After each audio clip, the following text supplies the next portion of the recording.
Chapter 1. The Proposal. At the entrance of Yinqing University, Su Wanyao donned a shimmering silver Lucero wedding gown, tightly clutching the arm of the man before her, a delicate blush gracing her fair complexion. "Hello, sir, allow me to introduce myself. My name is Su Wanyao.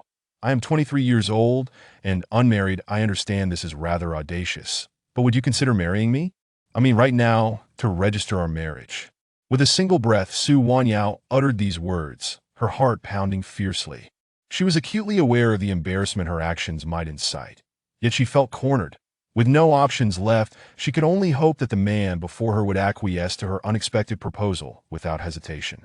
The man, with his chiseled features aglow with a silvery sheen, bore an expression so cool and aloof that it instinctively made one want to retreat.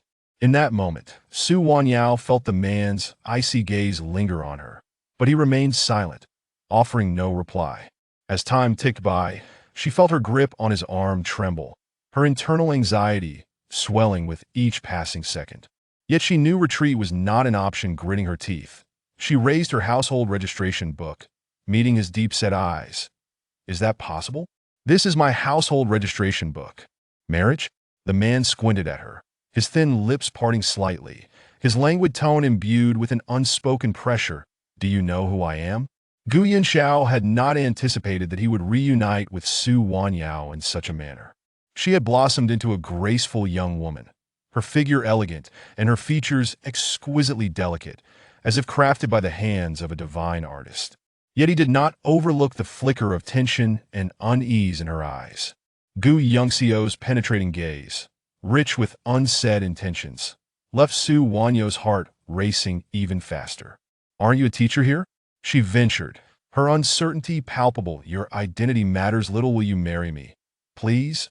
As long as you have no regrets, I agree to your proposal," Gu Yinxiao replied nonchalantly, taking her household registration book and carelessly tucking it into his pocket. "Let's head to the Civil Affairs Bureau." His response ignited a surge of excitement in Su Wanyao. However, before she could savor her relief, a throng of people approached, led by her stepmother, Cheng Jinglan.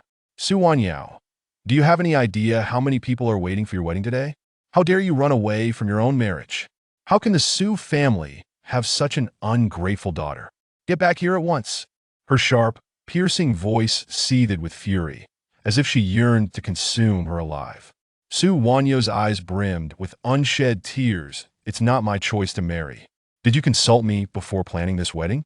Indeed, within the Su family, her voice had always been disregarded, her feelings overlooked, but this time, concerning a matter that would dictate the course of her life, she could no longer cower.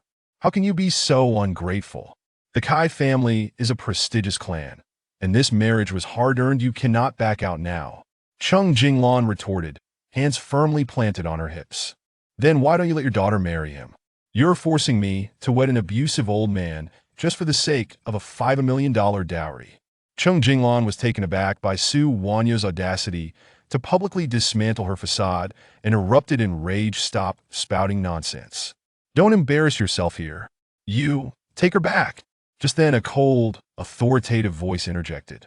"Do you think you can take her away without my consent?" The man's voice was like a chilling gust cutting through a frigid winter's day. Cheng Jinglan involuntarily shivered, casting a wary glance at him. "Sir, this is a family matter. I kindly ask you not to interfere." "But she is now my fiancée." Gu Yinxiao raised an eyebrow. "Tell me, should I not intervene?" His tone was light, yet it sent shivers down spines, his commanding presence rendering those around him too intimidated to even glance in his direction. "Sir, you may not be familiar with this girl's reputation." Cheng Jinglan smirked, her voice dripping with malice. "She started seeking men before even graduating. Her reputation is already tarnished, which is why we are so eager to marry her off. Do not be deceived." "No, he didn't." Su Wanyao was taken aback by her stepmother's slander. If the man believed her words, she would be utterly lost. "I truly did not. Please believe me." Su Wanyao's eyes reddened with urgency as she clung to the man, her dark gray irises shimmering with unshed tears. Gu Yingxiao's brow furrowed slightly as he gently placed a finger on her lips. "I believe you."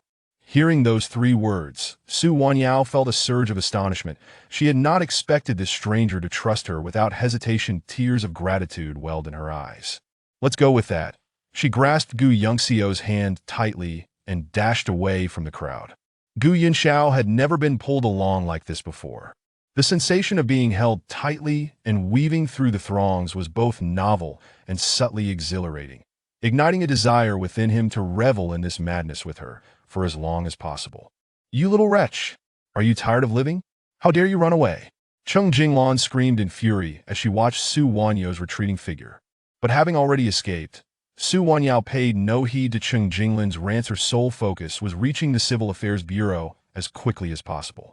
Seeing this, Cheng Jinglan immediately summoned her entourage to get into their cars and pursue Su Wanyao. If she failed to retrieve Su Wanyao, the Cheng family would surely suffer the consequences from the Kai family. Su Wanyao and Gu Yunxiao arrived at the bus stop, but despite their anticipation, no bus appeared in sight. If she were taken back, her life would truly be ruined at the hands of the Cheng family. "Get in the car."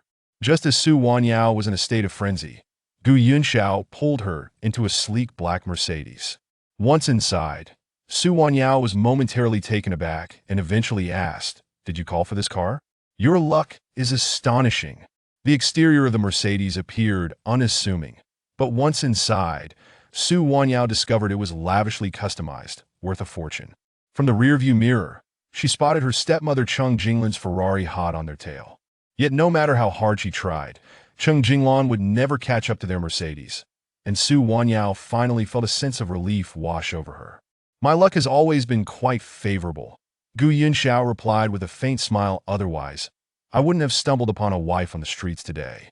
The driver, hearing Gu Yongxiu's words, couldn't help but glance back in surprise. What was happening? This car clearly belonged to the boss. Why was he not clarifying the situation? Gu Yunxiao subtly signaled to the driver to remain silent, as he wasn't yet ready to disclose his true identity to Su Wanyao. Chapter 2. Come home with me. Su Wanyao remained oblivious to the exchange between Gu Yunxiao and the driver, genuinely believing that he was simply fortunate to have hailed such a fine vehicle. Suddenly recalling her earlier impulsive actions, she cast an apologetic glance at Gu Yunxiao beside her. "I was truly left with no choice today," Su Wanyao murmured, a hint of bitterness in her eyes. "The woman who sought me out today is my stepmother. I used to endure everything from my father, but this time I can no longer bear it." Seeing the pain reflected in her slightly reddened eyes pierced Gu Yongxiu's heart, a pang of sympathy coursing through him. "I will not allow you to suffer any longer," Gu Yunxiao vowed solemnly, his words carrying an undeniable weight.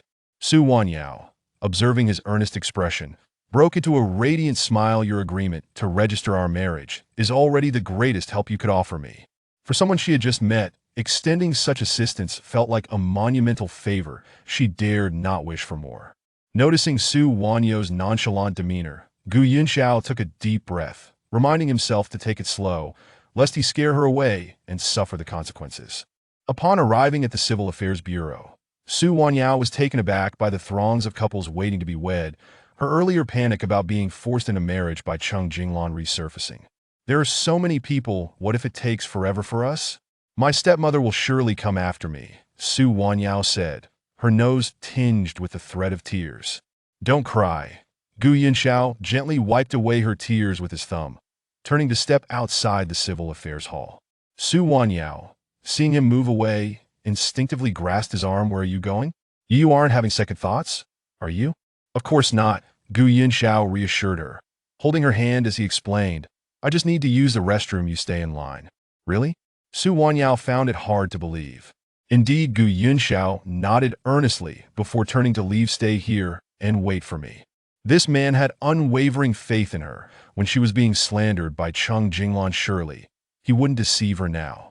With this thought, Su Wanyao released a sigh of relief, comfortably awaiting Gu Yongxiu's return. As Su Wanyao pondered, she noticed people in the Civil Affairs Hall gradually departing. When Gu Yunxiao returned, Su Wanyao felt a sense of reassurance and quickly inquired, "What's happening? Why are all these people leaving?" Gu Yunxiao soothed her. "I'm not entirely sure, but it seems we might be able to register our marriage sooner, though it required some effort on his part." Gu Yunxiao believed that all the toil was worthwhile for the sake of smoothly marrying Su Wanyao today. Su Wanyao gazed at the freshly issued marriage certificate in her hands, Still unable to believe it, am I really married? It is true, Gu Yunxiao, observing Su Wanyo's incredulous expression, could not help but smile faintly, reaching out to affectionately ruffle her silky hair. Su Wanyao pressed the vibrant red marriage certificate reverently to her chest, her large eyes earnestly fixed on Gu Yunxiao as she inquired, "Well, you are a teacher, you must be easy to get along with, right?" Gu Yunxiao raised an eyebrow slightly, pondering why she hadn't asked this while they were on the street obtaining the certificate now that they were officially married. She asked, did she not fear that he might be a nefarious character who would sell her off? It appeared he would need to teach her properly about the dangers of interacting too freely with strangers lacking any sense of security could easily lead to her abduction. Seeing that Gu Yunxiao remained silent, Su Wanyao assumed his silence was acquiescence. Yet she felt compelled to speak further. Although we have become husband and wife, if you happen to find someone you truly love in the future, I would be willing to divorce you. So please do not feel any burden. He was a good man who had helped her through this crisis thus. She could not impede his happiness. Listening to Su Wanyo's words, the smile on Gu Yunxiao's face faded, and in a cold tone he replied, since I have already obtained the marriage certificate with you, I will not entertain the notion of divorce therefore. Your focus should now be on how to deepen our relationship, rather than dwelling on unrelated trifles. Ah! Su Wanyao was momentarily taken aback, gazing at Gu Yunxiao's serious expression. Feeling somewhat at a loss, did this mean he would not divorce her? Gu Yunxiao, inherently handsome, stood against the light, his features appearing somewhat ethereal, momentarily making Su Wanyao feel as though she were gazing upon a celestial being, noble and sacred beyond reproach. After a while, Su Wanyao regained her composure and shyly remarked, I understand to marry someone as outstanding as you is indeed my fortune. Hearing her words of affirmation, Gu Yunxiao's expression softened as he took her hand and said, let's go home. It seemed as though Su Wanyao had been enchanted by Gu Yunxiao, leading him back to her abode. However, the place Su Wanyao returned to was not her stepmother's home, but rather her own cozy little nest, a modest one-bedroom apartment, yet warmly decorated by Su Wanyao. The space is a bit small, please don't mind it. Su Wanyao had never thought poorly of her little nest, but now, glancing at Gu Yunxiao, who stood nearly 6 feet tall, she suddenly felt that this small dwelling was insufficient for him. How could I? I am now residing in your home. I have no grounds to complain. Gu Yunxiao replied with a calm demeanor, his words uttered without a trace of embarrassment. Upon hearing this, Su Wanyao presumed that Gu Yunxiao lacked a home and, not wishing to hurt his pride, comforted him, saying, does it matter whether or not you have a house? I don't fancy wealthy individuals. I prefer a simple and unadorned life. Su Wanyao mused that if her father had not married into the Chung family for money, perhaps she would have had a carefree childhood, like an ordinary girl, falling in love with someone she liked, rather than being forced to engage in things she despised. Gu Yunxiao could tell that Su Wanyao spoke from the heart, feeling somewhat relieved that he had concealed his true identity. Because of Gu Yunxiao's presence, Su Wanyao refrained from ordering takeout and instead decided to cook for him. As Gu Yunxiao sat at the dining table, surveying the array of dishes, he was pleasantly surprised, a smile creeping onto his lips as he generously praised her, saying, I never knew my wife was so talented.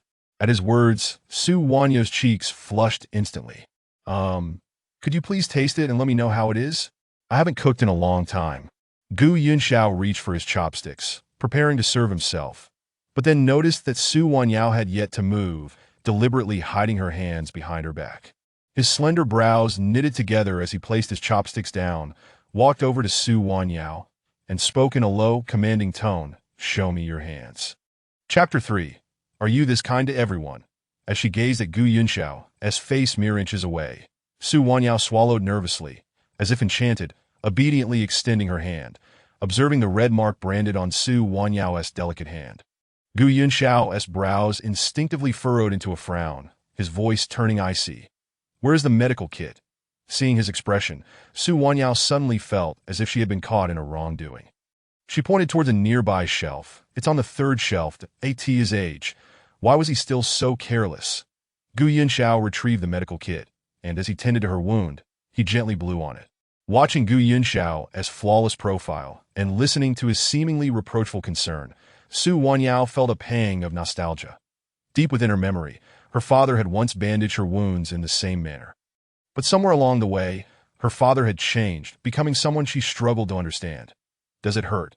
Seeing Su Wanyao's reddened eyes, Gu Yunxiao assumed it was due to her injury that Su Wanyao shook her head and, with a tone tinged with melancholy, asked, "Are you this kind to everyone? Except for you, this little girl. I haven't been this kind to anyone else." Gu Yunxiao sighed lightly, a hint of helplessness in his voice. Upon hearing this, a wave of sweetness washed over Su Wanyao's heart, akin to that of a child who has just received a candy. After dinner, due to Su Wanyao's injured hand, the ever-busy CEO, Gu Yunxiao, washed the dishes for the first time. Though the sofa is a bit small, there's no extra bed, so you'll have to make do for now, Gu Yunxiao remarked after tidying up. As Su Wanyao emerged, clutching a blanket, Gu Yunxiao nodded at her anxious expression. What else there to be troubled about? I can't let you sleep on the sofa. That night, Su Wanyao thought the day's events would keep her awake. Yet surprisingly, she drifted into slumber shortly after lying down. The following morning, as soon as Su Wanyao stepped outside, she spotted Gu Yunxiao asleep on the sofa, stirring an inexplicable feeling within her. She gently covered him with a blanket that had fallen to the side, quietly closed the door, and set off for school. The very moment the door clicked shut, Gu Yunxiao, with his eyes still closed, opened them, but he glanced at the now-closed door and then at the blanket covering him. A barely perceptible smile gracing his lips, that he took out his phone and summoned his assistant, Wang Ming. "Boss, why did you call for me?" Wang Ming, surprised to find his boss residing in such a small dwelling, inquired. The Gu Yunxiao pointed to the sofa where he had slept last night and said, "Get a larger one," that although Su Wanyao's sofa was not small, it could hardly accommodate Gu Yunxiao's nearly 6'3" frame. He had spent the entire night unable to stretch his legs. After a moment's thought, Gu Yunxiao added, "Just something ordinary, nothing extravagant." Since he despised wealthy individuals and had misunderstood him, he thought it best to let the misunderstanding persist. "Yes, boss." Wang Ming, though puzzled, kept his questions to himself. Meanwhile, as soon as Su Wanyao arrived at school, she was pulled aside by her anxious friend, Lu Qingqing. "Wanyao, why didn't you answer your phone yesterday? I heard your stepmother wants to marry you off to that scoundrel Kai Luoxing. Is it true?" "Don't worry, I managed to escape." That Su Wanyao recounted the events of her attempted elopement to Lu Qingqing. "Good job." Lu Qingqing patted Su Wanyao's shoulder in support. "You should have done this long ago. If you didn't resist, you would have been bullied to death in that household." "Qingqing, I have endured far too much from my father. From now on, I will live for myself." Su Wanyao exhaled deeply, as if releasing years of pent-up grievances. Seeing her friend's newfound resolve, Lu Qingqing felt a surge of happiness for Su Wanyao. However, before they could exchange more words, a sharp, piercing voice interrupted them. Su Wanyao's smile immediately faded as she turned to see her stepsister, Cheng Shui, standing before her, furious. "Is there something you need?" Su Wanyao inquired, her expression devoid of emotion. "That if there's nothing, why would I seek out a jinx like you?" Cheng Shui pointed angrily at Su Wanyao. "You ungrateful wretch, you've feasted and drunk from the Cheng family, and now that you've grown wings, you wish to fly away?" "Ha!" Su Wanyao couldn't help but laugh at Cheng Shui's words. Since middle school, she had worked various jobs to pay for her tuition and living expenses, and how much of that had anything to do with the Cheng family? Not wishing to argue, Su Wanyao remained silent, but Lu Qingqing could no longer hold back. Stepping protectively in front of Su Wanyao, she glared at Cheng Shui. "Cheng Shui, don't you fear straining yourself with such words? How much suffering has Wanyao endured in your family? Surely you have some awareness of this. This is our family's affair. What does it have to do with you?" Cheng Shui retorted to my mother found her a splendid match, one that would allow her to live a life of luxury. Yet the lowly creature she is, she refuses a good marriage and insists on eloping with a pauper, bringing disgrace to the Cheng family. Lu Qingqing was ready to confront Cheng Shui, but Su Wanyao stopped her. Seeing this, Cheng Shui assumed Su Wanyao was frightened and arrogantly huffed, "If you know what's good for you, go home and apologize to my mother. If she is pleased, perhaps this marriage can still happen. That if you think it's such a good match, by all means, marry him yourself." Su Wanyao shot back coldly at Cheng Shui, having decided to no longer endure. Su Wanyao knew she would not shrink back like before. "What did you say? Repeat that." Cheng Shui's voice rose, nearly cracking, unable to believe the once timid Su Wanyao dared to retort. "That I said, if you want to marry him." Go ahead. Fuming with indignation, Cheng Shui's sharp voice rang out again in Su Wanyao's ears that don't forget, your father is still enjoying a comfortable life in the Cheng family, that if you don't return, he won't have such a leisurely existence anymore. Thinking of her father, who had always been looked down upon by Cheng Jinglan and her daughter, Su Wanyao closed her eyes and took a deep breath, ultimately agreeing to return home. Her father was her only family. Although she hadn't felt his love in years, he was still her father, Wanyao. Upon hearing Su Wanyao had agreed to return, Lu Qingqing grew anxious. Grabbing Su Wanyao's sleeve in an attempt to dissuade her, that Su Wanyao clasped Lu Qingqing's hand reassuringly that don't worry, I'll be fine. Afterward, Su Wanyao called Gu Yunxiao to inform him she would be home late. As soon as she hung up, Gu Yunxiao's phone rang again. Boss, there is a problem with our new project in Europe. Charles is hesitant to act without your guidance and is awaiting your decision. Though Gu Yunxiao had intended to pick Su Wanyao up, the European project involved billions, and he needed to resolve this matter before seeking her out. Notify Charles that there will be a video conference in 10 minutes. Meanwhile, Su Wanyao sat in Cheng Shui's car, staring out the window, feeling as though the other occupant of the vehicle had no connection to her. Cheng Shui, observing Su Wanyao's demeanor, found her irritation unabated and yearned to shatter Su Wanyao's calm. Chapter 4. She is an outsider suddenly. Cheng Shui caressed her abdomen, a smug smile spreading across her face as she boasted to Su Wanyao. Did you know? I'm pregnant. Su Wanyao had no curiosity about whose child Cheng Shui was carrying. She had firmly resolved to sever ties with the Cheng family. Noticing Su Wanyao's indifference, Cheng Shui, unfazed, continued, this child is Cheng Xian's. He said he would propose to me when he returns to the country. Su Wanyao abruptly lifted her head, staring at Cheng Shui, who was radiating both pride and shyness, her hands clenched tightly on her knees. Cheng Xian, the elder brother who had vowed to care for her throughout her life.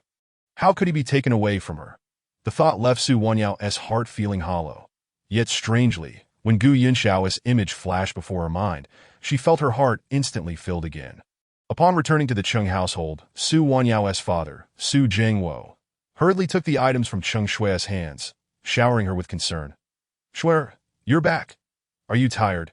In stark contrast, Su Zhengwo seemed oblivious to Su Wanyao's presence, not even sparing her a glance. Cheng Shui shot Su Wanyao a triumphant look and replied to Su Zhengwo, I haven't done anything, so how could I be tired? This display of fatherly affection and filial piety was something Su Wanyao had witnessed countless times growing up. Yet seeing it again now stung her heart that I'm thirsty. Pour me a glass of water, Cheng Shui commanded as she plopped down on the sofa. Yes, we just received fresh lemons, perfect for quenching your thirst and stimulating your appetite. They are ideal for this weather, Su Zhengwo responded, completely unfazed by Cheng Shui's tone, his demeanor obsequious. All right. Cheng Shui, somewhat impatient, waved her hand. Just as Su Jingwo entered the kitchen, Cheng Jinglan descended from the second floor. Upon seeing Su Wanyao, she hastened down the stairs, raised her hand, and struck Su Wanyao with such force that she fell to the ground. You shameless, worthless creature. You refuse to accept the marriage arranged for you. And yet you dare to elope with a man. Cheng Jinglan, still seething from the events of the previous day, pointed at Su Wanyao, her eyes filled with a desire to tear her apart. Bring out the family rules. Let me see if I can't teach this wretched girl a lesson. Su Wanyao covered her stinging face, glancing at her father's unmoving and indifferent silhouette in the kitchen doorway. And a surge of hatred unexpectedly welled up within her. What kind of look is that? Do you wish to retaliate? Cheng Jinglan shouted that Su Zhengwo, fetch the family rules. Today, I must impart a thorough lesson to this insufferable girl. Just as Su Jingwo moved to retrieve the whip, Cheng Shui unexpectedly interjected, Mother, today, do not lower yourself to the level of this ungrateful wretch. What has gotten into you today? Cheng Jinglan, perplexed by her daughter's request on Su Wanyao's behalf, inquired. Cheng Shui, a hint of shyness in her demeanor, replied, Mother, I am pregnant and cannot bear to witness any violence, nor do I wish to frighten the child, so let this ungrateful wretch off today. Pregnant. Cheng Jinglan paused, a look of joy spreading across her face as she momentarily disregarded the fallen Su Wanyao. She sat down beside Cheng Shui, cautiously asking, Is it true that you are pregnant? Yes, Cheng Shui nodded, her cheeks tinged with embarrassment. How far along are you? Only 2 months, I just found out. Cheng Shui replied, gently touching her abdomen. That's wonderful. This means you and Cheng Xian's child will surely come to fruition. Cheng Jinglan exclaimed, her smile stretching from ear to ear. You must take care of yourself. Those high heels are far too dangerous. Take them off. What if something were to happen? After saying this, she turned to Su Jiangwo, who stood at the kitchen entrance and called, What are you standing there for? Hurry and bring some water. What will happen if my daughter and grandchild are thirsty? All right, coming right away, Su Jingwo replied, promptly bringing over a glass of lemonade with a cheerful demeanor. Kneeling in front of Cheng Shui, presenting it to her with both hands. Cheng Jinglan took the lemonade from Su Jiangwo's hands, shooting him an annoyed glance. The deal, you have no sense. Quickly fetch a cushion for Shui to lean against. Truly, you are as unlikable as your daughter. As she spoke, Cheng Jinglan shot a scowl at Su Wanyao, who stood to the side. Noticing the bruise on Su Wanyao's corner of her mouth, Su Jiangwo scolded. You ought to be more sensible. Jinglan is only looking out for you. And you, how dare you attempt to escape your marriage? You will apologize to your mother later. With that, Su Jiangwo bypassed Su Wanyao to fetch a cushion for Cheng Shui. Su Wanyao had just returned to the Cheng household only to be met with violence, while her father turned a blind eye, focused solely on appeasing Cheng Shui. Witnessing the harmonious scene of the three of them, it felt as if she were merely an outsider. With a bitter smile, Su Wanyao limped upstairs, reflecting on Cheng Shui's smug yet disdainful gaze from earlier. A wry smile tugged at Su Wanyao's lips.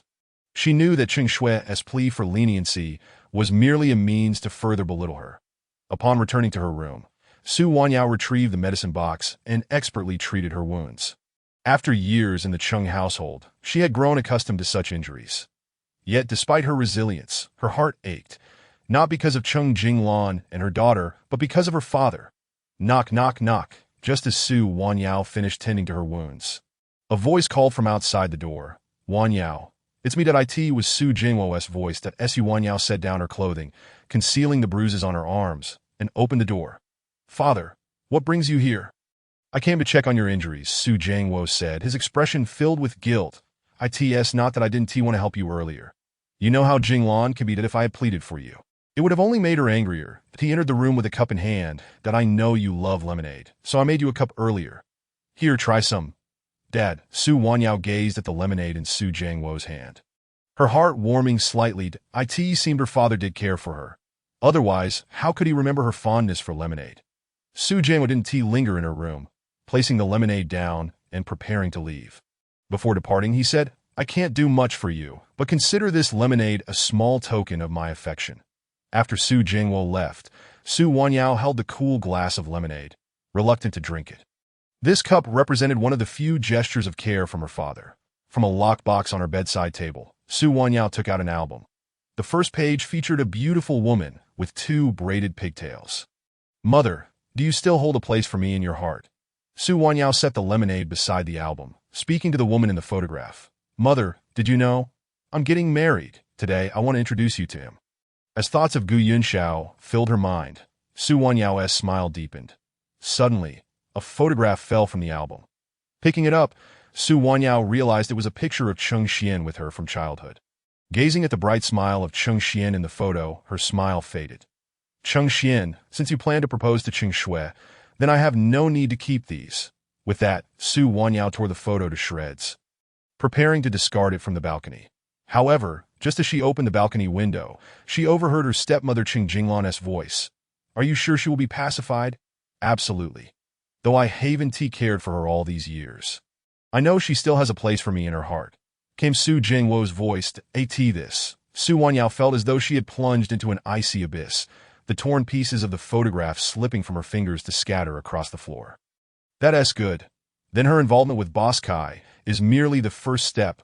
Once the deed is done, let us see how that wretched girl can escape.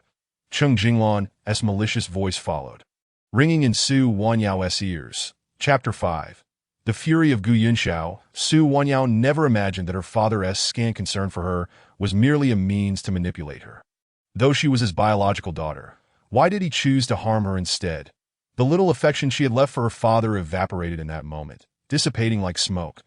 Carefully placing her mother's photograph back in her pocket, Su Wanyao prepared to leave this den of turmoil, only to find that her room door had been locked. How could this happen? Su Wanyao's heart plummeted, feeling as if it had fallen into an ice pit. With the door locked, she had no choice but to jump from the window. Looking down at the ground, which seemed quite a distance away, Su Wanyao gritted her teeth and leaped from the second floor. The impact upon landing jolted through her body as if her very bones would shatter, twisting her ankle and causing pain to drain the color from her face. Yet, recalling the ambitions lurking within this house, Su Wanyao gritted her teeth and bore the pain. Determined to escape the Chung household, Jiyu Yunxiao returned late that night due to issues with the European project. Upon finding the house shrouded in darkness, his brow furrowed with concern. Just as he was about to seek out Su Wanyao, he heard the sound of the door opening. Throwing his coat onto the sofa, Gu Yunxiao swiftly approached the door and swung it open. "What?" Just as Gu Yunxiao began to speak, Su Wanyao threw herself into his arms, bursting into tears. Words of reproach were lost as he took in Su Wanyao's disheveled appearance, his eyes burning with rage. "What happened? Did someone bully you?" Su Wanyao clung tightly to Gu Yunxiao, shaking her head as she cried, unable to utter a single word. Faced with such a distraught Su Wanyao, Gu Yunxiao found himself at a loss. He gently seated her on the sofa, only to discover her ankle was already swollen beyond recognition. What on earth transpired? Gu Yunxiao's voice turned sharp, his cold features darkening with a menacing intensity. "How could he treat me this way?" Su Wanyao lifted her tear-streaked face from Gu Yunxiao's embrace and wiped her cheeks, her voice filled with grievance. "Does he value wealth and power over familial bonds?" Seeing Su Wanyao in such distress, Gu Yunxiao ceased his inquiries that he fetched the medicine box and tenderly treated her wounds. "There, I've taken care of your injuries that don't dwell on anything else for now. Just sleep, we can address everything once you wake up. All right." Despite his serious demeanor, Gu Yunxiao spoke gently, hoping not to frighten Su Wanyao. "Why are you so good to me?" Su Wanyao gazed up at him with watery eyes. Having just cried, her eyes were puffy and red, resembling peaches, and she looked quite pitiful. Yet to Gu Yunxiao, this vulnerable version of Su Wanyao was utterly endearing, akin to a small creature seeking refuge under his protective wing. "Have you forgotten? We are already married." With a chuckle, Su Wanyao couldn't help but respond, "But we've only known each other for a short time. Haven Tiwi, though their acquaintance has been brief." "You are indeed my wife," Gu Yunxiao stated matter-of-factly. "Rest now. I shall keep watch over you." With a slight nod, Su Wanyao nestled into her blankets, gazing at Gu Yunxiao, who sat at the edge of her bed. She felt a profound sense of security. Having narrowly escaped being sold by her biological father in the Chung family, Su Wanyao believed she had lost everything. However, the sight of Gu Yunxiao beside her made her feel as though fate had smiled upon her. Bringing him into her life, the Jiyu Yunxiao kept vigil over Su Wanyao until she fell into a deep slumber, at which point he quietly rose and exited the room, making not a sound. Once outside, his expression darkened instantly as he sent a message to Wang Ming, instructing him to investigate the events of the day. He was determined to uncover who dared to threaten the woman he cherished. Wang Ming promptly reported every detail of Su Wanyao's day to his boss. The glint in Gu Yunxiao's eyes revealed a dangerous intent as he coldly commanded, "Find something for the Chung family to occupy themselves with." "Understood, boss." Wang Ming, though puzzled by Gu Yunxiao's sudden aggression towards the seemingly insignificant Chung family, refrained from questioning him. After ending the call, he swiftly contacted others to restrict the Chung family supply chain. The following morning, Chung Jinglan, already having had a late night, was abruptly awakened by her secretary's phone call. "It better be urgent, or I swear I'll have your head," she barked, her irritation palpable. "Chung Zong, it's bad news. All of our previously secured suppliers have suddenly backed out that if the materials do not arrive today, our factory will be unable to operate, and the breach of contract penalties." The secretary's voice trailed off, sensing the oppressive atmosphere emanating from Chung Jinglan. "How can this be happening?" Chung Jinglan sat up, her anxiety evident. "Did we not finalize everything with Director Chen yesterday? Why has there been a sudden change of heart?" The secretary had no answers. Distraught, Chung Jinglan's frustration intensified upon seeing Su Zhou entering with a glass of water. In a fit of rage, she marched over and slapped him. "That I knew Su Wanyao was a harbinger of misfortune. Had she not fled yesterday, I could have sought help from the Kai family today. What are you standing there for? Go find your worthless daughter. If you cannot manage to send that little wretch to the Kai family, do not bother returning home." Su Jingwo, subjected to such treatment, dared not utter a word, and could only nod submissively as he left. Little did Cheng Jinglan know that the calamity befalling the Cheng family was indeed a consequence of Su Wanyao's actions. Meanwhile, the oblivious Su Wanyao remained unaware of the turmoil she had unwittingly caused. That morning, before she even opened her eyes, she caught a whiff of a delightful aroma. Following the scent, she emerged from her bedroom to find a tall figure bustling about in the kitchen. Momentarily disoriented, upon noticing Su Wanyao, Gu Yunxiao wiped his hands and said, "If you have awakened, hurry and freshen up. Breakfast will be ready shortly." Su Wanyao quickly realized her surroundings and rushed to prepare herself. As she took her seat at the dining table, she noticed the new sofa in their home. "Did you buy a new sofa?" she inquired, pointing at the new furniture with puzzled eyes. "Yes, the previous one was too small," Gu Yunxiao replied nonchalantly. Understanding that he must have felt cramped on the small couch, Su Wanyao enjoyed a delicious breakfast and left for school in good spirits. However, her mood soured upon spotting Su Jiangwo waiting at the intersection. Clearly anticipating her arrival. Chapter 6. Gu Yunxiao protects his wife. Su Wanyao's expression darkened as she resolutely ignored him, attempting to bypass Su Jiangwo on her way to school. Yet he obstructed her path. "Wanyao, why did you sneak away last night?" Su Jiangwo's accusatory tone prompted Su Wanyao to turn and mock him. "If I hadn't run away, would you have sent me off to the bed of some elderly man far older than you?" "Wanyao, you misunderstand your father," Su Jiangwo insisted. Feigning concern, "I only wish what is best for you. Marrying into a wealthy family is far superior to being with a poor boy who cannot even afford to buy you a house." Su Jiangwo failed to notice the icy disdain in Su Wanyao's gaze as he continued. "Though Kai Luoxing is indeed older, there are advantages to age. He will care for you, I assure you. You would not suffer If he is so caring, why not marry your precious Cheng Shui?" Su Wanyao retorted with scorn to appease Cheng Jinglan. "You are willing to stoop to any level." Su Jiangwo's temper flared. Clearly wounded by her words, "Be quiet. I have sacrificed so much for you, and now you refuse to marry just one man. Do you not feel any gratitude towards me?" Subandel felt a profound emptiness, devoid of even pain. She replied coolly, "If that is the case, let us sever our father-daughter ties." Her declaration. Su Jiangwo's demeanor shifted instantly. He knew that if she disowned him, he would have no claim to her inheritance should Kai Luoxing pass away. Donning a facade of a caring father, he implored, "Wanyao, these years have not been easy for me. Why do I endure humiliation before Cheng Jinglan? It is all for you. You are my only daughter. How could I not think of you?" Hearing his words, Su Wanyao could only find them laughable, devoid of any sentiment.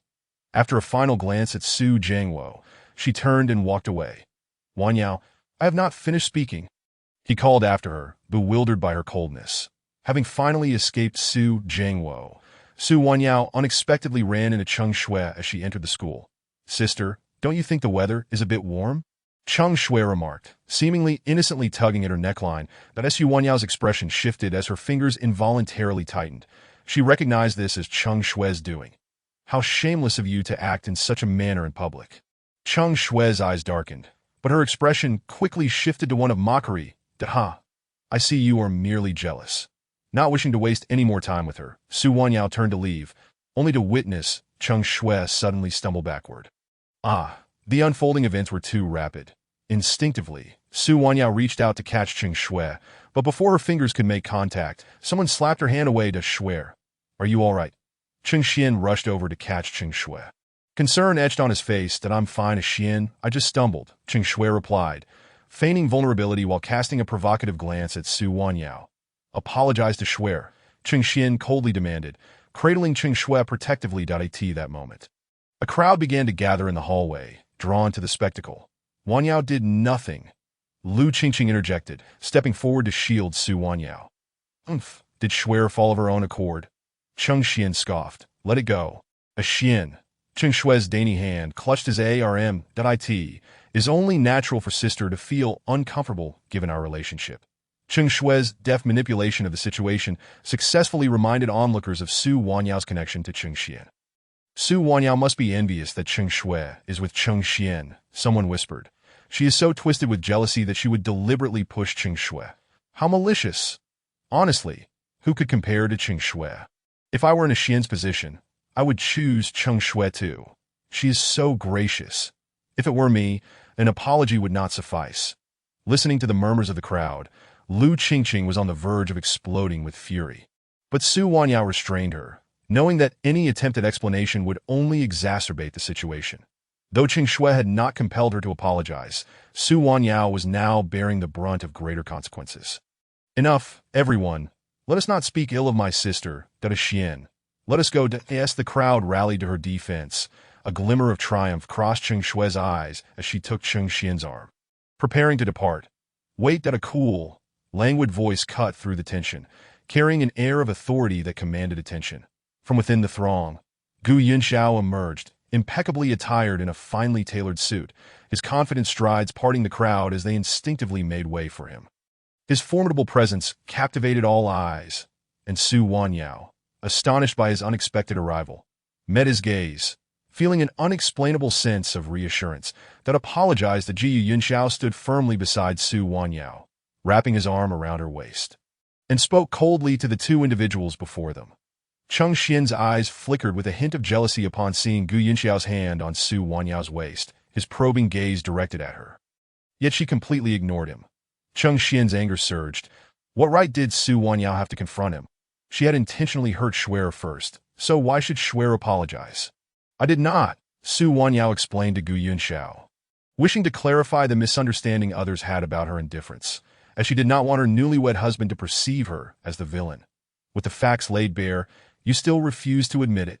You push Shuer, and we let it slide, yet you dare to accuse us. Cheng Xian reprimanded Su Wanyao vehemently.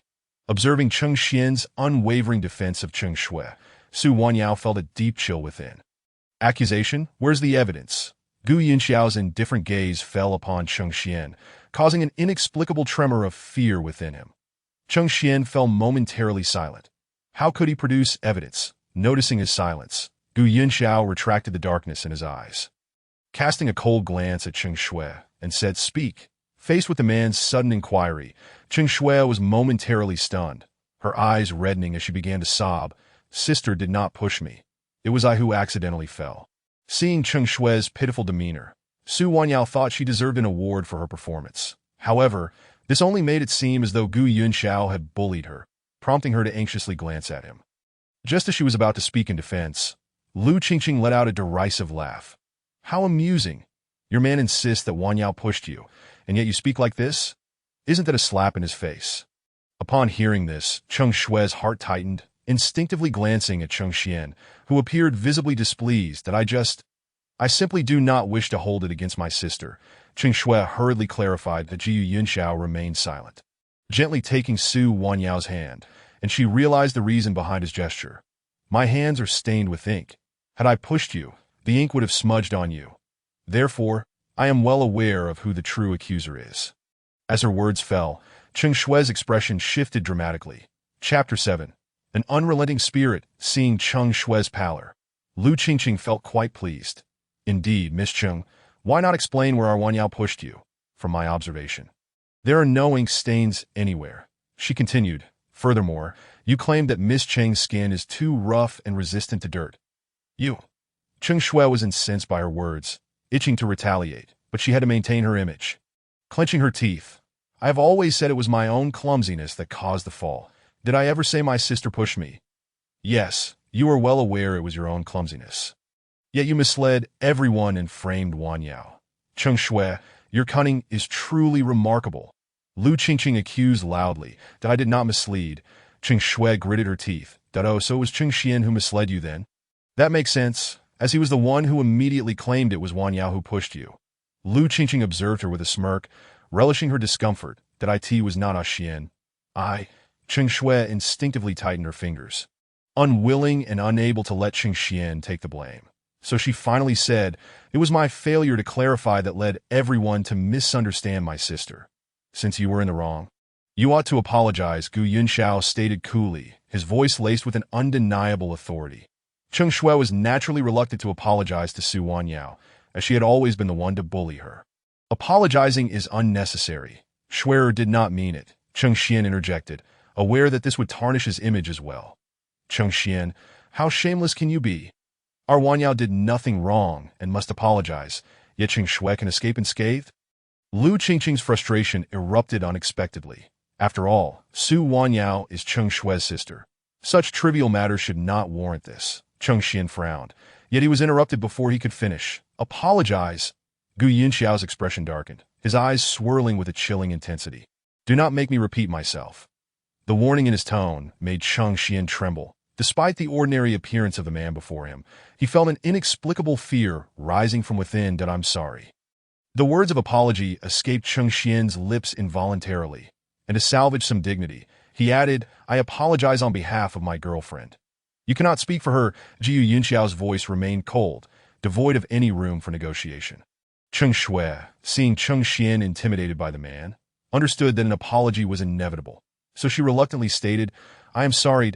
As the words I am sorry fell from Cheng Shui's lips, Su Wanyao felt a tumult of emotions surging within her. This belated apology was, after all, a concession won by her newly acquainted husband. Thank you. After Cheng Shui and Cheng Xian left, Su Wanyao wrapped her arms around Gu Yunxiao's, expressing her gratitude with genuine emotion. As Gu Yunxiao felt her slender, fair arms entwining around his, a peculiar satisfaction coursed through him, one he had never experienced before. For what? These are merely my duties as a husband, that his words. Su Wanyao's cheeks flushed, recalling Gu Yunxiao's handsome visage from earlier, her heart fluttering. Perhaps she was beginning to develop feelings for him. However, how did you come to be here? Su Wanyao inquired, a hint of confusion in her tone. I am a part-time teacher here. Gu Yunxiao fabricated a casual excuse, then gazed at Su Wanyao with affectionate eyes. Come, let's return home. You are a university lecturer. How impressive. Su Wanyao nodded, falling in step with Gu Yunxiao. Yet, as they reached the school gate, Su Wanyao spotted someone she wished to avoid. Su Jiangwo. Dad, why are you still here? You child, you rushed off this morning, and I had no choice but to wait for you at the school gate. Su Jiangwo replied upon spotting Su Wanyao. His expression shifted upon seeing Gu Yunxiao. You are Wanyao's boyfriend? Yes, Gu Yunxiao acknowledged respectfully. To be precise, I am her husband. The person who registered with you that day is him? Yes, Su Wanyao confirmed with a nod. Su Jiangwo scrutinized Gu Yunxiao from head to toe. While his demeanor was decent, his attire was far too plain, clearly not the attire of a wealthy individual. He immediately spoke without restraint. I have nurtured you for so many years, and this is the man you choose to marry. Su Wanyao frowned slightly. What is wrong with Yunxiao? I believe he is wonderful. Wonderful? Then let me ask you, does he own a house? A car? Su Wanyao shook her head. He does not, but he is a learned teacher with good character. I believe being with him will bring happiness. What? He lacks even the most basic of a house and a car. Have you lost your mind? Su Jiangwo was infuriated by Su Wanyao's response, losing all pretense of politeness, that he's merely a struggling teacher on a fixed salary. Even if he makes it big, he will always be of the lower class. How can he compare to the wealthy Kai family? What is so wrong with marrying Kai Luosheng? Once he dies, all his assets will belong to you. Is it you who covets his wealth? As Su Wanyao listened to these harsh words, she felt a wave of numbness wash over her, coldly interjecting, Did Cheng Jinglan pressure you again? You wish to elevate your status by marrying me off to a rich old man. But what do you think that will do for you? At her words, Su Jiangwo was momentarily taken aback. He had always believed Su Wanyao to be easily deceived, yet he now realized she was acutely aware of everything, maintaining an unnerving calm. In the next moment, a surge of unexplainable anger ignited within him. He was her father, having raised her for so many years. What was wrong with utilizing her? What right did she have to resist? Su Wanyao, you must come with me today, he thundered, stepping forward to seize her. Only to be blocked by Gu Yunxiao. As he met Gu Yunxiao's gaze, which radiated a chilling aura, Su Jiangwo inexplicably shuddered. Apologies, but my last compromise was during my last visit home. Su Wanyao took a deep breath and declared, I will not go with you, fine. You've grown wings and hardened your resolve. Just look at his impoverished appearance. He probably cannot even afford the return gift that if you choose him, and when you find yourself starving. Do not come to me. Su Jiangwo pointed an accusatory finger at Su Wanyao before storming off in a fit of rage. Watching Su Jiangwo's distant figure, Su Wanyao felt an undeniable ache within her heart.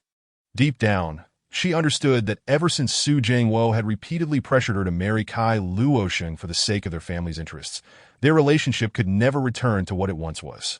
Do not dwell on it. Gu Yunxiao placed a reassuring hand on her shoulder, giving her a gentle pat. I will take good care of you. Hearing Gu Yunxiao's promise warmed her heart. As Gu Yunxiao enveloped Su Wanyao in his embrace. A faint, enigmatic smile graced his lips. His little wife's defense of him was truly endearing. Chapter 8. The black card the following morning, as Su Wanyao awoke with drowsy eyes and opened the door. She found Gu Yunxiao busy in the living room. What are you doing? Su Wanyao rubbed her eyes and asked. Today is the day you return home.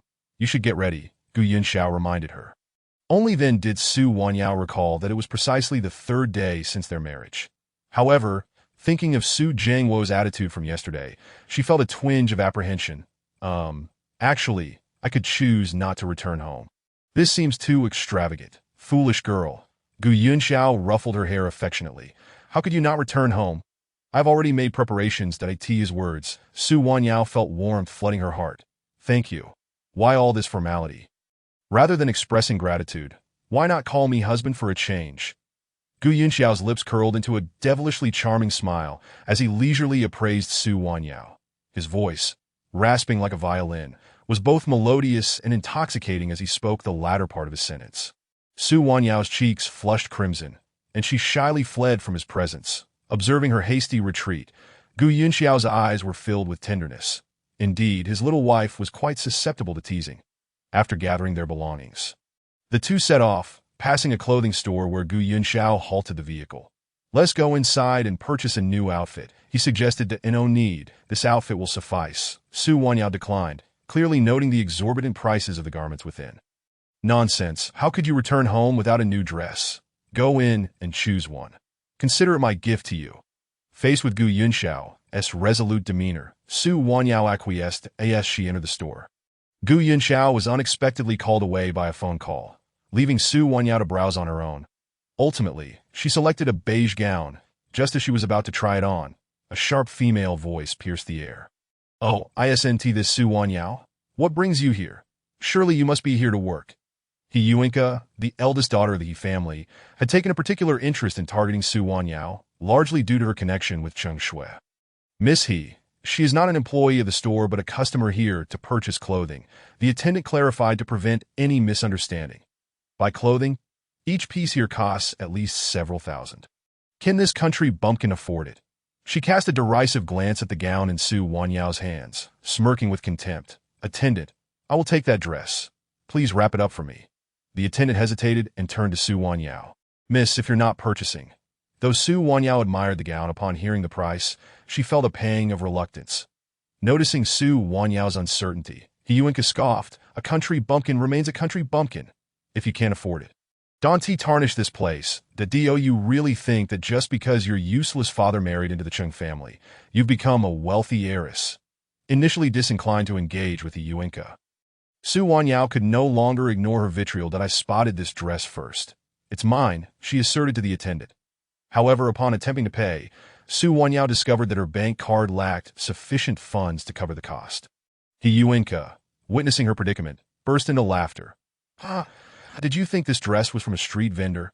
It cost tens or even hundreds of dollars. Just then, a sleek black card appeared before her. Miss Su. All the clothing here has been purchased by the boss, and it's all a gift for you. Wang Ming announced, nudging the black card closer to Su Wanyao. Did I ask that a supreme black card? He Yuinka shrieked in disbelief. The supreme black card was a global rarity, not something just anyone could possess. Even her father had yet to secure one. This can't be real. He Yuinka could not fathom how someone like Su Wanyao could know an owner of such privilege. Wang Ming smirked at her incredulity. Miss He, your words have truly opened my eyes. That I asked there's such a thing as a fake supreme black card. He then handed the card to the attendant, who, recognizing its authenticity, accepted it with trembling hands to complete the transaction. Realizing the card was indeed genuine, He Yuinka's eyes widened in disbelief, filled with envy yet utterly powerless. With one last glare at Su Wanyao, she clicked her heels and stormed out of the store. Thank you for helping me out. Su Wanyao expressed her gratitude. That if you wish to thank someone, it should be my boss, Wang Ming replied with a smile. The clothing was purchased by him as a gift for you. Really? Su Wanyao gasped, astonished. She had thought Wang Ming was merely assisting her in a moment of crisis, not realizing he had indeed bought everything. This is all for me. She stared incredulously at the attendant, who was busy packing the garments.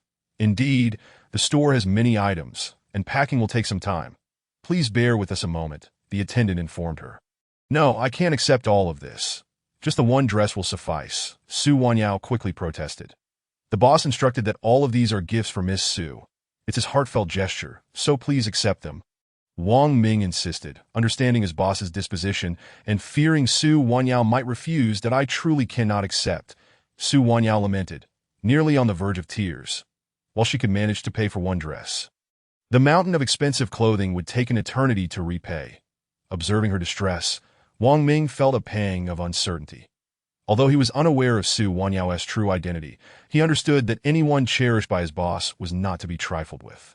After some contemplation, Wang Ming called Gu Yunxiao to relay the situation. Did I in that case?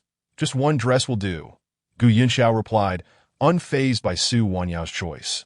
Upon hanging up, Wang Ming felt relieved that he hadn't insisted on forcing Su Wanyao to accept everything. May I know how to address you? Su Wanyao asked, feeling somewhat bashful. I am Wang Ming. You can simply call me by my name, he replied. Mr. Wang, could you please tell me your boss's Alipay account? Su Wanyao inquired, her embarrassment evident. Wang Ming, accustomed to the many eccentricities of Gu Yunxiao, was perplexed by Su Wanyao's request. Seeing the confusion on his face, Su Wanyao explained, this dress is one I wish to buy. I cannot let you cover the cost. I will pay you back. Upon hearing this, Wang Ming suddenly understood why the usually indifferent boss was so attentive to Su Wanyao. After consulting with Gu Yunxiao and receiving his approval, he provided Su Wanyao with an account number. Once the arrangements were made, Wang Ming excused himself from the store, and no sooner had he left than Gu Yunxiao returned that he had momentarily stepped out but was informed that Wanyao had been bullied. To avoid revealing his identity, he could not intervene directly and had called Wang Ming instead. Did you manage to make your purchase? Gu Yunxiao inquired. Yes, Su Wanyao nodded. Aren't you going to try it on for me to admire? Gu Yunxiao asked eagerly.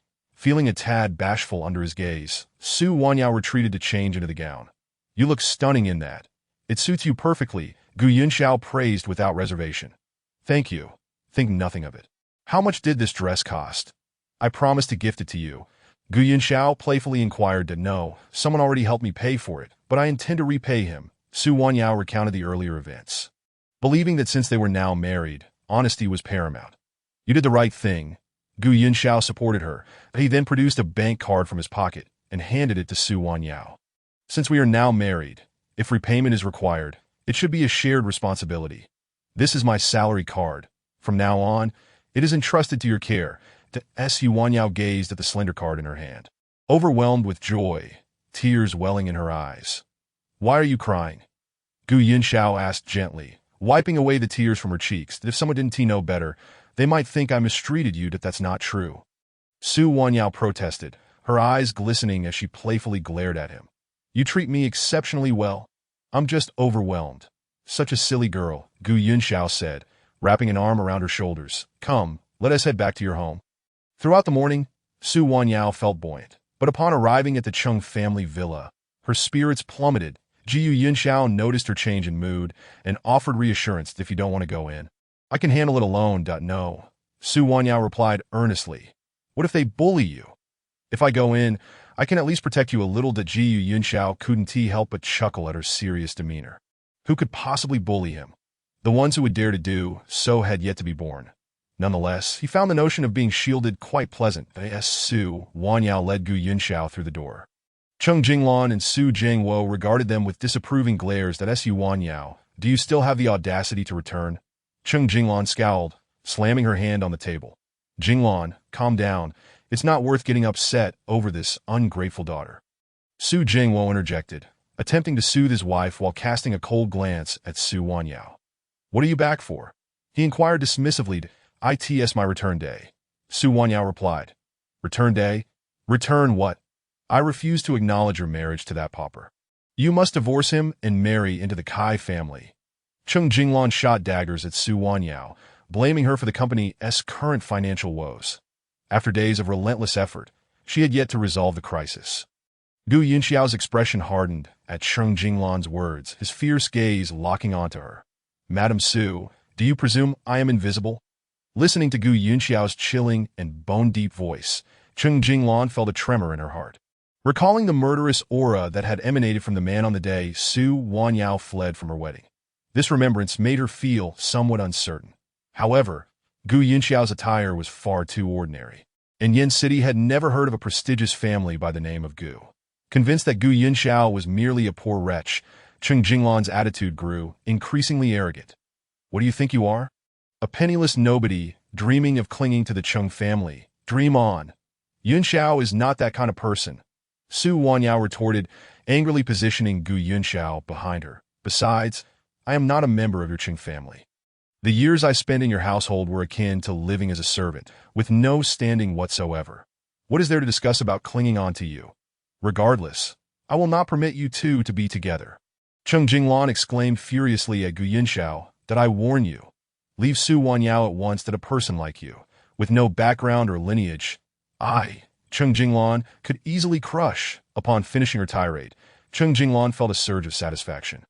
However, she failed to notice the darkening expression on Gu Yunxiao's face, where a bloodthirsty glint lay hidden beneath his shadowy gaze.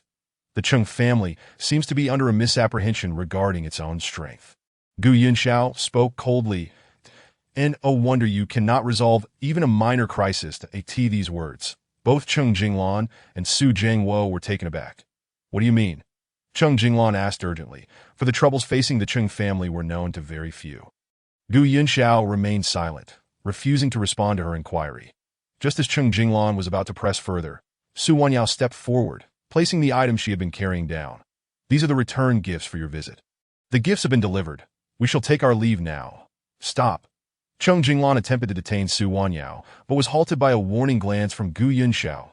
As they reached the door, Su Wanyao turned back to look one last time. "From this moment forth, Su Wanyao, have no connection with the Cheng family. Father, take care of yourself." Once outside the Cheng residence, Su Wanyao's eyes brimmed with tears. This time, she truly felt that she could never return to the past with her father. "Do not be sorrowful. I will take care of you from now on." Gu Yunxiao gently placed his large hand on Su Wanyao's shoulder, warmth radiating through her entire being. Su Wanyao smiled, feeling a sense of relief, and extended her hand towards Gu Yunxiao, softly saying, "Thank you. I look forward to your guidance in the years to come." Chapter 10. Trouble for the Cheng family. Gu Yunxiao was taken aback.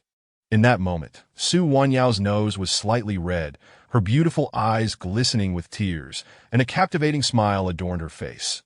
The wind tousled her hair as she spoke tenderly, her voice resonating like the strings of a harp. For the first time in his life, Gu Yunxiao found himself lost in thought while gazing at a woman. Little did Su Wanyao know how enchanting she appeared at that moment. He wished to hide her away, so that only he could behold her. Taking Su Wanyao's outstretched hand, Gu Yunxiao smiled. "I also look forward to your guidance in the years to come." Mrs. Gu. Su Wanyao's cheeks flushed, and with her slightly reddened nose, she appeared even more charming. Once they returned home, Gu Yunxiao presented a travel itinerary to Su Wanyao. "Although we have yet to hold our wedding, we must still arrange a honeymoon for you. Where would you like to go?" Due to certain circumstances, Gu Yunxiao felt it was not yet the right time for a wedding, but he certainly did not wish for Su Wanyao to miss out on their honeymoon. Su Wanyao took the itinerary and noticed that none of the destinations were inexpensive, causing her to gasp that, "I believe there's no rush for the honeymoon, that I am quite busy with my impending graduation." In truth, she was also a bit anxious about the expenses, as she was just about to enter society and had little savings. Is it truly just because you're busy?" Gu Yunxiao inquired, his brow furrowed slightly. "Yes, indeed," Su Wanyao nodded, wanting to reassure Gu Yunxiao that he need not worry. "Moreover, I need to find a job." "Then we shall wait until after your graduation." Gu Yunxiao pondered for a moment before continuing. "I have given you my salary card. Use it to furnish the house. No refusal. The house is yours, and I cannot contribute nothing." Hearing Gu Yunxiao's commanding tone, Su Wanyao felt a rush of sweetness in her heart. "But do you really not mind that I currently do not have a house?" Gu Yunxiao scrutinized her closely. He indeed owned a house, but having just arrived in Yin City, he had yet to acquire another. If his little wife desired a larger residence, he was more than capable of providing IT's fine. Su Wanyao replied, thinking Gu Yunxiao was concerned about this matter. She shook her head resolutely. Having one house is sufficient. Besides, as long as we work hard together, we will surely be able to afford a larger home. Seeing her earnest expression, Gu Yunxiao's lips curled into a slight smile. Very well, we shall strive together. However, since we will be residing in this house for some time, let us decorate it nicely. You may use whatever is in my salary card, and if it is insufficient, just let me know. Holding Gu Yunxiao's salary card, Su Wanyao felt her heart brimming with gratitude. Having endured such a bleak past, she had once thought the heavens had forsaken her. Yet, unexpectedly, fate had smiled upon her, bringing her to someone as wonderful as Gu Yunxiao. Perhaps all the suffering she had faced was merely a prelude to meeting him. Carefully storing Gu Yunxiao's salary card, Su Wanyao retreated to her room and took out her phone. Opening Alipay, she remembered she needed to repay her debts and could not let the other party wait too long. After entering the account number provided by Wang Ming, Su Wanyao hesitated for a long while before transferring 1,000 yuan. Adding a message, I apologize. The price of this item exceeded my expectations, so I can only make installment payments for now. However, I will cover the interest. After sending the message, Su Wanyao's heart raced, anxious about receiving a negative reply. Ding! Just a few seconds after sending the message, her phone chimed with a new notification. With a flutter of apprehension, Su Wanyao opened the message and let out a sigh of relief upon reading the response. No worries. Take your time to repay, that I'm not in a hurry. Thank you, Su Wanyao replied, adding a smiley face emoji that I in the living room. Gu Yunxiao, upon seeing the little smiley face on his phone, couldn't help but smile himself. This girl is truly honest, trustworthy, and grateful. However, shortly thereafter, Gu Yunxiao received another message, and upon reading its content, the smile on his face faded. The screen displayed the words, "You are truly a good person." After a moment, the quiet living room was filled with a low, deep chuckle. This silly girl, that he couldn't help but feel a twinge of jealousy at his own thoughts. Yet, how could the Chung family treat such a pure and lovely girl so harshly? Reflecting on the events that transpired at the Chung residence that day, Gu Yunxiao furrowed his brow deeply that it's time to create some trouble for the Chung family. Gu Yunxiao instructed Wang Ming over the phone. Chung family upon returning home, Cheng Shui noticed several gifts displayed on the coffee table. Mom, who sent these? Cheng Jinglan descended the stairs and, upon seeing the gifts Su Wanyao had brought, frowned at Su Jiangwo. Why haven't you thrown these things away yet? Seeing Cheng Jinglan's anger, Su Jiangwo quickly explained, You hadn't given the word yet.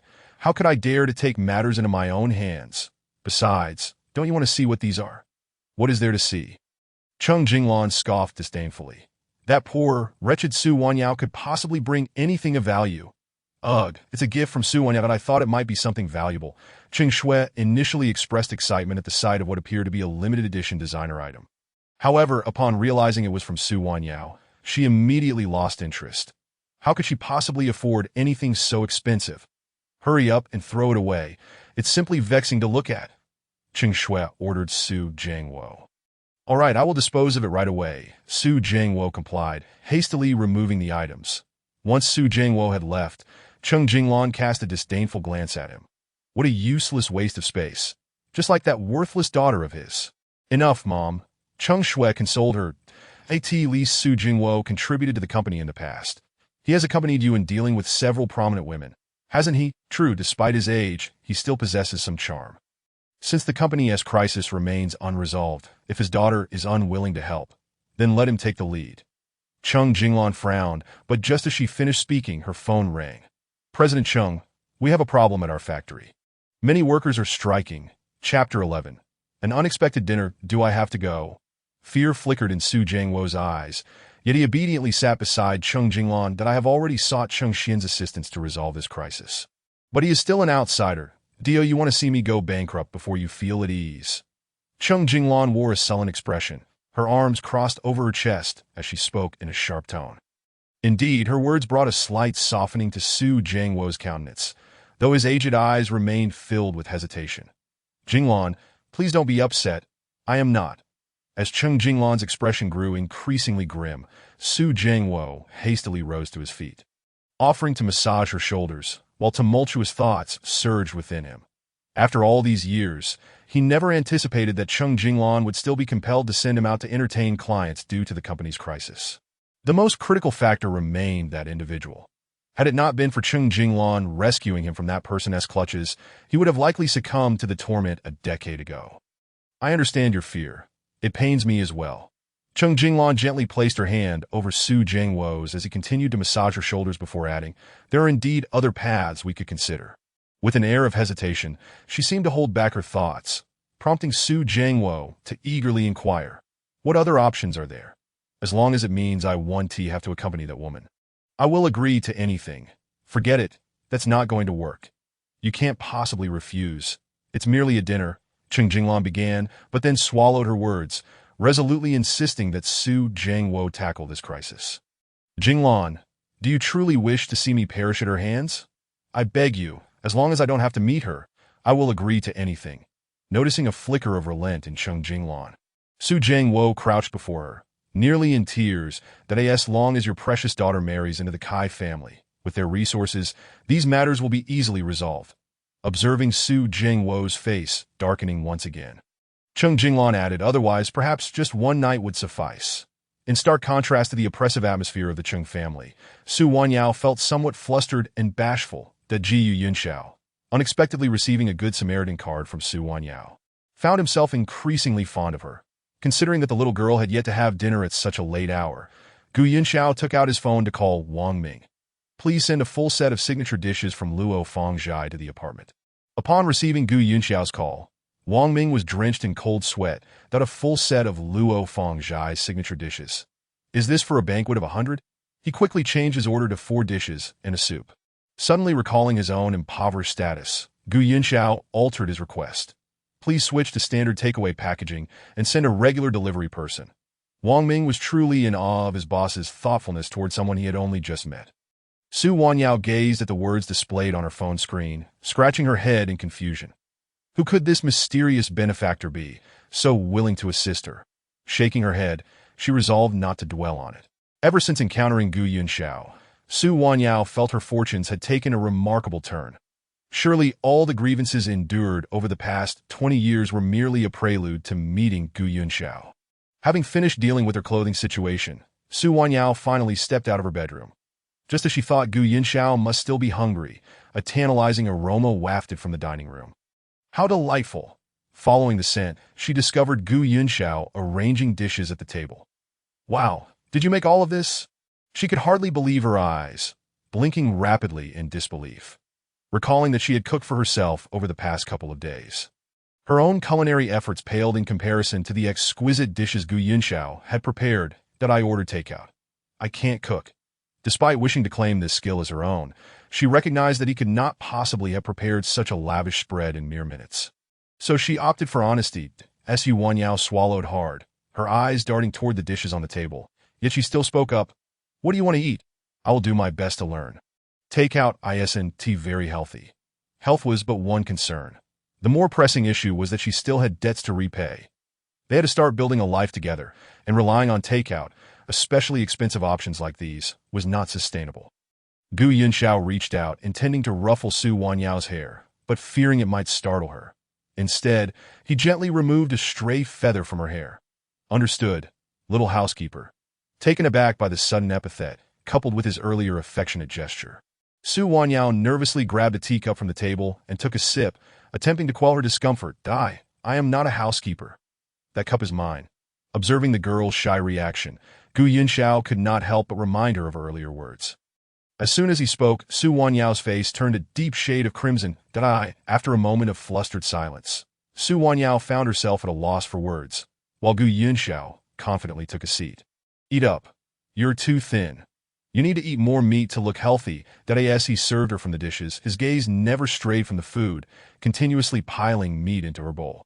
Under Gu Yunxiao's meticulous supervision, Su Wanyao managed to consume a significant portion of the extravagant dinner, her stomach now pleasantly full. Only then did Gu Yunxiao pause, satisfied, and set down his chopsticks. "I'll handle this."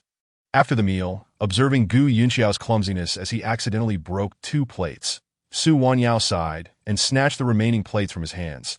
They had so few dishes at home, it wouldn't take long for him to break half of them. Unexpectedly, As she reached for the plates, Gu Yunxiao dodged, causing Su Wanyao to slip and send the last plate crashing to the ground. "That on my plate." As soon as her words left her lips, she found herself falling into a sturdy chest. "Silly girl, be careful. What if I've given you my salary card and you injure yourself over a few plates?" Gu Yunxiao's concerned voice echoed above her.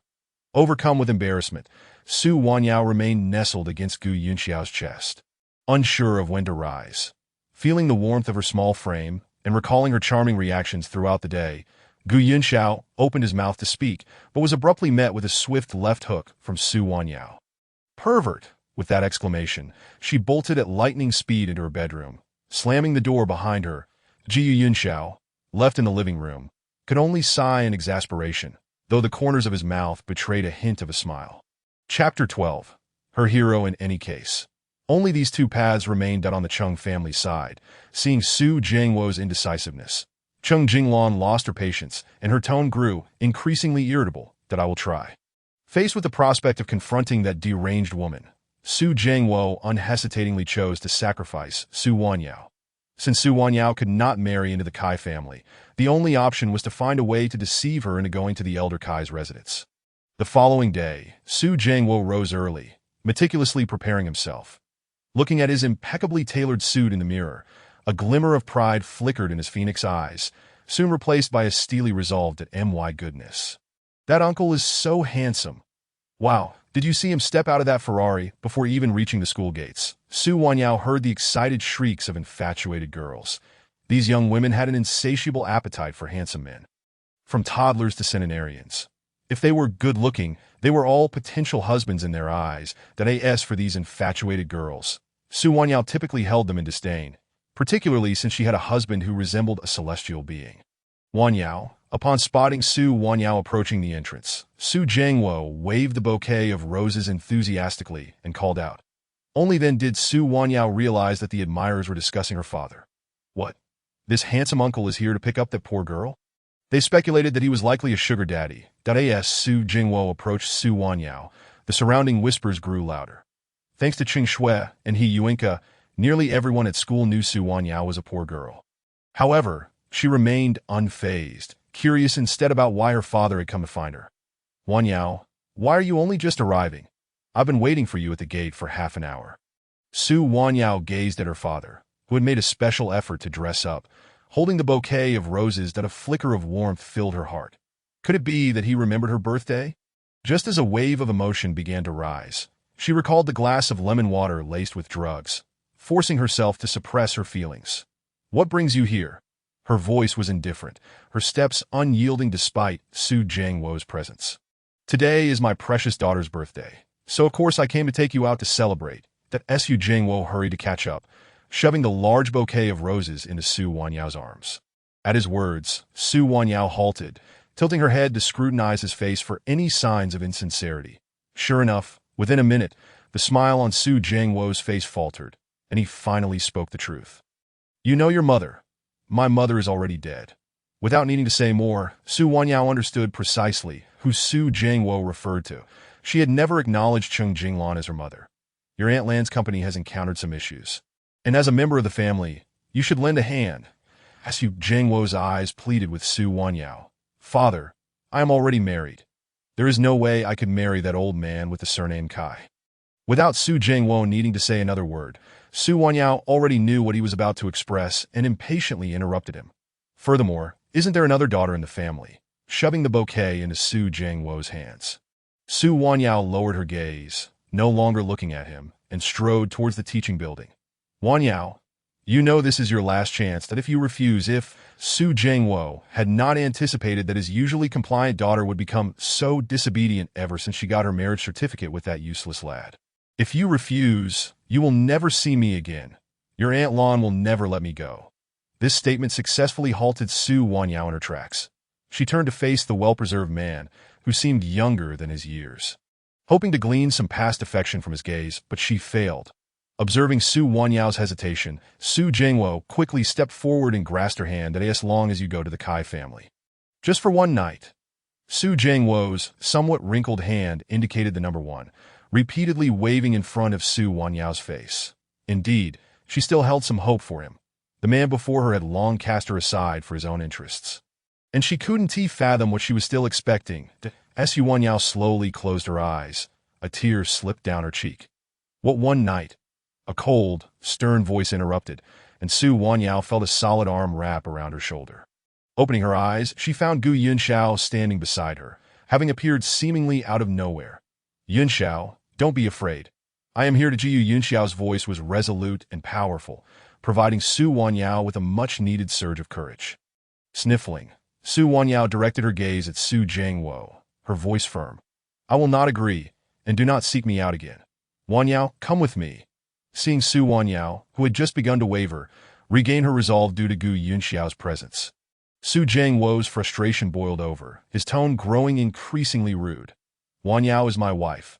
Her matters are my matters. With that declaration, Gu Yunxiao disregarded Su Jiangwo further, wrapping his arm around Su Wanyao and heading towards the exit. You little brat, just you wait. As Su Wanyao was led away by Gu Yunxiao, Su Jiangwo found himself utterly powerless. The man's aura was overwhelmingly strong. He lacked even the courage to meet Gu Yunxiao's gaze. And he could only angrily toss the roses he held onto the ground. Where are we going?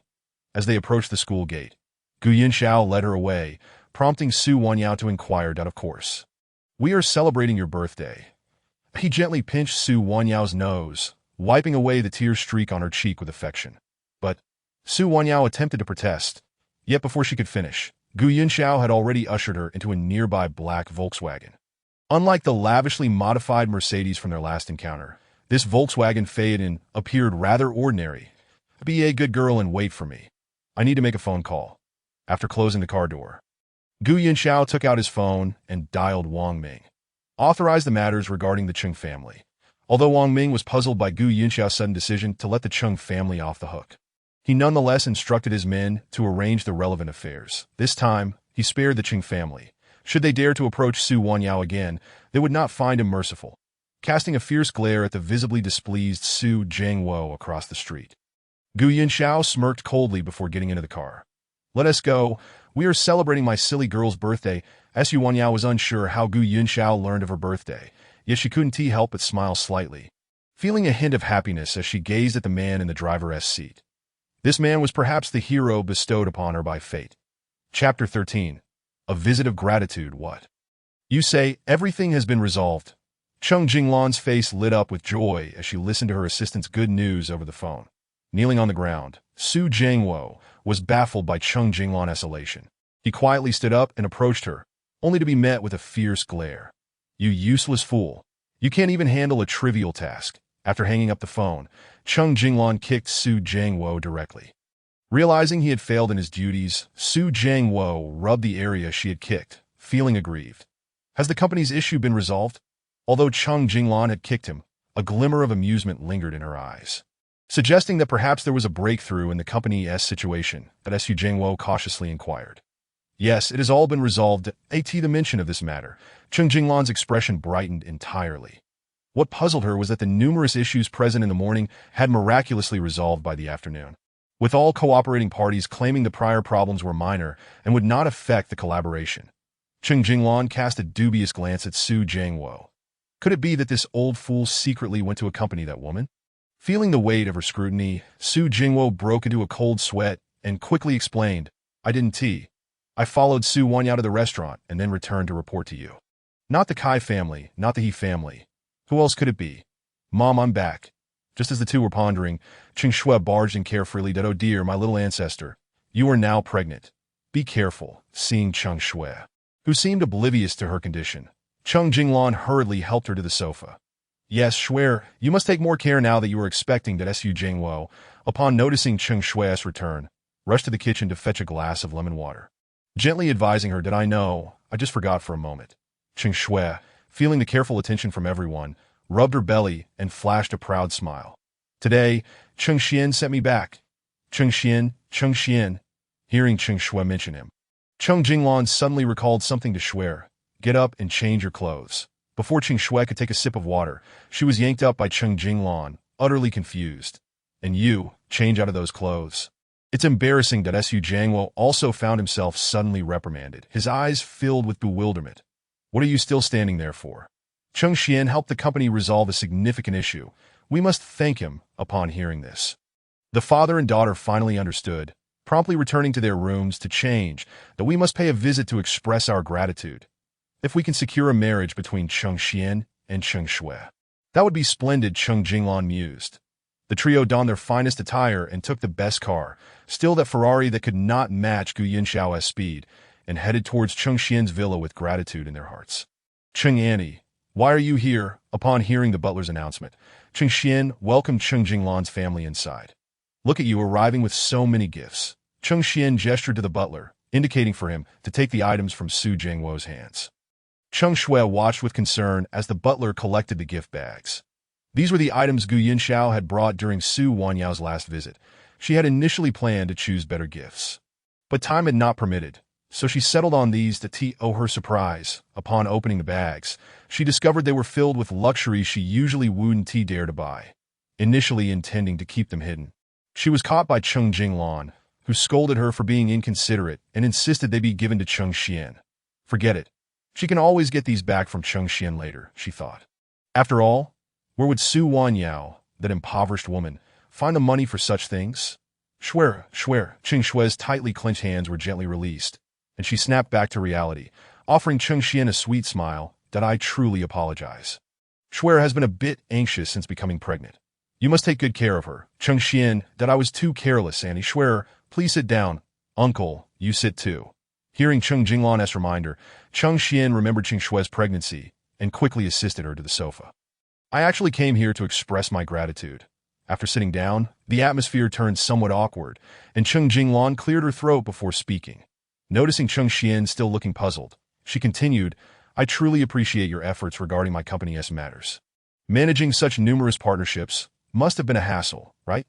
Cheng Xian had heard of the issues surrounding Cheng Shui's family, and Cheng Shui had hinted at wanting his assistance with the family's troubles. However, he lacked the capability and funds, so he had merely glossed over IT. IT was nothing really. It was for Schwer. Cheng Xian rubbed his hands together, offering a somewhat awkward smile, considering the situation with the Cheng family has now been resolved.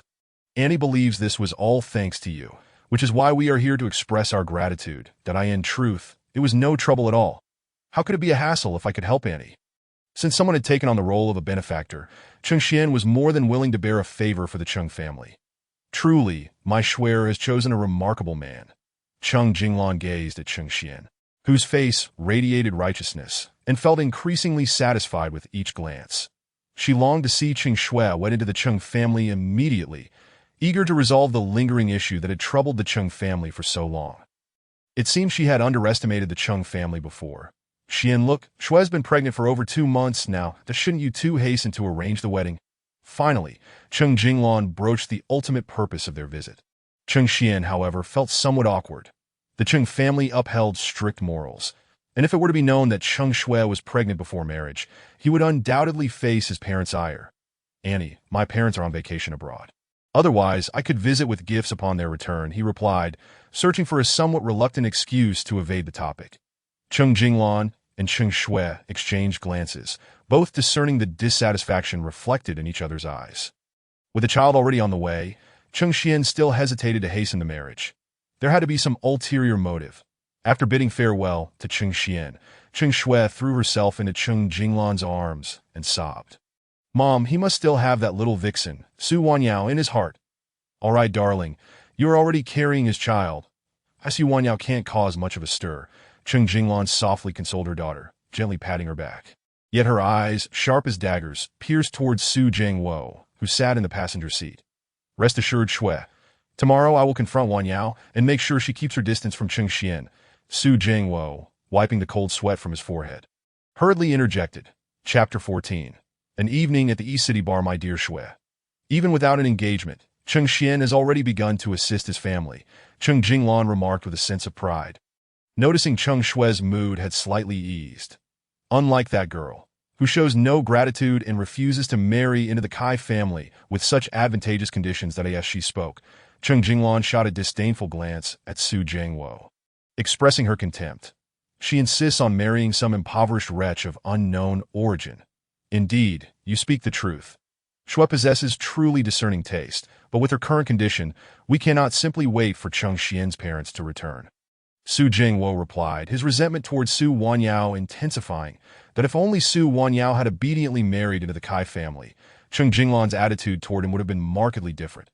And then there was that fellow, Gu Yunxiao, an impoverished lad with an inflated sense of self-importance. Su Jingwo narrowed his eyes, recalling the last look Gu Yunxiao had given him that morning to know, I must find a way to ensure Su Wanyao divorces him, and is then wed into the Kai family. On the journey back from the Cheng family's villa, Cheng Jinglan vented her frustrations regarding Su Wanyao, subjecting Su Jingwo to ridicule throughout. Once home, Su Jingwo brooded over the situation, still feeling disgruntled, but he pulled out his phone, staring at Su Wanyao's number on the screen for half an hour before finally dialing. Buzzing. Upon seeing Dad on the screen, Su Wanyao hesitated for a long while but ultimately pressed the mute button. Gu Yunxiao had left due to some urgent matter after merely accompanying her for lunch, leaving her alone on the sofa, contemplating their future interactions. Buzzing. The phone rang again. It was still Su Jingwo. Wanyao, I've reserved dinner at Luofeng. It has been quite some time since we shared a meal together. Hearing Su Jingwo's ingratiating tone made Su Wanyao want to hang up immediately, interrupting him in frustration. If you expect me to sit with that old man, Dad, I advise you to abandon that notion. Your mother is fine. Lan Yi's business issues have been resolved, Su Jingwo quickly explained. Today is my precious daughter's birthday, and I simply wish to celebrate it with you. I have already eaten dinner. Su Wanyao's tone was unmistakably clear that if not for the years of hardship Su Jingwo had endured raising her alone, she might have even considered severing ties. Everything had changed since Su Jingwo had entered the Cheng family. He was no longer the father who cherished her, but rather one who doted on Cheng Shui. Then come out and join me at the East City Bar. I will wait for you. With that, Su Jingwo hung up before Su Wanyao could refuse. Once the call ended, Su Jingwo finally relaxed his tightly clenched fists. When Su Wanyao arrived at the East City Bar, it was already 9 in the evening, and the bar was bustling with energy. Navigating cautiously through the crowd, she finally located Su Jingwo in a secluded corner. Knowing Su Jingwo had invited her to the bar, Su Wanyao was resolute in refusing any drink he offered. After the previous incident with the lemonade, coupled with the noisy environment, she felt a profound sense of unease. Why are you so slow? Su Jingwo immediately accused upon her arrival. As Su Wanyao pressed her lips together, choosing silence. Come, drink a couple of glasses with your father. That he pushed a cocktail, which he had prepared earlier, toward her. That I cannot drink. I have classes tomorrow, she replied, attempting to decline. Seeing her reluctance, Su Jingwo did not press the issue but downed the cocktail in front of her in one gulp. Dad, take it easy. This was the first time Su Wanyao had witnessed such behavior from Su Jingwo that I enter memories. He had always been content with a single beer, yet the table beside them was already littered with empty glasses and a small mountain of beer bottles. It seemed Su Jingwo had consumed quite a bit while waiting for her. Despite this, he maintained a genial demeanor, showing no signs of intoxication. This marked the first time Su Wanyao recognized that the father she thought she knew so well was, in reality, a stranger to her. Dad, you should drink less. She reached out to take the glass from his hand, only to have it swatted away. You useless child, after all these years of raising you. You can't even handle a simple task. That Su Jingwo's eyes reddened, fixated on Su Wanyao, his mouth opening and closing as he expressed his dissatisfaction. Dad, you've had too much to drink. Ignoring her protests, Su Wanyao continued to attempt to reclaim the glass. You stubborn girl. You refused to spend one evening with that Kai fellow, and I have raised you for nothing. That if you had obediently married him, Jinglan would not treat me this way. That it's all your fault. You useless girl. Su Jingwo's voice grew increasingly loud, drawing the attention of those around them despite the loud DJ music. Isn't that Su Wanyao, out so late, drinking with an old man Yuenka, among the throng of people?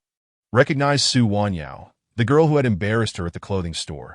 Her eyes locked onto the scene of the two struggling with each other as she quickly pulled out her phone to capture the moment. Dad, you've had too much to drink. Let me help you home. That Su Jingwo's words caused Su Wanyao's expression to darken, especially as she felt the scrutinizing gazes of those around her. Get away. Su Jingwo shoved Su Wanyao aside, rising unsteadily to his feet. That if you don't divorce that impoverished wretch and come home, then don't expect me to acknowledge you as my daughter. Finally, Those words escaped Su Jiangwo's lips, staring at the man who was both familiar and foreign.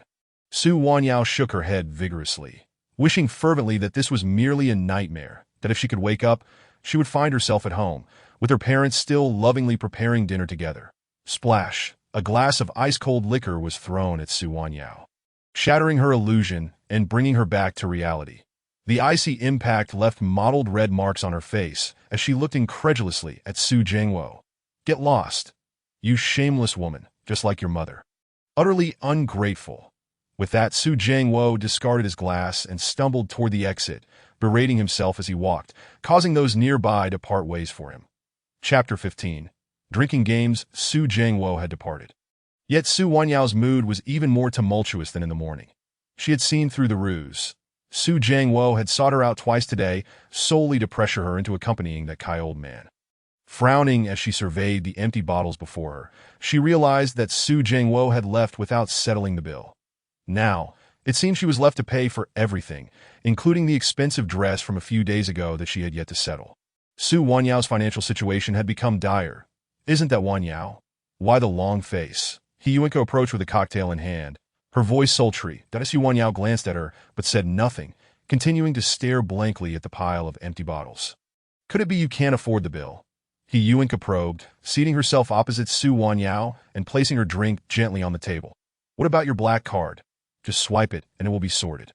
The mention of the black card reminded her of the last time she had been introduced to such a world. He Yuenko clapped her hands, signaling to a bartender, who promptly delivered a cocktail matching He Yuenko's.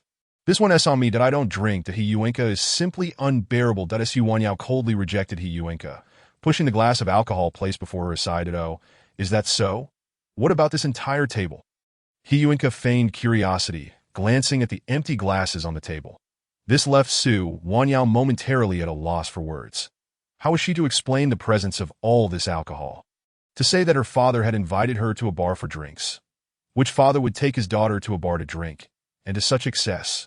Su Wanyao found herself in a predicament. So she resignedly lifted the drink that He Yuenko had pushed back towards her and downed it in one gulp. There. Is that enough? You can leave now. Shaking her glass, Su Wanyao attempted to send He Yuenko away. Wanyao truly has a remarkable tolerance for alcohol that I happen to have a few friends here who can hold their liquor quite well. Why not have a little contest? As she spoke, a few burly men began to encircle them. From the flickering eyes of He Yuenko, Su Wanyao sensed a fleeting scheme, and her heart sank that I have matters to attend to. I must leave. Little sister, don't go. It's been ages since I've seen such a capable drinker. Join us for a round. The burly men closed in on Su Wanyao. Get away from me. Su Wanyao shook off the hand of the first man who had draped his arm over her shoulder. But more hands pressed down upon her. Just keep pouring it down her throat.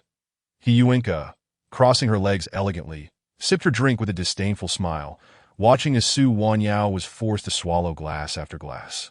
The haste and force with which the liquor was poured caused much of it to spill down her chin and onto her clothes. Meanwhile, He Yuenko fiddled with her phone, capturing the scene of Su Wanyao's struggle amidst the revelry of the men. On the other side of town, Gu Yunxiao had just returned home from work and noticed that Su Wanyao was not there. Glancing at the clock, he realized it was already past 10. Just as he pulled out his phone to call her, he received a call from Wang Ming. Boss, I just passed by the Dongqing bar and saw Miss Su. After much hesitation, Wang Ming finally decided to call his boss. Who invited her? Gu Yunxiao asked coldly, his brows furrowing. That IT was Su Jiangwo. Once again, it was Su Jiangwo. IT seemed the lesson they had imparted last time was insufficient. Gu Yunxiao's brows knitted even tighter as he grabbed the coat he had carelessly tossed onto the sofa and stormed out the door. When Gu Yunxiao arrived at the Dongqing bar, the sight before him almost compelled him to demolish the establishment. That Su Wanyao appeared as if she had been dragged from a barrel of liquor, the alcohol dripping from her clothes onto the floor. The men surrounding her laughed mockingly as they continued to force drinks down her throat, while one woman recorded the scene with her phone. Gu Yunxiao, catching a glimpse of the unfolding chaos, felt his anger boiling over as he contemplated making He Yuenko disappear from Jiangcheng. With a swift right hook, Gu Yunxiao incapacitated the man closest to Su Wanyao. Swiftly pulling her into his embrace, he then draped his coat over her, shielding her from the onlookers. Where did this insolent fool come from? The man who had just been struck slowly rose from the ground. Rubbing his mouth and spitting out blood in anger, the Jiyu Yunxiao held Su Wanyao protectively, his hawk-like gaze piercing through the remaining men, exuding an intimidating aura. Get lost. Those three simple words forced the burly men to take a few steps back. Hiyuinka was taken aback by the sudden appearance of this man, nearly dropping her phone in shock. Who is this little chick that dares to challenge me? She should know who I am. The bald man, feeling a loss of face, stepped forward defiantly. But before he could finish his taunt, Gu Yunxiao kicked him back to the ground. None of you will escape. Each word was deliberate, and without sparing another glance at the men. He turned to leave with Su Wanyao in his arms. As he turned, Gu Yunxiao shot a cold glance at the composed Hiyuinka. Their eyes met, and Hiyuinka felt frozen under his icy gaze. Her entire being stiffening. Brothers, pursue them. The bald man scrambled to his feet, clutching his abdomen, rallying his companions to chase after them. Jiyu Yunxiao ignored their bravado, carrying Su Wanyao to the modified Mercedes she had seen earlier. Instructing Wang Ming, who stood outside, "Bind the ones behind us, let's head back to the apartment." Once the destination was set with the driver, Gu Yunxiao turned his attention back to the woman in his arms. Observing Su Wanyao's disheveled state, his anger reached a boiling point, nearly erupting. Forcing himself to suppress his fury, he recognized that resolving Su Wanyao's predicament was of utmost importance, since taking her under his wing. The woman in his embrace had grown increasingly unruly. Through her clothing, Gu Yunxiao could feel the warmth radiating from her. "I'm so hot." Su Wanyao's lips parted in distress, her expression one of suffering as she struggled beneath the weight of the coat that had slipped to the floor. "Drive properly." The driver, curious, glanced up at the rearview mirror, having never seen Gu Yunxiao so furious. What kind of person could provoke such a reaction from him? Before the driver could comprehend the situation, he was met with a thunderous roar that seemed to come from the depths of hell. "Damn woman, you are truly audacious." Chapter 16. A rapidly progressing relationship, Su Wanyao's pain was increasingly evident, clearly having been ensnared in a trap. Had he not arrived in time, the consequences would have been dire. As this thought crossed his mind, Gu Yunxiao tightened his grip around Su Wanyao. The woman held tightly by him struggled to breathe, her face reddening as she began to cough. The Jiyu Yunxiao quickly loosened his hold, his hawk-like eyes betraying attention and concern he had not yet acknowledged. Upon arriving at Su Wanyao's small apartment, Gu Yunxiao sighed at the sight of her clothes soaked in alcohol, that he knew he could not allow her to sleep like this. There were only the two of them in the apartment. After much hesitation, he was at a loss as to what to do to Jiyu Yunxiao. "Gu Yunxiao, help me, save me." Feeling the bumps of the ride, Su Wanyao clung even tighter to his neck. Jiyu Yunxiao paused, his gaze deepening as he held her close. At present, he could only help Su Wanyao dry off to prevent her from catching a chill. After placing her in the bathtub and rinsing her off, he carried her back to the bedroom. Looking at Su Wanyao, Gu Yunxiao found himself questioning his willpower for the first time. "Just sleep peacefully." He pressed a kiss to Su Wanyao's feverish forehead, his voice softening as he struggled to keep his gaze from lingering on the restless figure on the bed. Unbeknownst to Su Wanyao, at that moment, she exuded an irresistible allure. Even Gu Yunxiao, who prided himself as Gu Xiaowei, found it difficult to control himself. "I'm so hot." Su Wanyao felt the coolness on her forehead vanish, overwhelmed by discomfort as she desperately sought that soothing, soft touch. Seizing Gu Yunxiao's arm, she suddenly threw herself into his embrace. Finally, Gu Yunxiao let out a low growl. "That is Su Wanyao. Remember, it was you who provoked me. Legally, this little woman was already his wife. Furthermore, after a bath." Su Wanyao showed no signs of awakening. Instead, her condition seemed to worsen. The Jiyu Yunxiao could not afford to dwell on such matters. "Ugh, my head hurts." As Su Wanyao groggily awakened, she sensed someone watching her. Blinking her dazed eyes, she stared at the ceiling, momentarily unable to recall what had transpired. "Where am I?" Rubbing her throbbing head, she propped herself up on her arms and hoarsely asked, "Am I at home?" Seeing the blanket slip from Su Wanyao's shoulders, Gu Yunxiao's gaze deepened. Suddenly, a man's voice pierced the silence. "Duh!" Su Wanyao screamed, and Gu Yunxiao turned his head just in time to evade her punch. Realizing Gu Yunxiao's intense gaze, Su Wanyao finally remembered that she was not fully dressed and hastily pulled the blanket up. Yet, Gu Yunxiao's gaze only intensified, burning with desire. In a flurry, Su Wanyao buried herself beneath the covers. leaving only her glistening eyes peering out, filled with uncertainty as she looked at Gu Yunxiao. What did you do to me?" Though her head was foggy, Su Wanyao could feel the aches in her body, especially the sharp pains that suggested they had crossed certain boundaries the previous night. This was the only explanation she could muster for her current state. Initially, Gu Yunxiao had intended to take things slow. But last night, as Su Wanyao had been too enticing, he ultimately succumbed and claimed her sooner than planned. To soothe the young lady, he had cleared his schedule for the day to accompany her and help her come to terms with the current situation.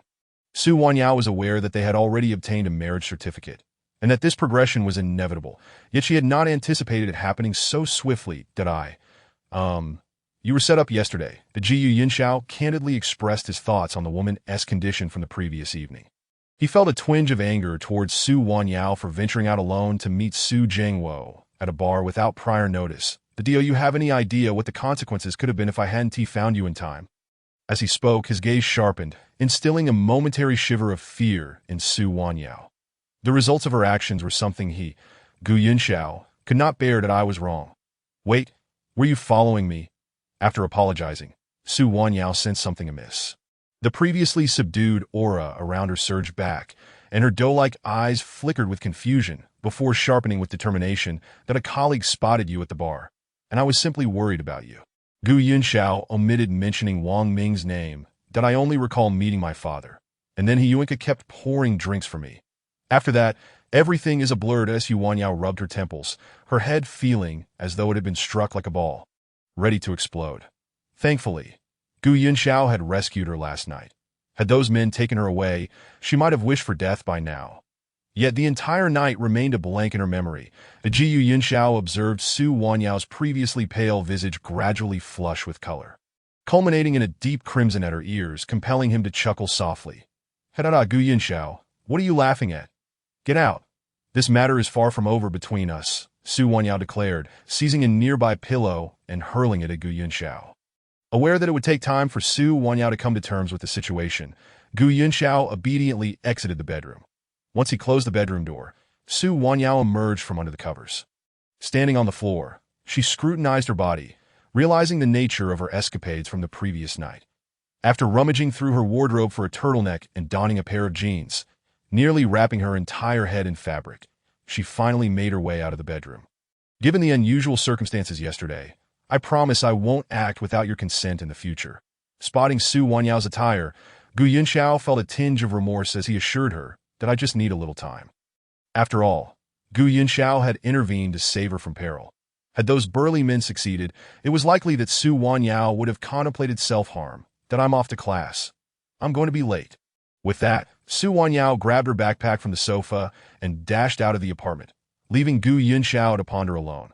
Unable to accept the rapid progression of their relationship, Su Wanyao found herself unable to absorb the lessons in class, her mind consumed by the fragmented recollections of that morning.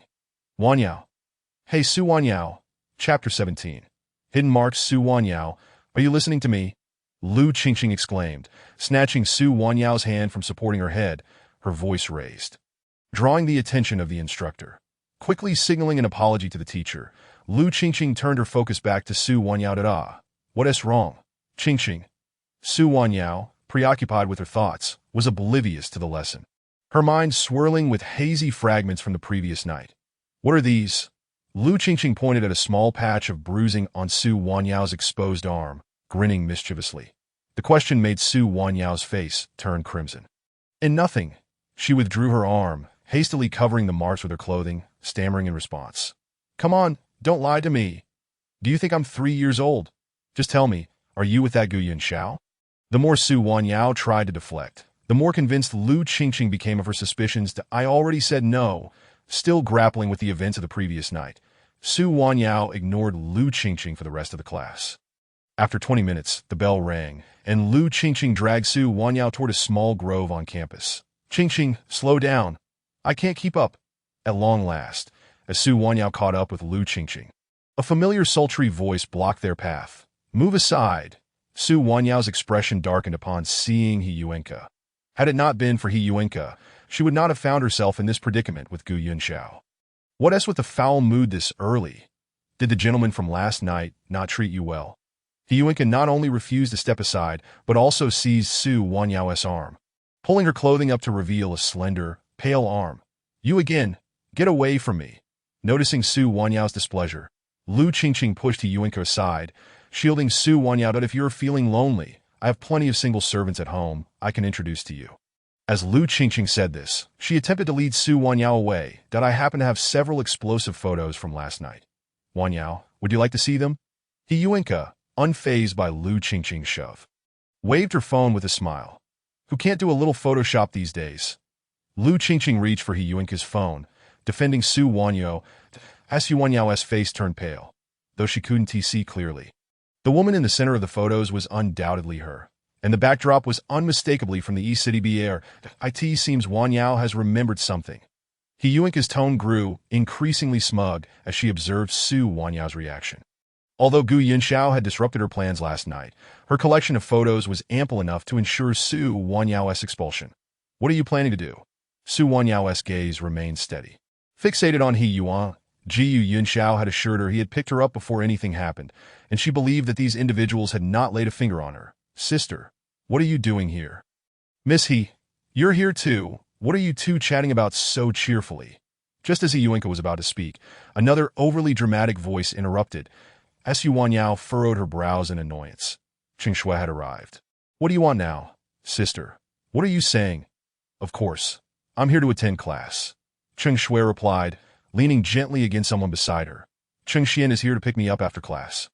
Observing Cheng Xian's tender gaze toward Cheng Shui, Su Wanyao felt a pang of discomfort, instinctively rubbing her arm, her expression softening slightly. Let us not talk about me. Miss He, what are you discussing? Cheng Shui inquired, her curiosity piqued by the phone that He Yuenka was waving. Isn't that my sister? Upon closer inspection of the photos on the phone, Cheng Shui gasped, Sister, you were out drinking. Cheng Shui's loud exclamation attracted the attention of many bystanders. What nonsense are you spouting, Cheng Shui? I warn you, if you keep talking like that, I'll make you regret it. Lu Qingqing immediately raised her fist, ready to strike Cheng Shui. Did I say something wrong? Miss He, you took those photos, didn't you? Cheng Shui feigned fear, retreating into Cheng Xian's embrace, redirecting the conversation to He Yuenka. I just happened to see Wanyao drinking with some gentlemen when I went to the bar to meet friends yesterday. He Yuenka's voice, though not as loud as Cheng Shui's, was sufficiently audible for everyone to hear. That I must tell you both to keep your mouths shut. Lu Qingqing could no longer bear it, pulling Su Wanyao away, only to be blocked by Cheng Shui. Cheng Xian stood silently, casting disdainful glances at Su Wanyao. As Su Wanyao felt the weight of Cheng Xian's gaze, tugging at her sleeves in an attempt to hide the marks on her arm. Although her memories were hazy, she knew that last night's events involved Gu Yinxiao, not the men depicted in the photos. However, the marks on her body would leave her speechless. Cheng Shui noticed Su Wanyao's subtle movements and reached for her arm, only to have Lu Qingqing swat her hand away. What do you think you are? I'll say this once more. Keep your distance from Wanyao. With Lu Qingqing's force behind her, Cheng Shui attempted to use the same tactic again, pretending to stumble backward. That trick won't work on me. Lu Qingqing caught Cheng Shui, pulling her forward and causing her to trip. Had Cheng Xian not caught her in time, Cheng Shui would have fallen face first onto the ground. What do you think you're doing, Lu Qingqing? Cheng Xian frowned, shielding Cheng Shui protectively, his voice stern. Just stating what I saw. Cheng Shui patted Cheng Xian, signaling him to remain silent, and then quickly feigned tears. Sister, if you're truly in need of money, just tell me. Our family will help you. Why must you demean yourself by going out to drink? Even Dad would be hurt by this. Each of Cheng Shui's statements solidified the notion that Su Wanyao had been out drinking, leaving her utterly speechless. Heavens, I can't believe we have someone who goes out to drink at our school. How utterly embarrassing. I'm going to report her to the administration.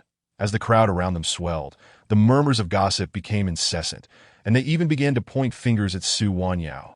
Lu Qingqing sensed the shift in atmosphere and pulled Su Wanyao away. Sister, if you find yourself short on money in the future, just call me. Please, never resort to escorting again. Chapter 18, An Eye for an Eye, Cheng Shui.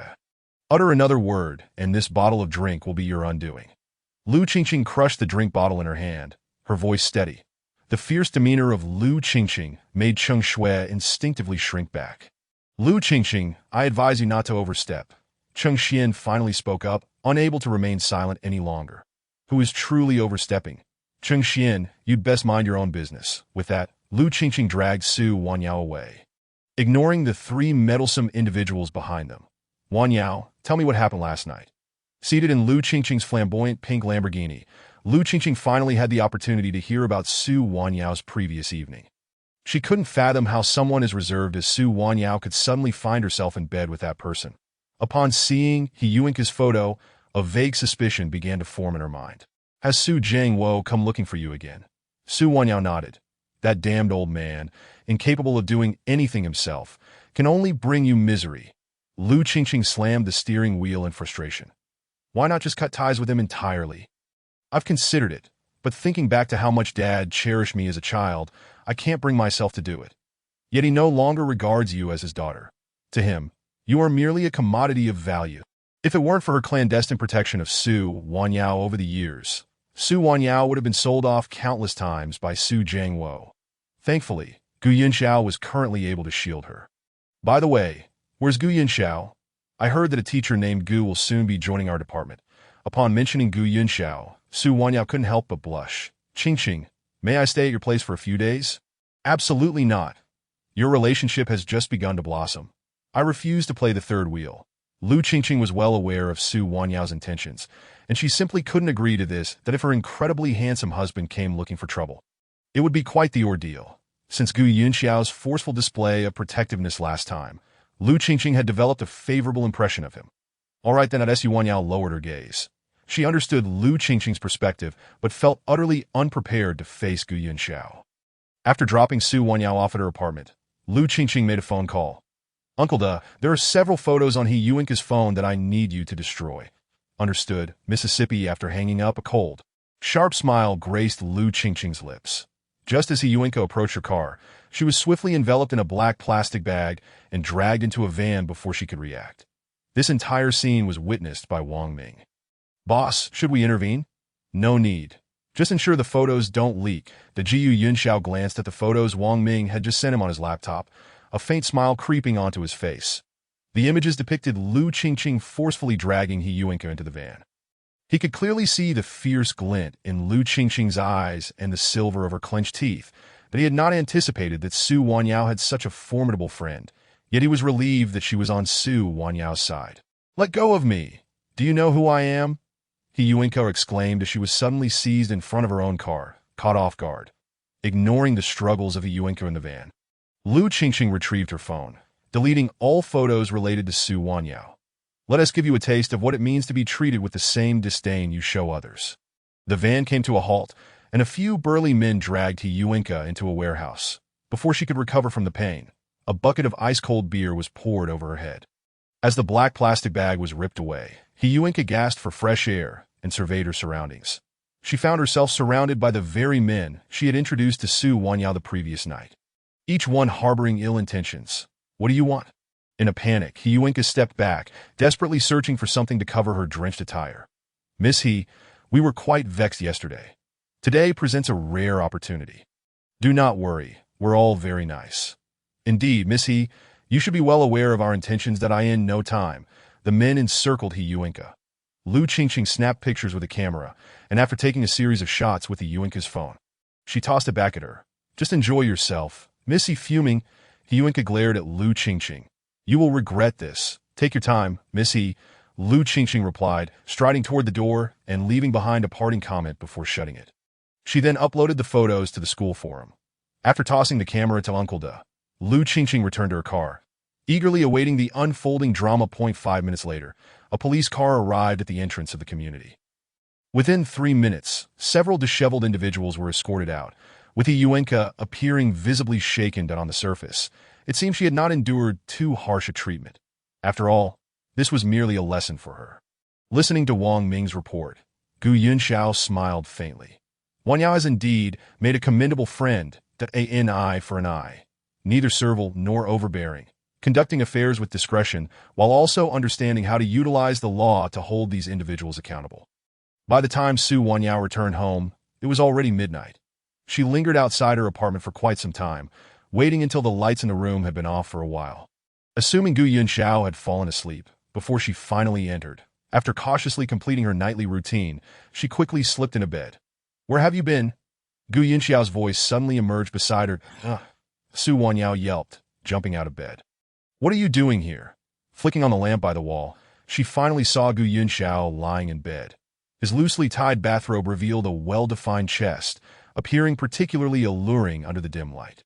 Su Wanyao swallowed hard, never before having realized how fit Gu Yunxiao was. "That I was just sleeping," Ji Yunxiao replied nonchalantly, patting the spot beside him to indicate that she should come over.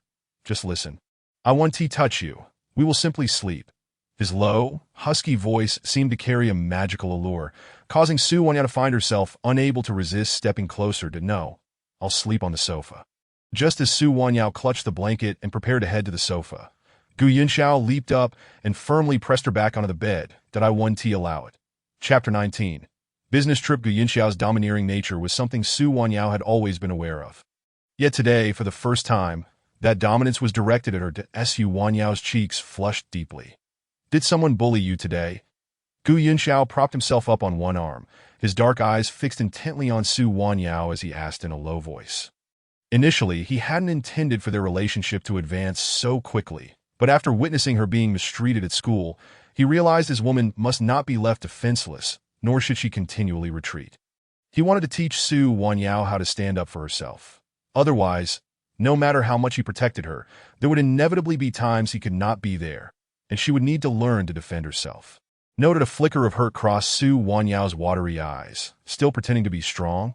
Releasing one hand, Gu Yunxiao ruffled Su Wanyao's hair and sighed. "Always yielding only makes others think you are easy to bully." With that, he left the bedroom, taking a pillow with him. Su Wanyao stared at Gu Yunxiao's retreating figure, lost in thought. For all those years she had endured bullying in the Chung family, had her constant yielding led her to this point, where she was coerced into marriage and even forced to accompany others to bed.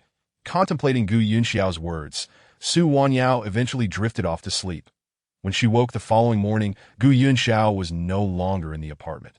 A sumptuous breakfast awaited her on the dining table, accompanied by a note beside the milk. "Out of town for a week on business, that I will return." The handwriting was bold and vigorous.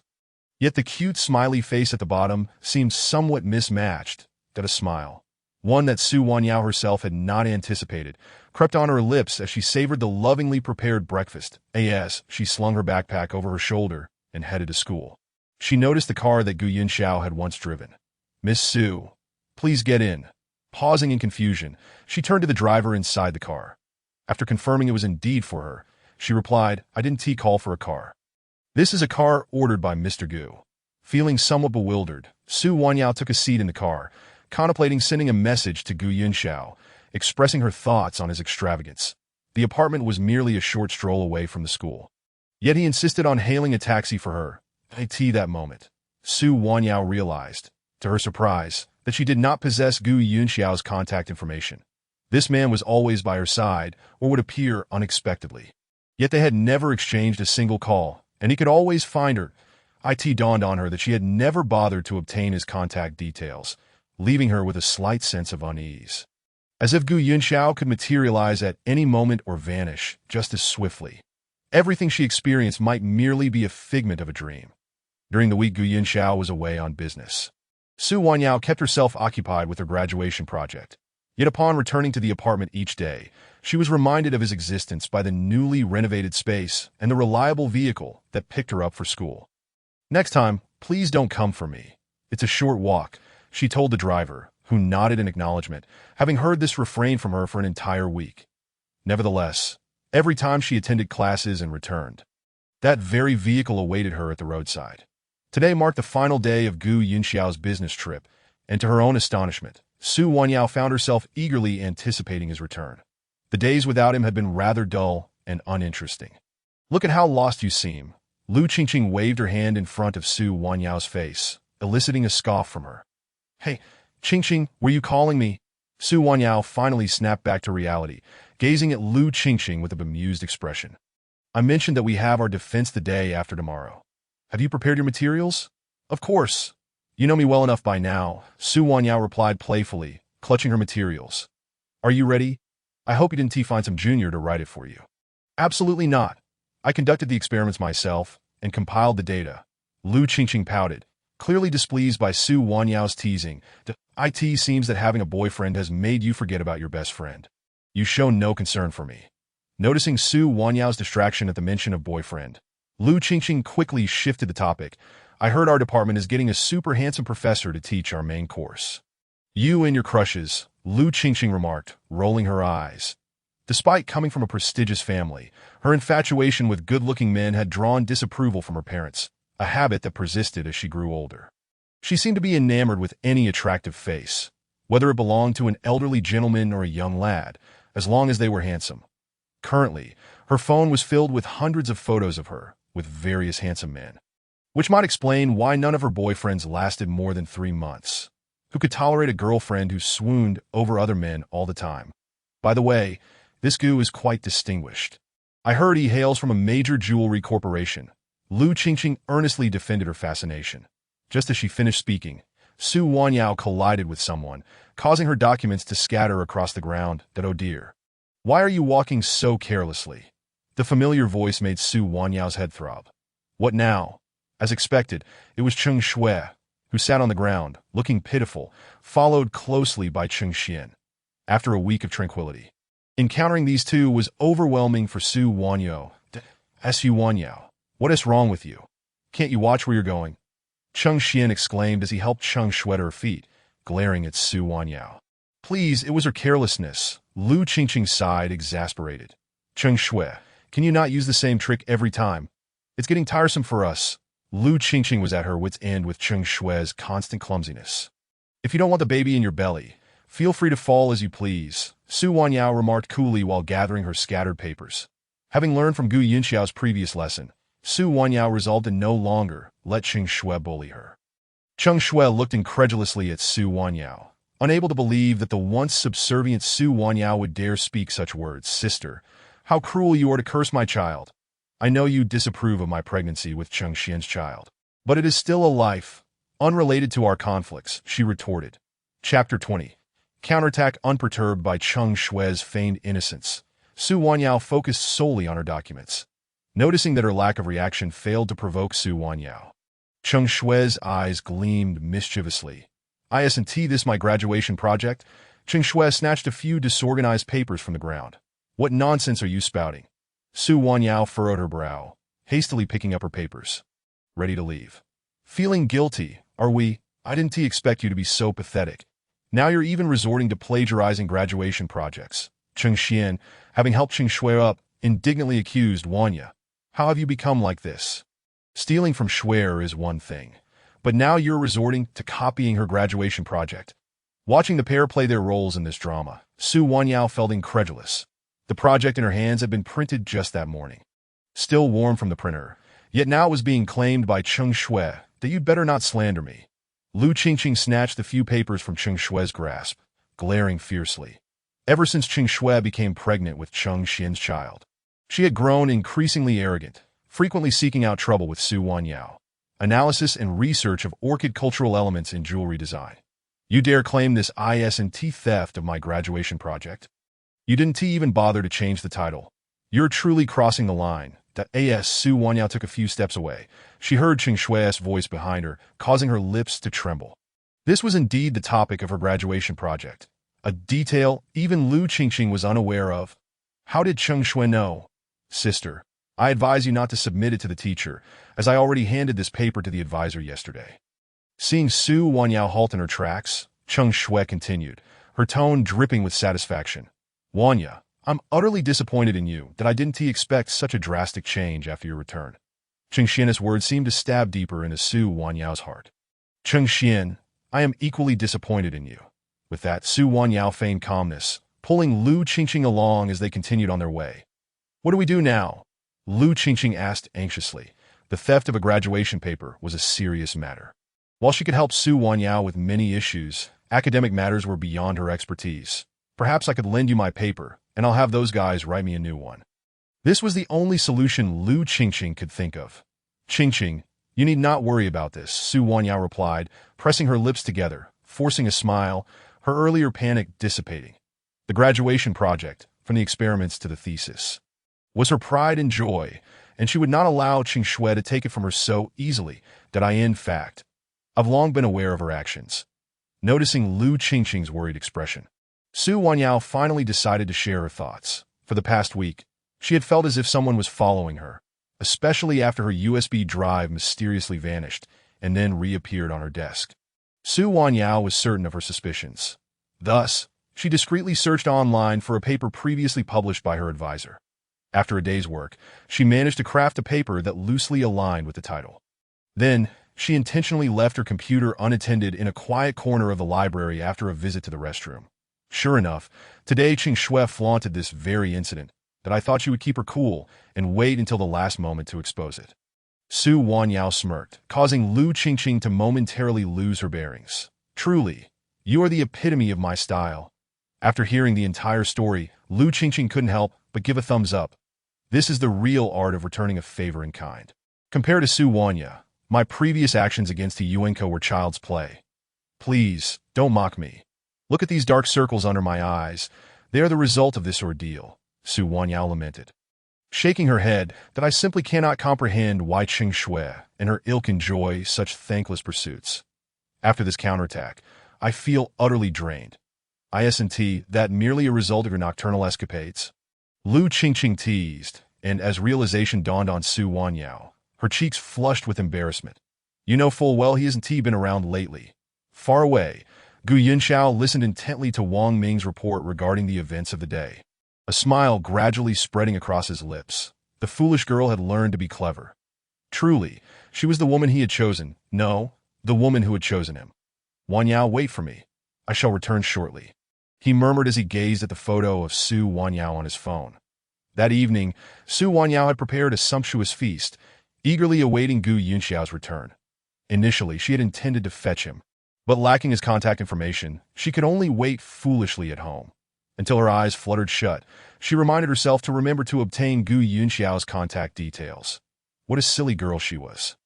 As Gu Yunxiao entered the apartment, he beheld Su Wanyao asleep, her head resting on the dining table. That he shook his head, yet a smile, unbeknownst to him, formed on his lips, radiating happiness. Gently, he lifted Su Wanyao and placed her on the bed, soothing her as she stirred, reluctant to awaken.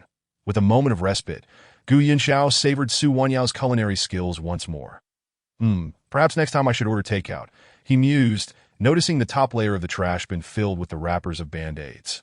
A night devoid of dreams, Su Wanyao indulged in a blissful beauty sleep, awakening with a sense of happiness to find a handsome face looming before her. Her eyes widened in surprise, nearly crying out. Should sleep a little longer, Gu Yunxiao whispered. Noticing her awakening, he placed a gentle kiss on her forehead, tightening his embrace to draw her closer, and then closed his eyes again, observing his slightly fatigued yet handsome visage. Su Wanyao succumbed to sleep once more, closing her eyes. Today is the day for submitting my thesis. Sudden realization jolted Su Wanyao awake as she flung off the covers and leaped out of bed. The culprit responsible for her oversleeping was long gone from the apartment. The dining table still bore remnants of the breakfast from that day, accompanied by a note, with a furious bite into her toast. She muttered a curse at Gu Yunxiao before hastily rushing out the door. Miss Su, please take a seat. I assure you, you will make it in time. As Su Wanyao dashed downstairs, she spotted the familiar Volkswagen Phaeton, letting out a sigh of relief. Chapter 21. Hello. Teacher Gu, uncertain if it was due to her fabricated thesis, Su Wanyao had not encountered Qing Shui for an entire week. Even He Yuenka seemed to have vanished, leaving Su Wanyao to enjoy her leisurely life, with prepared meals awaiting her return home each day. As long as she obediently ate, Gu Yunxiao permitted her to pursue her interests. When she offered to help with the dishes, he would not allow her to intervene. Suddenly feeling as though her diligent efforts had led her to a life of indulgence, she mused. Wanyao, have you noticed you've gained some weight recently? Lu Qingqing remarked seriously, startling Su Wanyao nearly out of her chair. I understand. This is the happiness weight, Lu Qingqing continued, her eyes sparkling with mischief. Don't be ridiculous. Su Wanyao retorted. By the way, I mentioned that our department's esteemed teacher Gu has arrived. Let us go. Come listen to his lecture with me. I refuse. You're the one who's infatuated. Su Wanyao shook her head vehemently. To be honest, she had never been attracted to the type of infatuation Lu Qingqing exhibited. As for her preferences, Gu Yunxiao's handsome face immediately filled her mind. Indeed, Gu Yunxiao was the most striking man she had ever encountered, surpassing even Su Jiangwo in his youth. This teacher Gu was not only handsome and wealthy but, most importantly, utterly devoted. Ignoring Su Wanyao's protests, Lu Qingqing dragged her towards the lecture hall. Cheng Xian is being so extravagant. I am truly moved to tears. Just as they reached the classroom door, they heard the voice of Cheng Shui. Speaking in a high-pitched tone, Su Wanyao frowned. It was Cheng Shui again. As she contemplated a way to escape, Lu Qingqing pulled her into the classroom. Anything bought for you is never a waste. Cheng Xian gazed at Cheng Shui with affection. The surrounding women expressed their envy. Cheng Xian, I love you, Cheng Shui exclaimed, jumping up to plant a kiss on Cheng Xian's cheek, leaving a bright red lipstick mark. Cheng Xian did not wipe it off. Instead, he affectionately ruffled Cheng Shui's hair. How nauseating, Lu Qingqing muttered, unable to tolerate their ostentation, sticking her tongue out at them while taking a seat next to Su Wanyao in the second-to-last row. Everyone in the department was aware of the new teacher Gu. The massive lecture hall, capable of seating nearly 1,000, was nearly filled to capacity. What kind of teacher possessed such popularity, attracting so many students from other departments? Su Wanyao remained skeptical, lamenting the infatuation of women nowadays that isn't that my sister. Cheng Shui spotted Su Wanyao, flaunting her large diamond ring, as she sashayed over. Sister, your skills are remarkable. The last 3 words dripped with venom as Cheng Shui nearly ground her teeth. Thanks to you, my advisor has personally selected my thesis topic for me to redo my graduation project. But no worries, it just so happens that this is a subject Cheng Xian has researched. Now, Cheng Xian has already helped me complete it. As she spoke, she waved her ringed hand in front of Su Wanyao's face, eager to blind both Su Wanyao and Lu Qingqing with its brilliance. How dare you flaunt a mere moissanite here? Lu Qingqing rolled her eyes, exasperated by Cheng Shui's lack of discernment. I don't blame you for your ignorance. After all, a mature and devoted man like Cheng Xian is exceedingly rare. Unlike some people who randomly pick a destitute individual off the street to marry, Cheng Shui continued admiring her ring while disdainfully remarking on Su Wanyao's situation. Even your father is embarrassed, refusing to acknowledge you as his daughter. Su Wanyao clenched her fists on her lap, her lips pursed tightly. Regardless of how Cheng Shui bullied her, she chose to remain silent. However, the mention of her marriage certificate with Gu Yunxiao was intolerable. If it weren't for Cheng Jinglan's pressure to marry, she would never have randomly chosen someone to wed. Thankfully, she had ended up with Gu Yunxiao. It seemed that hypocrisy had no correlation with appearance. Just as Cheng Shui reveled in her triumph, a magnetic voice cut through the atmosphere, piercing through her fade. Allow me to introduce our new teacher, Gu Yunxiao. Wanyao, what do you think? Isn't this a tremendous surprise? Lu Qingqing nudged Su Wanyao as Gu Yunxiao appeared, just in time to rescue her from the situation. As Su Wanyao gazed in disbelief at the man approaching her. It's all right, Gu Yunxiao reassured as he reached Su Wanyao's side. Smoothing her clenched hands, he then guided her to the front of the classroom. The entire lecture hall was captivated by the scene unfolding before them, unsure how to react. Make way! Make way! Lu Qingqing shouted as she maneuvered through the crowd, finally settling next to Su Wanyao in the front row. Once Su Wanyao was comfortably seated, Gu Yunxiao ascended the podium and donned a microphone. Hello everyone. I will be your jewelry design teacher this semester. I am Gu Yunxiao. He turned to write his name on the blackboard before facing the audience once more. The chatter among the students buzzed incessantly. Wow, Teacher Gu is incredibly handsome. I wonder if Teacher Gu is single? How can there be such a gentleman in the world? Due to Gu Yunxiao's heroic entrance, he instantly captured the hearts of all the girls present. That moment, Su Wanyao was entranced, unable to take her eyes off the man standing at the podium. She had always known Gu Yunxiao was a teacher at the school, but never anticipated he would be instructing her subject. Now, let us begin the lesson. Throughout the class, Su Wanyao found herself utterly absorbed not in the lecture, but in Gu Yunxiao's every smile and expression, each subtle detail captured in her mind. For the first time, she recognized how astonishingly handsome a man could appear when diligently at work. As Gu Yunxiao took the spotlight, Cheng Shui, whose thunder had been stolen, seethed in silence, her face alternating between shades of green and white. Glaring at the man at the podium, she glanced at Su Wanyao, who was infatuated in the front row, and a cunning plan began to form in her mind. The Gu Yunxiao's class was nothing short of perfect. Not a single student was distracted or slipped away. Everyone was attentive and engaged, and as soon as the class concluded, Gu Yunxiao was escorted back to his office amidst a throng of admirers. Su Wanyao stared at the shimmering figure in the crowd, momentarily lost in thought that it was only today that she truly comprehended the extent of Gu Yunxiao's excellence. Chapter 22. A romantic proposal reflecting on his previous claims of lacking a car or a house. It now appeared that he simply chose not to purchase them, that in comparison to Gu Yunxiao, could an ordinary university student like her ever be worthy of such an exceptional man? What are you lost in thought about?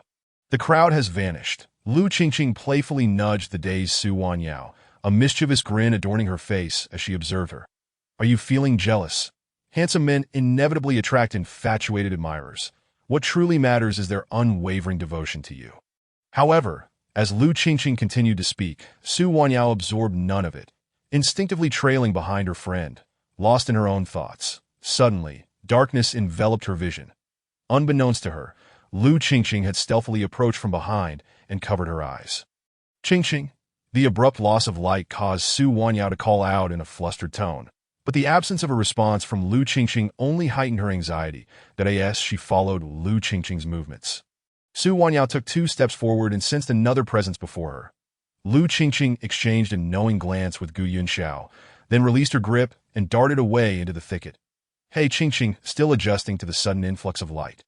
Su Wanyao called out loudly, prompting Lu Qingqing to hasten her escape, Jiu Yunxiao. With Lu Qingqing now out of sight, Su Wanyao turned around, only to find Gu Yunxiao standing before her. Are you surprised? He extended a pink balloon toward her, leaning closer to whisper in her ear. Upon hearing his words, Su Wanyao finally took notice of her surroundings. The trees were adorned with pink ribbons, pink balloons floated nearby, and a rosy carpet covered the ground, while vibrant bubbles danced in the air. Marry me, Wanyao. Just as Su Wanyao was still immersed in the romantic ambience, Gu Yunxiao suddenly knelt before her. What are you saying? We have already registered our marriage. Su Wanyao was puzzled by Gu Yunxiao's intentions, that he then produced a pink velvet box from his pocket, revealing a diamond ring within. Overwhelmed with emotion, Su Wanyao covered her mouth with her hands. Marry me. Jiu Yunxiao grasped Su Wanyao's right hand, and without waiting for her consent, he slipped the ring onto her 4th finger. I apologize. This is all I can offer you right now. Before Gu Yunxiao could finish his sentence, Su Wanyao was already in tears. This was the first time she had ever received a diamond ring. Regardless of its size, it symbolized the heartfelt intentions of the man before her, that I don't need this. Su Wanyao choked out, tears of joy welling in her eyes. Observing the contradictory emotions of this little woman, Gu Yunxiao rose and embraced Su Wanyao tightly. Wanyao, you must understand, in my eyes, you are deserving of all the beauty this world has to offer. To marry you is the greatest happiness of my life. When the time is right, I will ensure you have the grandest wedding. Jiu Yunxiao released Su Wanyao, placing his hands on her shoulders. His gaze fixed intently upon her as he spoke earnestly. Lu Qingqing often told her that a man's words are deceiving. However, every romantic sentiment uttered by Gu Yunxiao was something Su Wanyao believed unconditionally. She was confident that he would keep his promises. Is this enough mushiness? I'm practically being devoured by mosquitoes. Just as the two were locked in a tender embrace, an abrupt voice broke the moment. Su Wanyao turned, amused, to see Lu Qingqing waving a bubble machine with foam splattered across her face, looking utterly ridiculous. Finally, Su Wanyao could no longer contain herself and burst into laughter. Thank you, Yunxiao, thank you. Qingqing. Stepping away from Gu Yunxiao's embrace, she approached Lu Qingqing, wiping the foam from her face, and earnestly declared, no matter how many obstacles and hardships life throws my way, with a husband and friends like you by my side, I have nothing to fear. The feelings of self-doubt that once lingered around Su Wanyao dissipated. How did you two end up together? After feeling touched, Su Wanyao voiced her curiosity. Qingqing is your only friend. She mentioned that you enjoy surprises and romance, so we planned this surprise together. Jiu Yunxiao nodded in gratitude toward Lu Qingqing. All right, enough chit-chat. Where's my payment? Lu Qingqing extended her hand, signaling for her reward. Gu Yunxiao retrieved a pre-prepared piece of paper from his pocket and handed it to Lu Qingqing. It contains my senior's phone number. Hearing their exchange, Su Wanyao felt a dark cloud looming overhead. What kind of arrangement is this? Lu Qingqing is clearly using her as a means to acquire a handsome man's contact information. She decided to retract her earlier words. Lu Qingqing was indeed a mischievous friend. After receiving her reward, Lu Qingqing waved goodbye and turned to fiddle with her phone. Jiyu Yunxiao and Su Wanyao walked back to their apartment in silence, their intertwined hands silently affirming their connection. Even in quietude, they relished each other's presence. Upon entering the apartment, having already experienced the romantic setup in the thicket, Su Wanyao felt a twinge of immunity to the decorations, yet she couldn't resist leaping into Gu Yunxiao's embrace. The entire apartment resembled a sea of roses, with floral arrangements adorning every corner and rose petals strewn across the floor. Dead on the dining table, 2 plates of Western cuisine awaited them, accompanied by a bottle of red wine. Overwhelmed with emotion, Su Wanyao suddenly recalled something. She still owed the mysterious benefactor for the dress, and all of this required money. However, gazing into Gu Yunxiao's starry eyes, she chose to remain silent. Wanyao, actually, there's something else I want to discuss with you. Gu Yunxiao hesitated before speaking. Su Wanyao regarded the man across from her, surprised to see him so uncertain. That MY Senior Studio has encountered some issues, and I need to assist them. The romantic atmosphere that had enveloped Su Wanyao moments ago faded slightly. Yet she managed to smile. How long will it take? At most a week. All right. Lowering her gaze, she found that the once delectable steak now tasted bland and unappealing. Suddenly, a cold, soft sensation pressed against her lips, plunging her into an unexpected darkness. Su Wanyao's eyes widened as she stared at the handsome face before her, momentarily bewildered by the sudden kiss. Close your eyes. The Jiyu Yunxiao's voice was husky, his breath unsteady, emanating an air of danger. Startled by this intensity, Su Wanyao instinctively shut her eyes, feeling the icy touch envelop her entire being. Chapter 23. Gradual Adaptation. Su Wanyao felt a surge of anxiety. Can we not? I'm not ready yet. Sensing the tremors of the delicate woman in his arms, Gu Yunxiao ceased his movements, merely holding her tightly. Feeling his restraint, Su Wanyao's heart fluttered with a hint of guilt. She bit her lip and softly murmured, Gu Yunxiao, let's take it slow. I will gradually adapt and entrust myself to you completely. The man seemed taken aback, nodding with a hoarse voice. They remained in each other's embrace, drifting into sleep. The following day, as Su Wanyao arrived at school, she was met with Lu Qingqing's excited exclamation. Wanyao, you've been accepted by the Bai Group's headquarters. Taking the notification letter from Lu Qingqing's hands, Su Wanyao was momentarily incredulous. The Bai Group's jewelry design company was not only a dominant force in Jiangcheng, but also boasted a formidable reputation nationwide. When she had submitted her resume days prior, it had been with a casual attitude, never imagining she would actually be hired. Indeed, ever since encountering Gu Yunxiao, her luck had soared. That's wonderful. Qingqing, come, let me treat you to a meal. Upon hearing this momentous news, Su Wanyao promptly skipped class, dragging Lu Qingqing out for a celebratory feast. The two sat in a CAF, animatedly discussing the handsome men they might encounter at the Bai Group and whether they might experience a romance with a domineering CEO. Qingqing, don't forget, I already have Yunxiao, Su Wanyao teased, resting her head on her hand, and no worries. This will keep Gu Yunxiao on his toes. Regarding Gu Yunxiao's sudden appearance in Su Wanyao's life, Lu Qingqing had not been without her own inquiries. With her family's resources, she could only trace Gu Yunxiao's experiences post-university, finding nothing prior. Therefore, even while assisting Gu Yunxiao with his proposal, Lu Qingqing had not fully accepted him. Su Wanyao's acceptance into the Bai Group was also a period of evaluation for her regarding Gu Yunxiao. You know the Bai Group is one of the top companies in Jiangcheng. Be careful when you get there. Lu Qingqing's expression was laced with concern as she regarded Su Wanyao. That Su Wanyao's gentle nature made her an easy target for bullying in the workplace. I understand. You need not worry. I am no longer the Su Wanyao I used to be. Gently patting Lu Qingqing's shoulder, Su Wanyao signaled her not to worry too much. The whispered conversation between the two close friends was inadvertently overheard by Gu Yunxiao, who, with his long legs, crossed the bench and sat beside Su Wanyao. Why do you always appear and disappear like a ghost? Startled by Gu Yunxiao's sudden arrival, Lu Qingqing rolled her eyes in annoyance. You've been accepted by the Bai Group. That's wonderful. Jiyu Yunxiao paid no heed to Lu Qingqing's complaints, a smile curling at the corners of his mouth. This marked the first time Gu Yunxiao openly praised Su Wanyao. As a future competitor, he had already thoroughly investigated the Bai group before arriving in Jiangcheng. Flattered by Gu Yunxiao's compliment, Su Wanyao found herself momentarily at a loss for words. Was a simple, wonderful all she could muster?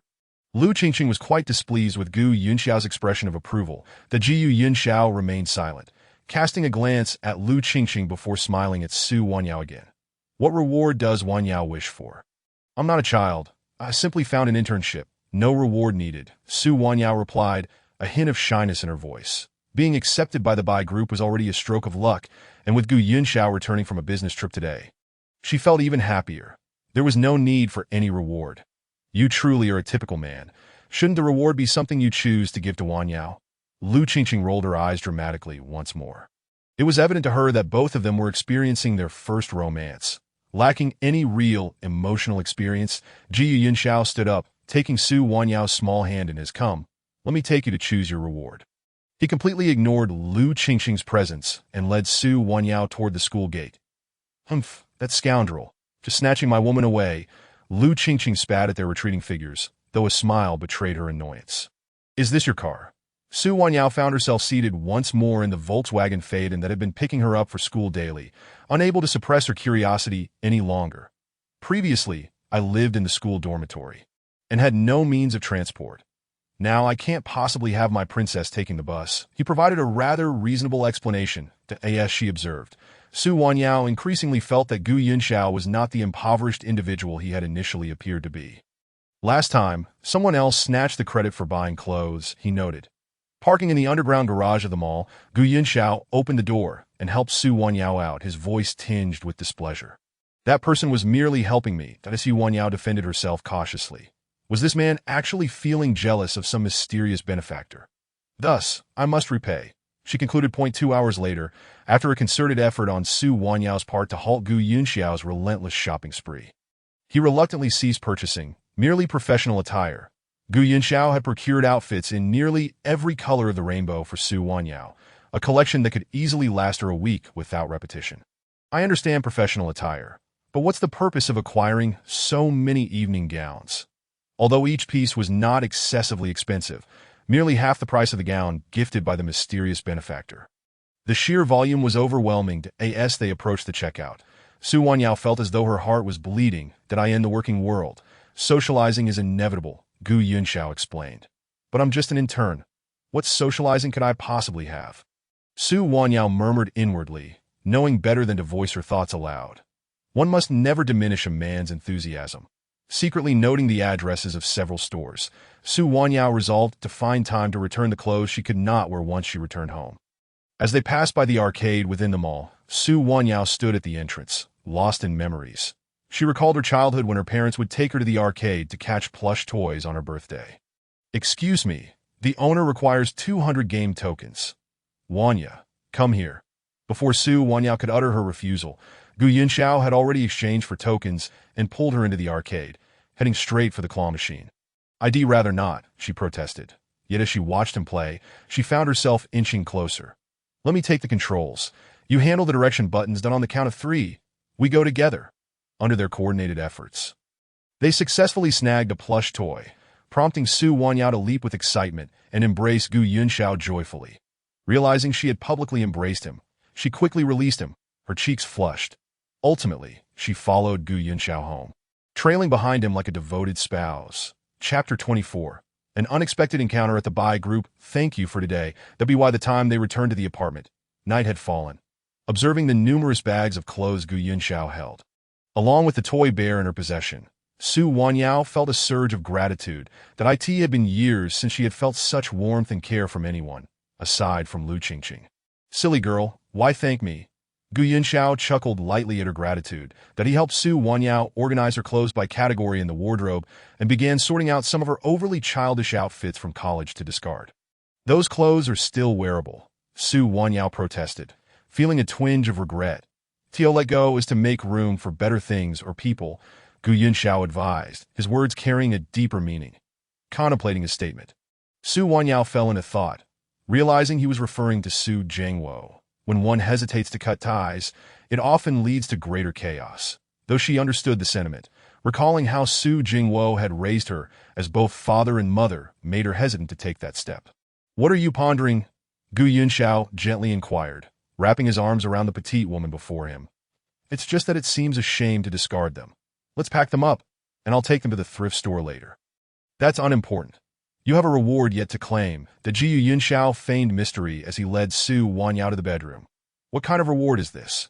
Watching the usually composed and mature man suddenly act mischievously intrigued Su Wanyao. "Congratulations, Miss Su. You have received a platinum card." With that, Gu Yunxiao produced a card and handed it to her. "What is this?" Su Wanyao examined the card, realizing it was a globally accepted business card with a credit limit of 1,000,000. "How did you come to possess something so valuable?" she inquired, puzzled as to how a teacher like Gu Yunxiao could acquire such a thing. "That in addition to teaching, I occasionally engage in business. This card proves quite convenient," he explained, not concealing his entrepreneurial endeavors, though he omitted the scale of his ventures. "Such a valuable item, I cannot accept." "Take it. You'll have significant expenses when you start working," he insisted. Though Su Wanyao hesitated to accept the card, she could see that refusing would upset Gu Yunxiao, so she reluctantly acquiesced. After a restless night, Su Wanyao arrived at class the next morning, sporting dark circles under her eyes. Unsurprisingly, Lu Qingqing seized the opportunity to tease her mercilessly, leaving Su Wanyao feeling utterly innocent. During this time, she had been diligently studying jewelry design related to the Bai Group, with Gu Yunxiao occasionally offering guidance. Consequently, Su Wanyao quickly prepared herself for her upcoming internship at the Bai Group. Dressed in the black professional skirt suit Gu Yunxiao had specially chosen for her, Su Wanyao stood at the foot of the Bai Group's headquarters, clutching her resume. Taking a deep breath, she gave herself an encouraging gesture, ready to step into the lobby, only to spot a familiar figure. "Cheng Xian, be careful on your way." It was Cheng Shui. Instinctively, Su Wanyao ducked behind a car, watching as Cheng Shui bid farewell to Cheng Xian and entered the Bai Group's lobby. What was she doing here? Was she also here for an internship? A sense of foreboding washed over Su Wanyao. "When the enemy comes, we shall resist. When the water rises, we shall block it," she thought, resolving to take things one step at a time. "Hello, I am the intern reporting for duty today. My name is Su Wanyao. Please leave your resume here and wait over there for further instructions." The receptionist, who had initially greeted her with a smile, suddenly lost her cheerfulness upon learning Su Wanyao was a new intern. Was this truly the front desk of a major corporation? It was nothing like what Gu Yunxiao had described. Although puzzled, Su Wanyao obediently took a seat in the reception area. "Oh, who is this?" Upon hearing that voice, Su Wanyao felt a headache coming on. Just when she thought she could avoid trouble, Cheng Shui appeared once more. "Sister, with that outfit, are you here to work? It must be quite inconvenient for you to wear that while cleaning." "Huh," Cheng Shui remarked, deliberately knocking over a cup on the table. "Oh dear, I'm so clumsy." "Sister, please clean it up quickly. Don't let your boss see that you can't even handle cleaning." "That would be my fault." Su Wanyao shot Cheng Shui a cold glance, remaining unfazed by her antics. They were both interns, and she doubted Cheng Shui could pull off any more tricks here. "Miss Su, is it? Please hold on a moment. Our HR manager is currently in a meeting." After confirming Su Wanyao's resume, the front desk staff became noticeably more courteous. "That you're here for an internship." Cheng Shui gazed at Su Wanyao in disbelief. It is worth noting that she had leveraged her connections through Cheng Xian to secure an internship opportunity at the Bai Group. Su Wanyao, having nothing to her name, had no justification for being allowed to intern there. "Someone like you, a mere country bumpkin, is utterly unworthy of becoming a jewelry designer. Just take a look at yourself. Not a single piece of decent jewelry adorns you. I truly fail to understand where you find the audacity to step through this door." Cheng Shui's taunts grew increasingly harsh, and despite Su Wanyao's steadfastness, she couldn't help but furrow her brow. However, Cheng Shui was not entirely wrong. She indeed wore no jewelry of note. The only piece she could showcase was the engagement ring given to her by Gu Yunxiao some time ago. "I firmly believe that this place values competence over mere words." Su Wanyao, with a slight frown, retorted to Cheng Shui in a neither soft nor harsh manner. "Do you believe I can have you dismissed by HR?" Cheng Shui, incensed that Su Wanyao dared to retort, wore a look of fury. "Aha, so you advocate for speaking through strength," she sneered. Just then, applause echoed from the doorway to Shui. "Why aren't you getting on with your work?" A middle-aged man with a receding hairline entered the reception area, casting a stern glance at Cheng Shui. Reluctantly, Cheng Shui exited, but not before throwing a disdainful gesture towards Su Wanyao. My apologies, Miss Su, for making you wait. The HR manager, evidently a figure of authority, quickly ushered Su Wanyao into the fold, ensuring her that she was valued. Thank you. Following the HR manager's brief tour around the jewelry design department, he led her into a small office. This will be your workstation. You will learn from Teacher Alice from now on. If you need anything, feel free to come to my office. Thank you. After bidding farewell to the HR manager, Su Wanyao found herself the target of disdainful glances from the previously amiable individuals in the small office. So, you're Su Wanyao. For now, you'll be my assistant. Here, take a seat, and if you require anything, just let me know. In stark contrast to the others, this individual named Alice was remarkably courteous. I look forward to your guidance. Chapter 25. The Quarrel in the Break Room. First, please make me an iced Americano. Just as Su Wanyao was internally praising Alice, the latter extended a cup towards her. Su Wanyao placed her documents and laptop on her workstation before accepting the cup Alice handed her. Excuse me, could you direct me to the break room? Though somewhat reluctant, as a new intern, she understood these tasks were inevitable. Su Wanyao maintained a smile, attempting to convey respect. Left upon exiting. Those three large words are hard to miss. Alice pointed impatiently towards the direction of the break room. As soon as Su Wanyao stepped out of the office, she heard the small office erupt in conversation. I can't fathom how someone from that school could end up in our company. I mean, she looks decent enough, but who knows, it's entirely possible. I heard the HR guy has a penchant for this type. All right, focus on your own tasks. Leaning against the wall by the door, Su Wanyao caught every word of the conversation. Facing the challenges of her first day on the job and encountering Cheng Shui was disheartening. Su Wanyao sighed inwardly, realizing this internship would be far from easy. What are you still doing here? As Su Wanyao was preparing the coffee, she heard Cheng Shui's voice again. Furrowing her brow, she intended to ignore Cheng Shui and move to leave with her coffee. I'm talking to you. Cheng Shui blocked Su Wanyao's path, her irritation palpable. ITS working hours, Miss Cheng. Perhaps you should return to your duties. We are both interns now. Targeting me like this might backfire. With a cold demeanor, Su Wanyao warned Cheng Xue that IT was her first day, and she had no desire to alienate her colleagues further, nor did she wish to invite more trouble due to Cheng Shui's antics. Do you believe I could have you dismissed at this very moment? Cheng Shui, now furious at Su Wanyao's defiance, retorted, I do. So could you step aside? Su Wanyao had no intention of engaging further with this irrational woman. Cheng Shui, feeling provoked by Su Wanyao's indifferent attitude, seized the coffee from her hands and splashed it onto Su Wanyao's uniform, subsequently flinging Alice's cup to the ground. The cup, adorned with a flamingo design, shattered upon impact, scattering fragments across the floor and splattering a few on Cheng Shui's feet. Are you attempting murder, Su Wanyao? Cheng Shui's piercing shriek finally ignited Su Wanyao's fury. Cheng Shui, I have already extended my patience towards you. You'd best not overstep. Pushing past the obstructive Cheng Shui, Su Wanyao shielded herself with a folder and charged into the restroom without a backward glance. Upon entering, Su Wanyao collided with a wall, her forehead throbbing painfully, and she lost her balance, falling backward. The individual in front of her was also toppled by the impact, landing awkwardly on the floor. Thus, they both ended up sprawled in the restroom corridor, with Su Wanyao serving as an unintended cushion. Who walks so carelessly? Su Wanyao felt as though her entire body had been disassembled, and the residual anger surged within her. Get off me. The person pinning her down remained silent. And only then did Su Wanyao notice who it was. The individual seemed dazed, fixated on the coffee-stained area on her chest. Finally, Su Wanyao erupted. You scoundrel. She kicked at the man, who, wincing in pain, rolled off her. Who are you calling a scoundrel? The man, gritting his teeth and rising unsteadily, questioned, his voice trembling. Of course. You are the scoundrel. This is the women's restroom. What business do you have here? Su Wanyao could scarcely believe her eyes, especially given the man's earlier gaze, solidifying her conviction that she had encountered a rogue. Indeed, in this vast world, one could encounter all sorts of characters, even a voyeur from the news, on her very first day of the internship. Kid, if misfortune befalls you today, blame your own bad luck for crossing paths with someone in a foul mood.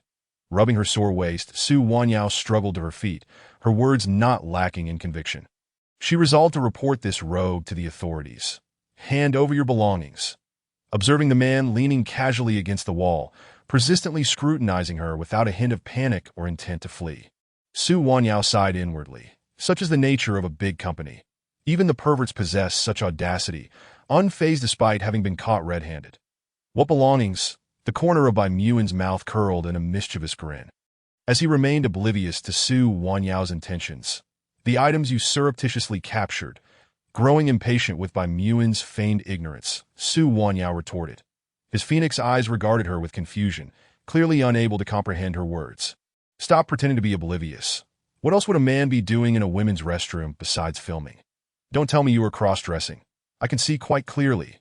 With that, Su Wanyao squinted at the coffee stain on Bai Muin's chest. A mark only a man would possess, confirming the absence of any feminine identifiers. The coffee stain must have transferred when they collided. "Please, this is the men's restroom." Hearing Su Wanyao's declaration, Bai Muin finally grasped that this woman had mistakenly entered the wrong restroom. "Yet you, hand over the footage you captured." "What an amusing individual," Bai Muin remarked, extending his long fingers towards Su Wanyao, mimicking her tone. Su Wanyao stared at Bai Muin in disbelief, then scanned the restroom. Noting the distinct differences from the women's restroom, perhaps they simply have unisex restrooms here. She reassured herself, reluctant to accept that she had entered the wrong facility. "Miss, which department do you belong to?" Noticing Su Wanyao's silence, Bai Muin's smile widened. Such an embarrassing situation left Su Wanyao hesitant to disclose her true ID. "I am a delivery person." "Yes, a delivery person, Ditto." If eyes could speak, Su Wanyao would clearly hear Bai Muin's gaze exclaiming, "Are you a fool? All right. I am an intern in the jewelry design department." Su Wanyao.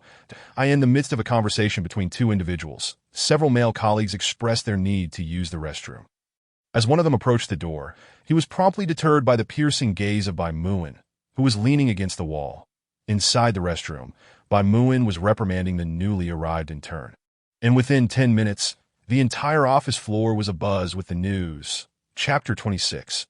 Bargaining. The president's reprimand of the newcomer was unprecedented. Alice glanced at Cheng Shui, who was outside the office currying favor with the director.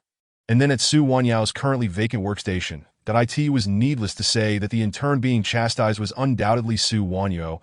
It seemed fortuitous, as she had yet to experience the challenges of managing a fresh graduate. "Isn't she that new intern in our office? The president is usually so affable. What could she have done? I wonder if the president's displeasure will reflect on our office. I recall Alice sent her to fetch coffee. Surely, she didn't scald the president." As Alice listened to the discussions among her colleagues, her expression darkened. What a useless individual, incapable of even preparing a simple cup of coffee. Though reluctant, Alice stormed out of the office. Her nerves heightened as she headed to the break room. However, she found neither Bai Muin nor Su Wanyao there. Only shards of her cup lay scattered on the floor, some fragments still faintly stained with a red substance. Could it be that the president was injured? Alice felt as though the ground beneath her was shifting. After all, it was she who had asked Su Wanyao to fetch coffee. That if this were to be pursued, she would undoubtedly share the blame. Stumbling out of the break room, she was struck by the curious glances of her colleagues, all directed toward the restroom. Were they in there, upon reaching the restroom's entrance? She indeed spotted Bai Muin and Su Wanyao in a tense standoff. "All right, I shall temporarily believe that you merely walked into the wrong restroom. But you owe me a new outfit," Bai Muin declared. Observing Su Wanyao, whose eyes brimmed with tears, torn between anger and embarrassment. After a moment of contemplation, Su Wanyao recalled the nondescript yet reasonably priced tailored suits she had seen with Gu Yunxiao at the mall. The fabric of Bai Muin's attire seemed to be of a similar quality. Remembering her unresolved debt to a mysterious benefactor, she felt a surge of irritation at the prospect of incurring another expense. "If that is the case, should you not compensate me for my emotional distress?" "No way. I must protect my own finances." Su Wanyao decided to engage in some bargaining. Bai Muin raised an eyebrow, remaining silent, awaiting further explanation from Su Wanyao. "You knocked me to the ground and took advantage of me. You must first compensate me for my emotional distress." "Please, you walked into the wrong restroom yourself." Bai Muin countered, her patience wearing thin. Alice, standing at the restroom door, listened in disbelief as Su Wanyao boldly haggled with Bai Muin, Wishing she could rush in and pull Su Wanyao out, that it was the first time she had witnessed someone so audaciously confront the president. Bai Muin, despite his amiable nature, was exceedingly strict in his professional expectations. Incidents like this could lead to dismissal, especially during work hours, that if Bai Muin were to discover that Alice had sent Su Wanyao to fetch coffee. The implications could be dire for Alice's position. How about this? We each take a step back. You clean the garment, and I will not pursue this matter further, Bai Muin proposed, glancing at his watch and realizing time was slipping away. After a moment's hesitation, Su Wanyao deemed this the most viable solution and nodded in agreement. Seeing her acquiescence, Bai Muin promptly removed his shirt and handed it to her. "What are you doing?" Su Wanyao exclaimed, hastily covering her eyes. Despite her protest, curiosity compelled her to peek through her fingers at Bai Muin's physique. His muscular contours were striking, his sun-kissed skin both healthy and alluring. Though he fell short of Gu Yinxiao's appeal, "That you're staring at me," Bai Muin noted, not as a question, but as a statement of fact, "that I am not." Su Wanyao stammered, her conviction faltering. Everyone has a desire to appreciate beauty. She thought to herself in defense, "Here, take it. Just remember to return it clean." Bai Muin chuckled lightly, handing her the shirt while donning his blazer. "Here is my contact information," he added, producing a business card from his pocket and offering it to her. Balancing the shirt in one hand and the card in the other, Su Wanyao suddenly recalled that she was still inside the men's restroom. "Well, I have no further business here, so I shall take my leave," she said, rushing out without waiting for Bai Muin's response. "Be careful." In her haste, Su Wanyao failed to notice Alice standing at the restroom entrance. Had it not been for Alice's quick reflexes, a rather embarrassing collision would have ensued. "I am so sorry, Teacher Alice. That cup of yours." Upon seeing Alice at the door, Su Wanyao finally remembered that the entire debacle had begun because she was fetching coffee for Alice. "Look at you. So flustered," Alice remarked, waving her hand dismissively as she pulled Su Wanyao into the adjacent women's restroom. She meticulously helped Su Wanyao remove the remnants of coffee stains, and after drying her with a blow-dryer, she said, "You've just graduated, so it's understandable that you may be a bit reckless. However, once you enter the company, many eyes will be upon you, so you mustn't behave so carelessly. You have 2 hours off. Go home, clean up, and then return to work." That Alice's unexpected kindness caught Su Wanyao off guard. The stark contrast in Alice's demeanor left her bewildered as she sat in the taxi. Su Wanyao examined the business card Bai Muin had given her. And by studio, Mr. and so, he is not an employee of the Bai Corporation. Seeing the word studio brought her a sense of relief. She had feared that Bai Muin might be a high-ranking executive of the Bai family, and she was prepared to pack her things and leave. But if he isn't with Bai Corporation, how did he end up in the design department's office? Could he be a future leader sourced by a headhunter? The thought of this made Su Wanyao feel even more disheartened. After sending Su Wanyao off in the taxi, Alice's smile vanished, and "I simply cannot fathom what could possibly attract the president to an intern like her. I am undoubtedly more attractive," she mused, tossing her hair as she trotted back to the building. Little did she know, this scene had captured the attention of someone standing by the bed on the 22nd floor. Chapter 27. The opportunity for full-time employment retrieved the information on that intern. "Su Wanyao, for me," Bai Muin instructed his secretary. "Understood." Shortly thereafter, the secretary presented Su Wanyao's resume and the information she had initially submitted, that it was a rather ordinary resume, and in comparison to the candidates selected by the Bai Corporation, Su Wanyao was but a faint star among many. However, after meeting Su Wanyao, Bai Muin sensed that there was more to her than met the eye. "Assign this project to Alice's team," he instructed, pulling a folder from his desk and signaling the secretary to deliver it. Upon glancing at the folder's title, the secretary gasped in astonishment. "Excuse me, President, but Alice's team has been consistently underperforming in design for several months."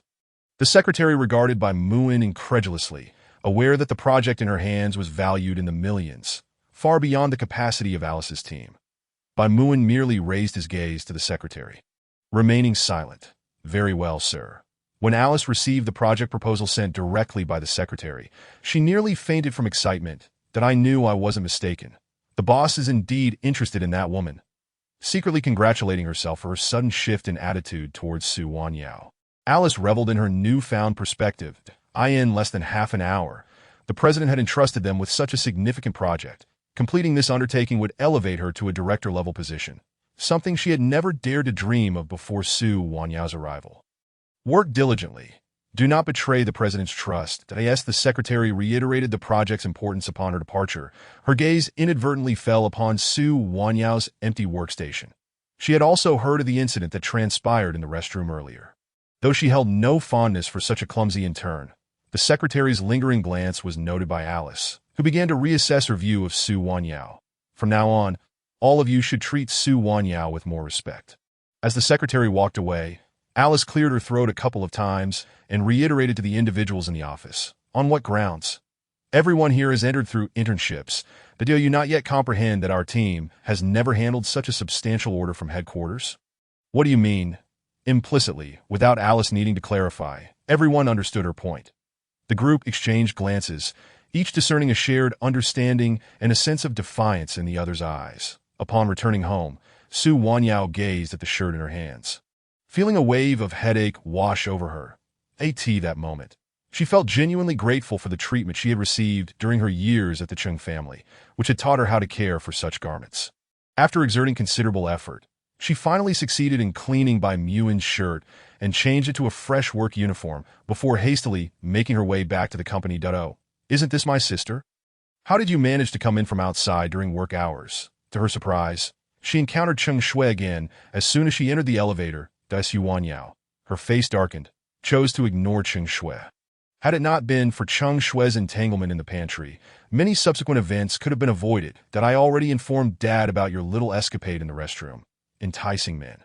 Noticing Su Wanyao's disregard, Cheng Shui remained unfazed, instead chuckling lightly as she shook her phone, revealing a photo of Su Wanyao being pinned down by Muin in the men's restroom. Cheng Shui, I warn you once more. This is a company, and the petty tricks you employed in school will not work here. Squinting her eyes, Su Wanyao's voice turned as frigid as ice. Sister, you truly lack understanding of human nature. Do you comprehend what it means to unite for the collective interest? Upon hearing Su Wanyao's words, Cheng Shui's amusement only deepened. It seems Su Wanyao was entirely unaware that her antics had caused quite a stir throughout the company. Nor did she realize she had become a public enemy. Ding! The elevator came to a halt, and Cheng Shui tossed her hair back, scoffing lightly as she exited first. Su Wanyao followed, feeling the weight of the entire office's scrutiny upon her. This peculiar sensation was overwhelming, prompting her to quicken her pace into her own office. Just as she began to catch her breath, she was met with an even more bizarre atmosphere in the small office. Is there an issue? Su Wanyao stammered, unsure of what had transpired to lead to this moment. Wanyao, come here. Alice waved her hand, beckoning Su Wanyao over. The others rolled their eyes in unison, as if in agreement. Before returning to their tasks, I glanced at some of your previous designs. The concepts are commendable, though somewhat immature. Currently, our project team has just taken on a new project. Let me show you. After handing Su Wanyao a copy of the project details, Alice's demeanor softened even more. Feeling a shiver at Alice's sudden change in attitude, Su Wanyao couldn't help but tremble. Before the end of today's shift, I need you to present your thoughts on this project. As Su Wanyao opened the project document, she heard Alice's next remark. However, this is my first day at the company, and I am not yet familiar with the company's philosophy. While she was willing to take on additional tasks, she was merely an intern. Don't worry, as a newcomer, your perspective is unencumbered and likely to be much broader than ours. If this project succeeds, it may lead directly to your formal employment. Alice concluded with the most compelling phrase, direct employment. This statement was undeniably enticing. All right, Teacher Alice, I will do my utmost. Just call me Alice from now on. A dismissive sound escaped from below, and Su Wanyao remained silent, gently nodding before returning to her workstation with the project copy in hand. Opening the document, she quickly flipped through the pages, nearly gasping in astonishment. This project was no ordinary assignment. It was a collaboration with a prominent business mogul from Country Y, requesting the Bai family to design a set of wedding jewelry for the bride. Designing jewelry for a high-society wedding was a significant opportunity. If executed well, direct employment was certainly within reach. What if it doesn't go well? A sense of unease crept into Su Wanyao's heart as she pondered whether this project would bring fortune or disaster. Nevertheless, she resolved to embrace the uncertainty, acknowledging that fortune and misfortune often coexist. And as long as she persevered until the end, she would have no regrets. In the ensuing hours, Su Wanyao tirelessly researched the customs and beliefs associated with Country Y, culminating in a preliminary idea just before the end of the workday. Chapter 28.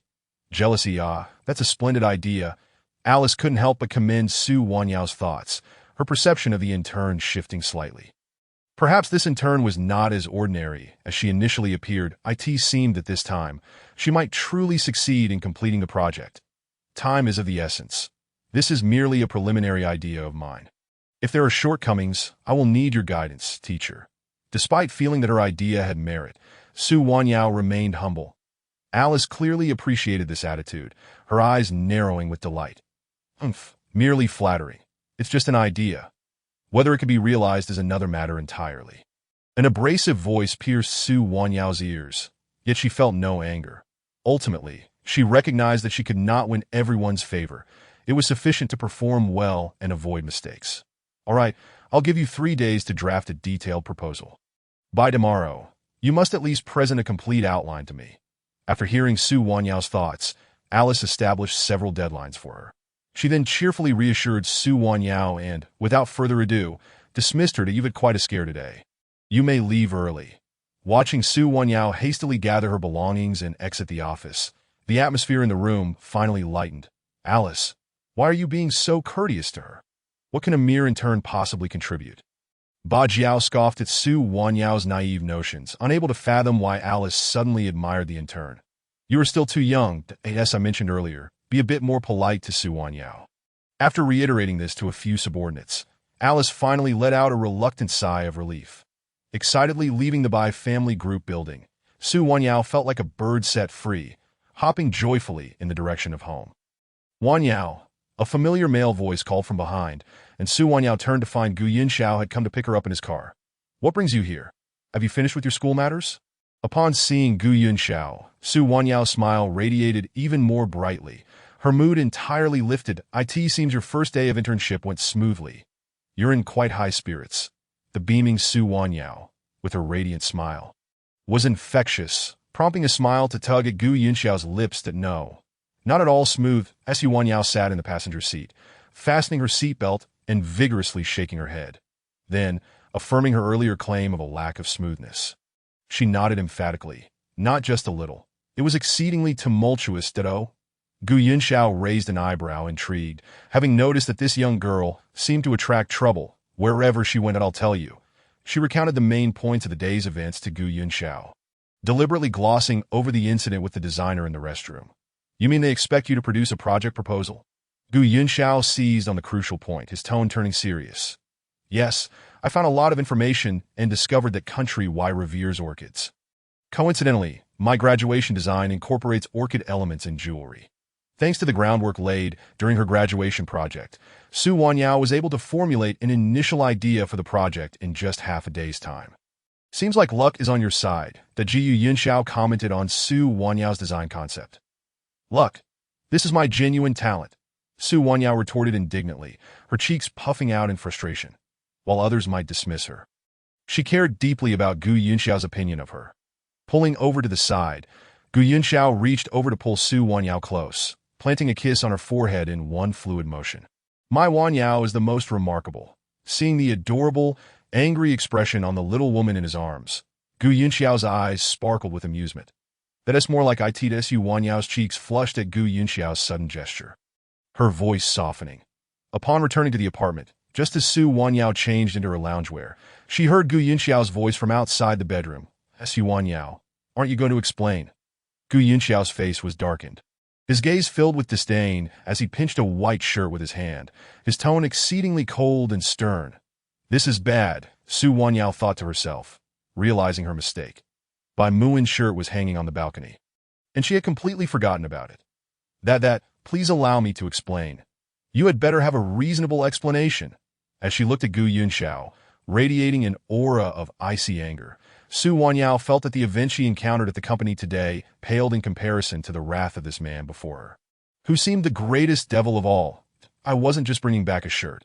I was splashed with coffee by Qing Shui today and went to the restroom to dry off, and then—" Before Su Wanyao could finish her sentence, Gu Yunxiao interrupted her.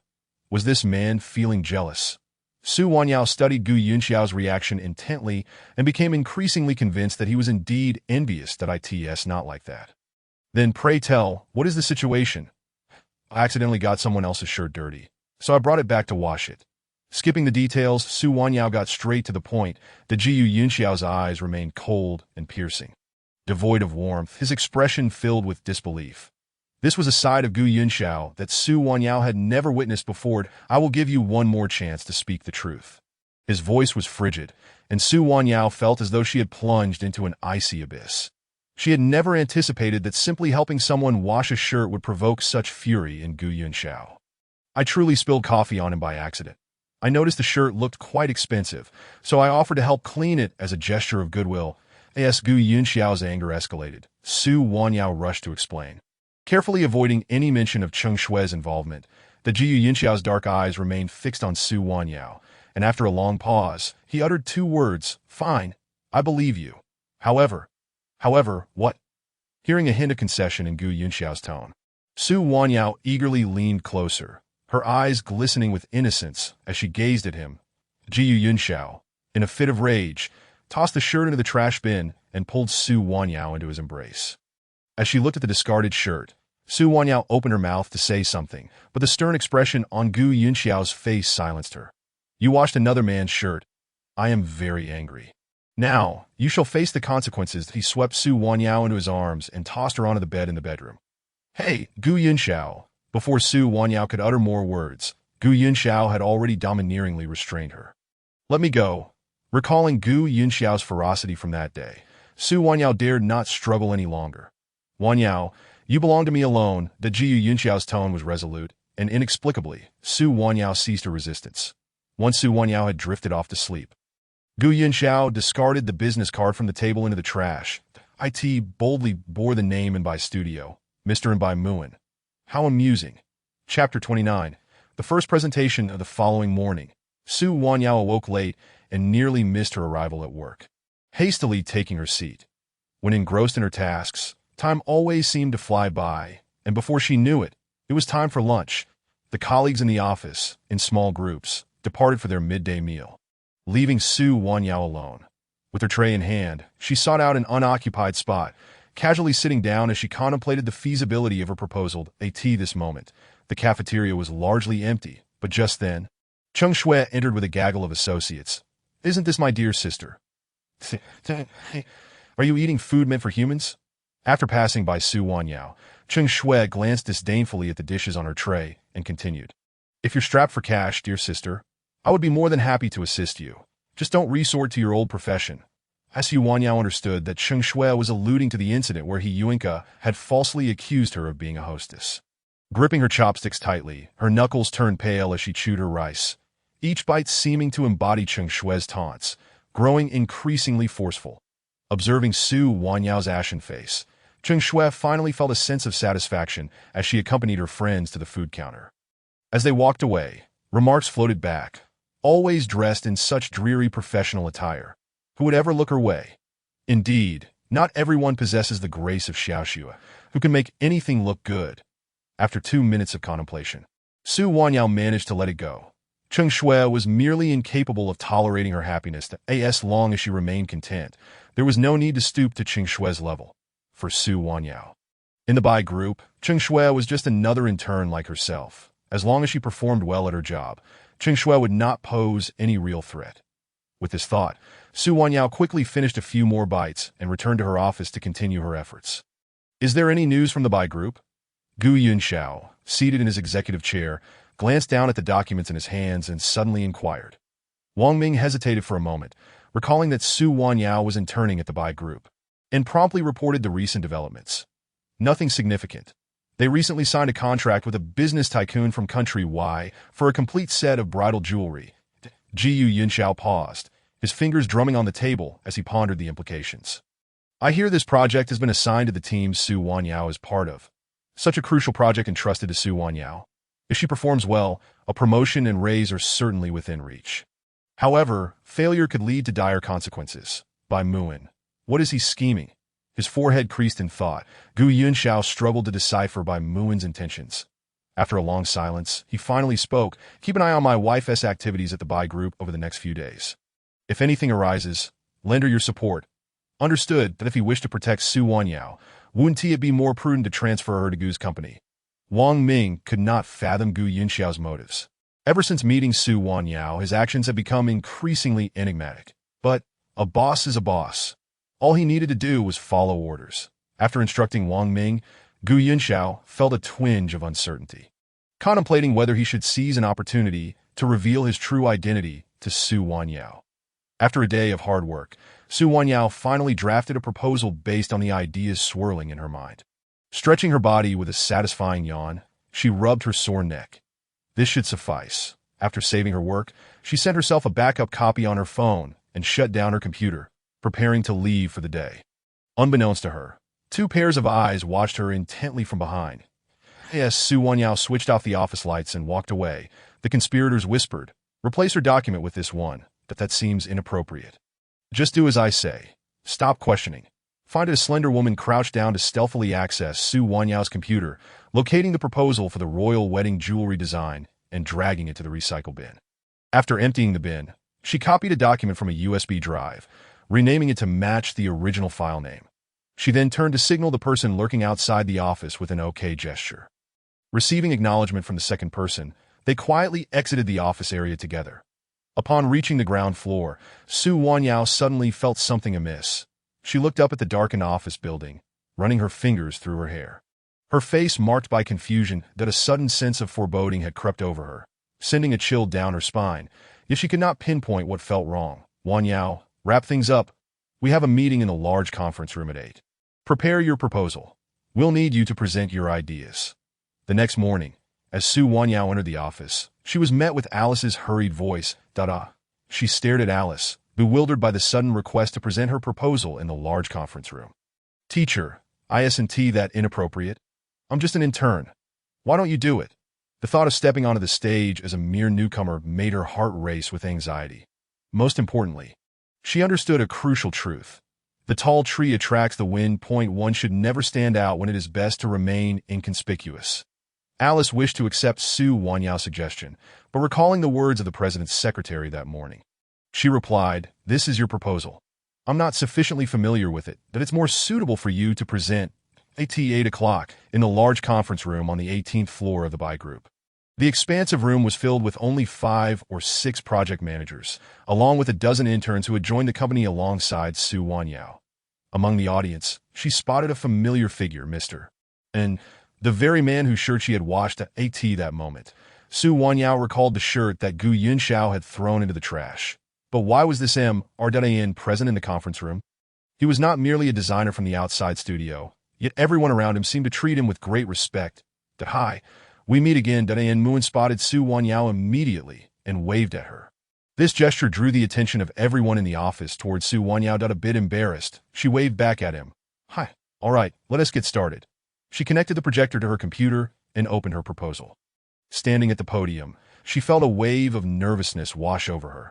As she turned to the first page, before she could even begin her presentation, a murmur rippled through the audience. "Goodness, isn't country, why an atheistic society? Why are they using mythological elements? Indeed, such a significant blunder." And they even convened a special meeting. As she gazed at the projection on the screen, Bai Muin's attractive brows furrowed in concern. The murmurs from the audience made Su Wanyao feel somewhat awkward and at a loss. She cast a glance at those below before turning her attention back to the projected document. "This is not my proposal at all." Chapter 30, Framing. Staring at the unfamiliar proposal displayed by the projector, Su Wanyao gasped in disbelief that if you can't produce results, there's no need to pretend that we are all interns. Even if we fail to impress the company, there would be no repercussions. Such a lackadaisical attitude is quite excessive, and it reflects an unprofessional demeanor. One must be aware of their own capabilities when striving for accomplishments. This has turned into quite a farce. Under Cheng Shui's leadership, everyone was united in their criticism of Su Wanyao. With her mind blank, Su Wanyao had no time to heed the words of others. Her trembling hands were busily searching her laptop for her original proposal. In that moment, she finally understood the source of her uneasy thoughts from the previous day's departure. In contrast to the gossipy interns, the project managers maintained a semblance of composure, though their brows were still tightly knit. Clearly, they were quite dissatisfied with Su Wanyao, especially Alice. Bai Muin's long bangs obscured his eyes, and he remained silent, lost in thought. Conversely, the secretary standing beside Bai Muin appeared somewhat restless. Su Wanyao's gaze suddenly darted to Cheng Shui, who was beaming brightly in her seat. Her eyes flickered with realization. It must be Cheng Shui. Right, my phone. Suddenly recalling that she had saved a version of her proposal on her phone, just in case, she retrieved it and projected her original document onto the big screen. However, due to the earlier mishap, the audience was no longer inclined to listen to Su Wanyao's subsequent explanation. Silence. At last, Bai Muin spoke, effectively silencing the murmurs around him. His simple words seemed to possess some kind of enchantment, rendering the entire conference room utterly still. Su Wanyao cast a grateful glance at Bai Muin before beginning to elucidate her proposal. In country Y, orchids are held in high esteem. Thus, I have incorporated orchid elements into each piece of jewelry, starting with the rings. Due to the earlier error, Su Wanyao's initial explanation was somewhat nervous, but as she continued, it felt as if she were recounting a collection of treasures, her delivery becoming increasingly fluid. Upon concluding her presentation, the audience erupted into enthusiastic applause. Bai Muin regarded Su Wanyao with admiration. Indeed, he had not misjudged her. Su Wanyao's abilities exceeded his expectations. Damn it, you've narrowly escaped this ordeal once again. Witnessing Su Wanyao receive such acclaim for her proposal, Cheng Shui clenched her fists, her expression filled with resentment. Despite the initial mishap, it could not overshadow Su Wanyao's stunning presentation. Even the most senior project manager at the Bai firm could not refrain from applauding. I sincerely apologize for the earlier oversight. It was my mistake that wasted everyone's time. Moving forward, I assure you such errors will not occur again. Bowing deeply, Su Wanyao prepared to leave the stage. Not so fast. Bai Muin slowly rose and approached Su Wanyao. Miss Su, if you have any questions regarding the recent incident, I can authorize you to access the surveillance footage. Su Wanyao was taken aback by Muin's unexpected offer. She instinctively glanced at Cheng Shui below, hesitating for 3 seconds. Thank you for your kindness, Mr. N, but this was my error and has nothing to do with anyone else. She wished to compete fairly with Cheng Shui and did not wish to waste time on intrigue. Rejected by Su Wanyao, a smirk appeared at the corners of Bai Muin's mouth as he cast a sidelong glance at the now relieved Cheng Shui before continuing. Oh, I have no intention of letting this go so easily. Bring it forth. He waved to the secretary, who promptly approached with a USB drive that I would also need to borrow Miss Su's computer. Without waiting for Su Wanyao's consent, Bai Muin took the USB drive from the secretary and began operating her computer. The audience watched with keen interest, while only Cheng Shui and a nearby intern wore grim expressions that on the black and white screen. A slender woman could be seen stealthily manipulating something on Su Wanyao's laptop. Although somewhat blurry, it was clear that the woman deleted files from the computer before copying another file from the USB drive onto it. Now, shall I name names, or, at this point, Bai Muin paused the video, casting a sweeping gaze over the audience. Though the footage primarily captured the individual replacing the file, a reflection from the corner window vaguely revealed Cheng Shui's figure, and it was indeed this woman orchestrating events from behind the scenes. Isn't that you? Following an awkward silence, a piercing scream suddenly shattered the tranquility of the conference room. Cheng Shui stared in horror at the intern beside her, pointing a trembling finger at the intern's face. Instantly, all eyes were drawn to the intern, who was rendered speechless and eventually broke into tears. Take her away. Everyone else can disperse. Bai Muin waved his hand, instructing security to escort the intern out. Casting a meaningful glance at Cheng Shui, under Bai Muin's gaze, Cheng Shui hastily lowered her head, clutching her bag as she fled the conference room. Within a minute, the room emptied, leaving only Bai Muin and Su Wanyao.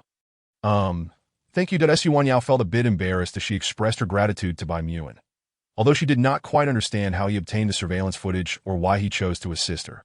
Her instincts told her it was best not to inquire further. Don't you want to know why I chose to help you?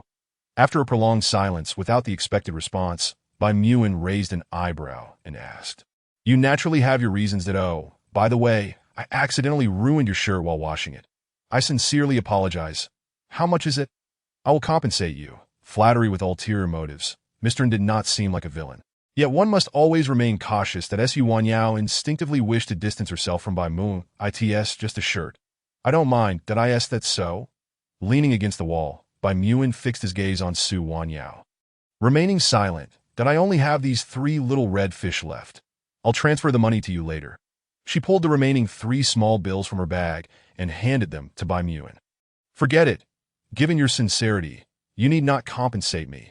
Upon hearing that she would not need to pay, Su Wanyao immediately brightened, her eyes sparkling. Really? However, what? She sensed that the situation would not resolve so simply. The smile that had just appeared on Su Wanyao's face quickly faded.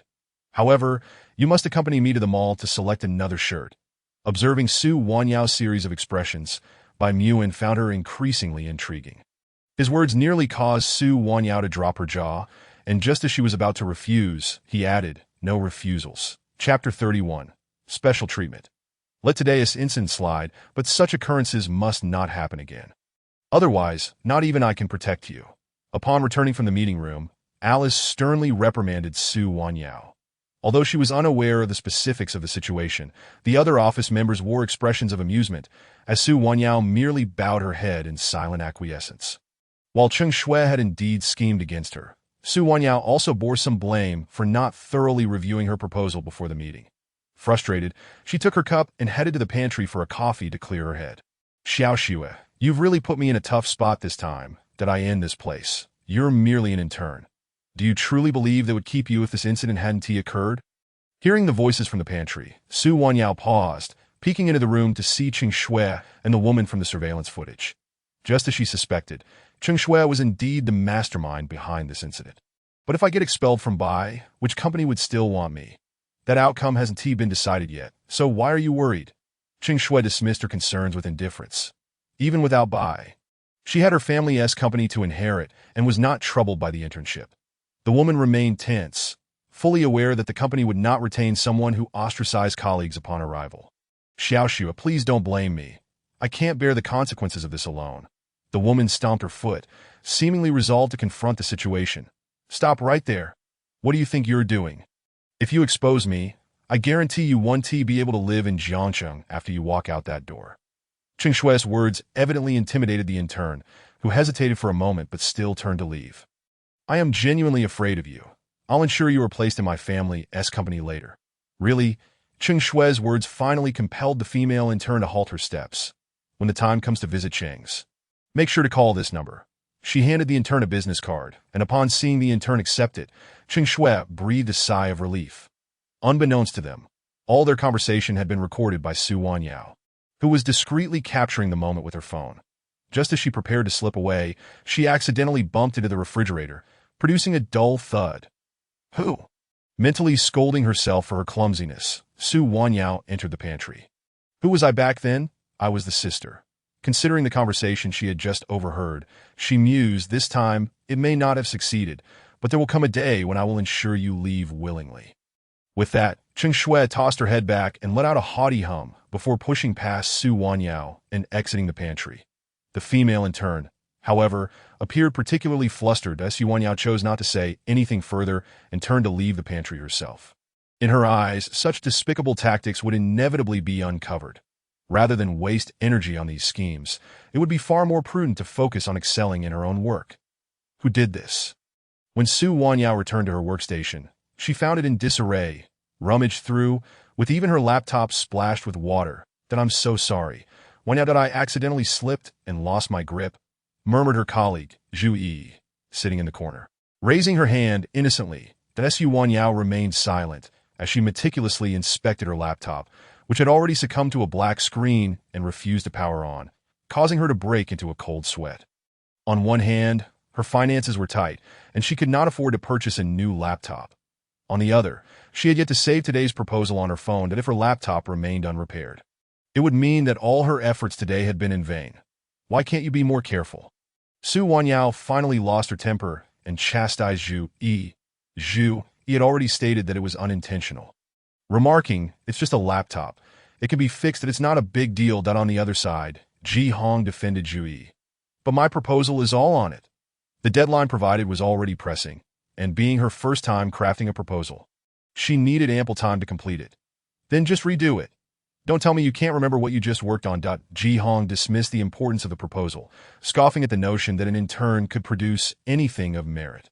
Only someone as short-sighted as Alice would entrust such a crucial task to an intern that I've been at the company for 3 years and have yet to handle a project worth over 200,000. Stung into silence by Ji Hong's rebuke, Su Wanyao could only bite her lip, contemplating solutions as she tidied her workspace. Did I ask Miss Su in? At that moment, the office's internal phone rang. Alice answered and discovered it was a call for Su Wanyao.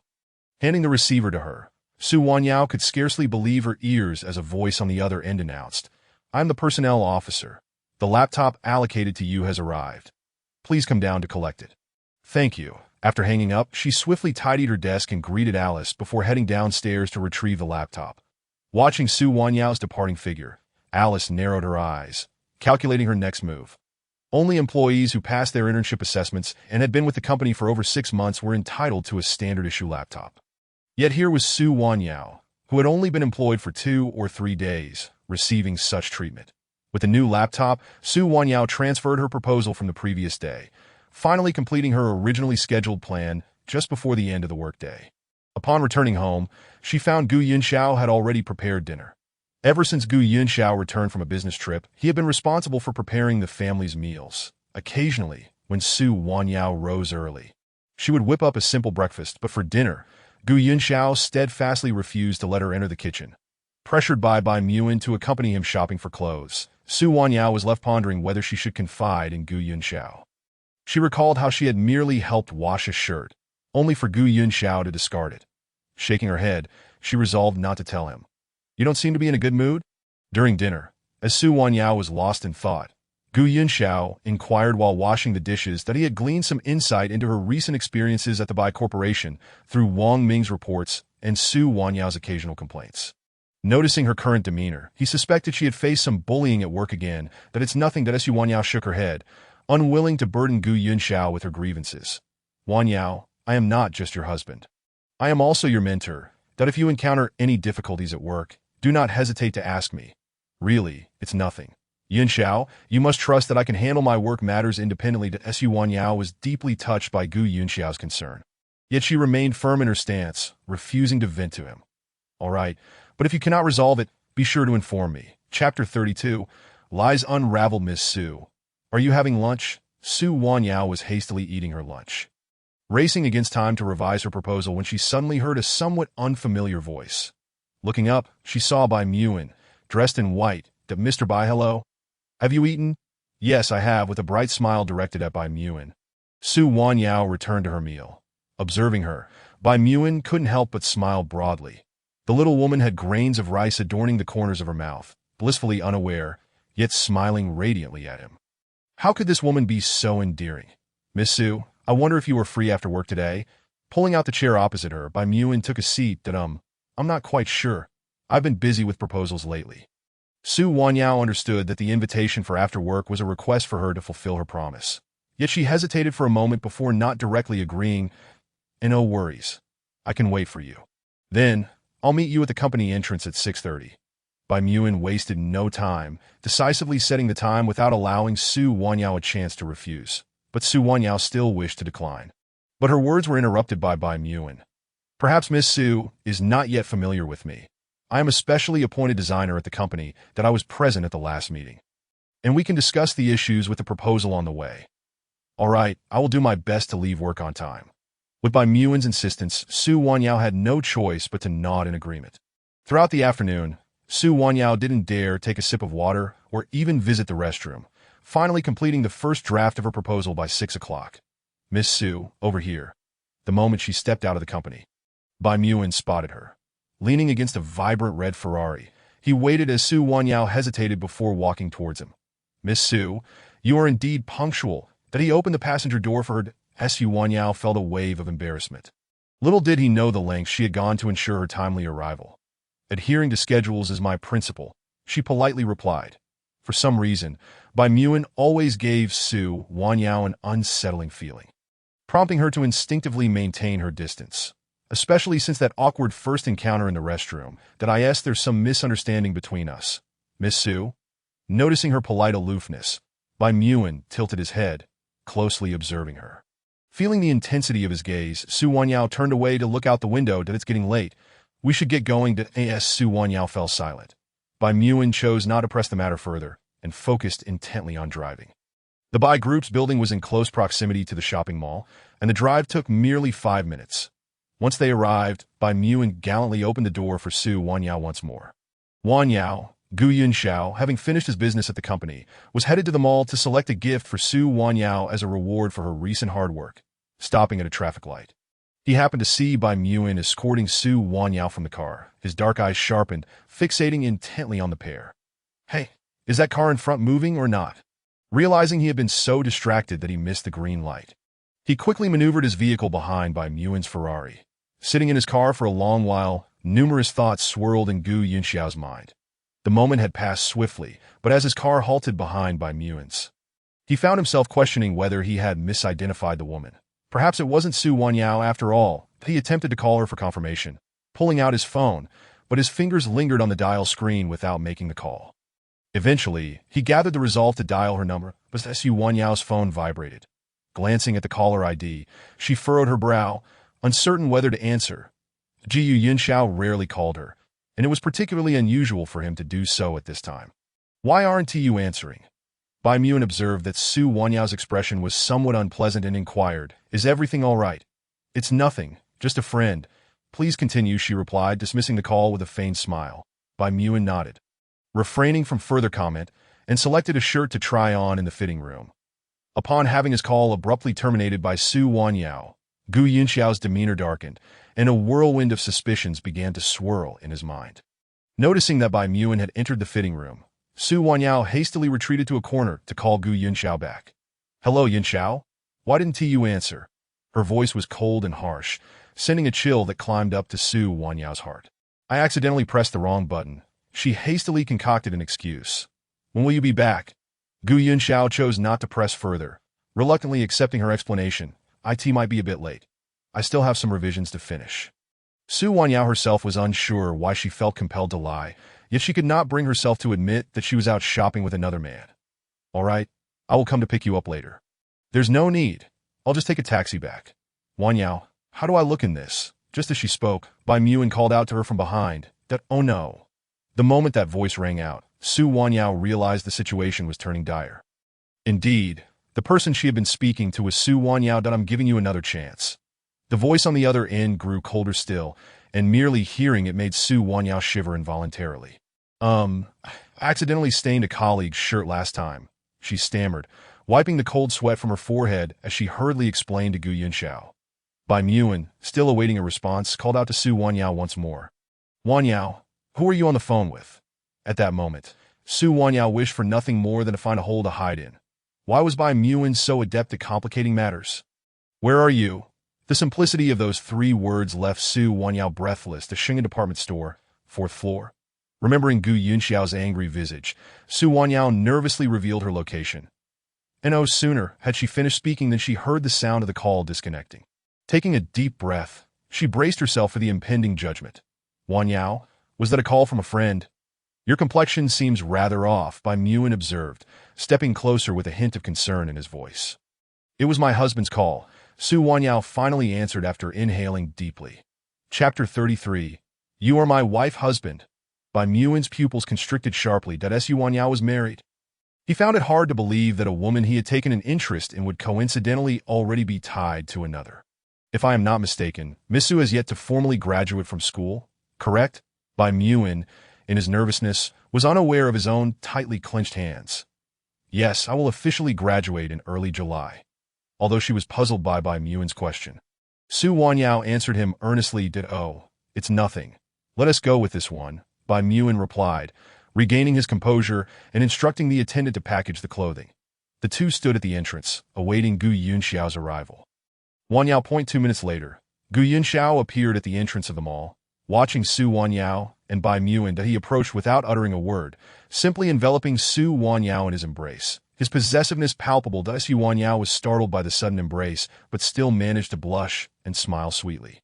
Bai Muin, witnessing this scene, raised an eyebrow, a cryptic smile curving his lips. The two exchanged glances for a lengthy moment, and even Su Wanyao could sense the sparks igniting in the air. The person is unharmed. Return her. Finally, Bai Muin broke the silence, flashing his signature playboy grin. Thank you, Gu Yunxiao replied coldly, turning away with Su Wanyao in his arms. Not sparing Bai Muin a glance that Su Wanyao turned back, casting an awkward glance at Bai Muin, who still wore a cheerful smile and waved goodbye. It wasn't until they had walked away that Bai Muin pulled out his phone to call his secretary that I want all of Su Wanyao's information. Send it to me as soon as possible. There was no way he would simply relinquish his interest in Su Wanyao. He had never been one to concede easily. Clenching his fist, Bai Muin was determined to have Su Wanyao. Su Wanyao felt the pressure of Gu Yunxiao's grip on her shoulder, which was painfully tight, yet she dared not utter a word. She understood that Gu Yunxiao was upset. Throughout their journey back to the apartment, Gu Yunxiao remained silent. Once inside, he sat on the sofa, incessantly tapping on his phone, seemingly oblivious to Su Wanyao's presence. At that moment, Su Wanyao felt exhausted and famished, glancing at the cold man on the sofa. Feeling somewhat at a loss, her stomach grumbled in protest. Gu Yunxiao noticed the sound, briefly glanced at her, and then returned his focus to his phone. Seeing his indifference, Su Wanyao had no choice but to remain seated in silence, afraid to breathe too loudly. After enduring a half-hour of the standoff, Su Wanyao finally couldn't hold back any longer. That I know I was wrong. Wrong about what? Gu Yunxiao responded immediately that I shouldn't have lied. Aware that admitting her dishonesty might help, Su Wanyao moved closer to Gu Yunxiao, playfully shaking his arm, her eyes filled with a pleading innocence, and Gu Yunxiao maintained his stern demeanor, refusing to let go of her arm. I shouldn't have gone shopping for him without telling you. Gu Yunxiao cast a sidelong glance at Su Wanyao, recognizing that she was genuinely remorseful, his expression softening slightly. That I was wrong. Please don't be angry. I promise there won't be a next time. Observing Gu Yunxiao's mood improving, Su Wanyao quickly seized the opportunity to act coy. That a next time? Gu Yunxiao's face darkened once more. No next time. Just this once. Su Wanyao hurriedly assured him, her little hands clapping in rhythm. But in her moment of excitement, she lost her breath and began to cough. You are my wife. Gu Yunxiao gently patted Su Wanyao's back. His tone firm yet softened. Not a girlfriend, but a wife. No other man is permitted to touch you. Although his words were stern, his voice softened as he recognized he had overstepped. I understand. Su Wanyao pouted, rubbing her stomach as she added, I'm so hungry. Today was extremely busy, and I didn't even drink a sip of water. Busy shopping with another man? Gu Yunxiao couldn't help but feel a twinge of jealousy as he tenderly ruffled Su Wanyao's hair. Stop it. Shall we go eat? That evening, Su Wanyao faced a stern reprimand from Gu Yunxiao, and the matter was finally put to rest, having stayed up too late and faced the stress of the day. Su Wanyao arrived at the office with dark circles under her eyes. However, today, Gu Yunxiao had driven her, arriving 10 minutes early. That he parked the car beneath the Bai Group building, glanced up at the 22nd floor windows, pursed his lips, and then drove away. Those who harbored intentions toward his woman needed to consider their own worth. It seemed the company's expansion in Yin City needed to be expedited. Bai Muin, meanwhile, stood by the floor-to-ceiling window, holding a cup of coffee, watching Su Wanyao disembark from the Volkswagen Phaeton. Through his secretary's investigation, he had learned that it was Gu Yunxiao Sierra Gu Yunxiao, a university lecturer who had only appeared a few months prior. What could he possibly contend with? A hastily arranged marriage due to family pressure hardly constituted a real union. The information he gathered about Su Wanyao only deepened Bai Muin's interest, and thus the rivalry between the two men began in earnest. Wanyao, shall we have lunch together? As soon as noon arrived, Bai Muin unexpectedly appeared in Su Wanyao's office, startling Alice, who nearly jumped from her seat at Mr. Bai. She began, but was silenced by a fierce glare from Bai Muin. My apologies, Mr. In, but I have to work overtime during lunch. Su Wanyao declined, not wishing to fall into Gu Yunxiao's disfavor again. After the punishment she had faced last night, she was determined not to cross that line again.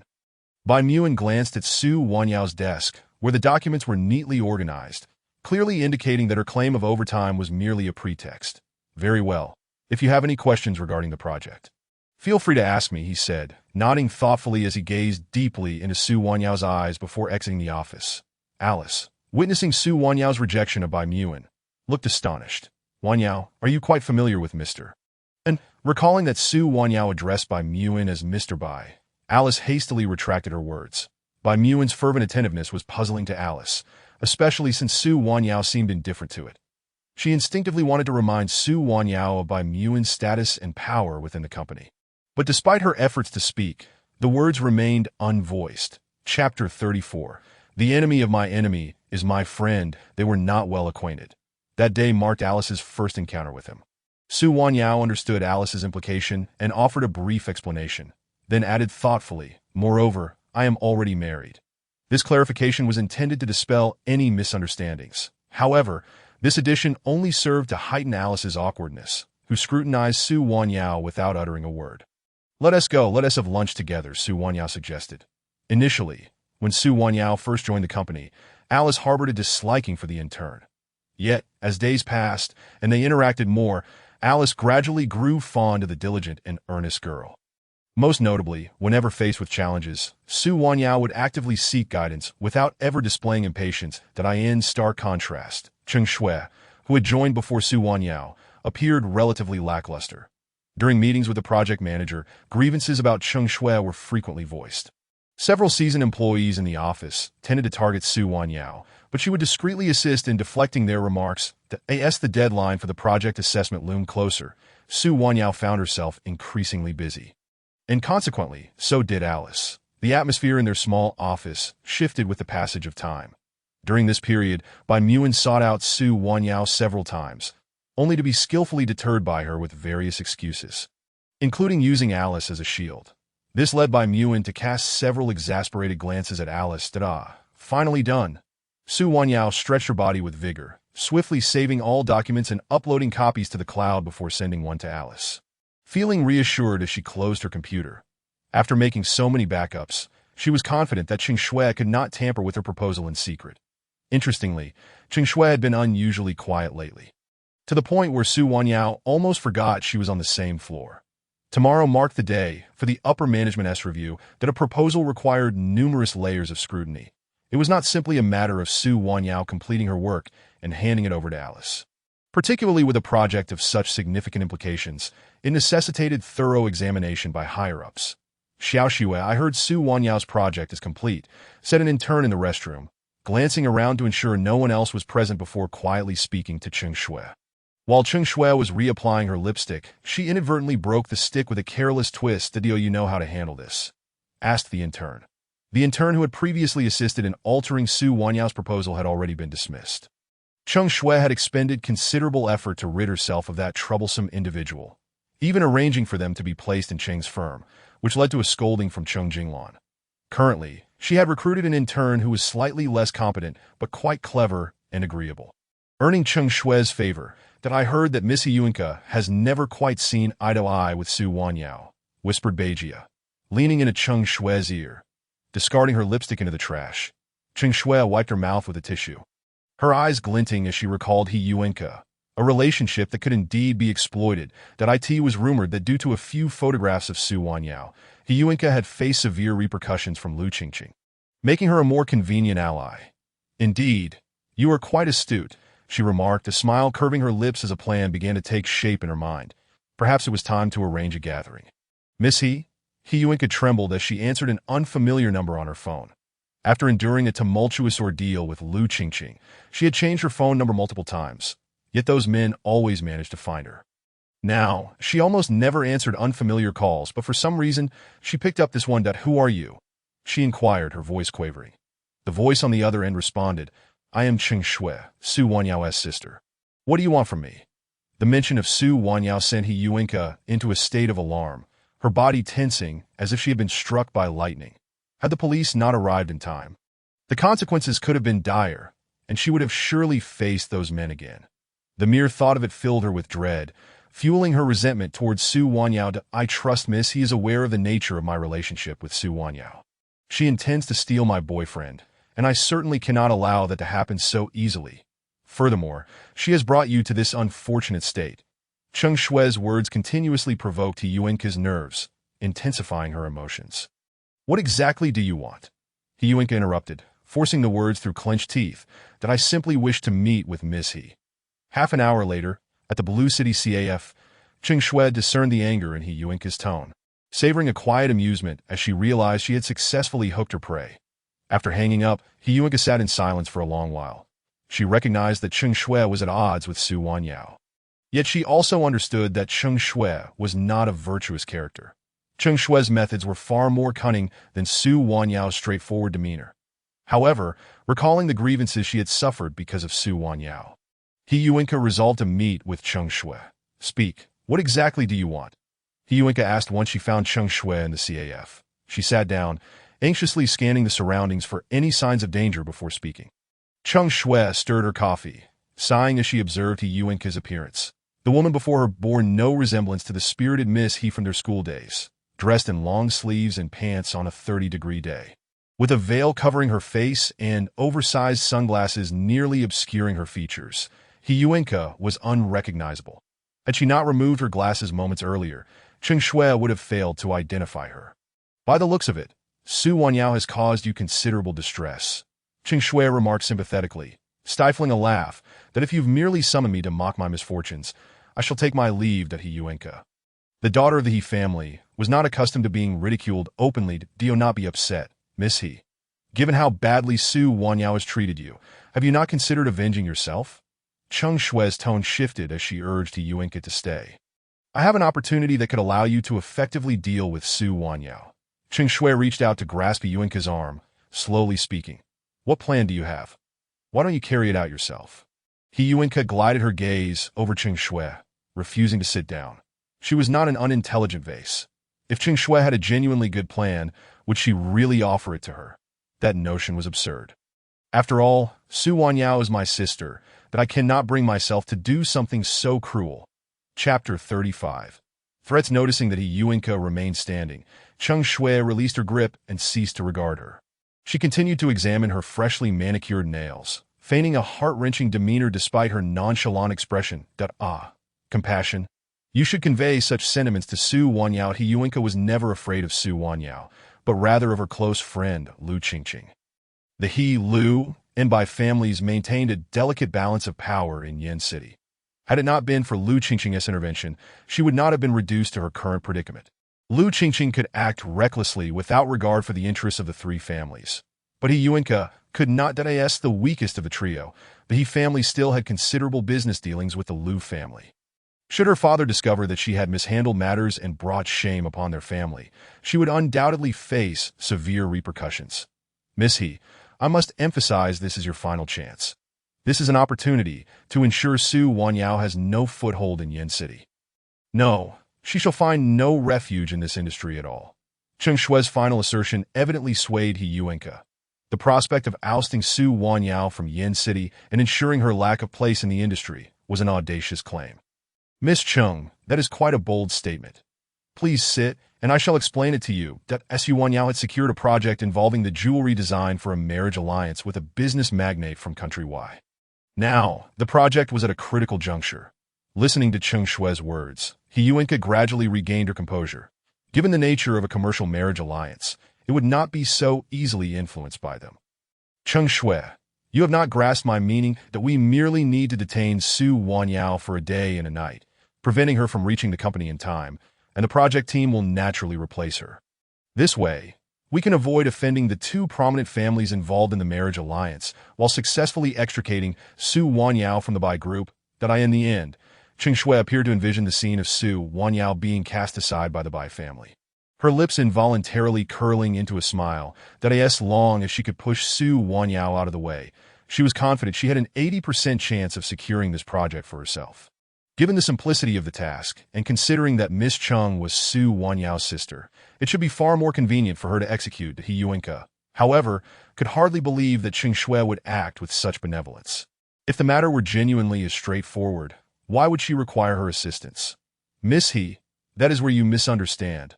I am engaged to Cheng Xian, and moreover, I am with child, which precludes me from undertaking such endeavors. With that, Cheng Shui did not forget to subtly emphasize her burgeoning belly, a testament to her 3-month pregnancy, that He Yuanka observed Cheng Shui with a sardonic smile, noting that with such a noticeable condition, Cheng Xian had yet to prepare for their wedding. This Cheng Shui appeared less astute than initially presumed. Very well, I shall assist you in luring Su Wanyao out. The rest is for you to manage. Without waiting for Cheng Shui's agreement, she donned her sunglasses and departed. Chung Shui remained seated in the booth, her gaze directed with a hint of malice towards He Yuinka's retreating figure. She was well aware of He Yuinka's thoughts. Yet, Chung Xian had been persistently evasive, insisting that they should wait for his parents to return before discussing wedding plans, that it was not merely about the wedding. Even concerning their engagement, Chung Xian had failed to provide her with a definitive promise. Ostensibly, Chung Xian was wholly compliant with her. Yet privately, he had not entirely relinquished his feelings for Su Wanyao.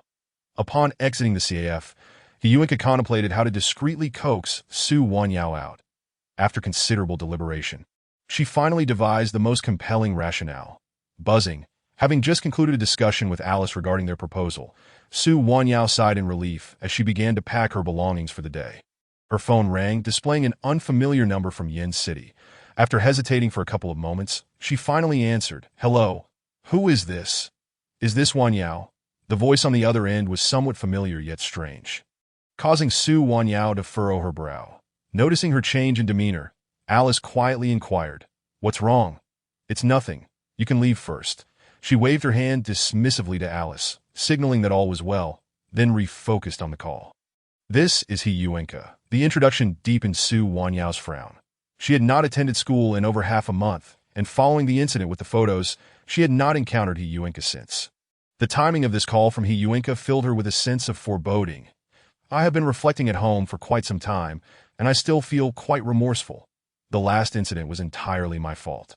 I should not have treated you so poorly," that He Yuinka continued, seemingly oblivious to whether Su Wanyao was even listening, "that I too have faced consequences.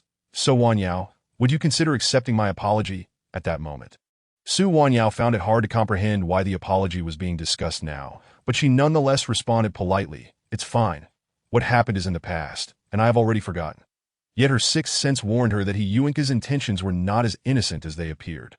She longed to end the call swiftly to know, "It cannot simply be brushed aside, that I made a significant mistake, and I must apologize to you in person." He Yuinka's voice grew more animated, startling Su Wanyao, who hesitated to refuse. "Turn on your video."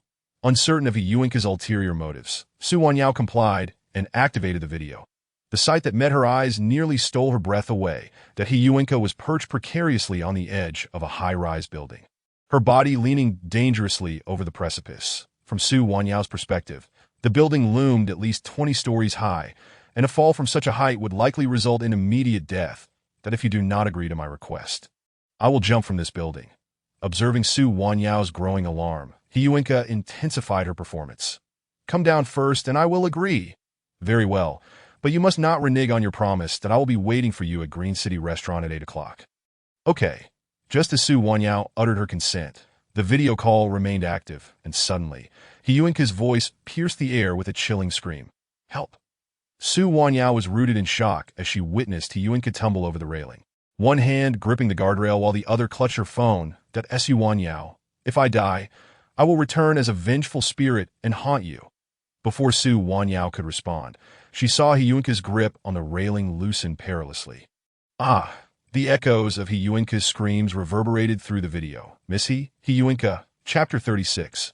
A trap." Listening to the cries, Su Wanyao felt her legs weaken. She had not anticipated that He Yuinka would actually fall. The absence of any response from He Yuinka, coupled with the silence of her descent, left her in a state of disbelief. Thud! A dull sound resonated from the phone. "That He Yuinka? Had she truly fallen from such a height so swiftly?" Su Wanyao's mind went blank.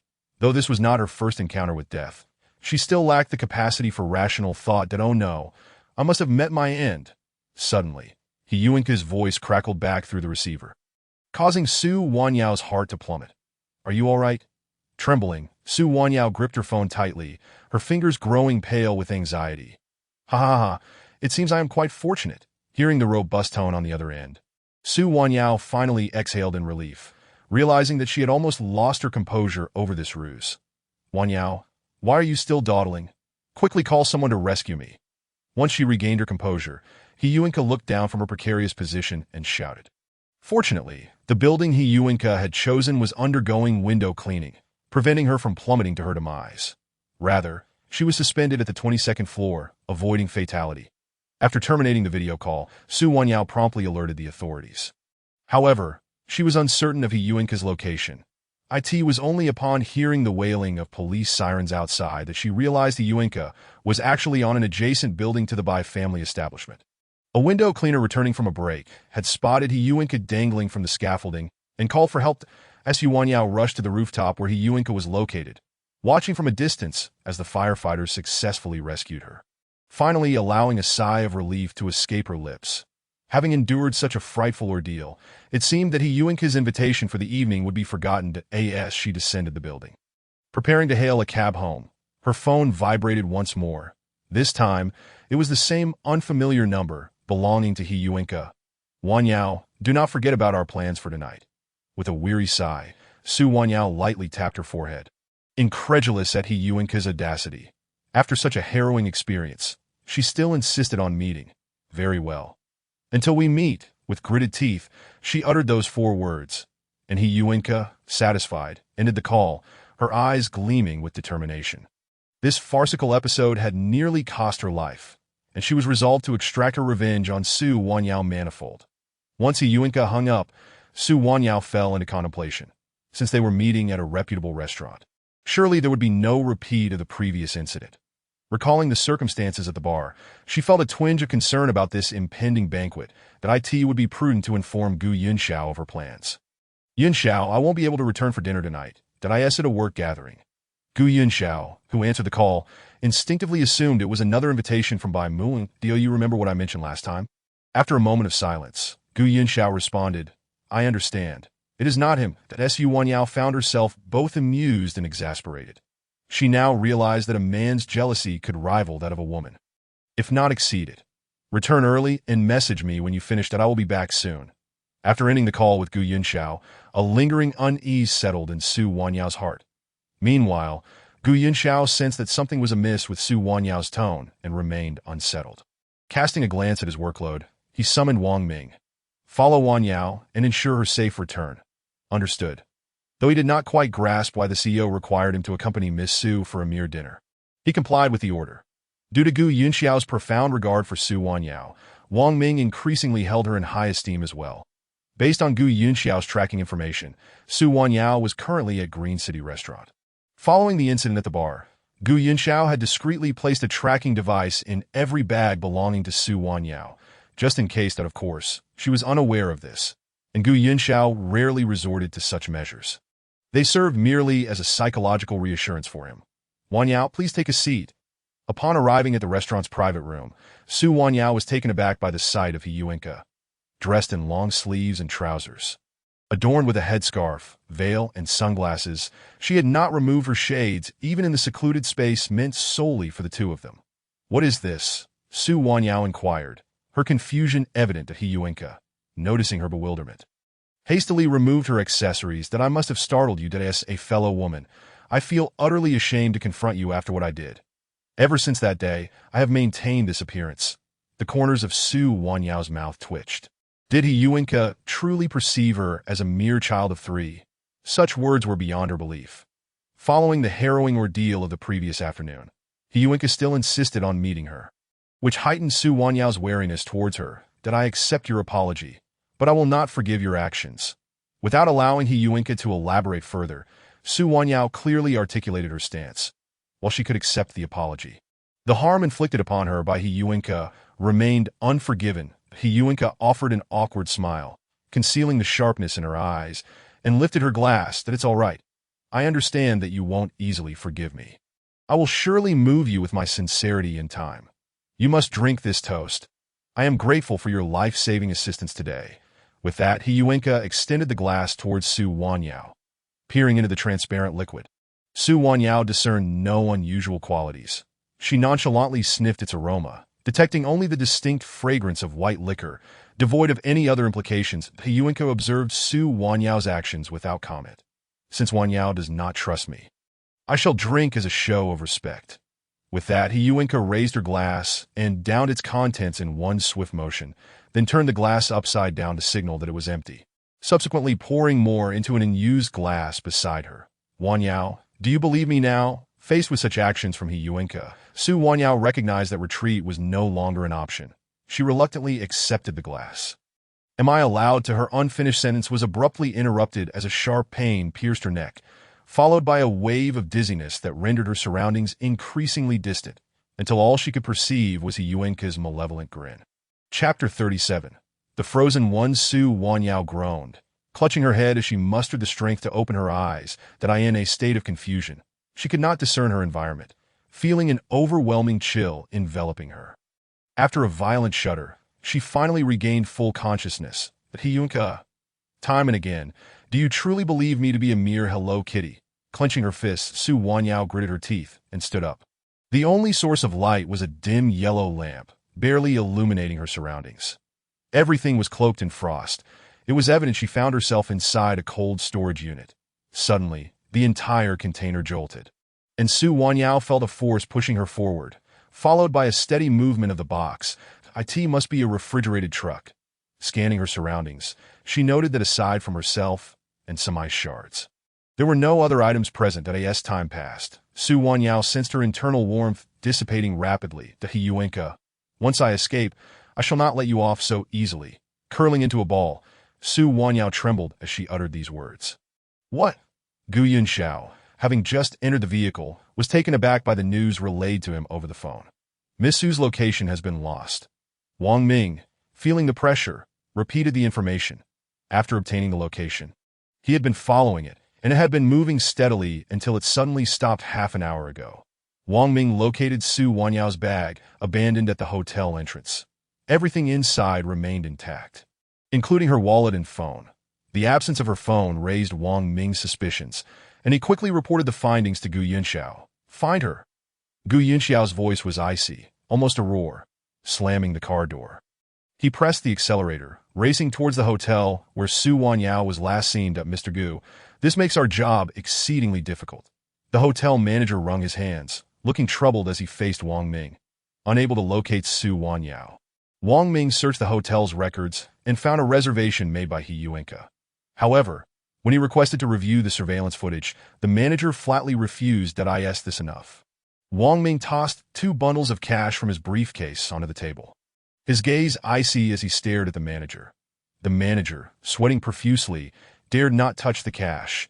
Fear evident in his eyes, he understood the power the family wielded in Yen City, and having worked in this hotel for so long, he was all too aware of the consequences. Despite being a newcomer, this enterprise, no matter how capable, could not rival the local forces. Since you are so uncooperative, will these documents suffice? Wang Ming tossed another stack of papers onto the manager's desk. Faced with the evidence, the hotel manager could no longer maintain his composure. Collapsing to the floor and opening the door to the surveillance room, One must know their limitations. Remember to know when to stop. Wang Ming sneered, leading his team into the monitoring room. The manager, clutching the documents, hurried back to his office to shred all the materials. Only after watching the papers disintegrate did he breathe a sigh of relief.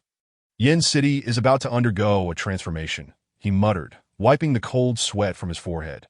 Wang Ming paced back and forth in the surveillance room, frustrated by the lack of manpower and the slow pace of reviewing the footage. Where? He rushed over upon hearing his subordinate's call. We found her. Note the license plate number, and search for it with all your might. Through the footage, he witnessed Yuenka handing Su Wanyao over to a burly man, who then surreptitiously departed.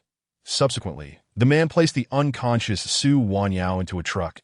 After the truck drove away, Cheng Shui emerged from a nearby Ferrari, watching the vehicle carrying Su Wanyao until it vanished from sight.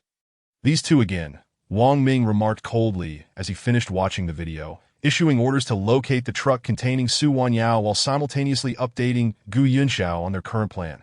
Break in. Half an hour later, they finally located the refrigerated truck containing Su Wanyao at a dilapidated farmhouse on the outskirts of the Fourth Ring Road.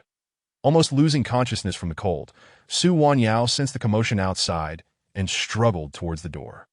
She had no idea who awaited her outside or whether her situation would improve once the door opened. Driven by the instinct to survive, she exerted all her remaining strength to cry out, "Help!" Yet after enduring the freezing temperatures for so long, she lacked the energy to project her voice. Her plea was drowned out by the noise of the door being pried open. With immense effort, the door finally yielded to the intruders, and as it swung open, a blast of frigid air sent shivers through everyone present. Miss Su. Wang Ming was the first to rush to her side, supporting her while accepting a thin blanket from his subordinate to cover her. Hearing a familiar voice, Su Wanyao managed to lift her gaze and, upon seeing Wang Ming's anxious expression, succumbed to unconsciousness. Miss Su, stand clear, Wang Ming shouted again, but the unconscious Su Wanyao was swiftly taken from his grasp. The Jiu Yunxiao arrived at the scene as quickly as possible, just in time to witness Su Wanyao collapsing.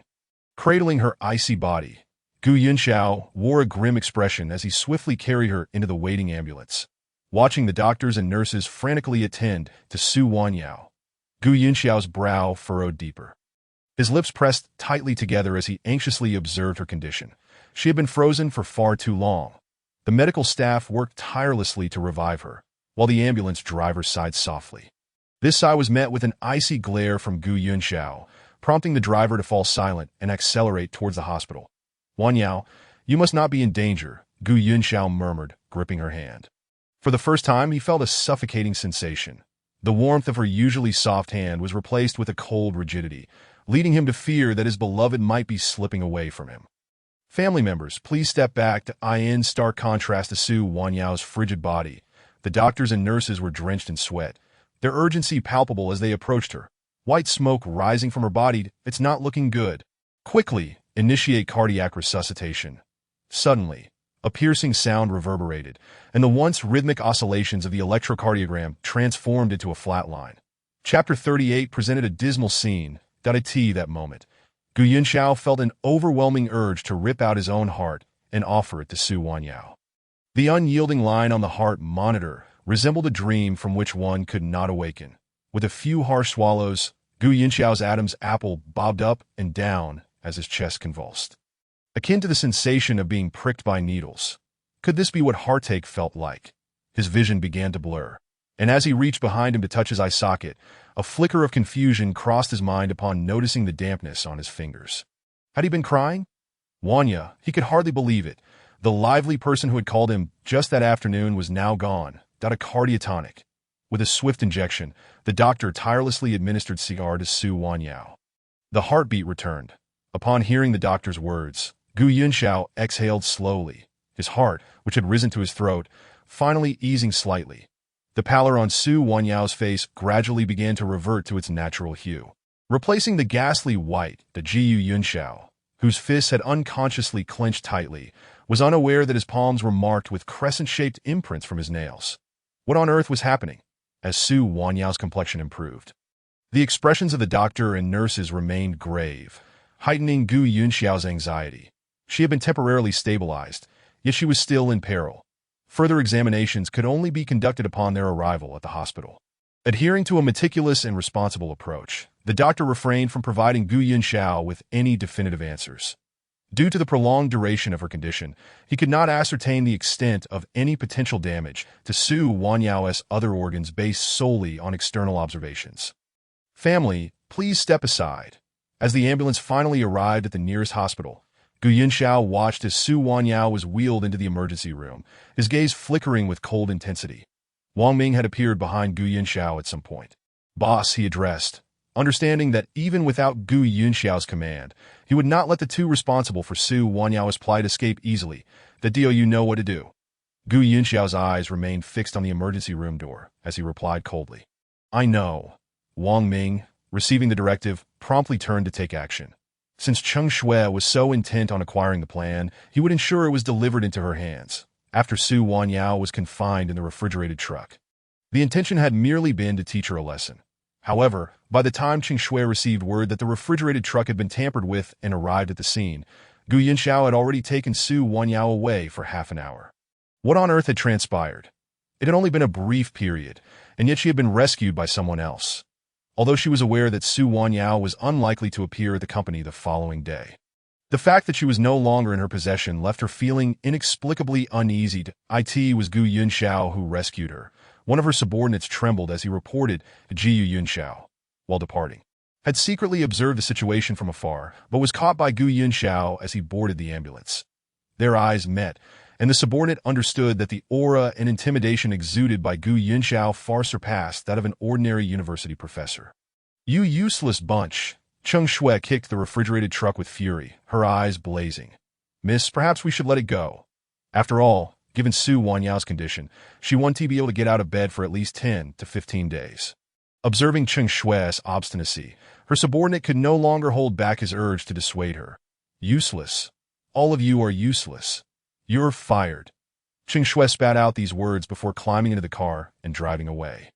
Now, attempting to recapture Su Wanyao was no longer feasible. She could only memorize the information stolen from Su Wanyao to prepare for the presentation the next day. What Cheng Shui did not realize was that the contents of the USB drive belonging to Su Wanyao had already been swapped out by Wang Ming's subordinates. Shui, why have you only just returned? You must be exhausted. Drink some lemonade. Even if you're busy with company matters, you must take care of your health. Upon Cheng Shui's return to the villa, Su Jiangwo hurriedly approached her with concerned, "At present, the most crucial aspect for the Cheng family was the precious child growing within Cheng Shui. Step aside, you useless thing."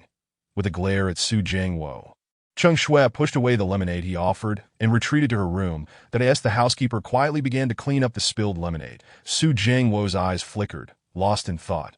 His standing in the household had steadily declined ever since the news of Cheng Shui's pregnancy. Cheng Jinglan was solely focused on using this child to curry favor with Cheng Xian, rendering Su Jiangwo virtually obsolete in her eyes. The housekeepers still referred to him as Sir in front of him. But behind his back, they no longer regarded him as such. Shui, what has you so angry? Cheng Jinglan, having heard the commotion from the living room, descended the stairs and gently grasped her daughter's hand. It's nothing. I have things to attend to, so I'll be busy now. Cheng Shui, in a foul mood, disregarded Cheng Jinglan's concern and brusquely retreated to her room. What is wrong with you? Knowing that Shui is pregnant, why would you still offer her lemonade? Cheng Jinglan, having faced humiliation from her daughter, directed her ire towards Su Jiangwo. As Su Jiangwo remained silent, merely pouring out the lemonade. What good are you? You can't manage the company. And you can't even care for our daughter. Cheng Jinglan continued to berate Su Jiangwo over Su Wanyao's rebellious actions regarding her marriage. Hasn't the crisis passed? Despite being her biological father, Su Jiangwo could not help but defend Su Wanyao. If it weren't for Cheng Xian, what business did we, the Cheng family, have in Yin City? Hearing Su Jiangwo speak up for Su Wanyao only fueled Cheng Jinglan's anger. Why do you insist on defending her? Isn't she now working at Bai's? I heard from Shui that the higher-ups at Bai's seemed to quite like her. Su Jiangwo gently stroked Cheng Jinglan's back to soothe her, but these remarks only served to exacerbate her fury. How dare you mention her at Bai's? Have you forgotten how Shui cried about her? If it weren't for her meddling, Shui would have been promoted long ago. Each of Cheng Jinglan's words left Su Jiangwo at a loss for a rebuttal. From Cheng Shui's words, it was evident that Su Wanyao was not being mistreated at Bai's and seemed to be thriving. This realization brought Su Jiangwo a sense of relief, albeit tinged with conflict. Torn between Su Wanyao and Cheng Shui, he found himself in an impossible position, choosing to remain silent in an attempt to avoid the issue. Having gone through the previous two incidents, even Su Jiangwo, despite his stern demeanor, could not bring himself to confront Su Wanyao or force her into unwanted actions. Su Jiangwo, don't think that remaining silent will resolve anything. You must have Su Wanyao resign. Chapter 39. Encounter with a rival in love. That seems inappropriate. After much hesitation, Su Jiangwo still felt it was wrong and did not directly acquiesce to Cheng Jinglan's demand. What is wrong? Are you feeling sorry for your daughter? Seeing Su Jiangwo's reluctance, Cheng Jinglan slammed her hand on the armrest of the sofa, standing up and glaring at him. Su Jiangwo's hands, which had been massaging Cheng Jinglan, hung in the air, looking helplessly at her. She merely married a poor boy. What progress can she possibly make? Even if she has made a name for herself at Bai's, she is still just a country girl. My Shui is destined to marry Cheng Xian and become his wife. Her future is bright. How can the elder sister obstruct her younger sister's pursuit of happiness? Noticing that Su Jiangwo was not responding, Cheng Jinglan nearly jabbed her finger into Su Jiangwo's forehead as she spoke sharply. I believe Shui has sufficient capability. Su Jiangwo instinctively tried to defend, but before he could finish, Cheng Jinglan interrupted him. I can't take it anymore. My daughter's future is being ruined, and you, as her father, have no sense of urgency. With swift movements, Cheng Jinglan flung herself to the ground, tears streaming down her face. Enough! Stop this nonsense and I'll go see her tomorrow. Will that suffice? unable to endure Cheng Jinglan's antics any longer. Su Jingwo finally relented and agreed to her request. You better succeed in this matter. Cheng Jinglan quietly stood up, brushed off her clothes, and huffed in disdain. Feeling unsatisfied, she added, if you can't manage such a simple task, don't bother coming back. With that, she strode directly to her bedroom, locking the door behind her as Su Jingwo gazed helplessly at the closed door to the bedroom, feeling dejected as he retreated to the guest room. In the emergency room, Su Wanyao showed no signs of awakening. Waiting outside, Gu Yunxiao felt like an ant on a hot pan, pacing anxiously in the corridor. Bai Muan, who had received news from somewhere, also hurried over.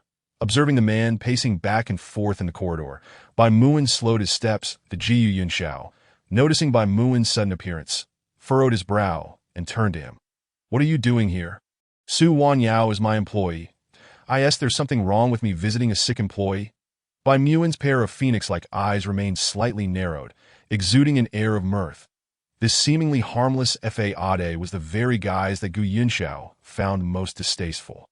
On the surface, he appeared unfazed and nonchalant, yet beneath this calm exterior lay a mind rife with cunning.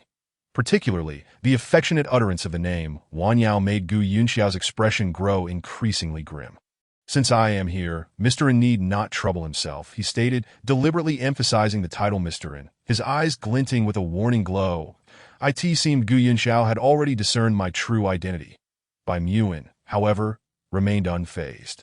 Still wearing a smile, the Jiu Yunxiao chose to ignore him, his concern now directed towards the person still undergoing emergency treatment. That Mr. Gu, it must be quite a burden for you to stay in Wanyao's modest apartment for so long. Bai Muan remarked, approaching Gu Yunxiao's side, his gaze fixed unwaveringly on the door of the emergency room.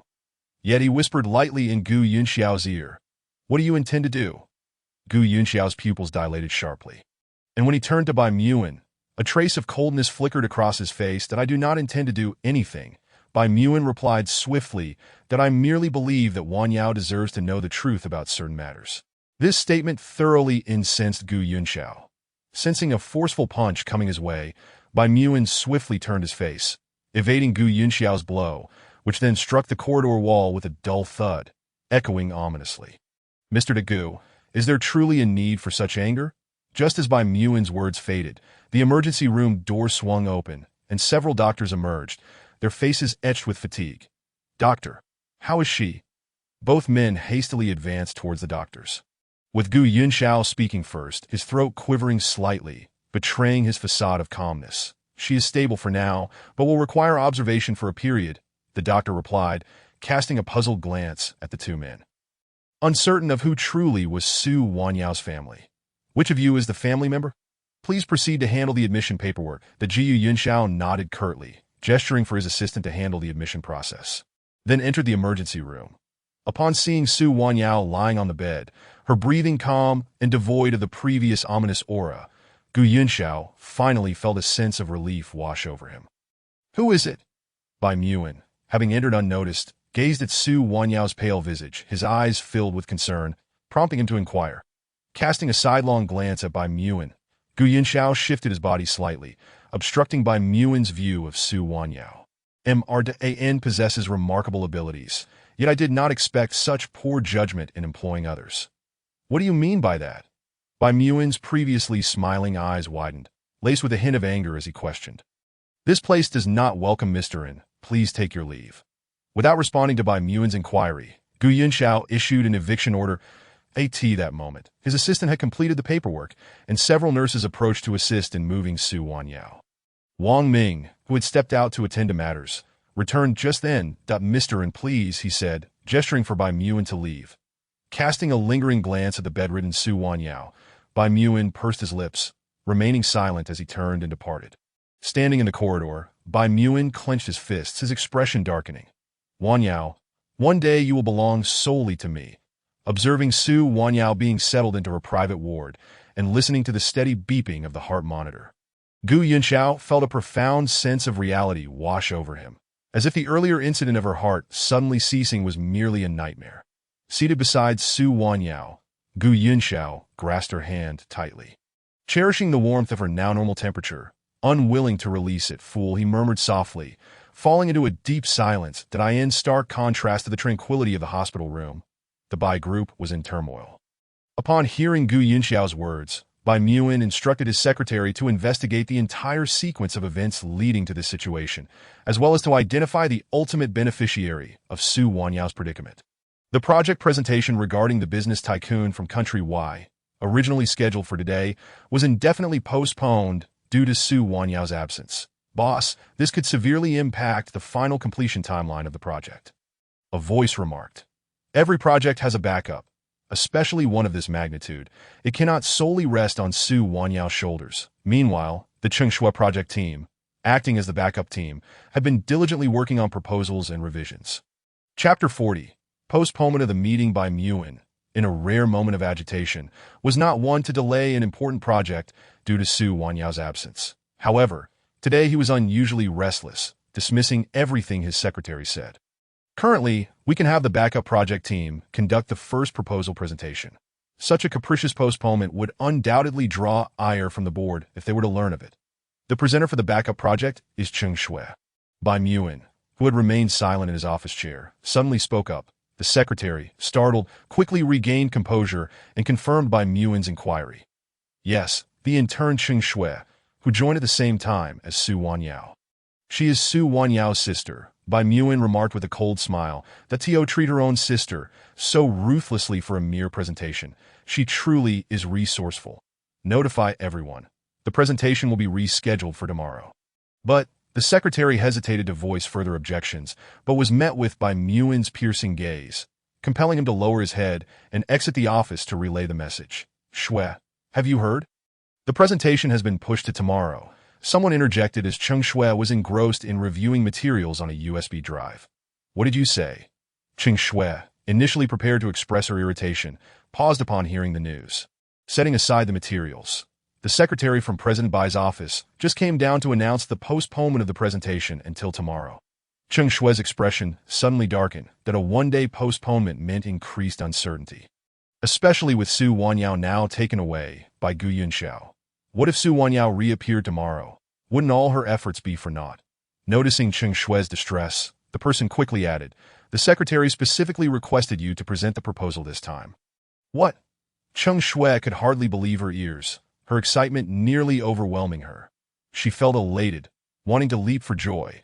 She had known that as long as Su Wanyao was absent, she would undoubtedly be the first choice. Su Wanyao's capabilities could not compete with hers. Shui, seize this opportunity, and you will surely secure a permanent position that I'm so envious of you. Several interns cast envious glances at Cheng Shui. All right, back to work. Don't crowd around. Get on with your tasks. Cheng Shui reveled in the attention, her vanity soaring. Sporting a smug smile, she quickly regained composure and dispersed the crowd. Standing in her spot, she casually glanced at Su Wanyao's project team, which was shrouded in gloom, devoid of any vitality. Alice, I told you not to trust an intern. What do we do now? A perfectly good project has been handed over to someone else. What's the use of lamenting now? Alice, can you think of a way to contact Su Wanyao? Alice, equally distressed, recalled how Su Wanyao had appeared perfectly fine when leaving the previous night. Today, at such a critical juncture, she had simply skipped work without even a proper leave request. Most perplexing was that when she had sought Su Wanyao's information from HR, they had refused to provide it, claiming Su Wanyao was fine. Even more bizarre was the postponement of the presentation until tomorrow. As if management had known all along that Su Wanyao would not be coming in today, yet the presenter had been switched to Cheng Shui that don't panic, remain composed. Wanyao is not the type to skip work without notice.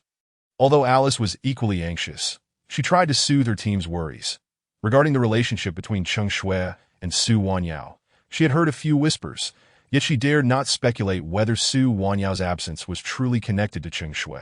While insisting everyone remain calm, Alice's own heart raced with anxiety.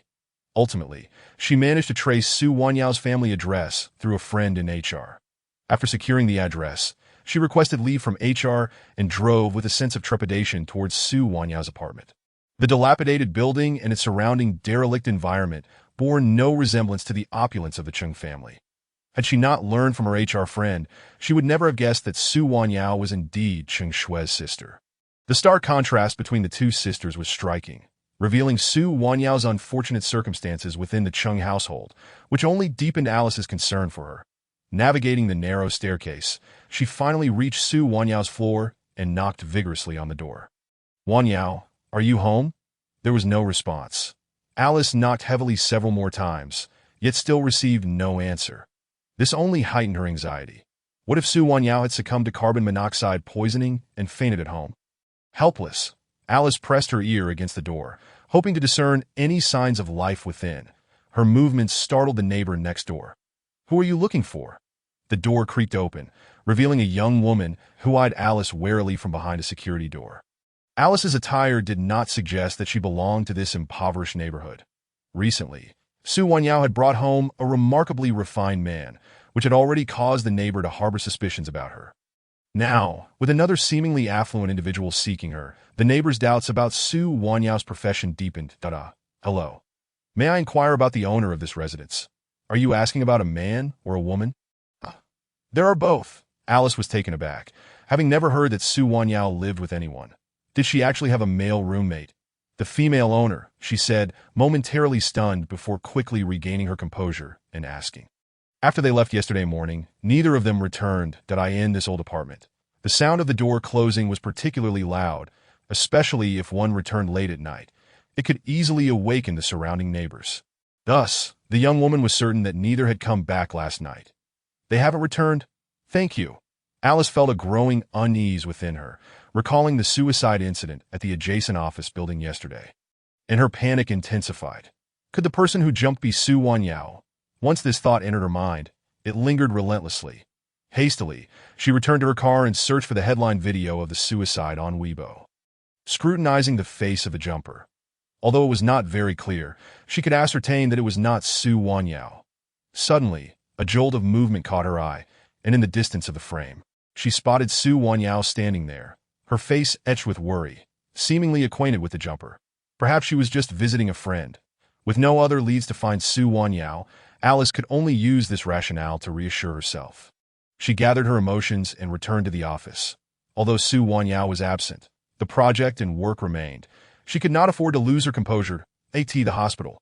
Gu Yunxiao had kept vigil by Su Wanyao's side throughout the night. Yet there were no signs of her awakening. Chapter 41. Awakening. Gu Yunxiao received an urgent notification from the company in the morning and cast a worried glance at Su Wanyao's bed. He instructed Wang Ming to take good care of her before hastily departing for the company. Wang Ming felt overwhelmed, as if he had become Su Wanyao's personal assistant. Upon regaining consciousness, Su Wanyao beheld the scene of Wang Ming, forehead in hand, seated in a chair, gazing out the window with an air of dejection. Wang Ming. Su Wanyao hesitated before speaking.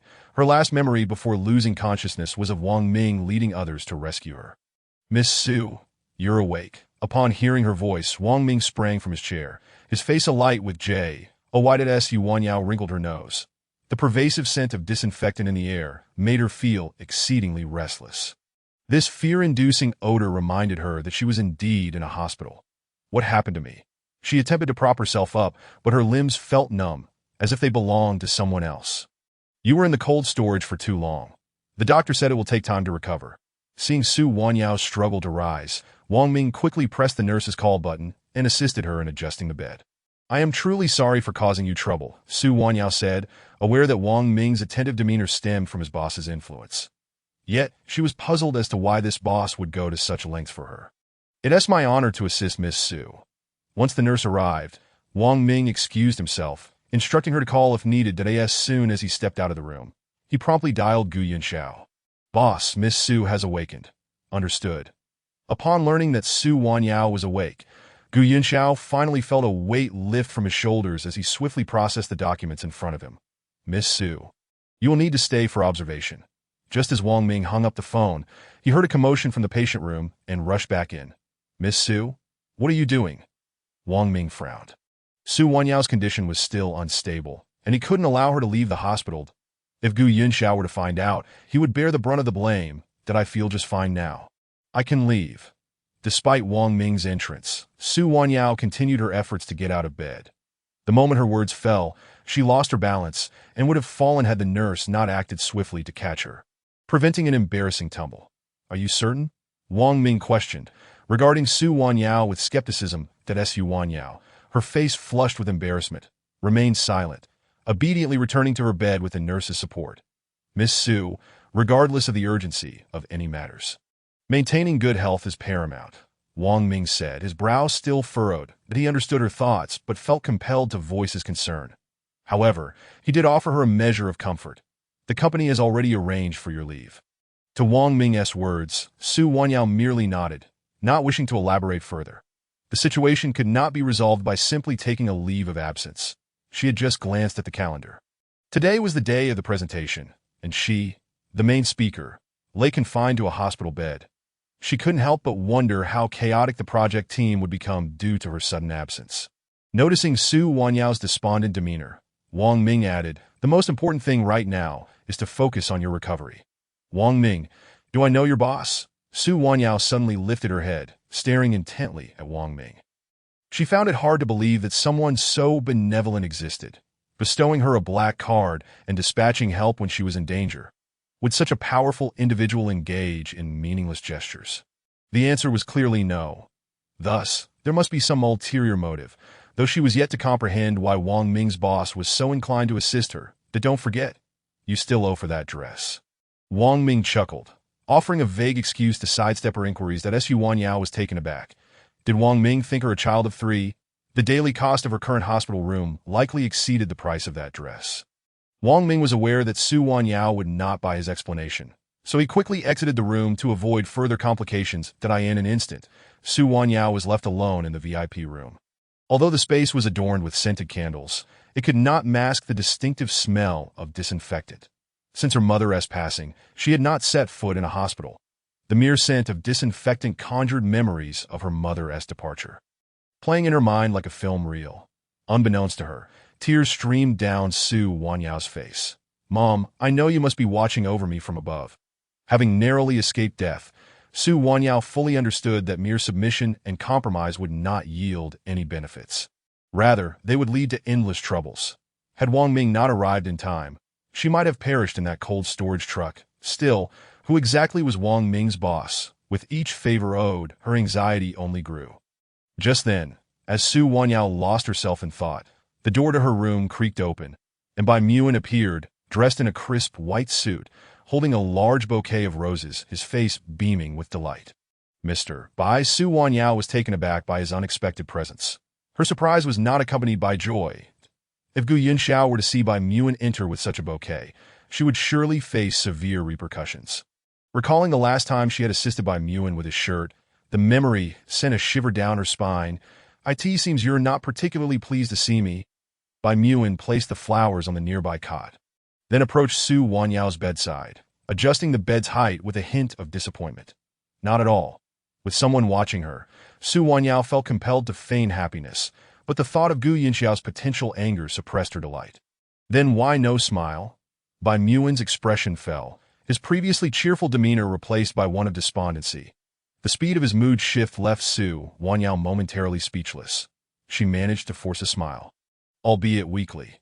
"Your smile is even more sorrowful than tears," Bai Muan complained, looking even more aggrieved at Su Wanyao's feeble attempt at cheerfulness. "Did I ask this better?" Su Wanyao attempted to adjust her expression, but it remained lackluster. Indeed, it's still quite unappealing. Chapter 42. Bai Muan brings flowers. Truly, you see, it's more sorrowful than tears. Bai Muan inexplicably produced a small mirror, placing it before Su Wanyao's face. Upon gazing into the unexpectedly presented mirror, Su Wanyao was met with a visage far more unappealing than one might exhibit while weeping, prompting her to burst into laughter. "Now, that is more like it." Seeing Su Wanyao finally smile, Bai Muan joined her in amusement. However, upon hearing Bai Muan's words, Su Wanyao quickly composed her expression. "What brings you here?" "It is still working hours." Confounded by how Bai Muan had located her within the hospital, an odd thought crept into her mind. Could the enigmatic boss behind Wang Ming be none other than Bai Muan? The more she pondered, the more convinced she became. Her dark eyes fixated intently on Bai Muan, causing him to feel somewhat uneasy under her scrutiny. "That I took leave to come here. You wouldn't be looking at me like that, because you've developed feelings. Would you?" Bai Muan stepped back 2 paces, then closed the distance again towards Su Wanyao. Truly, this man was never serious, As Su Wanyao sensed Bai Muin's nose nearly brushing against hers, she hastily recoiled. Do not speak nonsense. I am a married woman. Feeling increasingly uncomfortable under Bai Muin's gaze, Su Wanyao swiftly turned her face away. This scene was fortuitously witnessed by Wang Ming, who returned just in time. Clearing his throat, he coughed a couple of times at the doorway, his eyes directed at Bai Muin, radiating a warning. Yet Bai Muin seemed impervious to Wang Ming's presence, continuing to tease Su Wanyao. You didn't go to work today. I had to plead with the boss for quite some time before he finally agreed to postpone the briefing until tomorrow. What? Upon hearing this news, Su Wanyao felt a surge of vitality return to her body. She could discharge herself from the hospital at any moment to attend the briefing. However, witnessing Su Wanyao's exuberance, Bai Muin hesitated on whether to continue speaking. However, what? Su Wanyao anxiously grasped Bai Muin's wrist, her eyes shimmering with boundless excitement. Wang Ming, standing at the entrance, rubbed his forehead in exasperation, thankful that Gu Yunxiao had numerous matters to attend to today.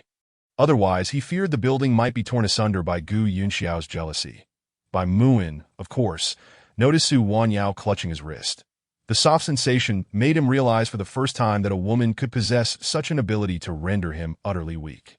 Following Bai Muin's gaze, Su Wanyao became aware of the misunderstanding her actions had caused and promptly released his wrist. As the warm touch vanished, Bai Muin felt a pang of loss but quickly composed himself. However, Cheng Shui has already been assigned a present.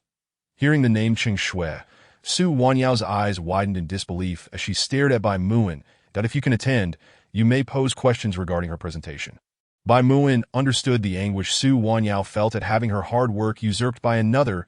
He had certainly considered this, but to completely halt Cheng Shui's incessant meddling in Su Wanyao's affairs at the company, a sufficiently grave blow was necessary. As Bai Muin's words sank in, Su Wanyao fell into deep contemplation, even failing to notice when Bai Muin departed.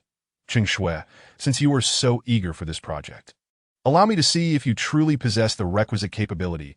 That Su Wanyao clenched her fists, stewing in indignation that in the afternoon, to ensure she could walk by tomorrow, Su Wanyao diligently cooperated with the nurses in rehabilitation exercises.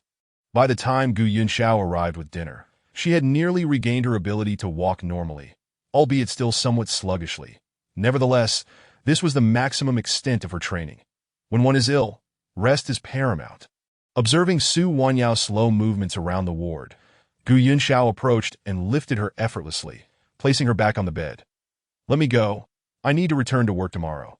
Hearing Su Wanyao still concerned about her job, Gu Yunxiao's expression darkened further.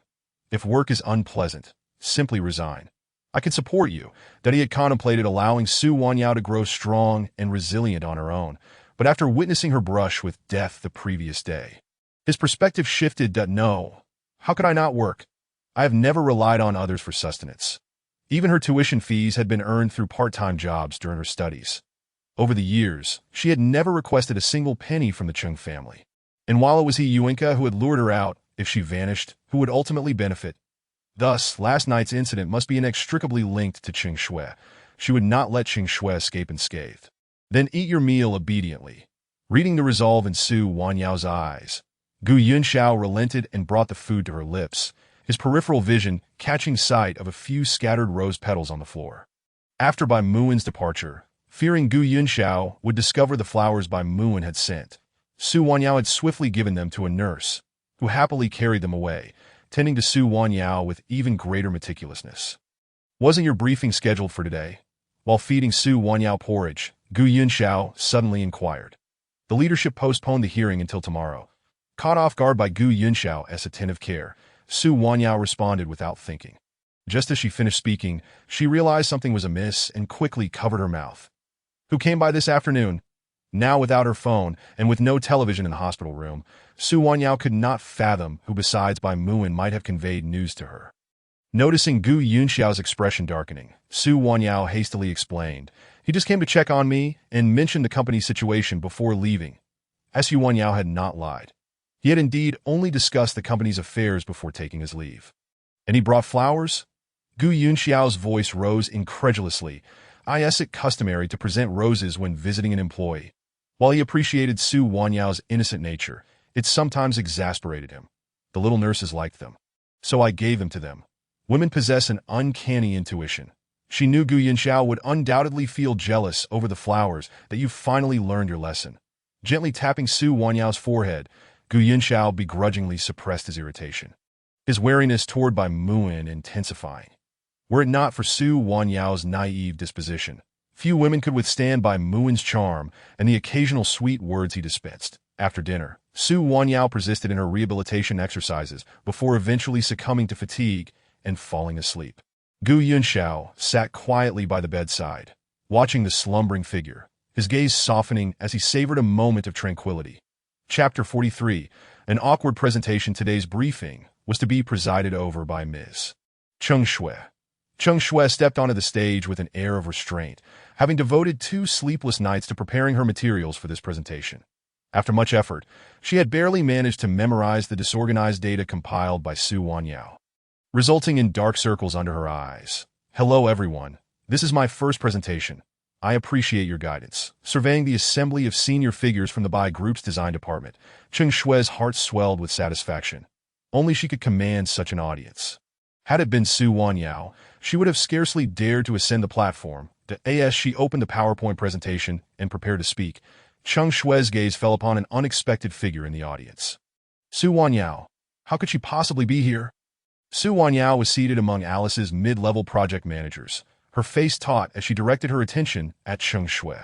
Under Su Wanyao's unwavering stare, Cheng Shui's legs suddenly weakened, nearly causing her to collapse. This moment of vulnerability did not go unnoticed, and whispers erupted from the audience, flushing Cheng Shui's face with embarrassment. Glaring furiously at Su Wanyao, she quickly regained her composure. Su Wanyao, you may have arrived, but the spotlight is on me now. Let us see what you can contest against me. It is too late for you to say anything. Su Wanyao, however, was not anxious. The instant Cheng Shui opened her PowerPoint presentation, she identified a glaring flaw. Although the content bore a resemblance to her own proposal, there were critical issues that Cheng Shui, as a plagiarist, could never grasp. Yet for Su Wanyao, who had poured her heart and soul into her work, the discrepancies were immediately apparent. The tension between Cheng Shui and Su Wanyao was palpable, and Bai Muin, seated in the corner, observed the entire exchange with a smirk that he regarded Cheng Shui on the stage with the disdain one might reserve for a mere jester, resolved to teach her a lesson for failing to appreciate the opportunity he had previously afforded her. For this inspiration, I have researched nearly a century's worth of grand weddings from country Y, particularly highlighting the renowned wedding of Prince Philip, which I have meticulously compared. Cheng Shui spoke confidently, but Su Wanyao knew that these were merely excerpts from Cheng Shui's theft of her thesis. The most egregious error, however, was that Cheng Shui mispronounced the prince's name. Pardon my interruption, but the visual materials utilized here actually belong to Prince Raphael's wedding. Suddenly, Su Wanyao raised her hand to ask a question. Cheng Shui cast a haughty glance at her and allowed Su Wanyao to stand and speak. The moment these words were uttered, they sparked a flurry of discussion throughout the room. Initially, when the PowerPoint slide was turned to this page, there had only been a smattering of murmurs, but after Su Wanyao posed her question, the atmosphere became chaotic. I misspoke earlier. Cheng Shui, caught off guard by Su Wanyao's unexpected inquiry, flushed with embarrassment and clumsily resorted to the excuse of a slip of the tongue. The previously scattered noises in the conference room fell into an abrupt silence, as if someone had pressed the pause button. Cheng Shui understood that no one would believe such a blunder and, steeling herself, continued her presentation. She shot a resentful glare at Su Wanyao, who merely shrugged nonchalantly. Having nearly flirted with disaster the night before, Su Wanyao had a revelation. What belonged to her should be fought for. And constant retreat would only lead others to believe she was easily manipulated. As Cheng Shui delved deeper in her explanation, more and more issues came to light, with several intricate details emerging that did not require Su Wanyao to speak. Numerous executives voiced their concerns. Bai Muin observed the scene before him with evident satisfaction, feeling that everything was under his control. Miss Cheng, I have one final question. As the presentation neared its conclusion, Su Wanyao raised her hand once more. Cheng Shui scoffed and barked. You are merely a lowly intern. None of the leaders have spoken up, so when is it your turn to ask questions? The moment the words left her lips, Cheng Shui regretted them, in front of so many people. She had once again let slip such an inappropriate remark. She knew that her chance to lead this project was irretrievably lost. All thanks to Su Wanyao. At that moment, Cheng Shui cursed herself for not having dealt with Su Wanyao directly 2 days prior. With her questioning curtailed by Cheng Shui, Su Wanyao did not retaliate, but instead calmly sat back down, casting a cold stare at the visibly trembling Cheng Shui on the podium. Suddenly, a male voice pierced the silence in the conference room. It was Bai Muan that Su Wanyao looked towards him, her gaze inquisitive. As she began to doubt his true identity, Bai Muan had no reason to repeatedly assist her. In this modest conference room, nearly half of Bai's group's upper management was present, and Bai Muan spoke with such ease. Especially after his statement, no one voiced any opposition. Upon further analysis, Bai Muan's identity became increasingly evident. However, at that moment, regardless of who Bai Muan truly was, as long as he could successfully counter Cheng Shui, it was enough for Su Wanyao.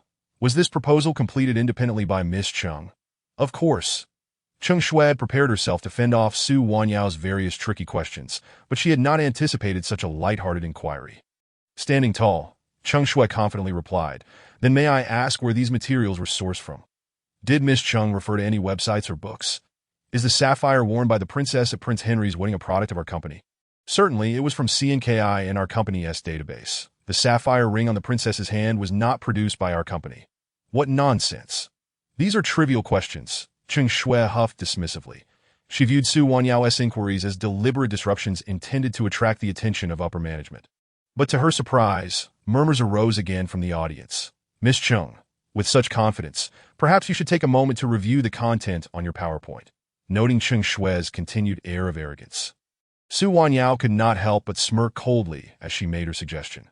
Cheng Shui turned her head suspiciously towards the PowerPoint, only to find the slide frozen on the page detailing Prince Henry's wedding. The princess was adorned not just with a sapphire, but was entirely bedecked in rubies. None were sapphires. Upon seeing this image, Cheng Shui's face drained of color. She had not anticipated that Su Wanyao would use such a tactic to expose her.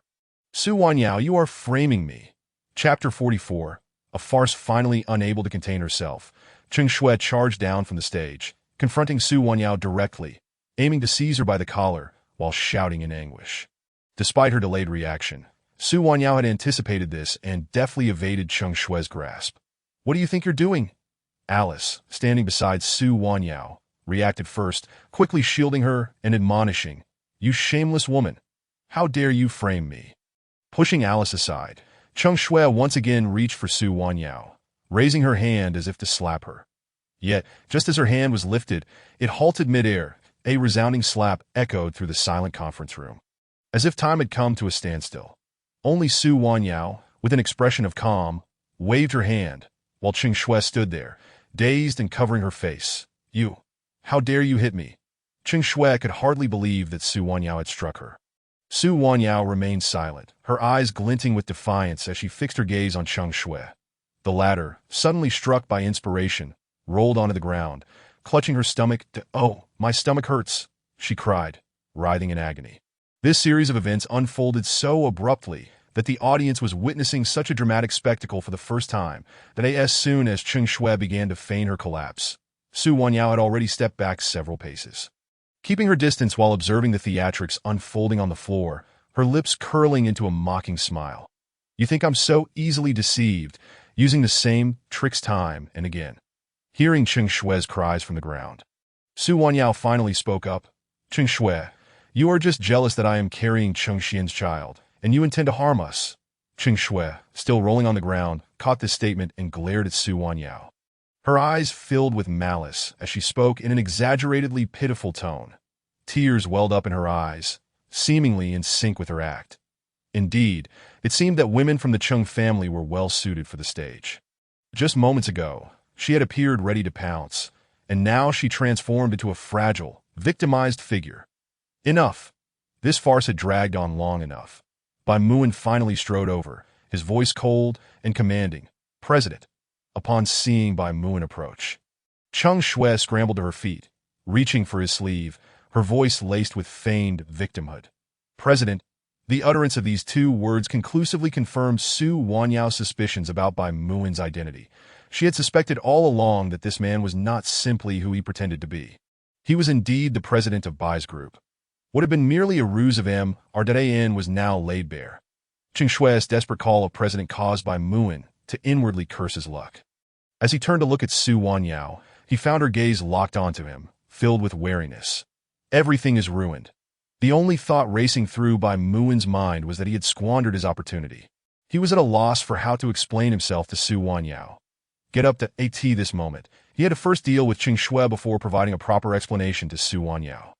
His icy, penetrating voice pierced through Cheng Shui's mind, prompting her to scramble to her feet, to go to HR and collect your salary for this month. You need not return tomorrow. There was no need to retain someone who would prioritize her own petty interests over the company's.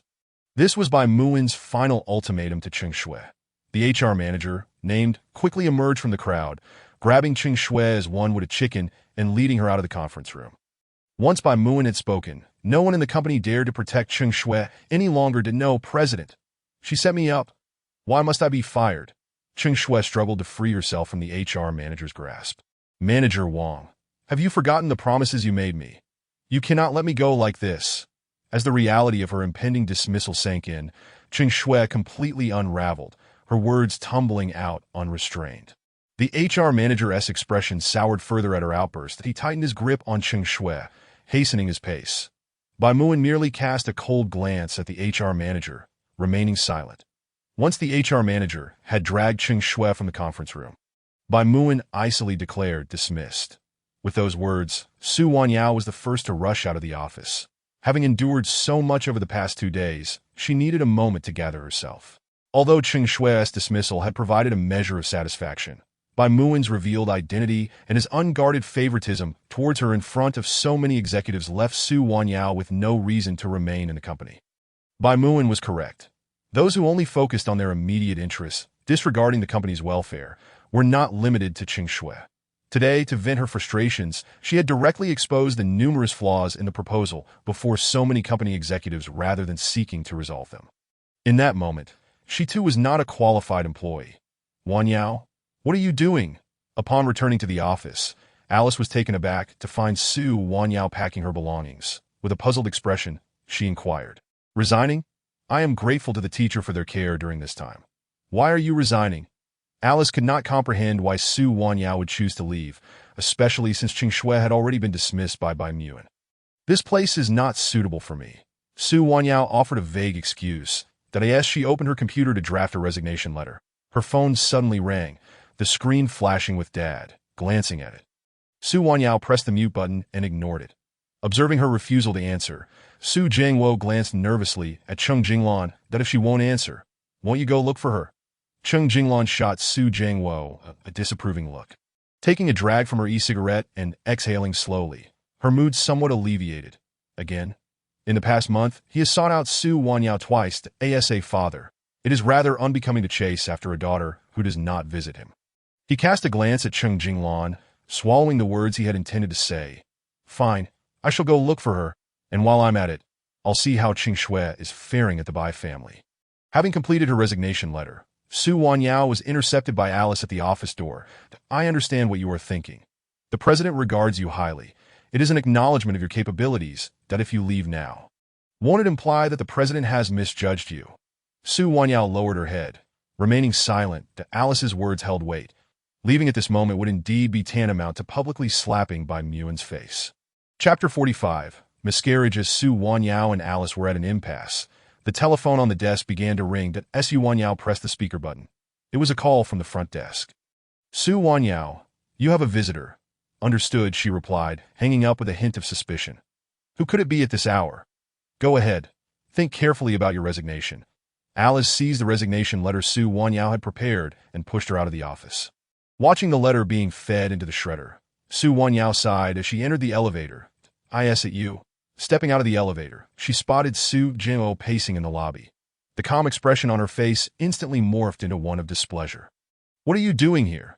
Since you never come home to see me, I grew weary of missing my daughter and came to find you, Su Jingwo stammered, fidgeting like a father who had longed to see his daughter.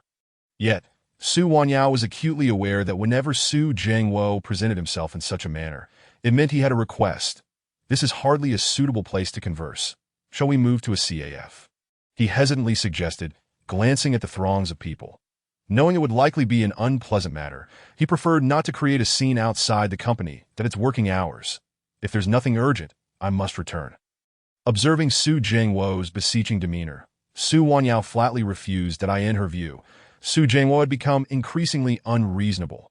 Previously, he would at least schedule a visit, yet now he had come unannounced to her workplace. Just 10 minutes. That is all I asked. That as Su Wanyao attempted to leave, Su Jingwo quickly positioned himself in her path.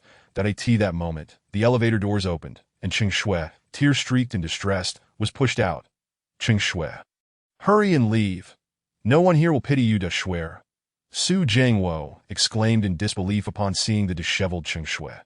Hearing his voice, Cheng Shui turned and, spotting her stepfather behind her, quickly adjusted her clothing and hair. Maintaining an air of arrogance. What are you doing here? Following Su Jingwo's gaze, she noticed Su Wanyao standing nearby. Her to see her? Cheng Shui asked disdainfully. Su Wanyao chose to ignore her, seizing the opportunity to slip away while Cheng Shui had captured Su Jingwo's attention. Wanyao, stop! What is wrong with your sister? As the elder sister, shouldn't you look after her at work? Seeing Su Wanyao attempting to walk away, Su Jingwo grasped her arm, blocking her exit. That I don't need her care. I'd be grateful if she didn't try to harm me, Cheng Shui retorted with a roll of her eyes, indignantly. What nonsense are you spouting, Shui? Come, let us discuss this outside. Su Jingwo, alarmed by Cheng Shui's distressed expression, pulled Su Wanyao along. Let go of me. It's working hours, and I cannot leave freely. Shaking off Su Jingwo's grip, Su Wanyao prepared to depart. Having experienced so much that day, she needed to organize her thoughts about what to do next. With no time to waste on them, as Su Wanyao broke free, Su Jingwo's countenance darkened, ready to protest when Cheng Shui suddenly doubled over, clutching her abdomen. My stomach was just fine a moment ago. She murmured as she began to crouch down. Su Jingwo released Su Wanyao and rushed to check on Cheng Xui. Su Wanyao, though somewhat impatient, turned to see what Cheng Shui was up to. Expecting it to be inconsequential, she was taken aback to find a small pool of blood beneath Cheng Shui, with more trickling down her legs. She's bleeding. Call 120 in a flurry of panic. Su Wanyao realized she had left her phone behind and dashed to the front desk to borrow one. The front desk staff had already been observing the three of them for quite some time. And as soon as the incident occurred, they swiftly called for an ambulance. However, Su Jingwo could not wait for the ambulance to arrive. The amount of blood flowing from Cheng Shui filled him with dread.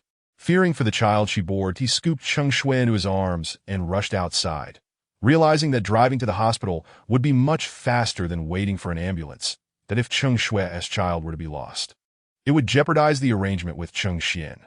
Not only would Cheng Jinglan be furious, but Su Jingwo would also never allow anything to happen to the child. Watching Su Jingwo hurry away, Su Wanyao lowered her gaze, hesitating for a moment before resolutely following him. Throughout the journey, Su Jingwo ran several red lights, with 2 or 3 police cars tailing them. With no other choice, Su Wanyao leaned out the window and shouted to the police cars that there was a pregnant woman having a miscarriage, prompting them to cease their pursuit. Once they learned of the situation, 2 police cars took the lead, clearing the way for Su Jingwo's vehicle. Under the escort of the police, they quickly arrived at a nearby hospital. As Su Wanyao expressed her gratitude to the officers, Su Jingwo had already rushed inside, carrying Cheng Shui. What a touching display of fatherly love, one officer remarked before departing. Su Wanyao felt a flicker of emotion, but quickly suppressed it. Her expression reverting to a blank slate, in Su Jingwo's eyes.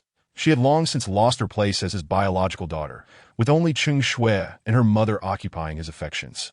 In a span of 2 days, she had found herself in the hospital, her most loathed environment, twice. Doctor, please, my daughter is having a miscarriage, Su Jingwo implored as he rushed into the emergency room, with Su Wanyao trailing behind.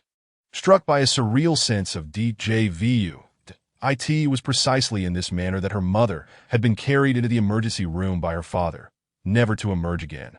Overwhelmed by the memory, Su Wanyao leaned against the wall, slowly sinking to the floor. A frigid sensation enveloped her. It felt as though the world had shrunk to just her, on the verge of drowning. Preoccupied with concern for Cheng Shui, Su Jingwo called both Cheng Jinglan and Cheng Xian, oblivious to Su Wanyao's distress as she remained hunched in the corner, while Su Jingwo anxiously awaited outside the operating room. He could not fathom how someone who had seemed perfectly fine moments ago could suddenly be experiencing a miscarriage. "What are you doing here?" Just as Su Wanyao felt herself slipping into unconsciousness, she was abruptly lifted. Chapter 46. She is carrying a son seated on the floor. Su Wanyao had not noticed the man who appeared suddenly, who lifted her as if she were a mere child. Staring blankly at the furious man before her, she took a moment to recognize that it was Cheng Xian. "What are you doing here? What have you done to Shuer?" "Su Wanyao, I have warned you repeatedly to stay away from Shuer." Cheng Xian arrived a bit late. By the time he did, Cheng Shuai had already been inside for over half an hour, with no sign of her emerging. "Cheng Xian, it has been over half an hour. She hasn't come out. Could it be?" The words of Su Jingwo remained unfinished, for he was well aware that, given the extent of Cheng Shui's bleeding, the child was likely beyond salvation. Yet, he could not voice this grim reality. Upon hearing Su Jingwo's statement, Cheng Xian's countenance darkened, and he seized the discarded Su Wanyao once more. "What on earth have you done to Shuer? I never imagined you could possess such a heart of malice. Shuer has defended you before me countless times. Yet this is how you treat her, behind her back." As Cheng Xian directed his ire towards Su Wanyao again, Su Jingwo recalled the moment he first encountered Cheng Shui in her distressed state at the Bai Group. He, too, began to interrogate Su Wanyao. "Wanyao, what transpired at the company? How could Shuer suddenly find herself in such a state? I understand your displeasure with my treating her as my own daughter, but she is still a pregnant woman." Su Wanyao remained unresponsive, and Su Jingwo's inquiries rained down on her like a relentless barrage. Cheng Xian, consumed with fury, interrupted. "If you have grievances, direct them at me. How can you act so inhumanely toward a pregnant woman? Don't you feel any remorse?" Though Cheng Xian's father had strictly forbidden him from engaging in premarital relations, he needed this child. Should it be a boy, he would be entitled to take full control of the Cheng family enterprises. He had intended to marry Cheng Shui once her pregnancy stabilized, but if the child were lost, he would face his father's scrutiny for 3 more years. This explained why, after learning of Cheng Shui's pregnancy, he inundated her with various supplements while avoiding her presence. Despite the accusations hurled by the two men, Su Wanyao remained in a stupor, sitting vacantly as they shoved her about. As Bai Muan arrived at the hospital, he beheld this unsettling scene. Su Wanyao leaned against the wall, her eyes vacant, her clothing marred with dark stains, remnants of having fallen and not yet brushed off the dust. Opposite her sat 2 anxious men, Cheng Xian and Su Jingwo. "Wanyao, please regain your senses. What has happened?" This was Bai Muan's first encounter with a dazed Su Wanyao, resembling a soulless puppet at the mercy of others. Seated, Su Jingwo sighed, too weary to reproach Su Wanyao further, while Cheng Xian furrowed his brow, fists clenched, glaring at her. Upon meeting Cheng Xian's gaze, Bai Muan instinctively shielded Su Wanyao behind him, returning the glare. "What do you mean, Bai Muan? If Shuer's child is lost, I will ensure she pays for it in blood, even with your protection." Cheng Xian's threat was laced with venom, fueled by Bai Muan's unwavering defense of Su Wanyao. "I heard from the front desk that Wanyao never laid a finger on Cheng Xue's for the reason behind your woman's miscarriage. You know better than anyone else," Bai Muan retorted, dismissing Cheng Xian's provocations while wrapping an arm around Su Wanyao's shoulders, leading her toward the exit. His prior investigations had revealed that Su Wanyao's mother had perished in a car accident in the emergency room. Thus, she would only come to the hospital under dire circumstances due to her psychological trauma. Nobody is to leave until Cheng Shui emerges. Cheng Xian blocked Bai Muan's path, his eyes bloodshot as if he hadn't slept in days, aging him beyond his years as a recent university graduate.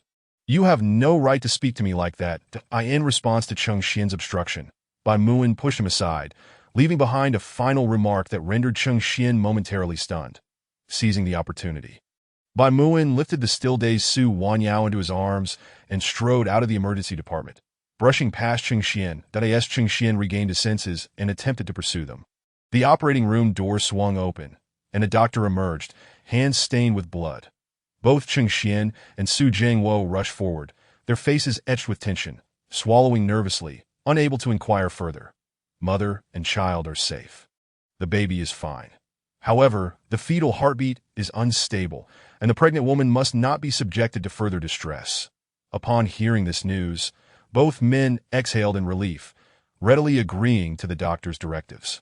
Cheng Xian then sought to find Su Wanyao to uncover the truth of the day's events, but was halted by Su Jiangwo. Did you hear that, Cheng Xian? The doctor confirmed that both mother and child are safe. And Schwerer is carrying a son. Su Jiangwo interpreted the doctor's words with excitement, gripping Cheng Xian's arm. You stay here with Schwerer. I will go find Su Wanyao. Meanwhile, Su Wanyao, cradled by Bai Muin, exited the emergency hall. The scent of disinfectant gradually fading, allowing her to regain lucidity. Realizing she was in Bai Muin's embrace, she quickly sprang away. What are you doing, Bai Muin? I am a married woman. Calm down, Miss Su. I am well aware of your marital status. Had I not intervened, you might have been beaten to death and remained oblivious, Bai Muin replied, his playful demeanor returning as he smiled, his phoenix eyes glimmering with mirth. Yet in a fleeting moment unseen by Su Wanyao, a glint of coldness flickered in his gaze. That moment, Su Wanyao became acutely aware of the pain coursing through her body, undoubtedly inflicted by Cheng Xian. Hospitals are truly a place of misfortune. She vowed never to step foot in one again. Had it not been for Bai Muin's timely arrival, she shuddered to think what unhinged actions Cheng Xian might have taken. You needn't worry excessively. You should be more concerned about Su Jiangwo and Cheng Xian. Noticing Su Wanyao's troubled expression, Bai Muin uttered a statement that further puzzled her. Chapter 47. Who has been wronged? Su Wanyao understood that Cheng Jinglan intended to leverage the child in Cheng Shui's womb to forge a union with the Cheng family. Yet, regardless of the circumstances, the child belonged to Cheng Xian. Why then did Bai Muin's comment exclude Cheng Xian's involvement? This notion left her in deep contemplation. Enough, you silly girl, there's no need to overthink. You won't arrive at clarity. Bai Muin playfully ruffled Su Wanyao's hair, only for her to evade his grasp. Bai Muin, unfazed, whistled softly, glancing at his watch, realizing it was already 6:30 in the evening, that he hadn't anticipated losing track of time. It's after hours, come. Let us share a meal, that I won't hold your absence against you. Before Su Wanyao could refuse, a man's figure appeared between them. She cannot go with you. Unbeknownst to them, Gu Yunxiao had suddenly materialized before them. Bai Muin had anticipated Gu Yunxiao's arrival and had deliberately spoken to provoke him. Aware that a briefing was scheduled for today, Gu Yunxiao worried about Su Wanyao's ability to cope with her illness while working.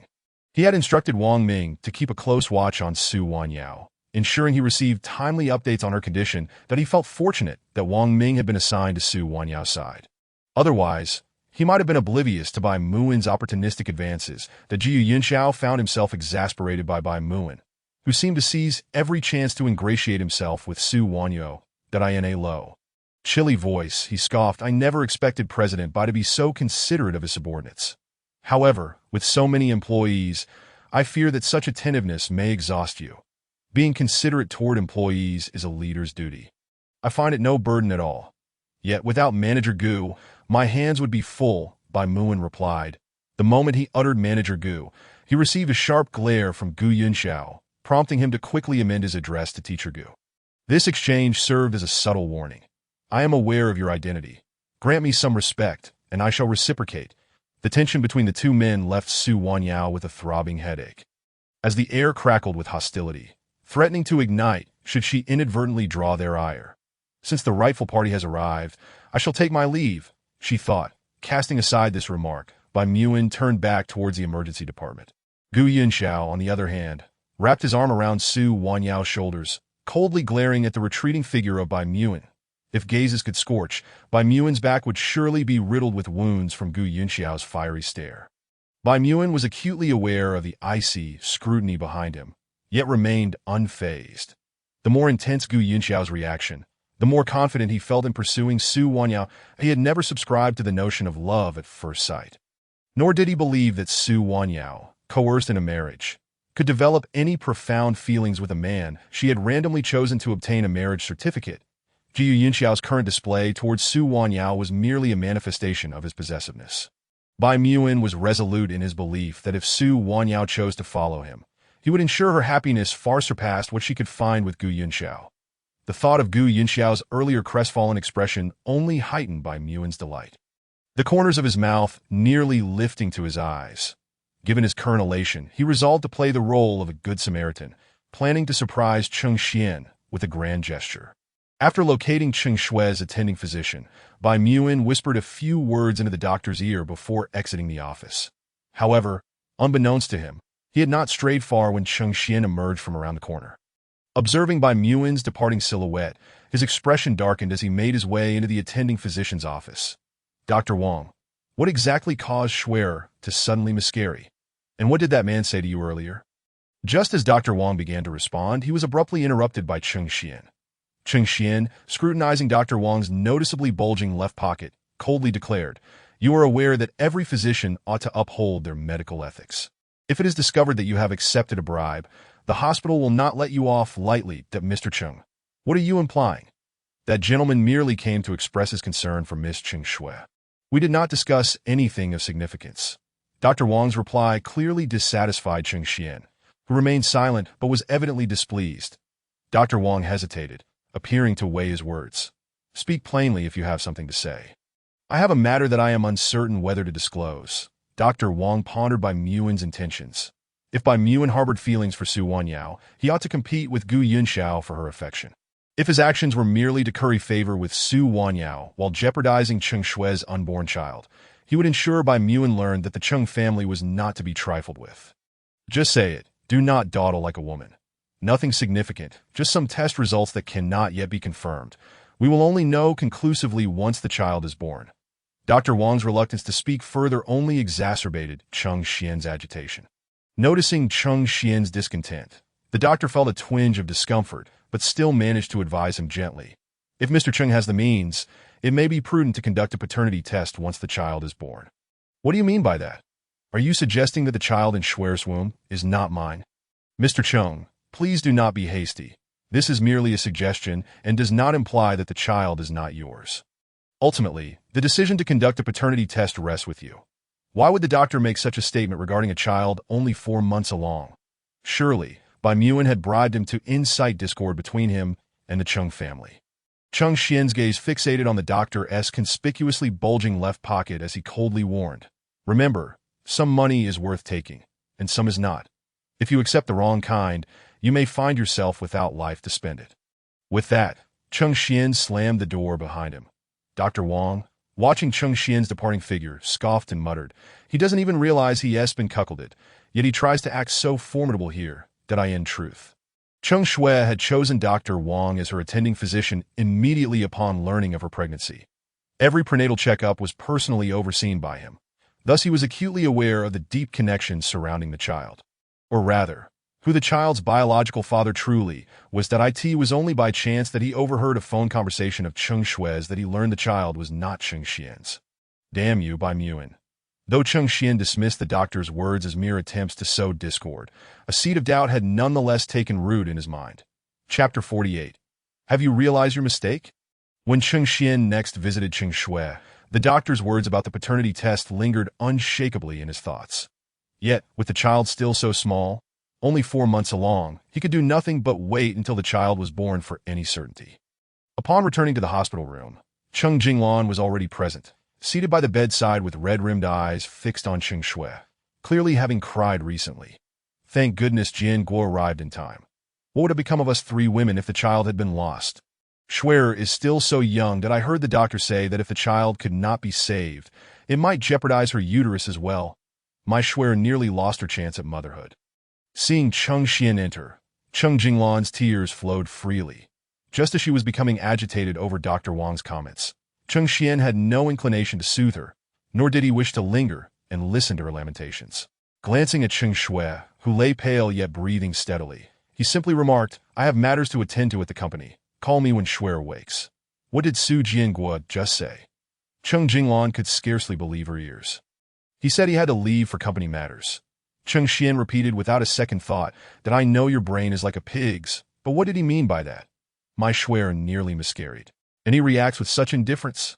Cheng Jinglan was incensed by Cheng Xian's attitude. What on earth had transpired? Why was Cheng Xian suddenly so aloof toward Shui, as Cheng Jinglan struggled to comprehend Cheng Xian's sudden coldness? Her previously tear-stained demeanor transformed into one of sternness, her usual unsmiling countenance returning, that if Su Wanyao were present, she would undoubtedly remark that Cheng Shui had inherited her acting skills from Cheng Jinglan.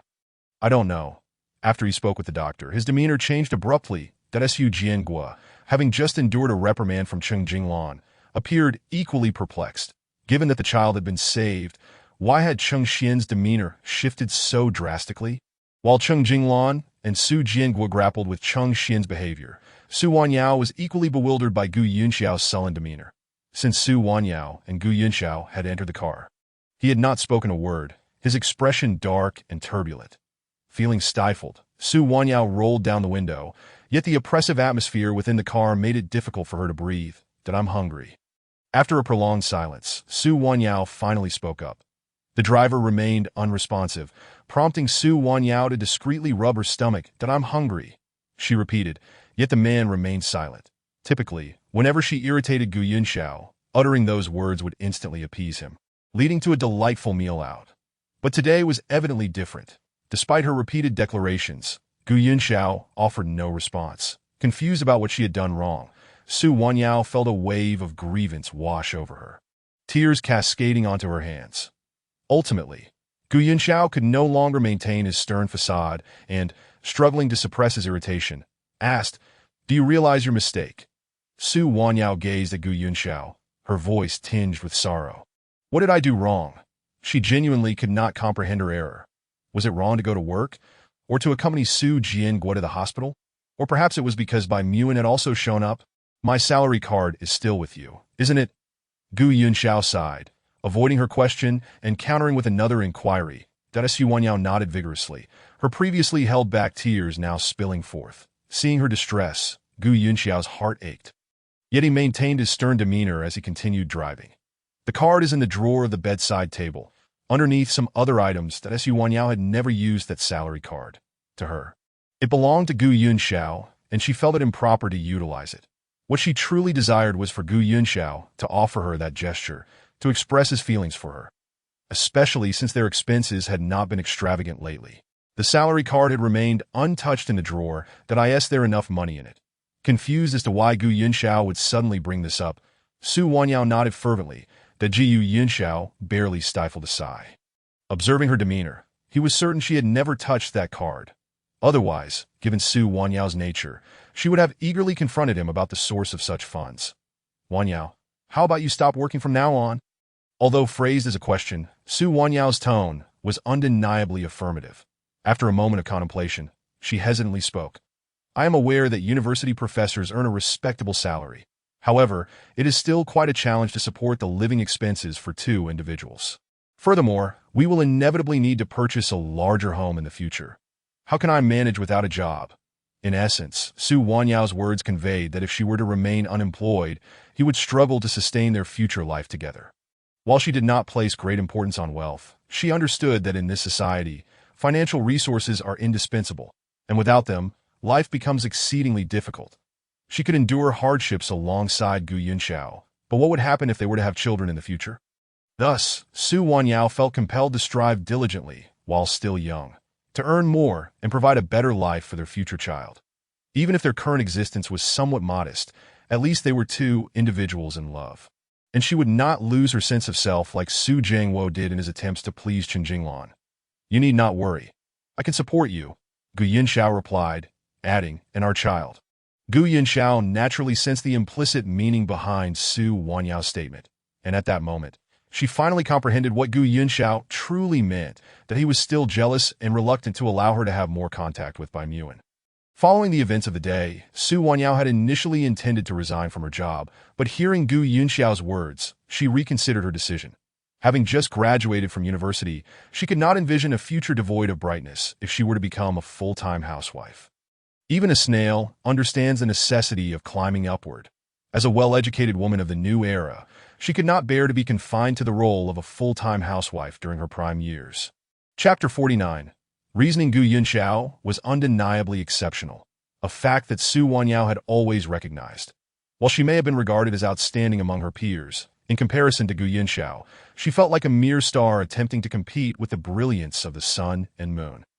Despite her relentless efforts, she always felt as though she could not keep pace with Gu Yunxiao, that if she were to become a full-time housewife, she could foresee their paths diverging like two intersecting lines. Drifting further apart with no point of convergence. Gu Yunxiao, This is not merely a matter of whether you can support me, Su Wanyao asserted, feeling it necessary to clarify her stance that as a well-educated female university graduate in the 21st century, I possess my own life goals. Her rare solemn tone made Gu Yunxiao realize that her resignation was not a viable option, that he paused before inquiring. Have you considered changing companies? Indeed, the issue lay here. Gu Yunxiao was still concerned about Bai Muan. Are you still jealous? Su Wanyao inquired tentatively. Ji Yunxiao remained silent. That if you don't speak, I shall assume your acquiescence, without waiting for Gu Yunxiao to respond. Su Wanyao continued. You are my husband, and I have always been aware of this. However, Bai Muan is my superior. I cannot resign simply because a superior holds a different opinion of me, especially since he has not acted inappropriately and has provided me with assistance in many matters. From both a personal and logical standpoint, I should be grateful to him. They often say that women are unreasonable beings. However, it was the first time Gu Yunxiao wished that women would indeed be less rational. Suddenly, he slammed on the brakes, bringing the car to a halt by the roadside. That Su Wanyao, engrossed in her words, failed to notice that her forehead had bumped against the dashboard, causing her to grimace in pain as a noticeable bump began to form. Are you all right? Gu Yunxiao, feeling guilty for causing her injury through his outburst, was nonetheless unable to suppress the anger brewing within him. That I'm fine. But even if you want to hit me, I must finish my words. Stop talking. That Su Wanyao attempted to continue, but Gu Yunxiao interrupted her forcefully. Yunxiao, I know I am not as accomplished as you, yet I believe I am not lacking either. During my time at school, I had my share of admirers. However, her words were abruptly silenced as Gu Yunxiao pressed his lips against hers. With wide eyes, Su Wanyao gazed at the man whose cheeks flushed with anger. Slowly closing her eyes and surrendering to the sweetness, he offered, Do you have anything else to say? Just as Su Wanyao felt breathless, Gu Yunxiao finally released her, with his eyes sparkling like stars. His voice deep and uniquely husky, he asked Su Wanyao, What exactly do you want me to do about you? In the months they had been together, Gu Yunxiao had lost count of how many times he had lost control of his emotions because of Su Wanyao. He was unwilling to share her beauty, her goodness, or anything about her with others that if possible. He wished to keep Su Wanyao by his side at all times, cherishing her as if she were a fragile treasure, fearing that any pressure might shatter her. Yet, he understood that Su Wanyao was an independent thinker, and he could not act so possessively. That Ji Yunxiao, I forgot to mention something to you, without answering his question. Su Wanyao suddenly had a moment of clarity, recalling something important. What is it? Upon seeing the serious expression on the small woman in his arms, Gu Yunxiao found himself momentarily unable to recall what had been forgotten. I haven't had my period for 2 months. That Su Wanyao's voice diminished to a whisper, almost inaudible like a mosquito buzzing. However, Gu Yunxiao, astute as he was, immediately understood what Su Wanyao meant. His previously dim eyes lit up as if 1,000 lights had been ignited within, and he radiated with joy. I'm going to be a dad. He swiftly lifted Su Wanyao from the passenger seat into his embrace, holding her tightly before quickly releasing her, treating her as though she were an ethereal treasure. Fragile and delicate, that don't be ridiculous. It's just that I haven't checked why Su Wanyao, having been busy lately, had neglected to notice that her distant relatives had not visited her for 2 months. However, without testing, it might merely be a result of stress. Although she had indeed experienced symptoms of excessive sleepiness and a lack of appetite recently. Let us go right now. Gu Yunxiao carefully placed Su Wanyao back in the passenger seat, fastening her seatbelt with utmost care as he drove toward the hospital at a cautious speed of 10 miles per hour. Ji Yunxiao's series of reactions left Su Wanyao both amused and exasperated. At this turtle's pace, by the time we reached the hospital, they'll be on holiday. It wasn't that she wished to mock Gu Yunxiao. Rather, she found it amusing that he was so cautious before they had even confirmed the news. If she truly were pregnant, he would likely confine her at home, forbidding her from going anywhere. Wife, I am instilling a sense of safety in our baby from a young Ji Yunxiao, typically serious, unexpectedly uttered this line, nearly causing Su Wanyao to burst into laughter. Despite Su Wanyao's relentless chatter, Gu Yunxiao insisted on maintaining a speed of 10 miles per hour all the way to the hospital. What should have been a 10-minute journey took him a full half hour. Along the way, he attracted the ire of other drivers, who honked their horns incessantly. Thankfully, it was already past 10 at night, and the roads were not as crowded as they were during the day. Otherwise, Su Wanyao feared that their journey would have caused a traffic jam. Upon arriving at the hospital entrance, Gu Yunxiao hurriedly exited the car. Swiftly coming around to open Su Wanyao's door, unfastening her seatbelt, and lifting her into his arms. "Put me down. I haven't sprained my ankle. There is no need to be so overly cautious for just a checkup." Su Wanyao struggled to extricate herself from Gu Yunxiao's embrace, yet her strength paled in comparison to his, leaving her no choice but to submit to his hold as he took her for a consultation and blood test. Despite the hour nearing 11 at night, the hospital remained crowded, and their actions drew considerable discontent from those around them. Nevertheless, Gu Yunxiao remained lost in his joy, entirely unconcerned by the murmurs of others. In contrast, Su Wanyao found herself aligning with the sentiments of those nearby. Feeling quite out of place, as the blood test results would only be available the following day, Gu Yunxiao, ever the impatient one, chose to pay a hefty price for immediate results. Yet he bore it gladly that to avoid the throngs outside. He even arranged for a small private room for Su Wanyao, which elicited a mixture of laughter and playful reproaches from her. Chapter 50. A surprise, however, a mere blood test could not satiate Gu Yunxiao's eagerness. Since thorough examination was paramount after securing the room, he also scheduled an ultrasound for Su Wanyao. Thus, she found herself in the room, awaiting the ultrasound report while observing Gu Yunxiao bustling in and out. Eventually, out of concern for her solitude, Gu Yunxiao even offered a small incentive to a patient behind them to keep an eye on Su Wanyao and notify them when their turn came. If given another opportunity to choose, Su Wanyao would not have so rashly revealed her situation to Gu Yunxiao. She would have preferred to confirm the results herself before breaking the news to him. It was astonishing to see this usually composed and rational man so anxious over uncertain news. Sitting on the hospital bed, indulging in Gu Yunxiao's soothing massage, her mind was filled with a singular plea to the heavens. "Oh, Heavenly Emperor, may the Queen Mother bless her with the news of a pregnancy, rather than a mere hormonal imbalance caused by stress." She could scarcely fathom the depths of Gu Yunxiao's potential disappointment if the outcome were unfavorable. After an agonizing hour and a half, the blood test results finally emerged. Wanyao, Su Wanyao, lost in prayer for the best possible outcome, was suddenly jolted by Gu Yunxiao's voice calling her. She lifted her gaze towards a man standing at the doorway. The corridor lights flickered dimly, casting shadows on Gu Yunxiao's face, which was now devoid of the earlier exuberance. He stood there, momentarily frozen. "Finished," echoed in her mind, and she instinctively sensed something was amiss. The recent pressures from her work must have taken a toll, leading to this moment of dread. "Wanyao," Gu Yunxiao called again, and she felt her heart race, too frightened to meet his gaze. Suddenly, he rushed forward, enveloping her in a tight embrace that startled her into a gasp. "Gu Yunxiao, let me go." After indulging in a hearty meal, Su Wanyao felt her stomach churn under the intensity of his embrace. "Wanyao, I'm going to be a father." The normally stoic man appeared as exuberant as a child weighing 200 pounds. His laughter ringing joyfully. This was the first time Su Wanyao had witnessed such an unrestrained smile from Gu Yunxiao, free from any constraints or pressures, radiating pure joy. Is it really true? Su Wanyao could hardly believe it. Their time together had been neither too long nor too short, and while they had not taken any particular precautions, they had never anticipated receiving such momentous news today. That of course it's true, Gu Yunxiao declared, planting a passionate kiss on her cheek before carefully placing her back on the bed.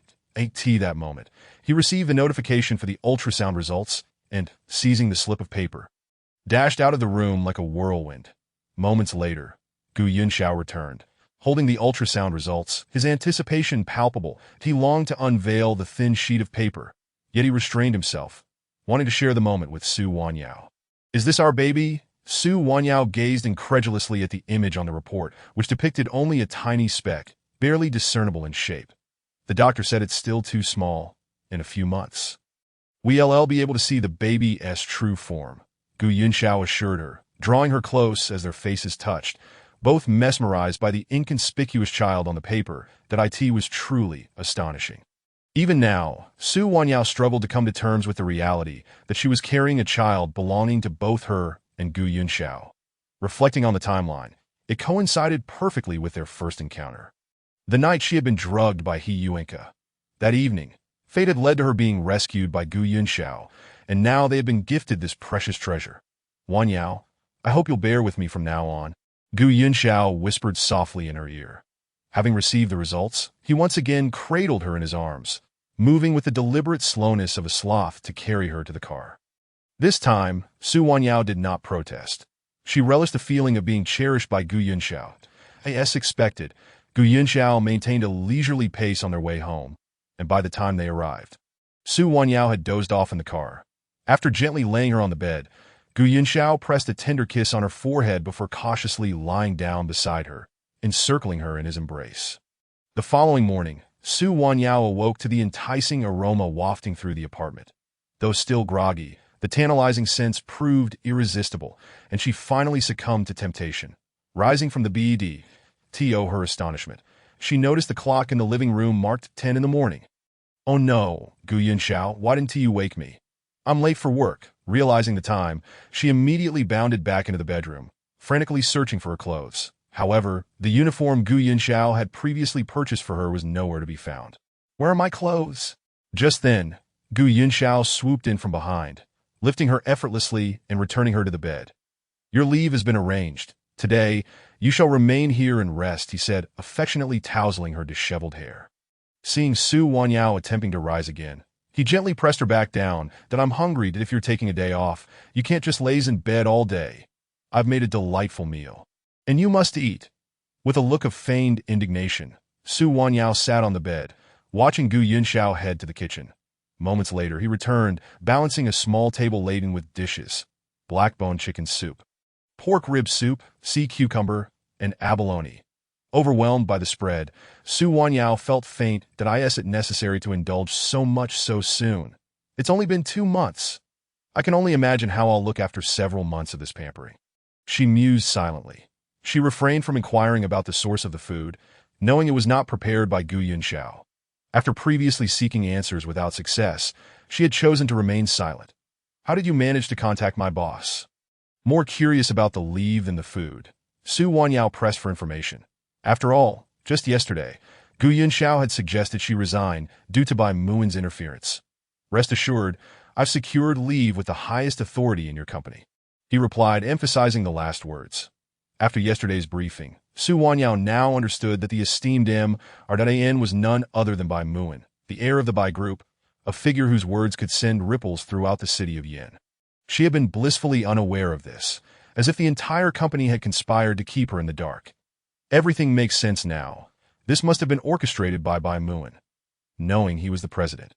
It became clear that the lucrative deal came at his behest. The revelation unraveled the mystery surrounding her situation. Yet one question lingered. Was the enigmatic benefactor truly Bai Muin? If so, why had he assisted her so generously from the outset, especially when she was not yet employed at the Bai Group? "What are you pondering?" Gu Yunxiao queried, observing her contemplative silence amidst the feast laid before her. "That I've realized my darling must be eager for Daddy's nurturing," he continued, scooping up a spoonful of black-bone chicken soup, blowing on it gently before offering it to Su Wanyao. "Still a little meatball. Look at how excited you are." Su Wanyao could hardly contain her amusement at Gu Yunxiao's unexpected transformation. She wondered how his students would react if they discovered their aloof idol exhibited such behavior at home. "What is the matter? That is still my son." Unlike the affectionate bond shared between Gu Yunxiao and Su Wanyao, Bai Muin found himself in a less joyous predicament. Upon arriving at the office that morning, he received a call from Gu Yunxiao requesting 2 days of leave for Su Wanyao as soon as the call connected. Gu Yunxiao, without even a greeting, bluntly stated his purpose. Such arrogance! Bai Muin could easily deduce that it was Gu Yunxiao on the line. Unacceptable.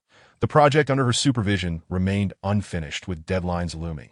Although perplexed as to why Gu Yunxiao would directly contact him, Bai Muin promptly declined. What nonsense was this? They were of equal rank, and in Yinqing, he held the upper hand. Regardless of Gu Yunxiao's extensive business in the imperial city, in Yinqing, he was merely an outsider. "She is pregnant, and I'll take her for a checkup." Those words struck Bai Muin like a thunderclap, leaving him momentarily stunned. Rubbing his ears, he gripped his phone so tightly that his fingertips turned pale. "What did you say?" "I said, Su Wanyao is pregnant and I've requested leave. Whether it's approved is up to you." With that, Gu Yunxiao hung up the phone. In truth, there was one more thing he had left unsaid. If it were denied, it would be better to terminate Su Wanyao altogether. This way, he would have a legitimate reason to recommend her to his company. The reason for the leave request was merely a declaration of his claim over her. Undoubtedly, this proclamation was executed flawlessly. After Gu Yunxiao ended the call, Bai Muin erupted in fury. His eyes, which had been narrowed, suddenly widened, and he slammed his phone down onto the desk, perhaps when one is truly unfortunate. Even drinking cold water can get stuck in one's teeth. The phone, after being forcefully tossed, rebounded and struck Bai Muin squarely on the forehead. Thud. The dull sound came too unexpectedly, in his rage. Bai Muin had no time to react and was hit directly by the device. This sudden turn of events knocked him into a daze, causing him to stumble back and collapse into his office chair. His secretary, having knocked at the door for what seemed like an eternity without receiving a response, finally pushed the door open, only to be greeted by this shocking sight. "Boss!" he exclaimed, his voice breaking the spell and rousing Bai Muin from his stupor. Wincing, Bai Muin felt a dull, ache throb in his forehead. "What is going on?" The secretary hurried to the adjacent lounge, retrieving a first aid kit to tend to Bai Muin's injury. Bai Muin accepted the ice pack. He shooed the secretary out of his office. Glancing at the documents left on his desk, which contained information from a business magnate in Country Y, Bai Muin suddenly had a spark of inspiration and straightened up. There was still hope to salvage the situation, that he picked up the office landline and dialed the HR office. "Manager Zhang, please come to my office." "Understood." Manager Zhang trembled as he hung up the phone. The intern, Cheng Shui, who had just been dismissed yesterday, was the very one Cheng Xian had persuaded him to hire. Yet, the moment she took on a project, such a significant blunder occurred. Subsequently, due to Su Wanyao's situation, Bai Muin had been too preoccupied to discuss the matter with him. Now, having dismissed Cheng Shui, he called for him today, raising suspicions about his job security as HR manager at the Bai Corporation. Hesitating at the door to Bai Muin's office, he dared not knock. "Come in. Are you planning to stand there like a statue?" Ultimately, Bai Muin summoned Manager Zhang into the office. Manager Zhang entered, quaking with trepidation. And before Bai Muin could utter a word, beads of cold sweat dripped from his forehead onto the carpet. "Do you know why I called you here?" Bai Muin, not even glancing at Manager Zhang, held the ice pack against his forehead with one hand while flipping through the documents with the other, his head remaining down. Manager Zhang, observing Bai Muin's demeanor, felt a mix of curiosity and fear. Opting to respond honestly, "I do not know." "You do not know?" Upon hearing this, Bai Muin finally shifted his gaze from the documents to Manager Zhang, "That I see the company has yet to find suitable candidates. And Cheng Shui was indeed one of the better ones from the batch, that I simply relaxed the criteria." Under Bai Muin's scrutiny, Manager Zhang couldn't withstand the pressure and confessed everything. Let's not dwell on that." Bai Muin's gaze returned to the documents in hand. The situation was handled quite efficiently yesterday. This was commendable. That commendation left Manager Zhang even more bewildered about Bai Muin's intentions. "That I heard that several female employees in the company are pregnant." Yes, the Bai Corporation is vast and prosperous, with numerous employees.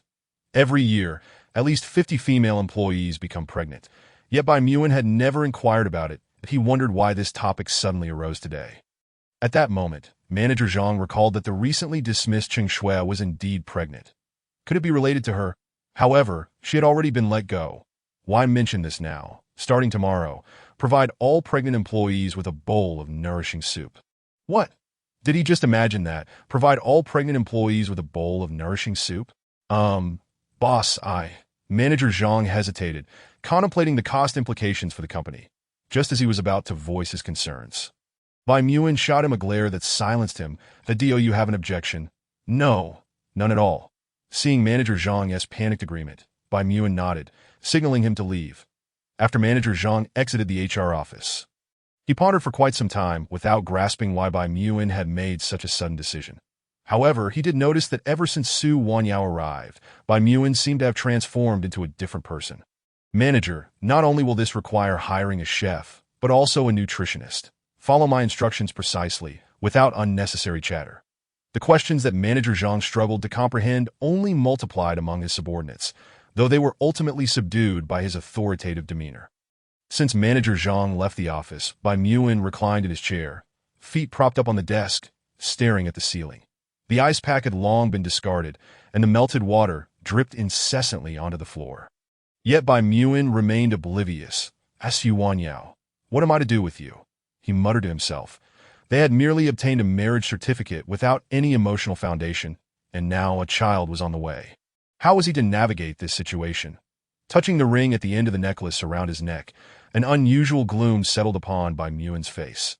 The stark contrast between Bai Muen's despondency and Gu Yunxiao's overflowing happiness was undeniable. To care for Su Wanyao, Gu Yunxiao had canceled all his commitments, securing himself a week of free time. Come on, eat this, and he appeared at the bedroom door with a small table, a smile gracing his features as he looked at Su Wanyao. Sitting on the bed, Su Wanyao vigorously shook her head. Yunxiao, please spare me. I truly cannot eat anymore. With a look of deep remorse, she gazed at Gu Yunxiao. That day alone, she had already consumed at least 6 meals. And this would be her 7th. That no, you're too thin. From now on, we will strictly adhere to the nutritional plan I've tailored for you. Ji Yunxiao set the small table in front of Su Wanyao, gently ruffling her hair with a serious expression, reminiscent of a strict teacher supervising self-study. However, before Su Wanyao could voice her concerns, Gu Yunxiao interrupted. There are no buts, fine. Like a child chastised by a teacher. Su Wanyao lowered her head and resumed eating from her bowl. Unbeknownst to her, Gu Yunxiao's eyes were filled with profound worry. They had discovered the pregnancy too late. Recalling the events Su Wanyao had faced a few days prior, Gu Yunxiao had mentally prepared himself for the possibility that they might not be able to keep the child. Yet he was even more concerned about whether Su Wanyao could accept this reality and if he should reveal his identity to her to provide better conditions for her pregnancy. Even with Su Wanyao expecting, Gu Yunxiao could not shake off the sense of crisis Bai Muen instilled in him. That I really can't eat anymore. Su Wanyao cast a pleading glance at the remaining 2/3 of the nutritious meal on the small table before looking back at Gu Yunxiao. With a resigned sigh, Gu Yunxiao cleared away the leftover food. Stay home and behave. I have some matters to attend to at school. That I'll be back shortly. And he pressed a kiss on her forehead before grabbing his coat and stepping out. As Gu Yunxiao left and the door closed tightly behind him, Su Wanyao's smile instantly faded. Baby, I'm so sorry. Su Wanyao's voice was heavy with reluctance and sorrow. After speaking, she gently caressed her abdomen, as if she could truly feel the tiny life growing within. She was acutely aware of Gu Yunxiao's joy at the impending arrival of their child. The mere presence of a set of baby supplies in the apartment and the meticulous nutrition plan he had prepared revealed just how significant this child was to him. Yet, if there were an alternative, she would not have come to this juncture. After a night of hesitation and turmoil, she resolved to surrender. Standing by the window, watching Gu Yunxiao's car disappear into the distance, Su Wanyao swiftly changed into a fresh outfit, grabbed a small bag, gritted her teeth, and rushed downstairs to hail a taxi. The destination, the city center hospital. This child could not stay. Throughout the journey to the hospital, a singular thought consumed Su Wanyao, that if only she had discovered this sooner, if only she had not endured the events of the past few days. She was more excited than anyone about the arrival of the baby in her womb. However, the harrowing events that transpired in the refrigerated truck, the medications used in the intensive care unit, what sort of impact would these have on her unborn child? Regardless of the outcome, it was something Su Wanyao could not bear to accept. It would be an injustice to the child. She could not endure the thought of her baby suffering from the moment of birth. The mere contemplation of this caused her heart to ache as if pricked by 1,000 needles. Doctor, I wish to terminate the pregnancy. Trembling, with a pallid face, Su Wanyao finally summoned all her courage to stand before the gynecological clinic. Observing her state, the doctor's eyes flickered with a hint of disdain, though more so with resignation. What is your name, and how old are you? Su Wanyao, 23 years old. She took a seat on the stool before the doctor's desk, feeling increasingly pale amidst the smiles of pregnant women surrounding her. Is there a family member accompanying you? The doctor adjusted his glasses and glanced around, noting the absence of anyone by Su Wanyao's side. That no, I'm afraid we require a family member to be present for the procedure. You will need to return and notify someone to accompany you. With that, the doctor gestured for the next patient to enter. But doctor, I am all alone. I have no relatives. Upon hearing this, the doctor scrutinized Su Wanyao. What about your husband? He can come. The mention of husband caused Su Wanyao to press her lips together tighter, rendering her speechless. Next, staggering out of the examination room, Su Wanyao overheard the conversations of the pregnant women in the hallway.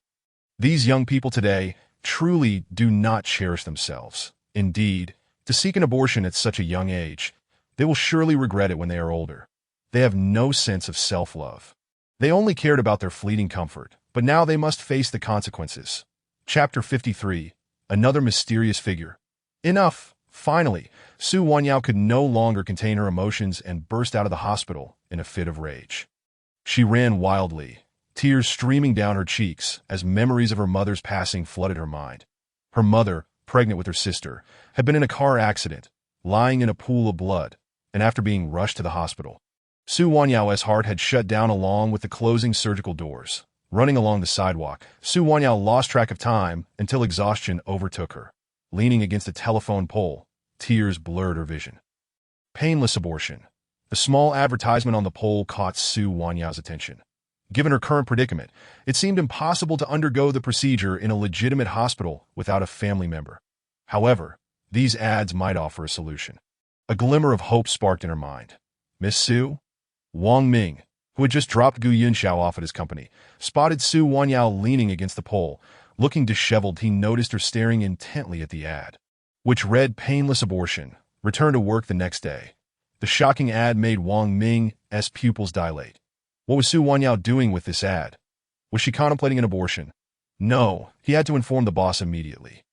Before he could act on his thoughts, he saw Su Wanyao hail another taxi, leaving a trail of exhaust behind as she drove off in a direction that was unmistakably not towards the apartment or by S Group. A sense of foreboding filled Wang Ming's mind, and without hesitation, he revved the engine and followed the taxi, carrying Su Wanyao. Jinhua Gynecology Hospital. The taxi halted in front of an unfamiliar gynecology clinic. Su Wanyao stepped out, her gaze falling upon the large but shabby sign, and surveyed the somewhat messy surroundings. Taking a deep breath, her face grew even paler as she headed toward the hospital. Wang Ming quickly parked and hurriedly followed her at a distance. Though it was labeled a hospital, it was merely a two-story building erected in an urban village, masquerading as a medical facility. Despite its small size, it had all the essentials: a reception, a pharmacy, and a CT room. After navigating through a maze of hallways, Su Wanyao finally located the doctor's office. Wang Ming, frowning, continued to trail behind her. "Doctor, I wish to..." This time, Su Wanyao hesitated to finish her sentence. The so-called doctor looked at her knowingly. "An abortion, right? Head over there to pay the fee." The doctor handed her a bill without further inquiry. Aware that these small clinics might not be reliable, she was taken aback by the nonchalant manner in which he conducted business. "Isn't a family member required to accompany me?" The doctor's abruptness only deepened Su Wanyao's uncertainty. "Isn't everyone who comes here in your situation? If someone had a family member, they wouldn't be here.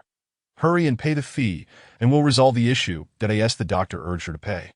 Impatience etched across his face. Su Wanyao felt increasingly conflicted. Was this truly the right thing to do? Stepping out of the office, she hesitated, and seeing Su Wanyao walk away, Wang Ming finally found an opportunity to enter. "Out! Out! Can't you read the sign that says no men allowed?"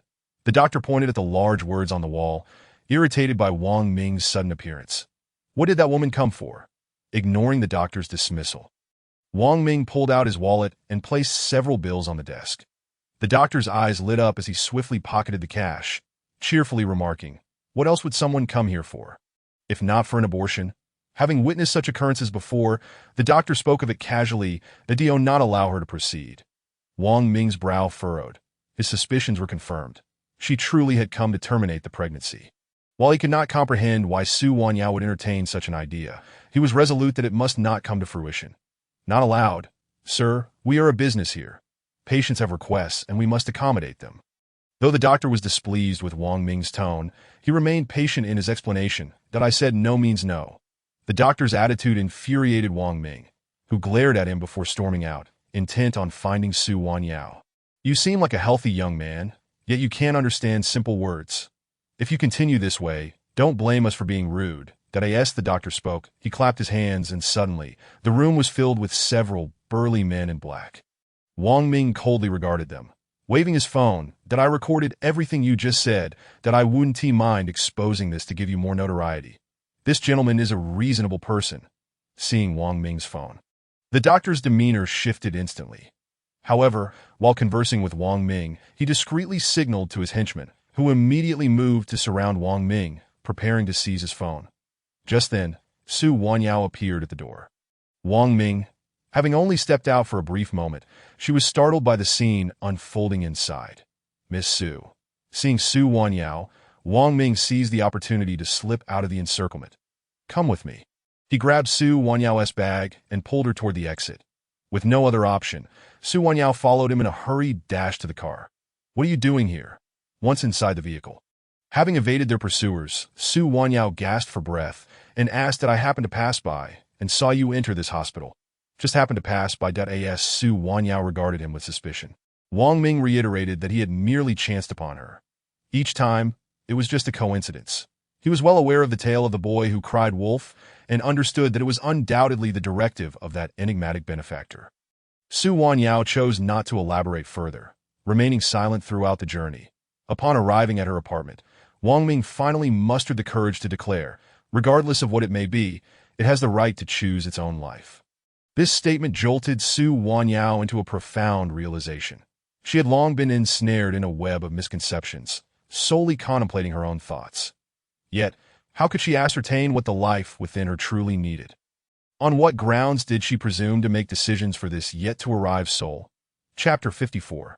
Fury. After escorting Su Wanyao back to her apartment, Wang Ming swiftly dialed Gu Yunxiao's number. In the hushed conference room. The sound of Gu Yunxiao's phone vibrating was notably conspicuous.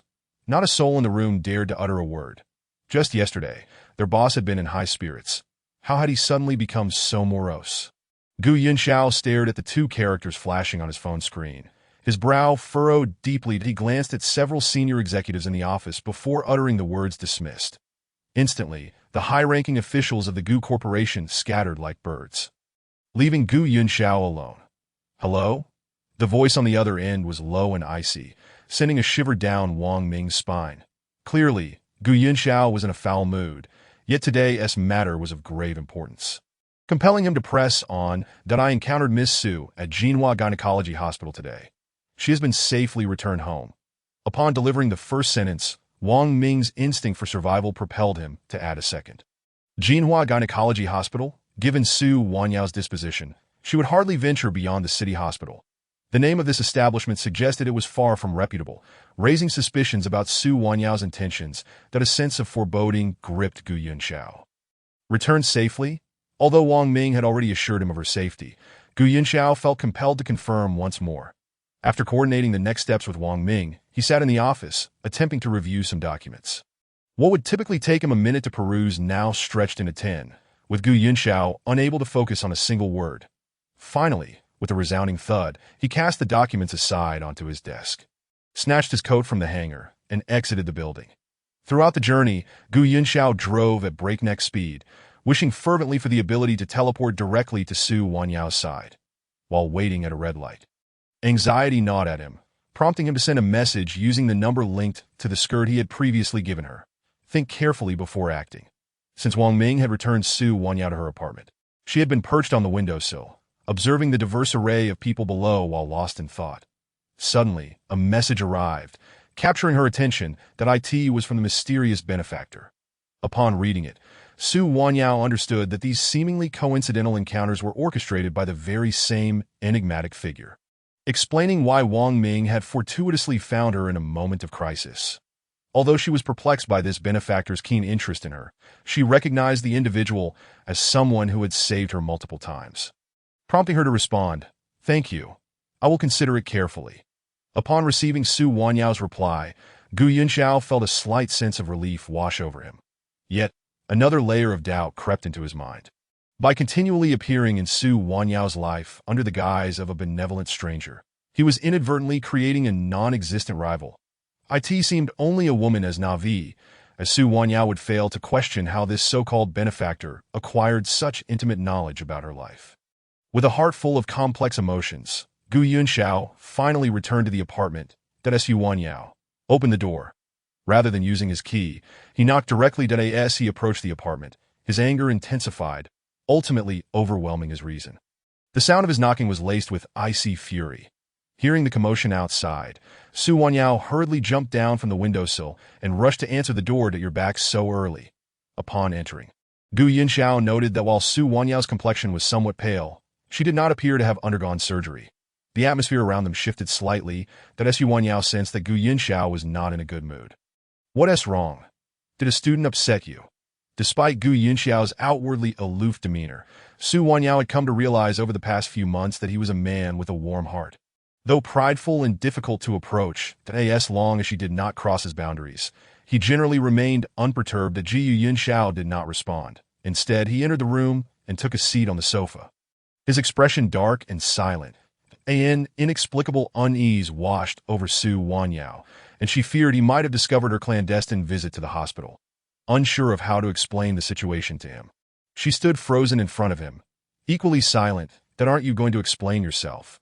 Observing her reticence only fueled Gu Yunxiao's anger, prompting him to speak first. Explain what? Caught off guard, Su Wanyao instinctively replied. What do you mean? Gu Yunxiao's countenance darkened further. Seeing his reaction, Su Wanyao finally panicked. You know, with everything that happened a few days ago, this child cannot be kept. Her voice trembled, betraying the anguish she felt. She was acutely aware that within her resided a life, a precious manifestation of her and Gu Yunxiao's union. She cherished this child even more than he did, yet the traumatic events that had transpired left her unable to accept the trials their offspring might face in the future. So, you decided to terminate this child without even discussing it with me? Gu Yunxiao's terrifying demeanor was more unsettling than when he had encountered Su Wanyao with Bai Muan at the mall. Su Wanyao faltered, at a loss for words as the situation spiraled out of control, that I never wanted this to happen to Ji Yunxiao. This is my baby, our baby. The deal you think I could bear to get rid of it. At last, Su Wanyao's emotions reached a breaking point, and she cried out, tears streaming down her face like pearls from a broken string. Stop it. Witnessing Su Wanyao's distress, Gu Yunxiao felt a dull ache in his chest. He reached out, drawing her close, enveloping her in a tight embrace. Upon closer inspection, one could see that his eyes were slightly red.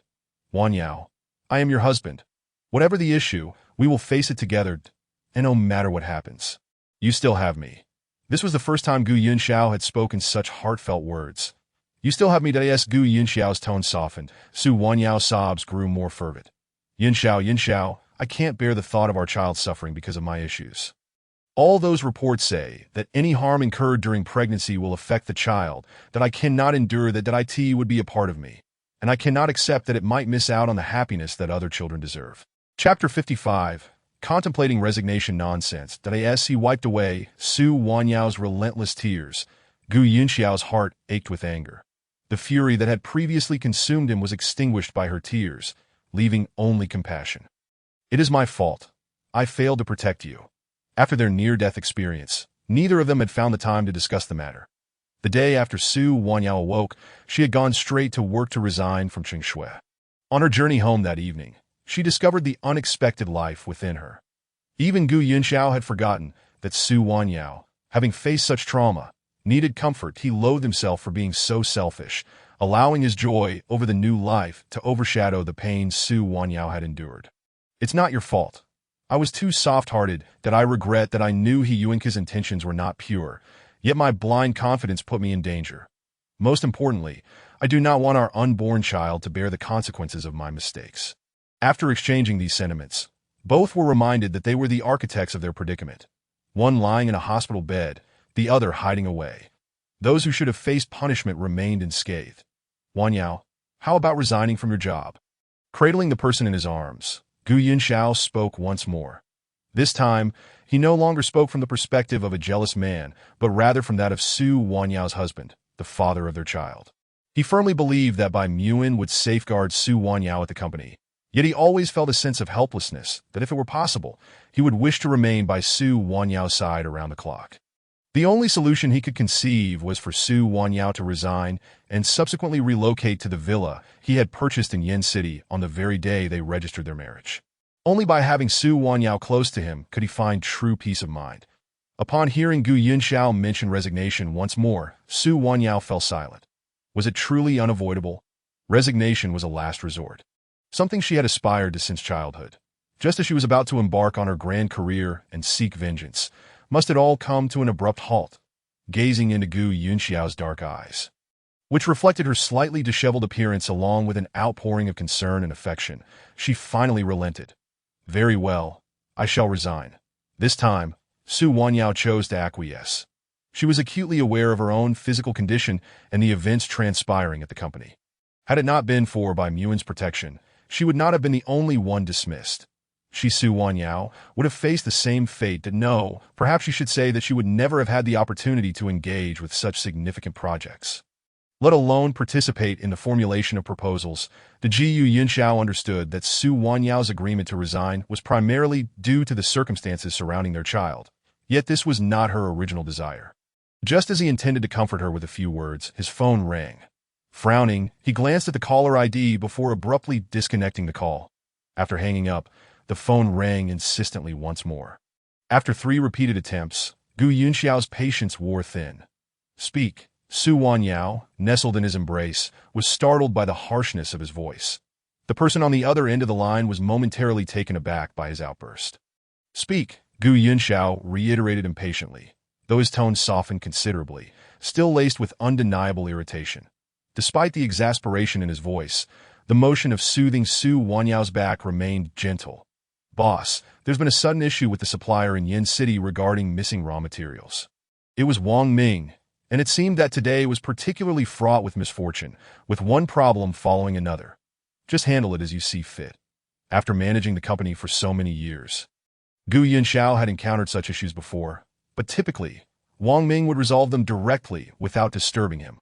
What was concerning was that it involved the raw materials for the wedding jewelry that Jiyu Yunxiao's pupils dilated in alarm. It truly was an unending stream of troubles. Due to their close proximity, Su Wanyao managed to catch snippets of the conversation that if there's something, you should attend to it. "I'm not a child and can take care of myself." Upon hearing the mention of the wedding, she refrained from asking further questions. Recalling Gu Yunxiao's earlier promise to compensate her with a wedding, she surmised that this was the matter at hand. However, the voice on the line was unervingly familiar. She felt she had heard it somewhere before, but could not quite place it. To Jiyu Yunxiao nodded, rising to gently lay Su Wanyao on the bed in their bedroom, offering her careful instructions that do not sneak out or let your mind wander while I'm away. Recently, Su Wanyao had noticed that Gu Yunxiao possessed a tendency for incessant nagging, akin to that of a monk. Nevertheless, she obediently nodded. Seeing her agreement, Gu Yunxiao turned to leave but abruptly glanced back, and sneaking away. Feeling somewhat amused and exasperated by Gu Yunxiao's protectiveness, Su Wanyao replied, "I understand. Just go."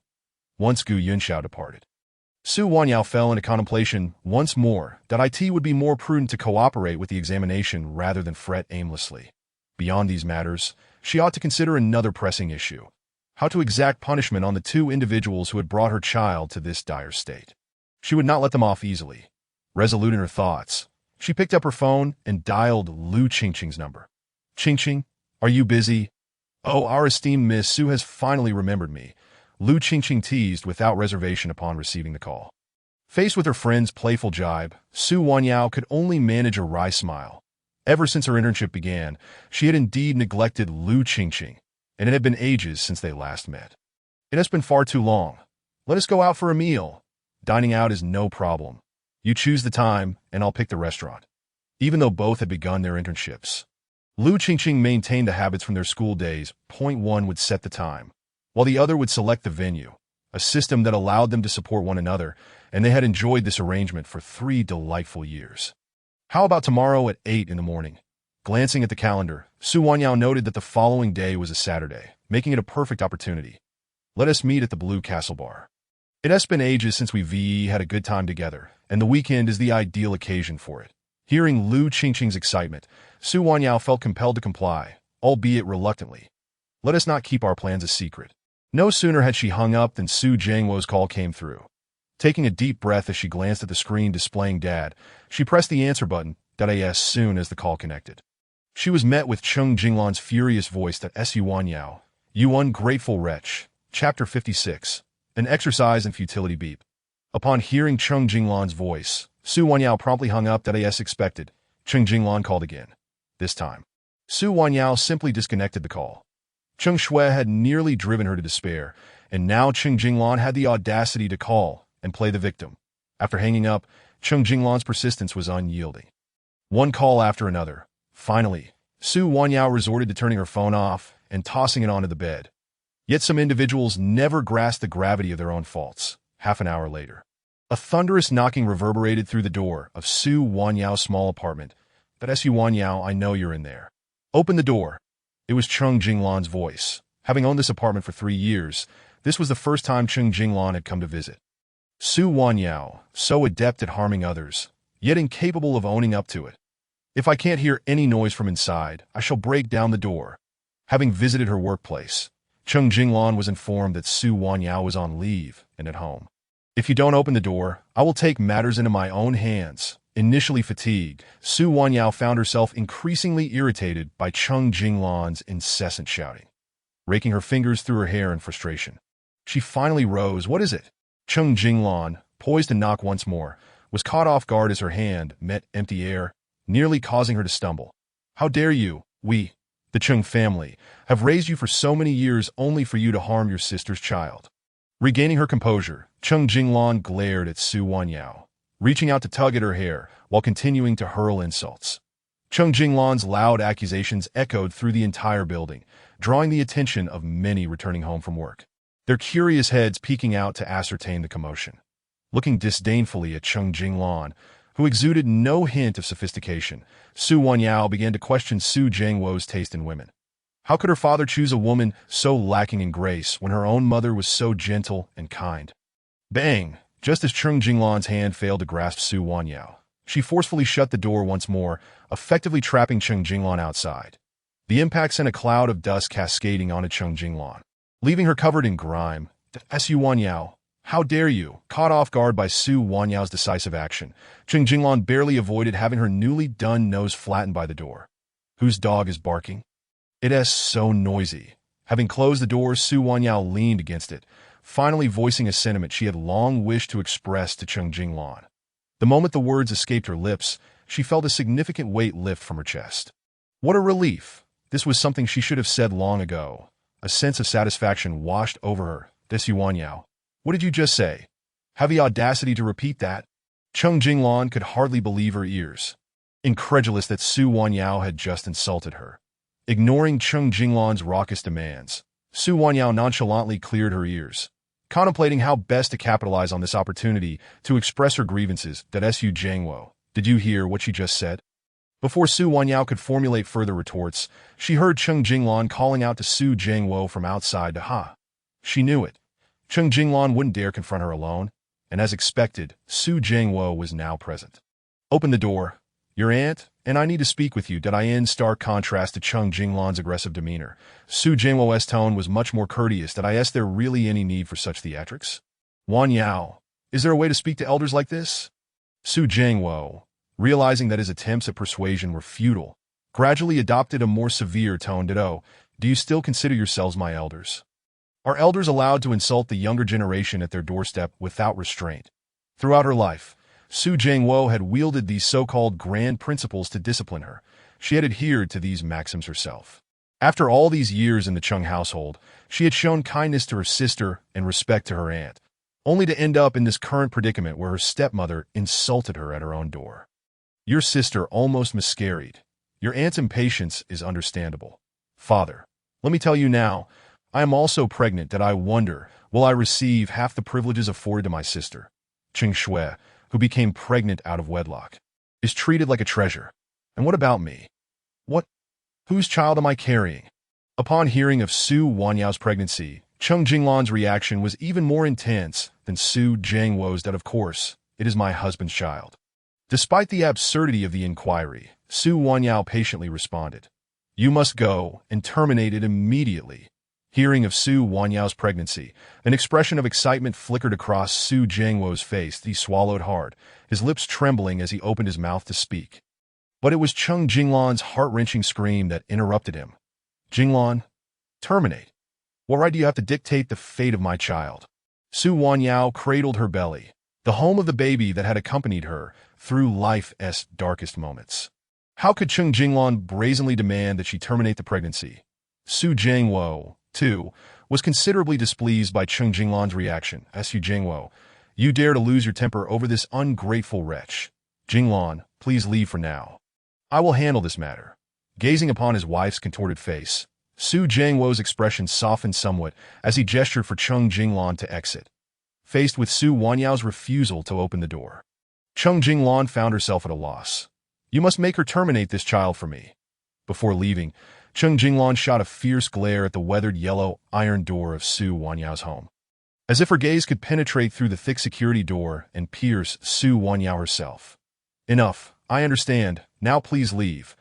After successfully coaxing Cheng Jinglan away, Su Jingwo knocked on the door once more. Wanyao, its father. Open the door. Su Wanyao remained silent. Wanyao, let me see you. You are indeed my daughter. This last statement softened Su Wanyao's once resolute heart, and she slowly opened the door. Su Jingwo observed Su Wanyao, who appeared considerably thinner than when he had last seen her at the Bai family's gate, a flicker of compassion crossing his murky eyes. Don't tell me you feel sorry for me. Observing Su Jingwo's demeanor, Su Wanyao retorted coldly. Wanyao, how can you speak to your father like that? At this remark from Su Wanyao, Su Jingwo's face shifted in color, momentarily leaving him at a loss for words. Do you still consider me your daughter? Su Wanyao's disdain only deepened, the momentary softness in her heart dissipating like mist. Chapter 57. Hypocritical kindness. I asked his child. Su Jingwo was reluctant to utter Gu Yunxiao's name. Yes, with a casual nod, Su Wanyao regarded the question as mere small talk. Observing his daughter, whom he had seen only days prior, Su Jingwo noted that she appeared even more emaciated. Has he treated you poorly?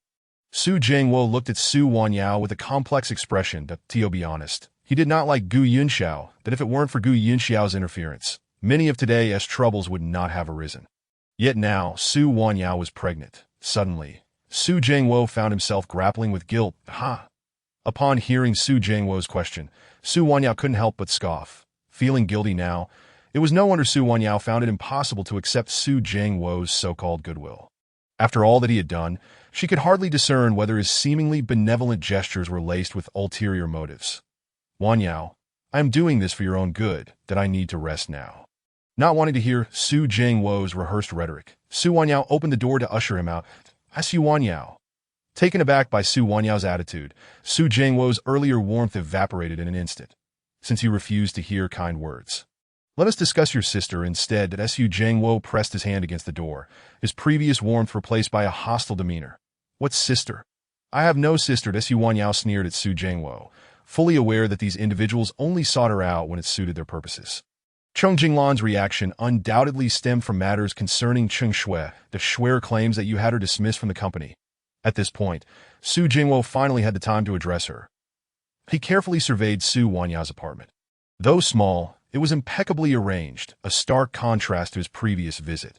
The sofa in the living room alone exuded an air of luxury, not to mention the other decor within the apartment. Perhaps Su Wanyao was oblivious to such materials, but Su Jingwo, having frequently accompanied affluent women, found himself increasingly amazed. Have you renovated this apartment? Su Wanyao chose not to respond to his earlier question, prompting Su Jingwo to ask again. What if I have? Father, I still regard you as my dad, and I trust you understand the kind of person I am. You need to question me about Cheng Shui like Cheng Jinglan did? Regarding Cheng Shui, he was merely going through the motions, a pretext to appease Cheng Jinglan. Having lived in the Cheng household for over 20 years, he understood the true nature of Cheng Jinglan and her daughter. Compared to the matter of Cheng Shui, he had more pressing suspicions now. I am not discussing that matter with you. You only need to answer me. Who arranged for the apartment's renovation? Naturally, it was my husband. Su Wanyao puffed out her chest as she spoke, her voice firm. It must be said, Gu Yunxiao treated her exceptionally well. Upon seeing the newly renovated apartment, she had suspected it to be expensive. Yet Gu Yunxiao had never disclosed the cost to her. Su Jingwo's reaction only reinforced her suspicions. Supporting her chin with her hand, Su Jingwo roughly estimated the expenses of the renovations. A rough calculation suggested it could purchase 3 such small apartments. Was Gu Yunxiao truly just a university lecturer on the surface? Would a university professor spend such vast sums on a dilapidated apartment? The answer was a resounding no. Cheng Shui's child has been saved. You should visit her in the hospital when you have the time. After all, she is your sister, and as a fellow mother, you should be able to empathize with her. After pondering for a long while, Su Jingwo dropped those 2 sentences and turned to leave the apartment. Su Jingwo now urgently needed to verify whether Gu Yunxiao's identity was as he suspected, in order to recalibrate how he would treat Su Wanyao and the child she carried. As a fellow mother, today marked a day of mockery from Su Wanyao towards the Qing family. More than any other, she truly could not comprehend how these individuals could utter such words. With a resounding bang, she slammed the door, casting aside the displeasure brought by Cheng Jinglan and Su Zhengwo, and meticulously examined the thick nutritional guidelines left by Gu Yunxiao. As Gu Yunxiao drove towards the company, he observed the events unfolding at his doorstep through his phone surveillance. Pressing his lips together, he realized that the previous plan needed to be expedited. This small apartment was no longer conducive for Su Wanyao to rest and nurture her pregnancy. After shutting off his phone, Gu Yunxiao stepped out of the car to find Wang Ming waiting at the company entrance. Speak. What exactly is going on? Previously, we learned at the auction house of a sapphire suitable for this design prototype. I discovered that the stone was intended for auction by He Hongsheng, the owner of He S Group. That He Hongsheng? Gu Yunxiao's gaze sharpened. Wasn't He Hongsheng the father of He Yuanke? A chill smile involuntarily graced his lips, causing Wang Ming, who had been trailing Gu Yunxiao, to shudder at the sight. And then, noticing Wang Ming's momentary silence, Gu Yunxiao glanced at him. Wang Ming hastily handed over the documents he held, stating, a few days ago, I arranged for the purchase of that sapphire at the auction. Today is the delivery date, and I personally accompanied the goods to our warehouse for inspection. As Gu Yunxiao reviewed the auction transaction details and some surveillance images. He was dismayed to discover that the sapphire had been swapped with a blue-dyed stone during the inventory check.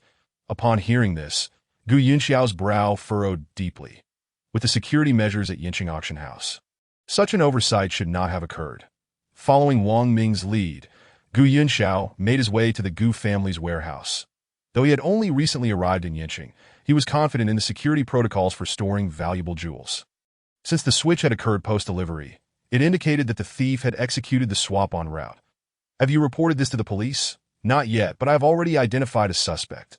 Such a significant matter did not prompt Wang Ming to report to the authorities immediately, leaving Gu Yunxiao somewhat astonished. Wang Ming assisted Gu Yunxiao by flipping to the last 2 pages of the documents in his hands, revealing 2 photographs. One captured the security personnel escorting the gemstones, taken from a surveillance screenshot of a delivery person receiving a pizza. The other was an enlarged image, presenting a clear photograph of the pizza delivery person's face. That moment, a vehicle from our company happened to be parked nearby. As evidenced by the footage from the dashcam, upon seeing the delivery person's face, Gu Yunxiao's pupils constricted, and a sharp glint flashed in his eyes. Did I at her? Wang Ming nodded vigorously, having already confirmed through connections. Chapter 58. Unaware of her own limits, He Yuanke, Gu Yunxiao slowly uttered these 3 words, realizing that this woman was indeed capable of causing a ruckus, due to issues concerning the child. He had yet to settle previous scores with her, and now he was taken aback to discover that she had audaciously attempted to steal the token of love he had intended for Su Wanyao. Should he take action now? The reason Wang Ming had refrained from addressing the matter was to await Gu Yunxiao's decision. Gu Yunxiao's grip on the folder tightened, his knuckles turning pale, that if given the chance, he would personally punish He Yuanke, the woman who had almost brought harm to his wife and child. To exact justice upon He Yuanke, Gu Yunxiao knew he must gather sufficient evidence. Let us keep these secure. Recognizing the surveillance footage as crucial evidence, Wang Ming had naturally made several backups. For now, bring He Yuanke here. A thought struck Gu Yunxiao, prompting him to call out to Wang Ming. She is currently in the small conference room. That Gu Yunxiao cast an appreciative glance at Wang Ming, who had indeed proven to be meticulous after years of service by his side. Meanwhile, He Yuanke, who had just stolen the gemstones, was brought to the Gu Corporation by a group of strangers half an hour later. When she opened her eyes, she found herself in the small conference room of the Gu Corporation, with 2 security guards stationed at the door, and no matter how loudly she called, no one paid her any heed. Let me go. Do you know who I am? Once I get out, I will sue you. As Gu Yunxiao approached the small conference room door, he heard He Yuanke's shouts from within. He waved his hand, signaling the 2 guards to step aside, and strode confidently into the room. Gu Yunxiao, Professor Gu, upon seeing him, He Yuanke momentarily froze, hesitating to recognize him. Although she was aware that many teachers at the university had their own businesses outside of academia, she was taken aback to discover that Gu Yunxiao was a wealthy boss. The ancestral blue gemstone belonged to her grandmother, intended as her dowry. Who could have predicted that due to problems in their family business, He Hongsheng would resort to stealing and selling it? forcing her to contemplate such desperate measures. Do you think confining you is comparable to deliberately harming someone? Gu Yunxiao casually pulled out a chair from the table, sitting down with an icy demeanor. Professor Gu, what are you talking about? I don't understand. Hearing Gu Yunxiao's words, He Yuan-Ke's face paled momentarily before she regained her composure, forcing a strained smile and pretending to be clueless that He Yuan-Ke. Are you not aware that there are surveillance cameras everywhere now? Observing the woman before him, still attempting to argue, Gu Yunxiao grew weary of the banter. Hand over the gemstones, and I may choose not to pursue charges against you for theft. Should the matter be handled under the pretext of theft, the gemstones would serve as evidence, and there was little chance they would return to Gu Yunxiao's possession in the near future. This would undoubtedly hinder his subsequent plans that as time passed, Su Wanyao's pregnancy became increasingly evident, and the urgency of organizing their wedding loomed closer, leaving no room to wait for the conclusion of the investigation regarding the gemstones. Impossible. The gemstone was left to me by my grandmother. I paid for it. She reached out to take the auction transaction results and a copy of the contract from Wang Ming's hands. Tossing them onto the table, He Yuan-Ke's face blanched as she stared at the documents before her. She was well aware that the gemstone had been sold, yet she insisted, I want my father to come. Gu Yunxiao furrowed his brow and remained silent, finding no need to engage further with He Yuan-Ke. Understanding Gu Yunxiao's temperament, Wang Ming interjected, Miss He, do not force our hand, but He Yuan-Ke flinched slightly, then took a step back before advancing again. She realized the significance of the gemstone to Gu Yunxiao and grew bolder in her stance that I want to see my father now, or I will not hand over the gemstone.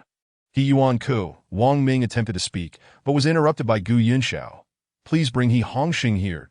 To everyone's surprise, Gu Yunxiao had relented. Wang Ming, about to voice his thoughts, was silenced by Gu Yunxiao's frigid glare as he stepped out to summon He Hongxing.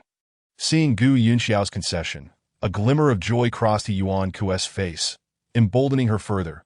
Previously, she had regarded Gu Yunxiao merely as a university professor, someone merely pleasing to the eye.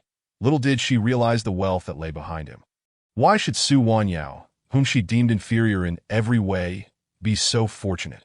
He Yuan-Ke believed that if she were to set her sights on Gu Yunxiao, she could undoubtedly win him over. Adjusting her attire to reveal a hint of shoulder, she sauntered closer to Gu Yunxiao. Professor Gu, I possess both lineage and beauty, she purred, inching closer that I have the figure to match to He Yuan-Ke drew ever nearer. Almost pressing against Gu Yunxiao, he felt a chilling disdain wash over him. Unaware of your own limits, he muttered, pushing her away, causing her to fall to the ground, that he swiftly retrieved several tissues from the table. Vigorously wiping his hands, casting a look of disgust at the woman sprawled on the floor. Witnessing his gesture, He Yuan-Ke's expression flickered with hurt as she adjusted her clothing, brushing off the dust before standing up. Professor, you may not understand what kind of person Su Wanyao truly is. Wanyao is my wife. I know her better than you do. Gu Yunxiao narrowed his eyes at He Yuan-Ke, perceiving her as having crossed all his boundaries. Cuckoo! Suddenly, He Hongxing's voice echoed from the doorway, and He Yuan-Ke appeared to have found her anchor. The middle-aged He Hongxing rushed to stand protectively in front of He Yuan-Ke. Mr. De Gu, may I inquire what my daughter has done to provoke your ire? She is still young and naive. I apologize on her behalf. Observing He Hongxing's blatant defense, Gu Yunxiao remained silent. His gaze fixed on the pair. Noticing the tears streaming down He Yuan-Ke's cheeks, He Hongxing looked at her with a mixture of surprise and disbelief. Daddy, he bullied me, she exclaimed, her clothing slipping further down. He Hongxing stood momentarily stunned, clearly struggling to accept her claim. The Gu Yunxiao could not help but chuckle coldly at this that in comparison to Qing Shui, He Yuan-Ke truly lacked intellect. No wonder she was so easily manipulated. Mr. De Gu, if you truly have feelings for Cuckoo, I can assist you. Our family owns several hotels. Chapter 59. I am the one who oversteps boundaries. Such behavior in public benefits no one. While He Hongxing did not believe He Yuan-Ke's words, he trusted that Gu Yunxiao would not act inappropriately in such a setting. However, this was an opportunity to leverage Gu Yunxiao's influence. In the capital, Gu Yunxiao was well known. Anyone of significance in Yen City was aware of him. Yet, few had ever seen Gu Yunxiao's visage, making it difficult to find a flaw to exploit. Now that Gu Yunxiao had inadvertently provided He Hongxing with an opening, he would not squander the chance. Once He Hongxing spoke, Not only did Gu Yunxiao's expression darken, but even He Yuanku and Wang Ming appeared equally dismayed, although they all understood the unsavory tactics sometimes employed in business dealings. Witnessing He Hongsheng offer his daughter in such a brazen manner in public was indeed a first. "Dad, what are you saying?" He Yuanku's face flushed crimson as she tugged at the hem of He Hongsheng's clothing, her voice dripping with feigned innocence, while her eyes darted towards Gu Yunxiao. Adopting a pitiful demeanor, the Gu Yunxiao's lips twitched in irritation as he swiftly redirected the conversation, with He Hongsheng present, hand over the gemstones. "Gemstones? What gemstones?" He Hongsheng asked, bewildered that as the jewelry business was a primary venture of the Gu Corporation, he could not fathom why they would seek gemstones from their modest family. Suddenly, He Hongsheng recalled the ancestral blue gemstone that had recently been auctioned off. Could it be the auction? From Gu Yunxiao's expression, He Hongsheng deduced that the gemstone in question was likely the one he had purchased. However, he remained perplexed as to why Gu Yunxiao was now demanding the gemstone from He Yuanku. "What does Emmer de Jiu mean by this?" Ask her. Disinclined to engage in idle chatter with the father-daughter duo, Gu Yunxiao retreated to the chair behind him, withdrawing his phone and casting his gaze down as his fingers danced across the screen. Wang Ming stood silently at his side, his tranquil eyes fixated on He Hongsheng and his daughter across the room. "What is the matter with Kiki?" With Gu Yunxiao remaining taciturn, He Hongsheng's confusion could only be addressed by He Yuanku. She glanced at her father's expression, then shrank back slightly, hesitating for an eternity before finally stammering. "That sapphire was the dowry left to me by my grandmother, that I am aware," He Hongsheng replied, his impatience palpable. "If it weren't for the company's financial troubles, I would never dream of selling our ancestral gem." "Then why did you auction it off behind my back?" As she spoke, tears of grievance welled up in Keek's eyes. Truly a picture of pitiful despair. Yet, none of the men present seemed to genuinely care for her plight. Only He Hongsheng, feeling somewhat helpless, attempted to soothe her. "I merely plan to auction it. Once the family crisis is past, I shall buy it back. That you're deceiving me. I'm not a 3-year-old. Seeing her father's transparent attempt at deception, Kiki shouted and made to storm out of the small conference room, without lifting his gaze. Gu Yunxiao signaled to the imposing men at the door, who promptly blocked Keek's path. That, "Oh no, this tactic won't work." Kiki was compelled to retreat. That Gu Yunxiao then checked his watch and declared, "I shall grant you 5 more minutes. Otherwise, we will resort to legal proceedings." With that, he gestured for Wang Ming to present the evidence to He Hongsheng and his daughter. Kiki was acutely aware of her misdeeds and did not bother to pick it up. However, it was He Hongsheng who felt the sting of humiliation for the first time, his face reddening with embarrassment as he bent down to retrieve the folder. Upon flipping it to the last page, his eyes widened in disbelief. He could hardly fathom that his daughter possessed such audacity. To He Yuanku, He Hongsheng gripped the documents tightly, his hands trembling slightly as he forced out the words, "Father, that belongs to me. You have no right to auction it off." Faced with her father's fury, Kiki remained obstinate, unwilling to relinquish the gem. "Do you know how long you could face imprisonment for stealing that gem?" He Hongsheng was exasperated at her stubbornness. "That I don't know, but what? Hand it over immediately," he thundered, leaning closer to whisper urgently in her ear. "This is a serious matter. I cannot protect you if Gu Yunxiao chooses to escalate this. Be obedient and return the gem." Gu Yunxiao continued to observe the exchange silently, his demeanor unfazed. "But Dad, no buts." Ultimately, Kiki capitulated. "Fine, but I need to use the restroom." The Gu Yunxiao inclined his chin, indicating for the 2 large men to follow her. "Gu Yunxiao, do not take advantage of me." As Kiki headed for the restroom, He Hongsheng could no longer contain his outrage at the sight of 2 men trailing his daughter. The Gu Yunxiao merely glanced at the father and daughter with a cold smile. "Indeed, I am taking advantage." The statement left everyone present momentarily speechless. That in the end, it was Kiki who shook her head at He Hongsheng and exited the small conference room, flanked by the 2 imposing figures. Gu Yunxiao had refrained from directly retaliating against Su Wanyao, but now that he had resolved to take action, this was merely an appetizer before the main course. That He Hongsheng's expression shifted between shades of anger and despair as he beheld his daughter's plight. The desire to ingratiate himself with Gu Yunxiao had long since evaporated. His eyes, now bloodshot, fixated intently on Gu Yunxiao. "Mr. He, do not be so irate. It is detrimental to your health. Instead, perhaps you should contemplate how to salvage the He family's current predicament." In contrast to He Hongxing's fury, Gu Yunxiao remained composed, signaling Wang Ming to approach. This time, Wang Ming approached with a semblance of respect, extending another folder to He Hongxing. Noticing Wang Ming's demeanor, He Hongxing managed to suppress some of his anger, but it was only a fleeting reprieve, as that anger reignited with greater intensity. "How dare you?" He Hongxing's trembling hand clutched the documents tightly, turning his face a deep crimson, akin to a ripe tomato ready to burst. "May I inquire about your thoughts on the conditions outlined therein?" Gu Yunxiao maintained his calm demeanor in the face of He Hongxing's hostility. "Gu Yunxiao, my family has been in Yinqing for a considerable time. You cannot simply act at your whim. Do you know that the He family in Yinqing is not to be trifled with? Even if I were to agree, do you think the other two families in Yinqing would consent?" Chapter 60. A slap in the face. The adage of the lips and teeth are interdependent was understood far better by those aged foxes than by me. "Mr. He, you need only concern yourself with your own affairs," Gu Yunxiao replied with a faint smile. He Hongxing tightened his grip on the folder, preparing to lash out when Kiki was forcibly brought back into the room by the two men. "Dad!" Upon seeing He Hongxing, Kiki cried out, her eyes brimming with tears, witnessing his pampered daughter, who he rarely dared to touch, being manhandled by two rough men only deepened He Hongxing's distress, nearly causing him to faint. This was found on Miss Hidaya's. They tossed Kiki into the small conference room. One of the burly men produced an exquisite box from his pocket and handed it to Gu Yunxiao. Gu Yunxiao accepted the box, opened it for a brief inspection, and nodded. He then handed it to Wang Ming, instructing him to secure the gem, that is a cherished heirloom of the He family. He Hongxing recognized the box immediately, his expression darkening further. It appeared that the crisis facing the He family would not be resolved so easily. He could hardly fathom that his daughter had the audacity to secretly photograph and sell the gem.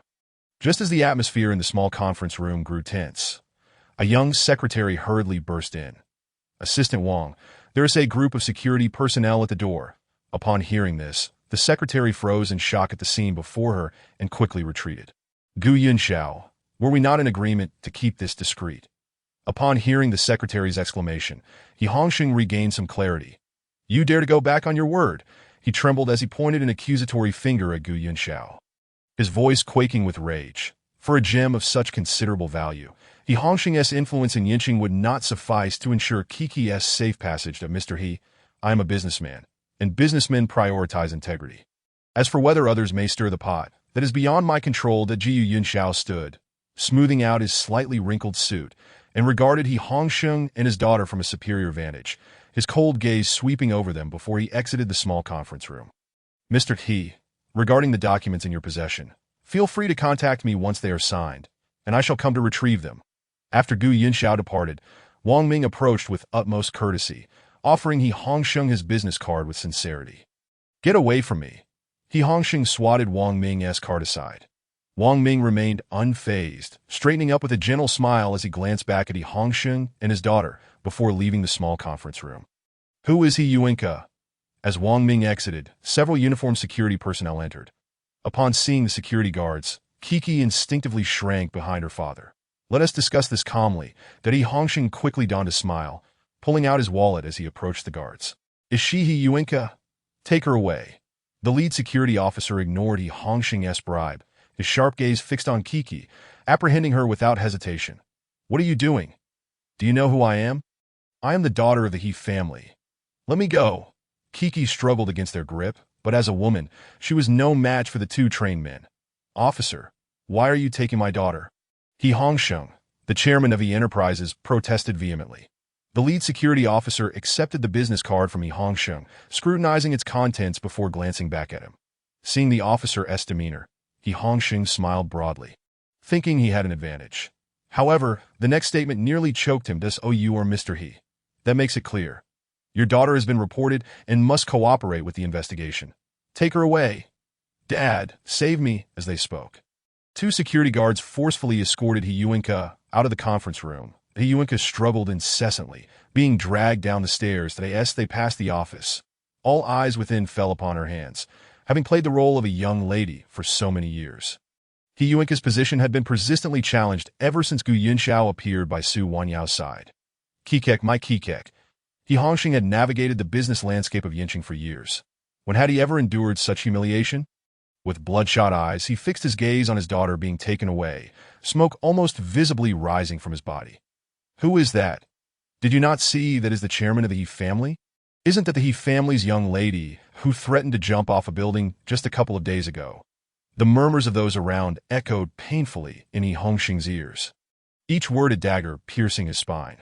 With reddened eyes, He Hongxing trembled as he returned to his seat. Or to Ji Yunxiao, you are excessively bullying us. To this day, He Hongxing could not comprehend how the usually low-key Gu Yunxiao had suddenly set his sights on their family, particularly his daughter, He Yuanke. Recently, He Yuanke's movements have been quite stable, without any abnormalities.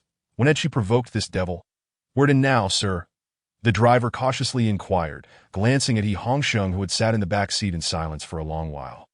Clutching the acquisition documents Wang Ming had given him, He Hongxing finally spoke after a lengthy pause, back to the company. Once those individuals were dismissed, Gu Yunxiao's furrowed brow relaxed slightly. Wan Yao, I will ensure that these people repay you tenfold for the harm they have inflicted. Fixated on the sapphire on the table, Gu Yunxiao fell into deep contemplation. Time was running short for him. The most pressing matter was how to confront Su Wanyao. The news of He Yuanke's abduction spread throughout Yinqing like wildfire.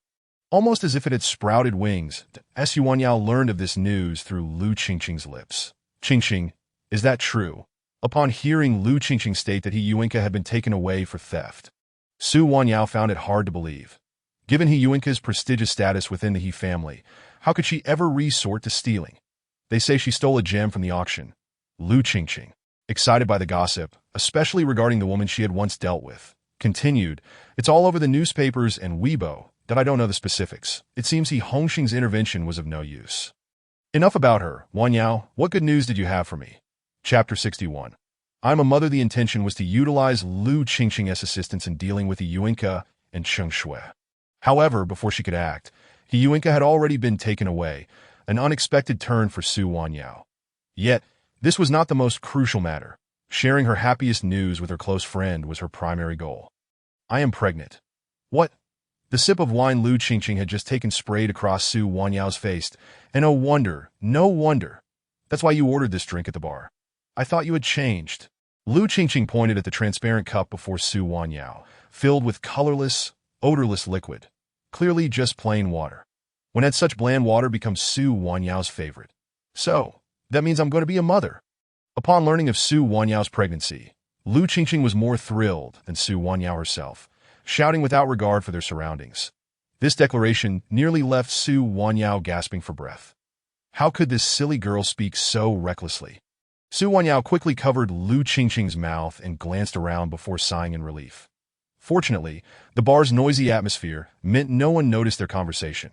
What nonsense are you spouting? What nonsense? I'm your baby's godmother. If you're going to be a mother, that makes me a mother too. The logic was sound, yet Lu Qingqing's delivery made it sound rather odd. Hey, it's only been a short while since we last met. How have you progressed so quickly? Lu Qingqing's face sparkled with curiosity, her expression demanding useful gossip.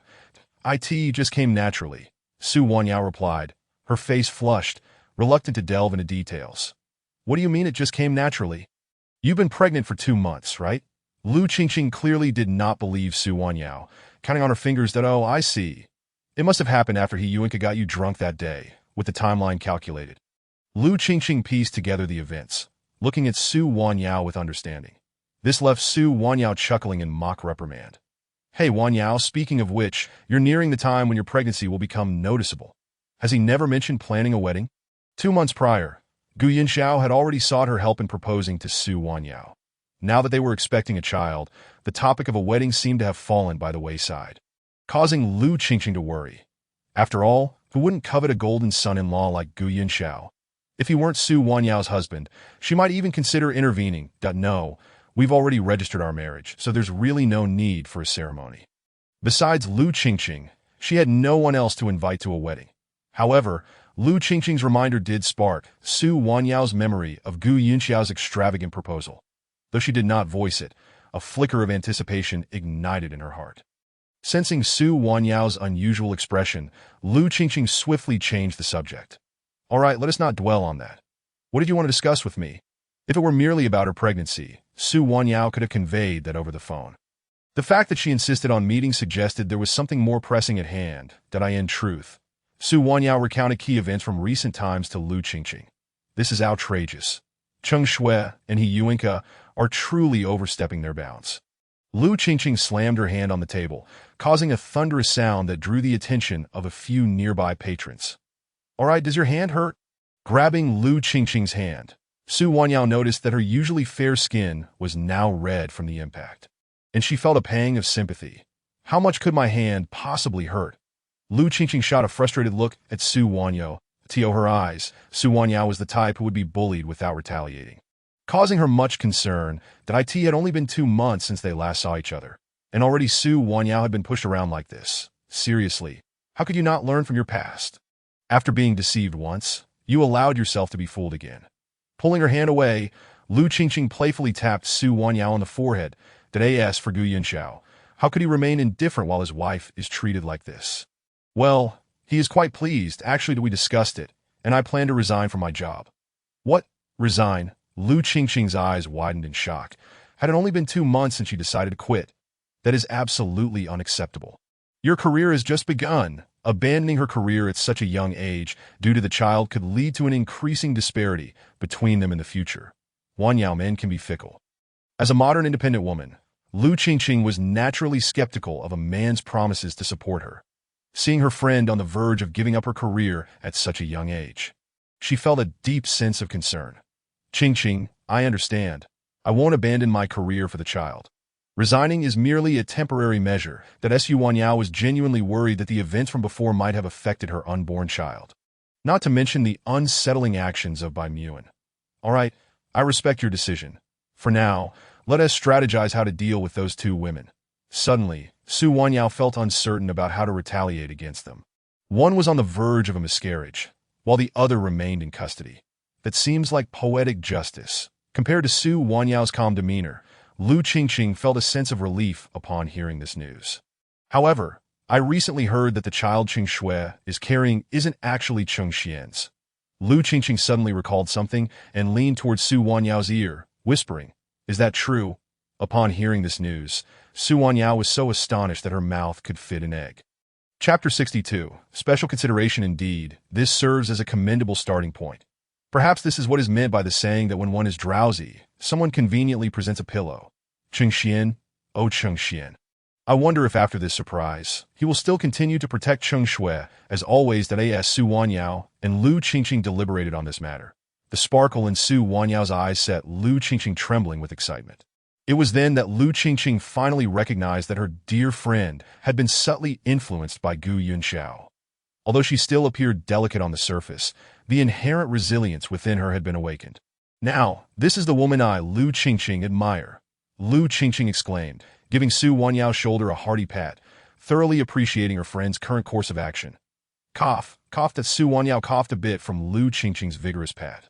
Noticing her friend's fragile state, Lu Qingqing quickly ceased her actions, and the 2 shared some light-hearted banter before parting ways. "Just so we're clear, I'll notify you the moment I uncover any clues," Lu Qingqing remarked after escorting Su Wanyao back to her apartment. Rolling down the car window to toss out her parting words, "I trust you to handle this," Su Wanyao replied with a smile. Winking at Lu Qingqing, "Take care of yourself. I'm off now." After casting one last lingering glance at Su Wanyao, Lu Qingqing started the car and departed. Once all matters had been settled, Su Wanyao began drafting her resignation letter. It was rather amusing that a mere intern, who had only been there for half a month, was already penning a resignation request. Bai Muan, who was in the midst of responding to emails from Country Y, received Su Wanyao's resignation email as a copy. Upon glancing at it, his deep brown eyes narrowed slightly, and his left hand instinctively brushed the ring hanging around his neck. "Resignation application." He silently mouthed the first 4 words of the email. A cold smirk curling at the corners of his mouth. "Su Wanyao, do you truly think I would let you go so easily?" He casually picked up the office phone and dialed the HR department. Manager Zhang. As soon as Manager Zhang received Bai Muan's call, he trembled involuntarily. The tasks Bai Muan had assigned him days prior were still incomplete. Surely, this call wasn't to hold him accountable, was it? With that thought, Manager Zhang's speech became somewhat stammering. It wasn't that Manager Zhang lacked courage. Rather, It was Bai Muin's reputation as a smiling tiger that instilled fear. Always wearing a cheerful expression, his true thoughts were a mystery to all. Even his longtime personal secretary often found it difficult to comprehend Bai Muin's actions. That don't be so nervous. How are the tasks I entrusted to you progressing? Sure enough, nobody had been hired yet, and it would take another 2 days before anyone could start. Very well, expedite the process. Bai Muin didn't comment further on Manager Zhang's efficiency, just as Manager Zhang was about to breathe a sigh of relief. Bai Muin's voice rang out again. By the way, Su Wanyao just submitted her resignation request. Erase it. Erase it? What sort of operation was that? To erase it as if Su Wanyao had never submitted it. This Su Wanyao, after all, was the one their CEO was so concerned about, yet she still wanted to resign. That if Manager Zhang was puzzled by Bai Muin's actions, he was equally perplexed by Su Wanyao's. Yes, erase it. From now on, any resignation requests from Su Wanyao will be treated as if they were never submitted. Understood. Upon hearing Manager Zhang's response, Bai Muin hung up the phone. That in a company as large as Bai Corporation, there was no shortage of talent. However, an intern like Su Wanyao had captured Bai Muin's attention since her arrival, and the situation had escalated to the point where the entire company was aware, causing a degree of internal instability. Logically, she should have been dismissed alongside Cheng Shui. Yet now, with Su Wanyao opting to resign, Bai Muin had issued a special order forbidding her departure. This situation was becoming increasingly convoluted.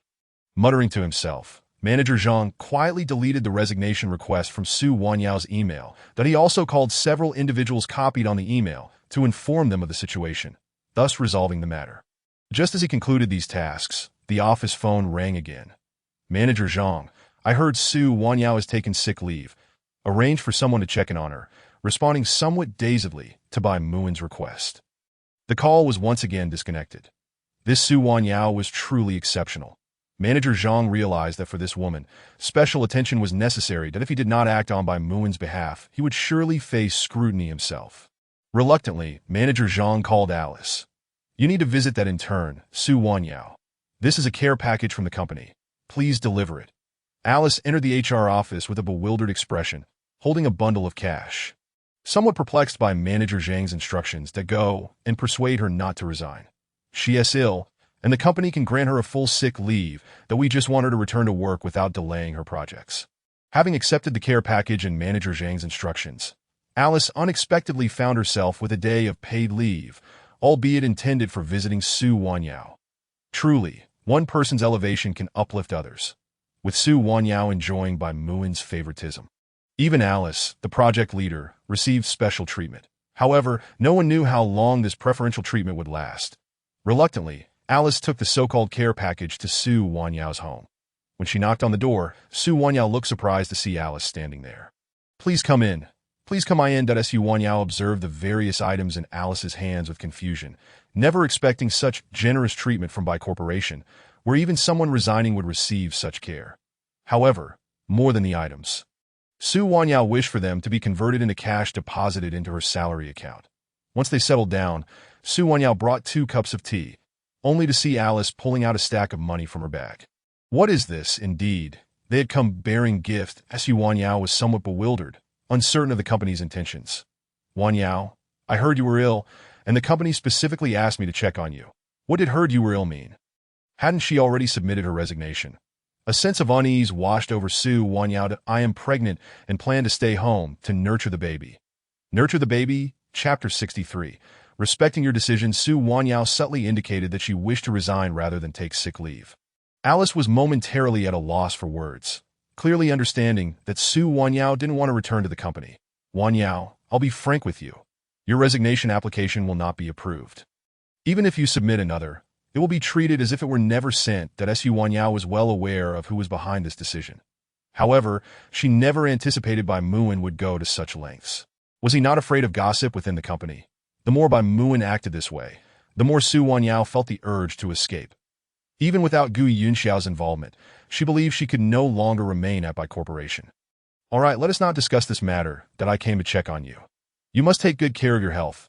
The project with the tycoon from Country Y is still in our hands. Waiting for you to complete it. That if there is nothing else, I'll take my leave.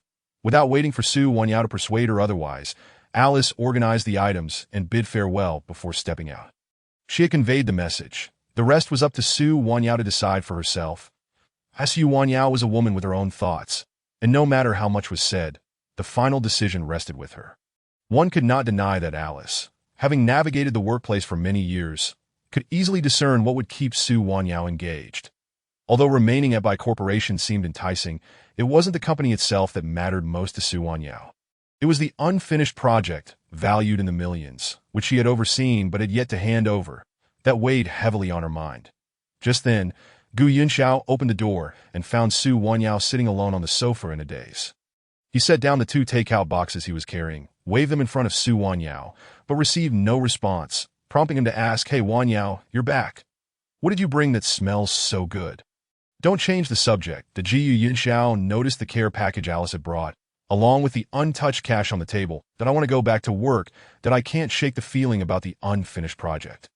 Su Wanyao lowered her gaze, avoiding Gu Yunxiao's eyes, murmuring softly. Although she did not explicitly mention her resignation being suppressed by Bai Muan, how could someone as astute as Gu Yunxiao not infer it? Gu Yunxiao approached Su Wanyao, gradually crouching down, extending his right hand to lift her chin, compelling her to meet his gaze directly. "That I want to hear your thoughts." His deep-set eyes, resembling onyx, regarded Su Wanyao earnestly.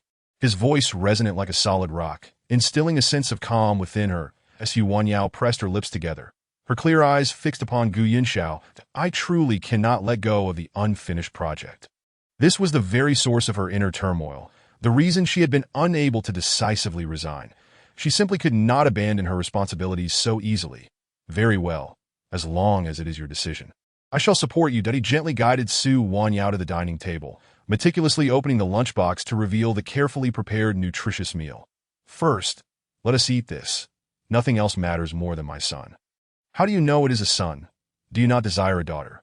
Su Wanyao, feeling somewhat famished, began to eat rather ungracefully. Upon hearing Gu Yunxiao's remark, she abruptly looked up and retorted, "As long as it is our child, I shall cherish them regardless." Realizing he had misspoken, Gu Yunxiao quickly amended his words, ruffling Su Wanyao's hair. She acquiesced this time, returning to her battle with the delectable dishes before her. Today's nutritious meal bore a striking resemblance to the dinners she usually consumed, leading Su Wanyao to a revelation. Her assumption that Gu Yunxiao possessed exceptional culinary skills was entirely misplaced. He had merely been ordering takeout. As she sat on the left, Gu Yunxiao observed her from across the table, his gaze softening. "By the way, we have yet to properly thank the person who rescued me." Su Wanyao suddenly recalled something. After enduring so many recent events, she had forgotten to express her gratitude to the mysterious benefactor. If it had not been for Wang Ming's timely arrival, she would have likely met her demise in the cold storage truck. The debt of gratitude owed to this enigmatic savior was truly a matter of life and death. Gu Yunxiao was momentarily taken aback. The very embodiment of the mysterious benefactor.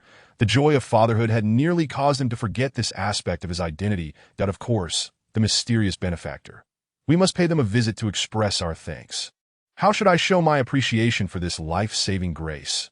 Contemplating how to repay this kindness left Su Wanyao momentarily at a loss, her chopsticks pausing as she rested her chin in her hand. Gu Yunxiao found himself amused, unable to fathom why he had not revealed his identity earlier. He had inadvertently created a fictitious rival for himself, and to make matters worse, he was now feeling jealous. The absurdity of harboring jealousy about his own benevolence made Gu Yunxiao want to laugh. "While you are with me, you are not permitted to think of other men," that he maintained a stern expression, pushing the bowl closer to Su Wanyao. "This is my lifesaver, not some other man."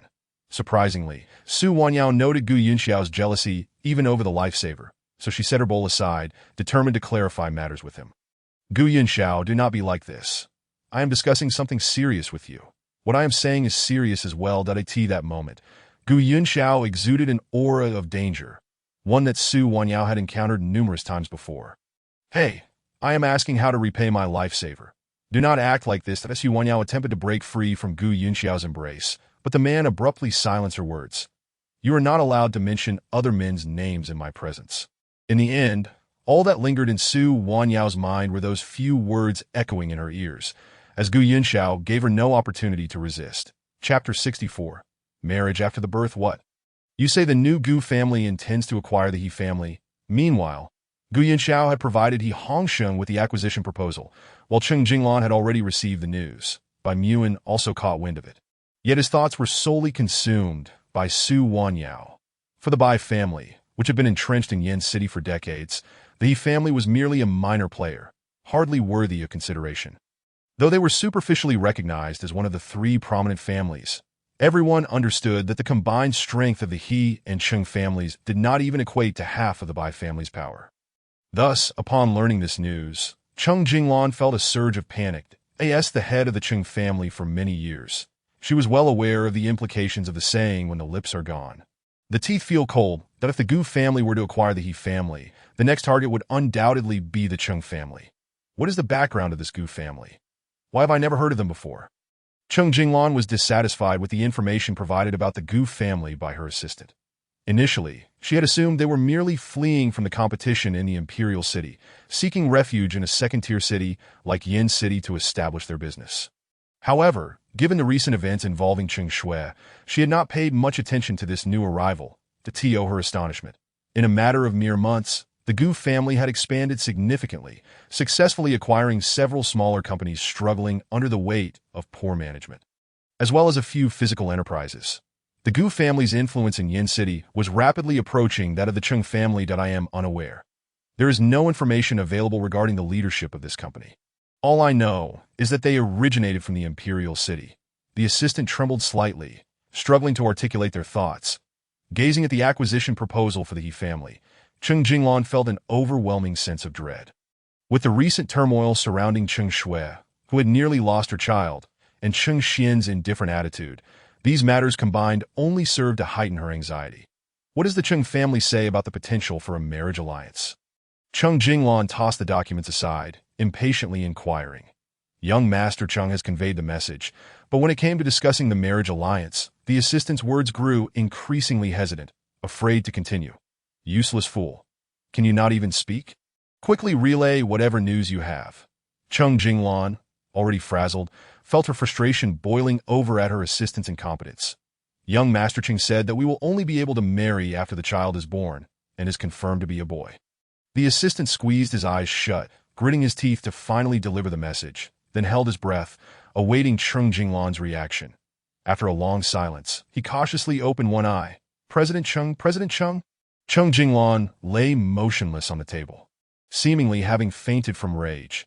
The assistant hurried to her side, shaking her, and tremblingly dialed for emergency assistance. When Cheng Jinglan regained consciousness, she found Cheng Shui seated beside her bed, her eyes red from crying. Mom, you scared me to death. I thought you would never wake up again. How can you speak like that? Do you wish for my demise? Cheng Jinglan nearly fainted again upon hearing Cheng Shui's words as she regained consciousness. Why have you regressed in your manners? How could you not even speak properly? No wonder Cheng Xian is reluctant to marry you while you are pregnant. Cheng Jinglan regarded her daughter, who usually appeared somewhat intelligent, but now seemed utterly exasperating. With a huff, she turned away, no longer wishing to look at Cheng Shui. Mom, what do you mean? Are you saying Cheng Xian he does not want to marry me? Cheng Shui followed her mother, positioning herself on the opposite side of the bed, but he said that unless you give birth to a son, he will not marry you. How can you be so foolish? Cheng Jinglan, filled with uncontainable fury, glared at her daughter, who was failing to meet expectations. But Mom, I am indeed carrying a boy. Cheng Shui protested, unable to comprehend why this issue had arisen. Recent checkups had all been attended by Cheng Xian, who was well aware that she was expecting a boy. How could this matter suddenly come into question? Swear, tell me the truth. Is this child truly Cheng Xian's? Cheng Jinglan abruptly sat up, grasping Cheng Shui's hand with urgency. Mom, you are hurting me. Cheng Shui attempted to withdraw her hand, but to no avail did not evade the topic. Speak honestly, did A.S. her own flesh and blood? Cheng Jinglan recognized that Cheng Shui's reaction indicated she had struck a nerve. You are truly foolish. She released Cheng Shui's hand, frustration etched across her face. Mom, as long as I do not speak of it, no one will know. Cheng Shui quickly attempted to placate her mother, offering words of comfort. And no one will know? I can guess. How could no one know? Think carefully about who else might be aware of this situation that I have not told anyone except for you and Yuan. Observing Cheng Jinglan's reaction, Cheng Shui refrained from further deception, recounting the entire sequence of events. Who is this Yuan? Cheng Jinglan swiftly honed in on the key detail, within all that Cheng Shui had recounted. This Yuan held immense significance that it could be said that if they found Yuan, Cheng Shui's secret would be impossible to conceal. She is my elementary school classmate who became a doctor. Cheng Shui's actions necessitate the involvement of a familiar physician. For her character is one that inherently struggles to place trust in others that this moment. The pitiful Yuan, with her swollen visage resembling that of a panda, crouches on the ground, casting forlorn glances at Lu Qingqing, who is seated in a chair. Sister Qing, that is all I know. That I've divulged everything I can. What about the evidence? After 2 days of inquiries, she has finally located Yuan. Yet, mere words hold no weight. Without substantial proof, would Cheng Xian truly believe that the child within Cheng Shui is not his? Evidently, he would not, for no man willingly admits to being a surrogate for another's offspring. Thus, although she had previously spread rumors to reach Cheng Xian's ears, it was imperative to acquire irrefutable evidence, preferably in video form. That I lack the evidence, but you may check the hotel records from that day. That I shall grant you one final chance. Lu Qingqing propped her feet on the table, her gaze icy as she regarded the woman on the floor, speaking languidly. That I truly have nothing. Yuan, stubbornly refusing to yield, drew a dismissive gesture from Lu Qingqing, who signaled her subordinates. That I will speak. Yuan, glancing at the glinting dagger in one of Lu Qingqing's henchmen's hands, ultimately capitulated. Chapter 65. The car accident. It's in my bag. There are video recordings from that day in Cheng Shui's room. Trembling, Yuan pointed toward her bag. That I never expected you to have such a taste. Lu Qingqing rose and approached Yuan's bag, rummaging until she retrieved a USB drive. One of her subordinates promptly handed her a laptop. As the USB was connected, a plethora of explicit videos flooded the screen. After a prolonged search, Lu Qingqing finally discovered the video of Cheng Shui. So, this is how you earn your living, isn't it? I find it curious how a small clinic, seemingly devoid of business, can sustain your extravagant expenditures. With the entire contents of the USB now clear, Lu Qingqing comprehended the source of Yuan's lavish lifestyle, which exceeded her financial means. After securing a backup of Cheng Shui's video, Lu Qingqing redirected her attention to Yuan. That I was driven by necessity. Yuan, feeling increasingly uneasy under Lu Qingqing's scrutiny, muttered softly. Yet Lu Qingqing shot her a disdainful look. Nonsense. Who coerced you into this? Bind her. What do you intend? I've already given you what you wanted. You cannot go back on your word.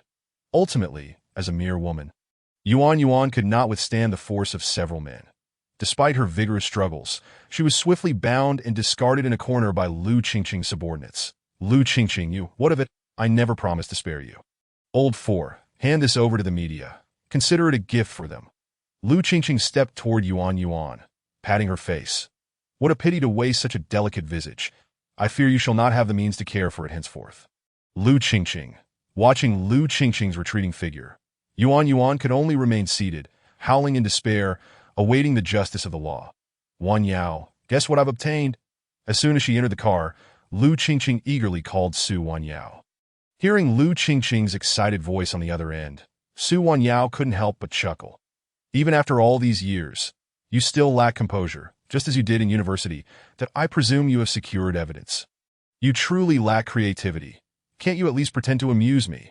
Upon being so easily guessed, Lu Qingqing's spirits dampened. Feeling rather disheartened that M.Y. Qingqing is the most formidable, there is nothing you cannot achieve. By the way, we have several handsome male colleagues in our office. I've added their contact information. Naturally, Lu Qingqing, feeling dejected, sought solace in the prospect of men. Give me their numbers. You know me best, Wan Yao. Upon hearing of the handsome contacts, Lu Qingqing instantly perked up. While she was in the midst of an exuberant conversation with Su Wan Yao, she failed to notice the vehicles surrounding her. Suddenly, the screeching sound of brakes pierced the air, and Lu Qingqing's head collided with the backrest of the front seat. Darkness enveloped her, and she lost consciousness. That in a hazy state, Lu Qingqing opened her eyes to find a pair of black leather shoes approaching her. Someone took something from her hand, her hard-won USB drive. Who is it? She struggled to open her eyes to discern the figure, but once more, her consciousness slipped away. Qingqing, when Su Wan Yao arrived at the hospital. She found Lu Qingqing's legs suspended high in the air. Lu Qingqing, who had been silently enduring the pain, burst into tears upon hearing Su Wanyao voice. Wanyao, it hurts so much. Su Wanyao gazed at her best friend with concern. Surprised that the person she had just been speaking to was now lying in a hospital bed, legs elevated. What happened? How could you be on the phone while driving? It's my fault for not asking if you were behind the wheel. And for bothering you. Witnessing her friend's condition filled Su Wanyao with guilt. It was the driver's fault. Lu Qingqing felt even more aggrieved at the mention of driving. This driver has been with our family for over a decade. And there has never been an incident. No1 anticipated that today would be the day of an accident. I suspect it was intentional. Lu Qingqing gestured for Su Wanyao to lean closer, whispering in her ear, how could a car accident be intentional? Su Wanyao found it hard to believe. Lu Qingqing was the eldest daughter of the Lu family, though not a native of Yen City. Her family's influence there was considerable. Who would dare to target Lu Qingqing? Moreover, the traffic officer outside the hospital had stated it was an accident, with the other party fully responsible, and they had already covered the medical expenses for both Lu Qingqing and her companion. But the evidence I collected is gone. Feeling disbelieved, Lu Qingqing was deeply aggrieved. Despite her foggy memory, she distinctly recalled someone taking the USB drive from her hands. Given the chaos at the accident scene, losing it is quite normal that Su Wanyao remained unconvinced that someone would provoke Lu Qingqing over such a matter. Besides, aside from her, no one else was aware of Lu Qingqing's investigation into Cheng Shui. All right, you rest up.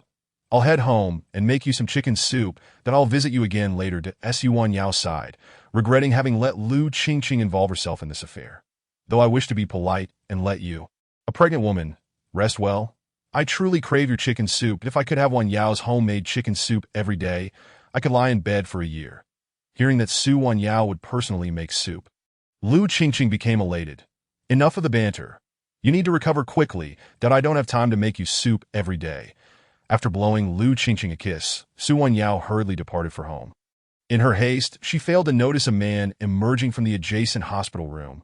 Lingering in the corridor and watching her retreating figure for some time, that is so much had transpired that afternoon, that by the time Su Wanyao reached the entrance of the inpatient department, she encountered Cheng Shui, who was preparing to return to her room.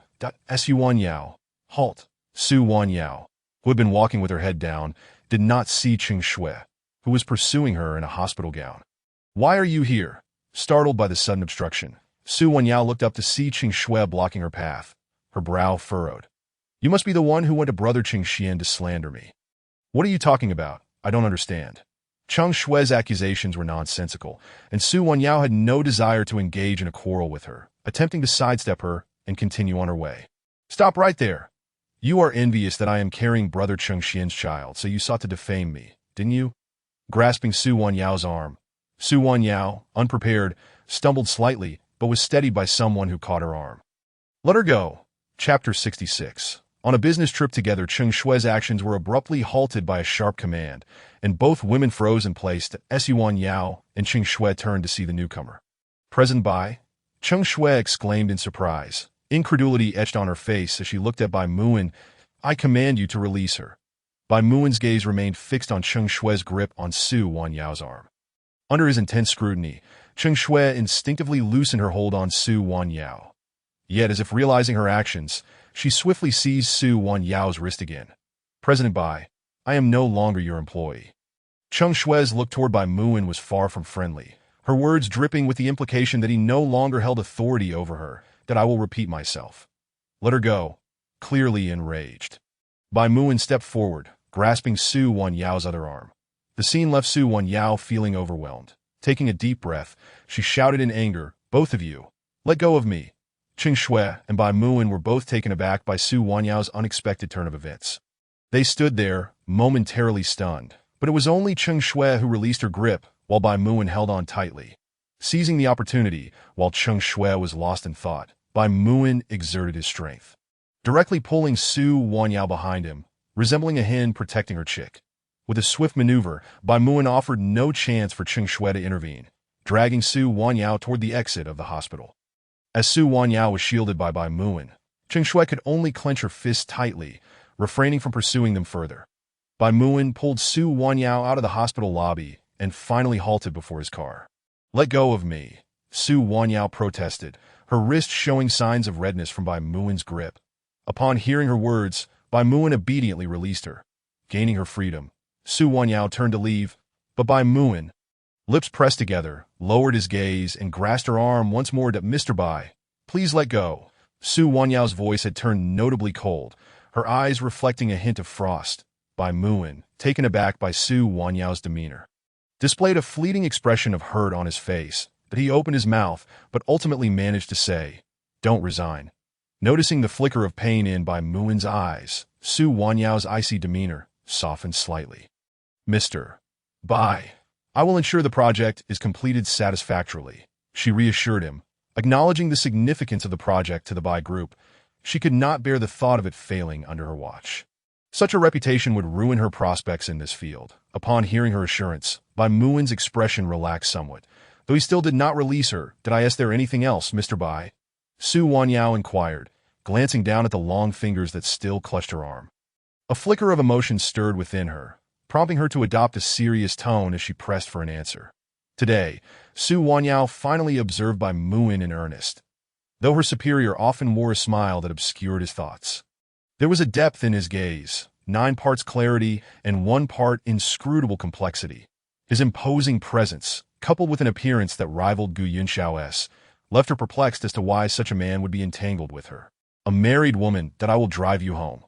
"Thank you for your kindness, Mr. Bai, but I can manage with him," came a familiar deep voice from behind. That Su Wanyao turned joyfully to see Gu Yunxiao approaching. Yunxiao, upon seeing him, Bai Muin's grip, which had initially loosened, tightened again, as if to assert his claim over Su Wanyao. The softness in his demeanor vanished, replaced by a hardened resolve. "What are you doing holding my wife?" Gu Yunxiao's gaze swept over them, ultimately settling on Su Wanyao's arm. Sensing the jealousy in his tone, Su Wanyao quickly pulled free and retreated behind Gu Yunxiao. Bai Muin's brow furrowed slightly, but he quickly replaced it with a smile. "My employee was being mistreated. Naturally, I had to protect her." His words rang true, yet they felt oddly out of place. Ji Yunxiao raised an eyebrow, firmly grasping Su Wanyao's hand as he replied, "I didn't realize Mr. Bai was so considerate of his subordinates. Perhaps you could grant Wanyao a few more days off. I need to accompany her for a prenatal checkup."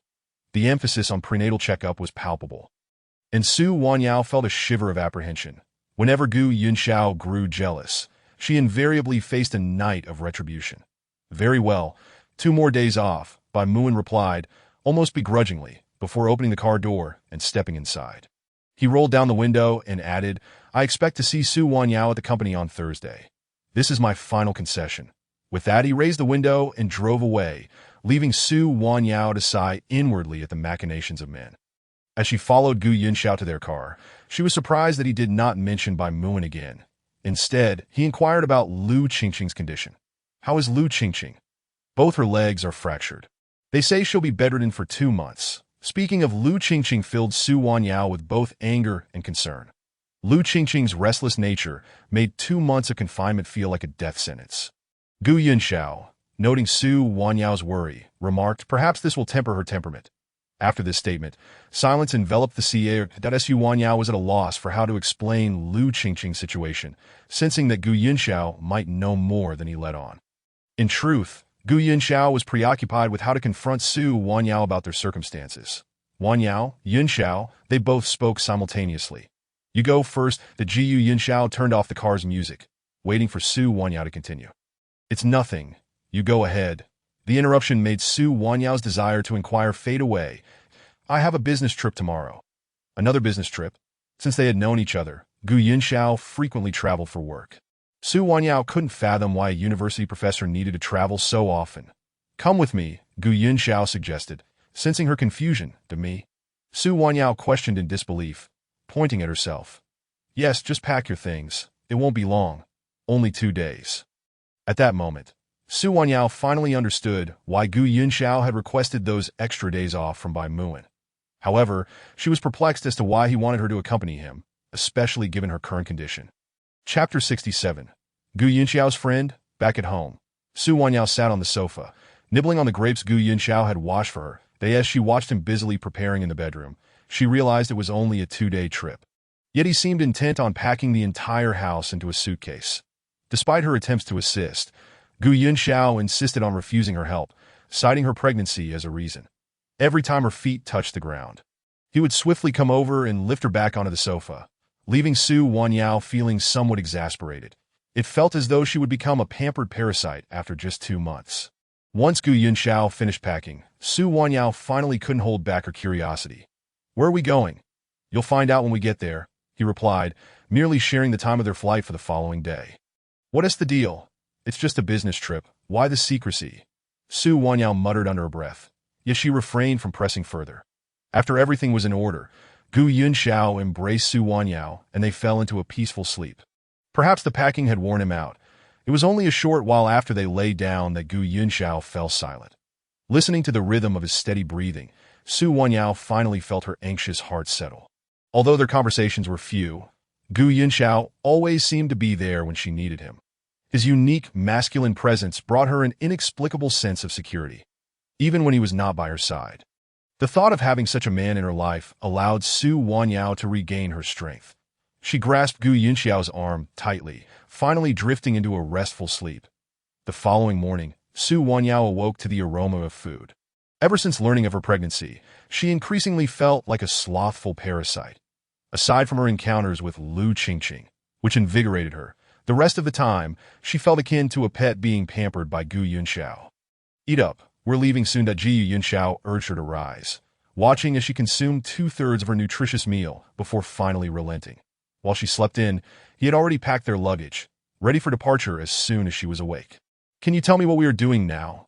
After collecting their boarding passes, Gu Yunxiao sat in the waiting area, resting his eyes. Meanwhile, Su Wanyao held a document detailing the business tycoon from Country Y, meticulously recorded with even the names of his past romantic partners. This document had been handed to her by Gu Yunxiao, and after a brief glance, her curiosity deepened that "You'll know when we arrive." Gu Yunxiao continued to be cryptic. "Make sure to finish this before we land." After delivering this instruction, he closed his eyes again, with no way to extract further information and recognizing that the materials on the business tycoon were pertinent.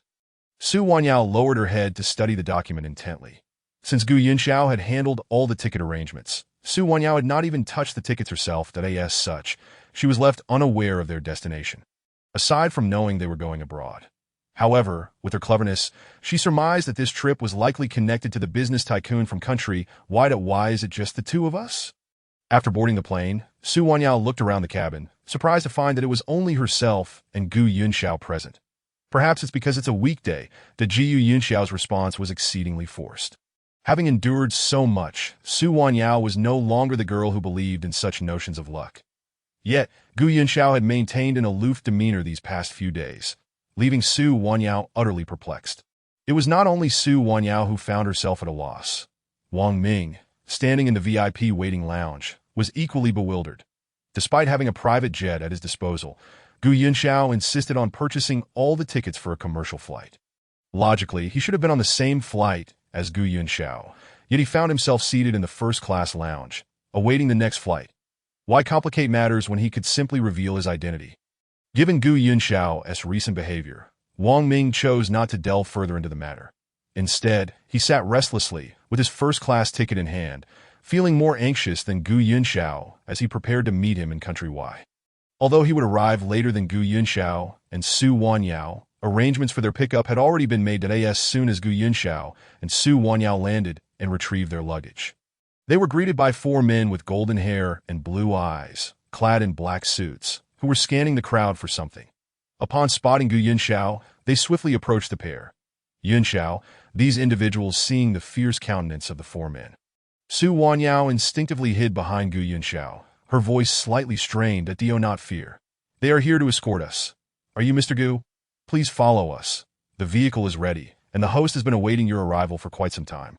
Gu Yunxiao acknowledged with a nod, taking Su Wanyao's small hand firmly in his, and followed the lead of one of the men, that of the 4 men who had come to greet them. Only 2 accompanied Gu Yunxiao and Su Wanyao, while the other 2 remained behind, seemingly awaiting further arrivals. As they settled into the luxury stretch limousine, Su Wanyao felt a bit dizzy. "Who are they?" "My friends. Do not worry." Gu Yunxiao offered Su Wanyao a reassuring glance, which helped to alleviate her anxiety. Such wealthy friends? Ah, I see. Considering he is a specially invited instructor for our school's jewelry design program and a graduate of a prestigious university. How could Gu Yunxiao possibly be an impoverished teacher without even a home to his name? Suddenly, Su Wanyao felt as though she had been a fool all along. What had led her to steadfastly believe in her assumptions about Gu Yunxiao being a poor educator? She had even comforted him by saying that not owning a house was inconsequential. As Su Wanyao was lost in her thoughts, the car drove further away, entering the bustling city, only to veer into a dense forest. After navigating through the lush greenery, Su Wanyao finally caught sight of a grand structure, a castle built halfway up a mountain. A castle. As the word castle crossed her mind, she hurriedly rummaged through the materials Gu Yunxiao had provided her before boarding, which contained information about Charlie, the business magnate of country, glancing at the documents in her hand, and then back up at the approaching castle. A bold hypothesis formed in her mind. Yunxiao, your friend, could it be? Before Su Wanyao could finish her question, Gu Yunxiao nodded, a hint of amusement sparkling in his eyes. You know Charlie. Su Wanyao found it hard to accept this revelation, her excitement causing her voice to rise, drawing the attention of the blonde bodyguards ahead. I apologize, my apologies. Embarrassed, she offered a sheepish smile to the guards before redirecting her focus back to Gu Yunxiao. Yunxiao, why didn't you tell me such an important matter sooner? I'm utterly unprepared for a sudden meeting with Charlie. What am I supposed to say upon realizing that Gu Yunxiao intended to introduce her to Charlie? Su Wanyao suddenly understood the true purpose of Gu Yunxiao's trip. That it was not merely a business trip. It was to facilitate her meeting with Charlie, allowing her to directly grasp his needs and expedite the completion of the project concerning the jewelry for Charlie's wife's wedding ceremony. Winding around the hillside, the vehicle finally arrived at the castle's entrance. After passing through the grand gates, they drove for another 5 minutes before reaching the actual entrance. Even before stepping out of the car, Su Wanyao saw Charlie waiting at the entrance with a group of people. Clearly, Gu Yunxiao and Charlie shared an extraordinary relationship. Otherwise, a person of Charlie's stature would not be standing at the entrance to receive guests. The car came to a smooth stop at the entrance, and several blonde bodyguards exited first, then opened the door for Gu Yunxiao. After Gu Yunxiao stepped out, one of the guards attempted to assist Su Wanyao. But Gu Yunxiao intervened. I'll handle it. His voice remained deep and resonant, providing Su Wanyao with an inexplicable sense of security in this foreign land. Grasping Gu Yunxiao's arm to disembark, she truly appreciated the grandeur of a business tycoon's residence. Yunxiao, it's been a long time. As soon as they exited the vehicle, Charlie eagerly approached and enveloped Gu Yunxiao in a hearty embrace. The fluent Chinese he spoke eased Su Wanyao's previously anxious heart. Moments ago, she had been concerned about how to communicate with Charlie, fearing that her lack of proficiency in the local language would pose a barrier. And who might this be? After their embrace, Charlie finally noticed the bashful Su Wanyao lingering behind Gu Yunxiao. Gu Yunxiao gently pulled her forward, introducing, "This is my wife, Su Wanyao." Mrs. Gu, greetings. It's been less than a year since we last met. And you've already married? How could you not invite me to such a significant event? Truly outrageous. Charlie playfully chastised Gu Yunxiao, giving him a light slap on the shoulder. Upon hearing the word wedding, Su Wanyao trembled slightly. Gu Yunxiao tightened his grip on her hand, conveying a sense of security. It's just the registration. We haven't held a wedding yet. Then it seems I may be ahead of you in that regard. This is my fiancée, Jennifer. At that moment, Su Wanyao finally noticed a tall woman standing beside Charlie. Only when introduced did Jennifer step forward to stand beside him. Jennifer was the epitome of a woman from country, tall, curvaceous, with golden hair and blue eyes. Unlike the typical doll-like appearance of many women from her country, Jennifer possessed an inherently aloof demeanor. Su Wanyao scrutinized Jennifer carefully, as the project in her hands was specifically designed for her. "Hello, Miss Su." Noticing Su Wanyao's gaze, Jennifer took the initiative to greet her. "Hello, Jennifer. I have never seen anyone as beautiful as you." As soon as the words escaped Su Wanyao's lips, Gu Yunxiao raised an eyebrow, looking at her as if she were a curious specimen. Noticing Gu Yunxiao's expression, Su Wanyao pinched him discreetly from behind. Wasn't this merely a polite exchange? Moreover, in Su Wanyao's eyes, Jennifer truly was stunning, as befits the wife of a business magnate, and she certainly could not afford to appear lacking in comparison. By contrast, Su Wanyao felt like an ugly duckling gazing up at a graceful swan. Miss Su, your words are truly sweet. Flattered by Su Wanyao's compliment, Jennifer smiled coyly, adding an extra layer of allure that sparked inspiration within Su Wanyao. It seemed that significant alterations would be necessary for her original design. Previously, her understanding of Jennifer had been limited to texts and documents, but now, encountering Jennifer in person shattered all her preconceived notions to know. It was not merely a matter of significant modifications.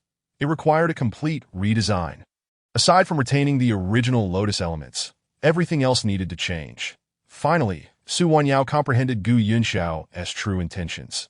She reached behind Gu Yunxiao, intending to rub the spot where she had just pinched him. But before she could make contact, Gu Yunxiao seized her hand tightly, preventing any further movement.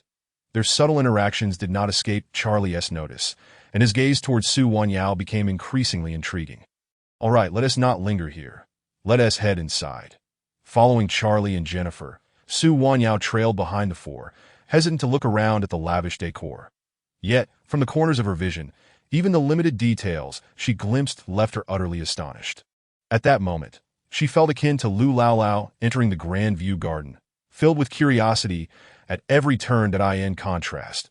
Gu Yunxiao appeared unfazed by the opulence, his expression impassive.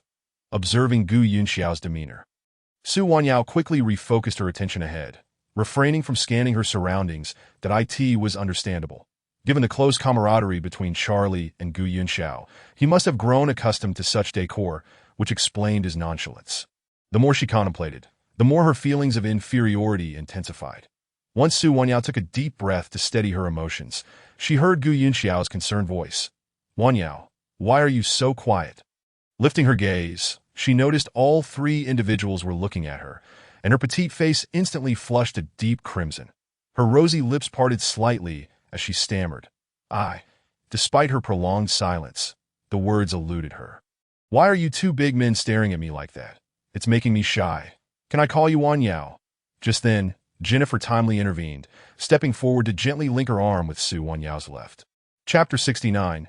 Dining together, of course. You may, Su Wanyao replied, her cheeks still tinged with a hint of blush, feeling a flutter in her heart at being addressed by such a stunning beauty.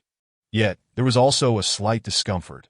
She was not accustomed to physical contact with strangers, and Jennifer's embrace left her feeling somewhat stiff. It seemed that Jennifer rather took a liking to Su Wanyao upon their first meeting. A subtle smile graced Gu Yunxiao's lips. Let us dine first, and afterward, I will take you to a special place. Ignoring Charlie and Gu Yunxiao, Jennifer led Su Wanyao past the two men, entering the restaurant ahead of them. Once the two women had distanced themselves, Charlie's expression returned to normal, and he suddenly remarked, I heard she came to Y Country recently. Upon hearing this, the smile on Gu Yunxiao's face faded, his gaze becoming somewhat unfocused. That we leave tomorrow night. The time was short, and aside from Wang Ming and Charlie, no one else was privy to his whereabouts. That he hoped he would not encounter that woman. Otherwise, it would indeed become a troublesome matter. The Gu Yunxiao despised complications, especially those involving troublesome women. In contrast to Gu Yunxiao's calm demeanor, Charlie's eyes revealed a hint of unease. This is my favorite foie gras. Specially airlifted from F Country by Charlie. By the time the two men arrived at the restaurant, Jennifer and Su Wanyao had already taken their seats. Jennifer enthusiastically recommended the foie gras to Su Wanyao, who appeared somewhat uneasy. As a carnivore, Su Wanyao only indulged in meat and had never touched animal organs. Most importantly, the two gentlemen had yet to sit down. It felt rather impolite for them to start eating. As it was her first meeting with Gu Yunxiao's friends, Su Wanyao wished to leave a good impression, especially since one of them was the wealthiest man in Y Country, capable of shaking the international market with a mere gesture. Additionally, as a young lady raised as a servant, it was her first time encountering foie gras in her position, leaving her unsure of how to eat it. Just as Su Wanyao felt embarrassed and at a loss, the two men finally made their way over, albeit at a leisurely pace. As she prepared to rise, Charlie quickly urged her to stay seated. No need to stand. I've known Yunxiao for many years. You are as welcome here as if you were in your own home. With that, Charlie took his seat, while Su Wanyao remained stiffly poised, still attempting to rise. Su Wanyao felt unsettled until Gu Yunxiao approached and gently patted her shoulder, imparting a sense of strength that allowed her to relax slightly. Gu Yunxiao then took his seat beside her. In the meantime, Jennifer had already devoured the foie gras she had praised so much. "Please excuse me, Miss Sue.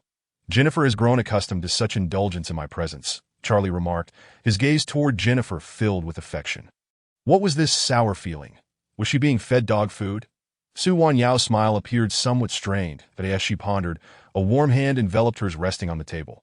Lifting her eyes to the man beside her, she realized, oh yes, she had her own dog food to consume. This thought, a sweet smile gently graced Su Wanyao's lips. Charlie undoubtedly noticed the subtle exchanges between Gu Yunxiao and Su Wanyao.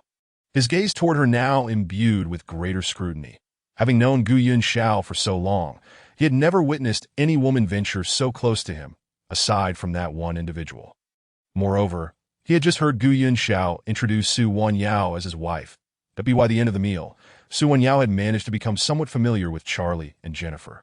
Although she was the young lady of the Chung family and had seen her fair share of social situations, dining with the wealthiest man in a country still placed considerable pressure on her. As the meal concluded, Su Wanyao felt as though she could hardly take another bite, the weight of her emotions becoming increasingly palpable. Certain matters she had perpetually evaded and refrained from confronting, believing she could simply avoid them, had now come to the forefront, demanding her attention. Her insecurity began to surface without pretense that as her understanding of Gu Yunxiao deepened, Su Wanyao realized she had never truly comprehended him. After a long flight, Charlie, not wishing to prolong their conversation, merely instructed Gu Yunxiao to accompany Su Wanyao for a stroll before arranging for a maid to lead them to their room. Following the maid down the lengthy corridor on the second floor, they finally arrived at their designated room. After the maid opened the door, she promptly departed. Once inside, Su Wanyao was still surveying the room's decor when Gu Yunxiao swiftly closed the door with a wave of his hand. In an instant, Su Wanyao found herself pressed against the door by Gu Yunxiao. The distinct masculine scent emanating from him permeated her senses. "What's wrong? Are you unhappy?" he asked, holding her closely, his voice low and lacking its usual vitality, likely due to the fatigue of the long flight. "No, I'm just a bit tired." Avoiding his gaze, Su Wanyao turned her face slightly, raising her hand to lightly brush her forehead. "Wanyao, look at me." Ji Yunxiao's voice deepened, tinged with a trace of discontent, but he reached out, cupping her face with both hands, compelling her to face him without room for evasion. Su Wanyao quickly glanced at Gu Yunxiao before redirecting her gaze to the carpet. "I am just a bit tired," she repeated, while her mind wandered, contemplating the price of the tiger-striped carpet beneath her feet. Truly, it was befitting of the wealthiest man in Y country. Even the carpet in the guest room was of such high quality. It was evident that Gu Yunxiao was displeased with Su Wanyao's demeanor. The grip on her face tightened slightly, and his words bore a hint of forcefulness. "Look at me." An overwhelming sense of pressure enveloped her. Rarely had she encountered Gu Yunxiao in such a state, compelling her to meet his gaze. Within his dark eyes flickered traces of anger, fatigue, and emotions she could not decipher. Why was he angry? Had she embarrassed him with her behavior today? Unable to comprehend the anger simmering in Gu Yunxiao's eyes, Su Wanyao unconsciously tilted her head and thought that Su Wanyao. Noticing her drifting away again, Gu Yunxiao's voice softened, infused with a measure of helplessness. "That I'm here," she responded, her reply flowing smoothly. Chapter 70. Conversations in the living room. Why are you unhappy? Gu Yunxiao enunciated the earlier question with deliberate clarity. Su Wanyao had intended to uphold her reasoning, but upon catching the flickering sparks of anger in Gu Yunxiao's eyes, she fell silent. That gaze warned her plainly. "If you are dishonest, prepare for consequences. I just feel that the previous designs do not suit Jennifer's temperament at all." It left me somewhat disheartened. Su Wanyao's sincerity caused the weight of Gu Yunxiao's presence to lighten slightly. However, this was merely one of her reasons. The most significant was the growing sense of inadequacy within her, stemming from Gu Yunxiao's gradual unveiling of his exceptional qualities. Since learning of her pregnancy, Su Wanyao had increasingly grappled with insecurity. Had they not directly obtained their marriage certificate, a person as outstanding as Gu Yunxiao would likely have had no connection with her whatsoever. Before today, Su Wanyao could still deceive herself, but ever since she discovered that Charlie, the internationally renowned business tycoon from Country Y, is actually a longtime friend of Gu Yunxiao, the fortress within her heart has been crumbling little by little. She even began to question whether the timing of the child she carries is appropriate, Ji Yunxiao seemed to believe Su Wanyao's excuse as he effortlessly lifted her in his arms and made his way towards the bedroom. It was only then that Su Wanyao had the opportunity to scrutinize the arrangement of this guest room. Although referred to as a guest room, from Gu Yunxiao's embrace as he carried her through the space, it was clearly spacious enough for a family of 3 to live comfortably. If it merely contained a living room and a bedroom, Su Wanyao would not have found it peculiar. What astonished her was the presence of a kitchen and a dining area within the guest room. If every room in the castle were similarly equipped, Su Wanyao mused that this castle might as well be an apartment building. An apartment building belonging to Charlie. As Su Wanyao's thoughts wandered, she felt an unusual sensation coursing through her body, accompanied by an electric thrill. Although there was little intimacy between them, Su Wanyao instinctively understood Gu Yunxiao's intentions. Typically, it was only during moments of jealousy that this somewhat reserved man would coax and compel her into intimacy. Such behavior was indeed rare on a day like today. Yet at this moment, she found herself lacking the mood for any affection, her words of refusal tinged with exhaustion. Yunxiao, I am feeling rather tired. The restless hand on her body suddenly paused, and Su Wanyao caught a glimpse of hurt flickering in Gu Yunxiao's dark pupils. Today, Su Wanyao was not herself, and Gu Yunxiao naturally sensed the reason. However, he knew that no amount of coercion would elicit a confession from her. He could only relent that I will go take a shower. Upon hearing Gu Yunxiao's 4 words, Su Wanyao felt the warmth beside her dissipate, leaving her heart heavy with an inexplicable sorrow as a wave of melancholy washed over her. Just as she was about to drift off to sleep, a knock echoed through the room. Hesitating whether to rise, she heard the sound of the bathroom door swinging open. Steam enveloped Gu Yunxiao as he emerged, clad in a bathrobe, and he too heard the knock, dropping the towel he had been using to dry his hair. Droplets of water cascaded from his strands as he swiftly opened the door. After a while, when Gu Yunxiao had yet to return and no one else had entered, Su Wanyao shook her head to clear her thoughts. Rising from the bed and quietly making her way towards the living room, it was evident that the only person besides Charlie who could have kept a disheveled Gu Yunxiao at the door for such a duration would be someone familiar.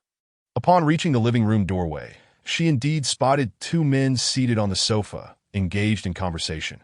With Gu Yunxiao's back turned to her, Su Wanyao could not discern his emotions.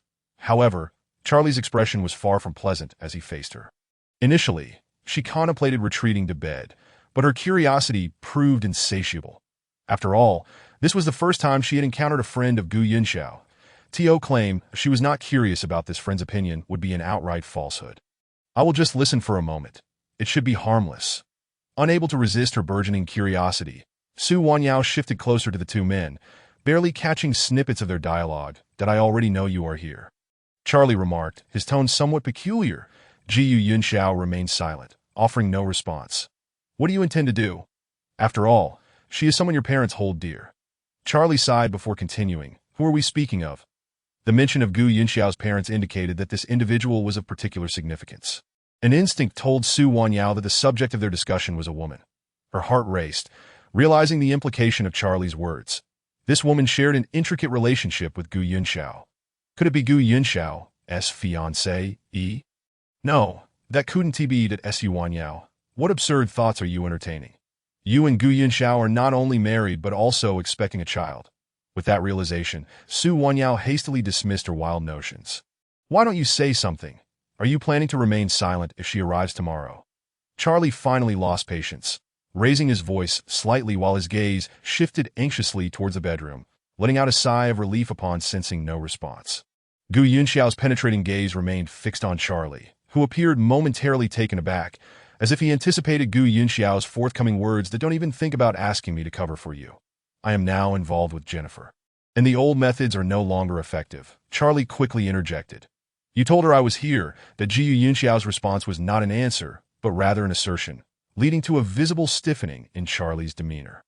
The evident discomfort in Charlie suggested that Gu Yunxiao's statement was indeed accurate, but Su Wanyao squatted on the floor, propping her chin on her hand as she began to analyze the implications of Charlie's words.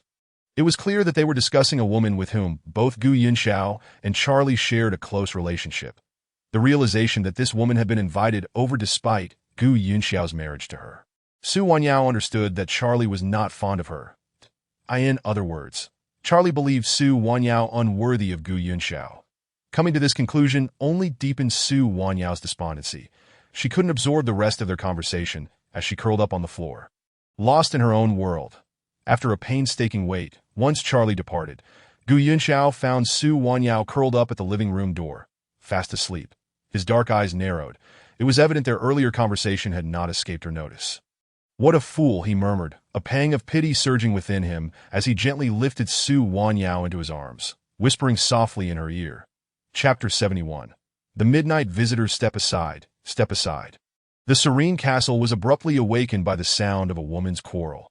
The butler extended a hand to obstruct her, the figure draped in a black cloak bearing a look of distress. One could only discern from her silhouette that she was a woman, and given the butler's discomfort, it was evident she was someone familiar. The late-night intrusion startled both Charlie and Jennifer from their slumber. In their sleepwear, bleary-eyed, they regarded the woman standing in the hall with a sense of annoyance. Upon seeing Charlie emerge, the woman struggled free from the butler's grasp. "Charlie, is Brother Xiao here?" Although phrased as a question. Her tone was unwaveringly certain that as she spoke, she removed her black cloak, revealing a delicate face beneath. Charlie needed not even glance at the woman's unveiled visage. He recognized her voice immediately, that it was none other than Bai Ningxiang, the cherished daughter of the Bai family. Instead of responding directly to her inquiry, Charlie reproached her gently. "Miss Bai, please consider the time. It is already 3 in the morning." Before Bai Ningxiang could retort, Charlie instructed the butler to escort her to her quarters. "Henry, please take Miss Bai downstairs to rest." Bai Ningxiang, having not received the information she sought, brushed aside the butler's attempt to guide her to a guest room. Charlie had anticipated this reaction. As a mutual friend of both Gu Yunxiao and Bai Muan, he held a certain fondness for Bai Ningxiang, enabling her to navigate the castle as if it were her own home. Observing the slight flush of anger on Bai Ningxiang's face, Charlie sighed and gestured for the butler to leave. Seizing the opportunity, Bai Ningxiang quickly darted to Charlie's side, throwing herself into his embrace. Her voice sweetly pleading, "Brother Charlie, did you miss me? I've missed you terribly." Charlie's lips twitched as he internally scoffed at her declaration. How could she claim to have missed him when she hadn't visited in nearly a year? Only to rush over the moment Gu Yunxiao was present. "Enough, it's late. Let us get you to bed that we can discuss matters tomorrow." That he gently pulled her off him, taking the black cloak from her hands and ushering her towards her designated guest room. The castle was spacious enough that Charlie had prepared exclusive guest accommodations for several friends, ensuring they were maintained regularly. Given that Gu Yunxiao visited only once or twice a year, Charlie made sure to have his guest room attended to, preparing for any unexpected visits like the one happening now. Bai Ningxiang, disheartened by the absence of Gu Yunxiao, clung to Charlie's arm, playfully pleading, "Brother Charlie, you know I came here with Brother Xiao. I can't sleep if I don't see him." Noticing Charlie's expression shift, she quickly interrupted him. "I know where his room is." Without a second thought, Bai Ningxiang released his arm and sprinted towards Gu Yunxiao's guest room. Charlie watched the sound of her footsteps echoing down the corridor. Shaking his head, "Yunxiao, I can only assist you up to this point. The rest is up to you." Knock, knock, knock. The urgent sound of knocking reverberated through the corridor, rousing Gu Yunxiao from his slumber. His elegantly arched brows furrowed into a deep line as he turned to glance at the petite woman beside him, whose delicate brows were also slightly knitted, clearly disturbed by the ruckus, yet showing no signs of waking. After bestowing a gentle kiss upon Su Wanyao's forehead, Gu Yunxiao cautiously swung his legs over the side of the bed. As Bai Ningxiang prepared to continue her knocking, her hands suddenly met empty air, the sensation beneath her fingers having changed. She quickly lifted her gaze towards the door, only to discover that it had mysteriously swung open, revealing Gu Yunxiao standing there with a frosty expression. Glancing down at her own hand, which had inadvertently struck Gu Yunxiao's chest, her cheeks flushed crimson. She attempted to retract her hand but suddenly remembered something. Her small fingers instinctively reaching towards the hem of Gu Yunxiao's robe, the Gu Yunxiao's face darkened further, and with a swift movement, he evaded Bai Ningxiang's touch, his voice cold as he inquired, "What are you doing here?" "I happen to be on a business trip in Y country and thought I would drop by to see Brother Charlie. When Brother Charlie mentioned that you were here as well, I wanted to say hello," Bai Ningxiang explained, her voice trembling slightly.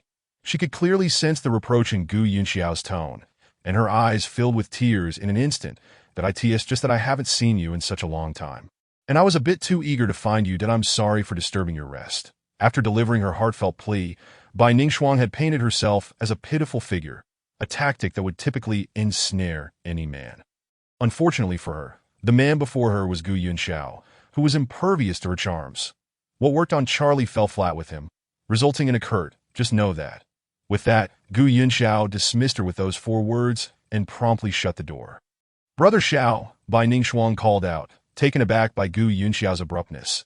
They were all too aware of his aloof demeanor, but ever since that incident, his coldness towards her had intensified. Bai Ningxuang was unprepared for Gu Yunxiao's direct rejection and stood at the door, momentarily dazed. "Miss Bai, it's quite late. Perhaps you should retire for the night." A servant approached respectfully, though his demeanor suggested that he would drag her away if she refused to comply, with a furious glare directed at the door that separated her from Gu Yunxiao. Bai Ningxuang begrudgingly followed the servant back to her room. She had just learned from her brother, Bai Muan, about Gu Yunxiao's sudden marriage and had rushed to Charlie's castle upon hearing of Gu Yunxiao's whereabouts. Little did she expect to be met with such a cold shoulder, sparking a sense of indignation within her. However, she was resolute. She intended to uncover the allure of the woman who had stolen her brother Xiao away. No matter what charms this woman possessed, Bai Ningxuang was determined to reclaim her place by Gu Yunxiao's side, with the backing of the Bai family and the support of the Gu family. Only those acknowledged by Gu's parents would ultimately stand beside Gu Yunxiao. "Xu Wanyao, you are merely an ordinary clerk. What gives you the right to compete with me?" Bai Ningxuang seethed as she violently tore apart a photo, revealing a corner of Xu Wanyao's radiant smile. Chapter 72. The urgent knock as dawn broke. Sunlight streamed through the sheer curtains, casting a warm glow upon the room that Xu Wanyao stirred, struggling to open her eyes. Her surroundings unfamiliar and disorienting. The bedroom was vast, far exceeding the combined area of her small apartment. "Awake?" Gu Yunxiao's voice was husky as he inquired, sensing her movement beside him, while the petite woman slept soundly. He had spent the night holding her, a torment of restraint for him. "Yes, I'm awake," Xu Wanyao smiled brightly, leaning closer into Gu Yunxiao's embrace. Gazing at the man beside her, the uncertainty that had lingered in her heart dissipated. She realized that wherever Gu Yunxiao was, she felt an unshakable sense of security, as if even the sky could fall, and she would remain unafraid. Unfortunately, their tender moment was interrupted by another round of urgent knocking at the door. "Knock, knock, knock." Gu Yunxiao's brows knitted tightly. He didn't need to guess that it was Bai Ningxuang causing the commotion. Despite the time difference between Y country and their current location in Z country, she surely wouldn't be so inconsiderate as to disturb them at this hour. The knocking roused Xu Wanyao from her reverie, and glancing at the wall clock, she noted it was only 6 in the morning. Was something amiss? With that thought, she attempted to rise, but Gu Yunxiao firmly pressed her back down with a long arm. Startled by his sudden action, Xu Wanyao found herself gazing into the depths of his enigmatic eyes. A flicker of fire igniting within them. Instinctively, she sensed that Gu Yunxiao was about to become more intimate, and she quickly pushed against his chest to Gu Yunxiao. "Get up. Someone is waiting outside today." Gu Yunxiao seemed unusually insistent on engaging in affectionate gestures despite knowing they had a visitor. When he showed no signs of moving, Xu Wanyao was about to protest again when Gu Yunxiao leaned in, capturing her lips in a lingering kiss. Dizzy and overwhelmed, Xu Wanyao felt breathless as Gu Yunxiao finally released her. The knocking outside grew louder and more urgent. "Get up. Perhaps Mr. Charlie has something important to discuss with you." Xu Wanyao nudged Gu Yunxiao once more, and after a moment, he reluctantly sat up, finally exiting the bed. Though Gu Yunxiao had demonstrated a strong bond with Charlie, they were still guests, and it was rather impolite for Gu Yunxiao to keep him waiting. Just as Xu Wanyao prepared to rise, Gu Yunxiao swept her up into his arms. "What are you doing?" "Put me down," Xu Wanyao exclaimed, surprised by his sudden move, struggling to free herself from his grasp. Having made Mr. Charlie wait at the door for so long already felt disrespectful. Being carried like this would be even worse. She could only imagine what Charlie and his wife would think that Gu Yunxiao, known for his meticulous nature, was acting unusually, leaving Xu Wanyao bewildered that he disregarded her protests entirely. Striding toward the guest room door while the knocking continued relentlessly. "Open the door," he commanded. "Is that really appropriate?" She replied, still cradled in his arms, "That I'm still in your embrace. Is this the right way to handle it?" "Open the door," Gu Yunxiao reiterated, his tone now decidedly colder, leaving Su Wanyao with no choice but to comply and open the door. "Brother Xiao," Bai Ningxuang began, having knocked for quite some time. But upon seeing the scene before her, her words faltered. There stood Gu Yunxiao in a robe, holding a woman clad in a matching robe. The woman's lips were flushed, her eyes dazed, clearly indicating they had just shared an intimate moment. Bai Ningxuang recognized the woman at the door. She was petite and adorned with exquisite makeup, wearing a limited-edition autumn outfit that had just debuted at Fashion Week. It was evident that she was Charlie's sister. But Bai Ningxuang hesitated to confirm her identity based on the typical characteristics of Z country. Yet, there was something familiar about her features. "Brother Xiao, I had no idea you had such preferences. Is this a welcome gift from Brother Charlie?" Bai Ningxuang quickly regained her composure, pointing a perfectly manicured finger at Su Wanyao, insinuating that she was merely an unimportant trinket. Upon hearing this, Su Wanyao sensed the malice behind Bai Ningxuang's words. Clearly, this young lady was an admirer of Gu Yunxiao, and while she was displeased by the implication, she lacked the certainty of Bai Ningxuang's identity to retort. Instead, she looked up at Gu Yunxiao. Remaining silent, my wife. Gu Yunxiao stated plainly, his tone devoid of warmth. Yet his gaze lingered on Su Wanyao as he emphasized the word wife. Su Wanyao felt a rush of satisfaction at his declaration. A smile instinctively forming on her lips Bai Ningxuang. This smile was a glaring affront. "Today isn't the April Fool's Day, Brother Xiao. If you're joking, I might just get angry." Bai Ningxuang's expression tightened momentarily. But she continued to speak with a forced smile, deliberately ignoring Su Wanyao's presence. Jiu Yunxiao, however, paid her no mind, directing his attention solely to Su Wanyao. "Close the door and get some more rest." "Darling." His voice was soft, as if any louder would frighten her. Understanding his unspoken command, Su Wanyao dutifully closed the door, not sparing Bai Ningxuang another glance. Regardless of the young woman's intentions, it was evident she coveted her husband. And with Gu Yunxiao extending such deference to her, Su Wanyao was determined to uphold her dignity and grace. Slap. The door was slammed shut with great force by Su Wanyao, leaving Bai Ningxuang abandoned at the entrance. "Xiao Gij." Su Wanyao could hear Bai Ningxuang's call even through the door, and she inwardly lamented how ruthless Gu Yunxiao's action was. Nonetheless, a sense of unease lingered within her. The identity of this delicate young lady was undoubtedly not simple. Was it truly wise for Gu Yunxiao to offend her so brazenly? Noticing the contemplative expression of the woman in his arms, Gu Yunxiao leaned closer to Su Wanyao's ear and softly inquired, "What are you thinking about?" His warm breath brushed against her neck, sending a shiver down her spine. "I wasn't thinking about anything. It's still early. We should do something." "What should we do?" Su Wanyao, lost in thought about Bai Ningxuang, momentarily failed to respond, her expression a mix of confusion. "What do you mean by do something?" Gu Yunxiao's voice grew increasingly enticing. In the blink of an eye, Su Wanyao found herself laid upon the bed. At that moment, a knock echoed from outside once more. "Xiao Gij, I have something to tell you." Bai Ningxuang's voice resonated through the door. Su Wanyao's brows furrowed slightly. This woman exuded an aura of threat. Unlike Cheng Shui and He Yuanke, who were targeting her, this woman clearly had her sights set on Gu Yunxiao to go see her. Perhaps there truly is something important. Despite her discomfort, Su Wanyao could not shake the worry that there might be a genuine reason for Bai Ningxuang's visit. Especially given that she had come at 6 in the morning, Jiu Yunxiao's dark eyes locked onto Su Wanyao's, and he asked, "Are you sure?" Su Wanyao turned her face away, her voice lacking conviction as she replied, "Go on." Deep down, she wished for Gu Yunxiao to stay, but the world was vast, and he knew many people. She could not possibly keep him from meeting others. The tension between the two on the bed persisted. Bai Ningxuang continued, "Annie asked me to convey some words to you." After waiting for a moment without hearing any movement from Gu Yunxiao, she resorted to her trump card. "Annie, Gu Yunxiao's mother." Su Wanyao swiftly grasped the significance of this revelation. It was the first time she had heard of Gu Yunxiao's family. Jiu Yunxiao's gaze flickered at her words. "There must be something she wants to discuss with you." Su Wanyao urged him gently. "Wait for me." After placing a kiss on Su Wanyao's forehead, Gu Yunxiao finally stood to open the door. Su Wanyao lay on the bed, her mind in disarray as she listened to the commotion at the door. It had been nearly half a year since they had registered their marriage, yet she had never heard Gu Yunxiao mention his family. Due to her connection with the Cheng family, she had never contemplated this matter deeply. However, Bai Ningxuang's appearance compelled Su Wanyao to confront it anew. "What is it?" Hurry up and speak to Jiu Yunxiao opened the door, looking down at Bai Ningxuang with evident impatience. Xiao Gij, it has been so long since we last met. Can I say that I miss you?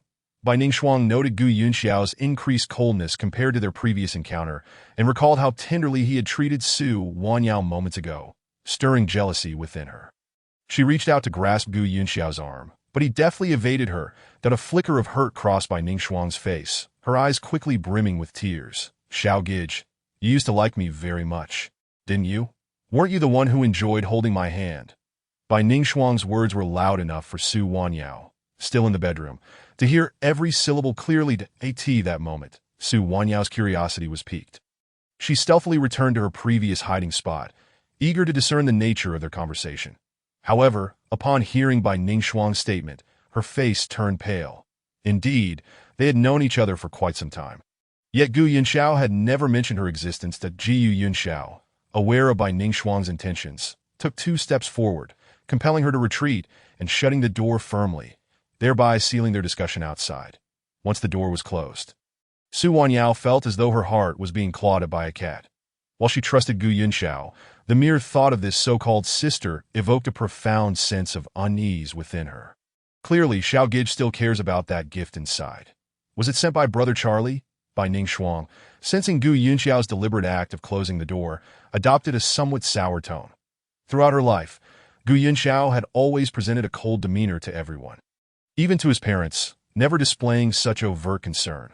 Bai Ningxuang thought to herself, yet refused to admit it aloud that Jiu Yunxiao frowned, his tone icy and his expression dark as he declared, Wanyao is my wife. Are you two role-playing? I didn't realize Xiao Gij had such preferences. I could play along. Despite Gu Yunxiao's second emphatic assertion, Bai Ningxuang remained steadfast in her belief that Su Wanyao was merely a gift from Charlie to Gu Yunxiao. After all, such things were not uncommon for Charlie, yet Gu Yunxiao had never once retained any of his offerings, always ensuring that Charlie faced the consequences. That in Bai Ningxuang's eyes, Su Wanyao was merely an ordinary woman, lacking the beauty, physique, or charm of those Charlie had previously sent. She could not fathom why such an unremarkable individual had been allowed to remain in Gu Yunxiao's room. Bai Ningxuang, Gu Yunxiao called out, his voice dark and foreboding. I am here. Bai Ningxuang filtered out the ominous tone in Gu Yunxiao's voice, believing that he treated everyone in the same manner. Everyone except Su Wanyao, that is, for the first time since their childhood. She had witnessed warmth in Gu Yunxiao's gaze directed solely at Su Wanyao, but Su Wanyao is my legally wedded wife. Gu Yunxiao stepped closer to Bai Ningxuang, his eyes blazing with barely contained anger. If I hear another word from you, regardless of whether you are Bai Muin's biological sister, I will ensure you regret it. The Jiu Yunxiao rarely spoke at such length, and this warning caused Bai Ningxuang to break out in a cold sweat. The chill of the corridor's draft sent shivers down her spine. But I am still your fiancé, Bai Ningxuang exclaimed, tears streaming down her cheeks. Her expression heart-wrenching, the Jiu Yunxiao cast a sidelong glance at her, choosing silence as he turned and re-entered the room. The heavy sound of the door closing felt like a slap across Bai Ningxuang's face. As Gu Yunxiao departed, the tears in her eyes vanished, replaced by a twisted expression of rage. Hearing the door shut, Su Wanyao quickly leaped back into bed, feigning sleep. Is it over? She asked innocently, her large eyes wide with feigned confusion, suppressing her curiosity. Yes, it's over. Gu Yunxiao replied, amusement dancing in his eyes at Su Wanyao's transparent act. She is my fiancée. What do you mean, fiancée? Upon hearing those words, Su Wanyao could no longer maintain her composure, sitting up in shock. What did he mean by fiancée? They had already registered their marriage. They were legally husband and wife. How could another fiancé suddenly emerge? Gu Yunxiao, observing Su Wanyao's reaction, couldn't help but smile slightly. This little woman had become increasingly perceptive since her pregnancy, but seeing her anxiety regarding their relationship alleviated much of his earlier gloom. Realizing Gu Yunxiao was teasing her, Su Wanyao picked up a pillow from the bed and hurled it at him, placing her hands on her hips and pouting. Oh, so now you've learned to deceive me. Gu Yunxiao's smile faded as he replied earnestly, I am not deceiving you. Did he believe that since Su Wanyao was pregnant, he should seize the opportunity to clarify his identity to her? This was one of the reasons he had brought her to meet Charlie. He was merely waiting for the right moment, which by Ning Shuang might inadvertently provide. Su Wanyao's eyes widened in disbelief, her mouth agape, as if she could fit an egg inside, pointing at herself as she demanded. If she is your fiancé, then what am I? You are my wife, Gu Yunxiao declared, tossing the pillow back onto the bed as he leaned closer to Su Wanyao, whispering in her ear. The term wife sent a wave of sweetness through Su Wanyao's heart. It was the first time Gu Yunxiao had called her that, causing her cheeks to flush crimson. However, the moment of blushing quickly faded as she realized he was trying to change the subject. Noticing her reaction, Gu Yunxiao understood that she was genuinely upset. Even his sweet words could not sway her now. Su Wanyao took a deep breath, her voice uncharacteristically serious as she said, Gu Yunxiao, don't try to change the subject, all right? Don't be angry. You are my legally wedded wife. Gu Yunxiao gently wrapped his arms around Su Wanyao, adding, she was merely a betrothal arranged by my family when we were children. Oh, a betrothal. Upon hearing Gu Yunxiao's explanation, Su Wanyao became increasingly displeased, her lips pursed in a manner that could almost balance a vinegar jar. Amused, Gu Yunxiao gently turned Su Wanyao to face him, placing a hand over her mouth. Regardless of the circumstances, you are my wife, my one and only. Her identity holds no significance in my eyes. I recognize you alone. Gazing earnestly into Su Wanyao's eyes, Gu Yunxiao affirmed their relationship. Yet, as Su Wanyao prepared to respond, Gu Yunxiao abruptly interrupted her. There is no but. You are the only one, that he affectionately ruffled Su Wanyao's hair and ushered her into the bathroom. Freshen up, we shall head downstairs for dinner. After some commotion, it was already past 8 o'clock, and neither Gu Yunxiao nor Su Wanyao felt any fatigue. Although dissatisfaction lingered, Su Wanyao refrained from expressing it, as they were at Charlie's residence and chose to temporarily acquiesce. The unexpected revelation of a fiancé had taken Su Wanyao by surprise, particularly seeing Gu Yunxiao, a straightforward man, utter such romantic declarations. The term wife particularly resonated with her. While Su Wanyao washed up, she found herself smiling at the thought of Gu Yunxiao calling her wife, her lips curving in delight. Meanwhile, Gu Yunxiao stood at the doorway, a fond smile gracing his features as he observed the woman beaming with silly joy. Once they were both prepared, they entered the dining room, only to find the others already seated. Charlie and Jennifer greeted Su Wanyao. But another woman presented a stark contrast.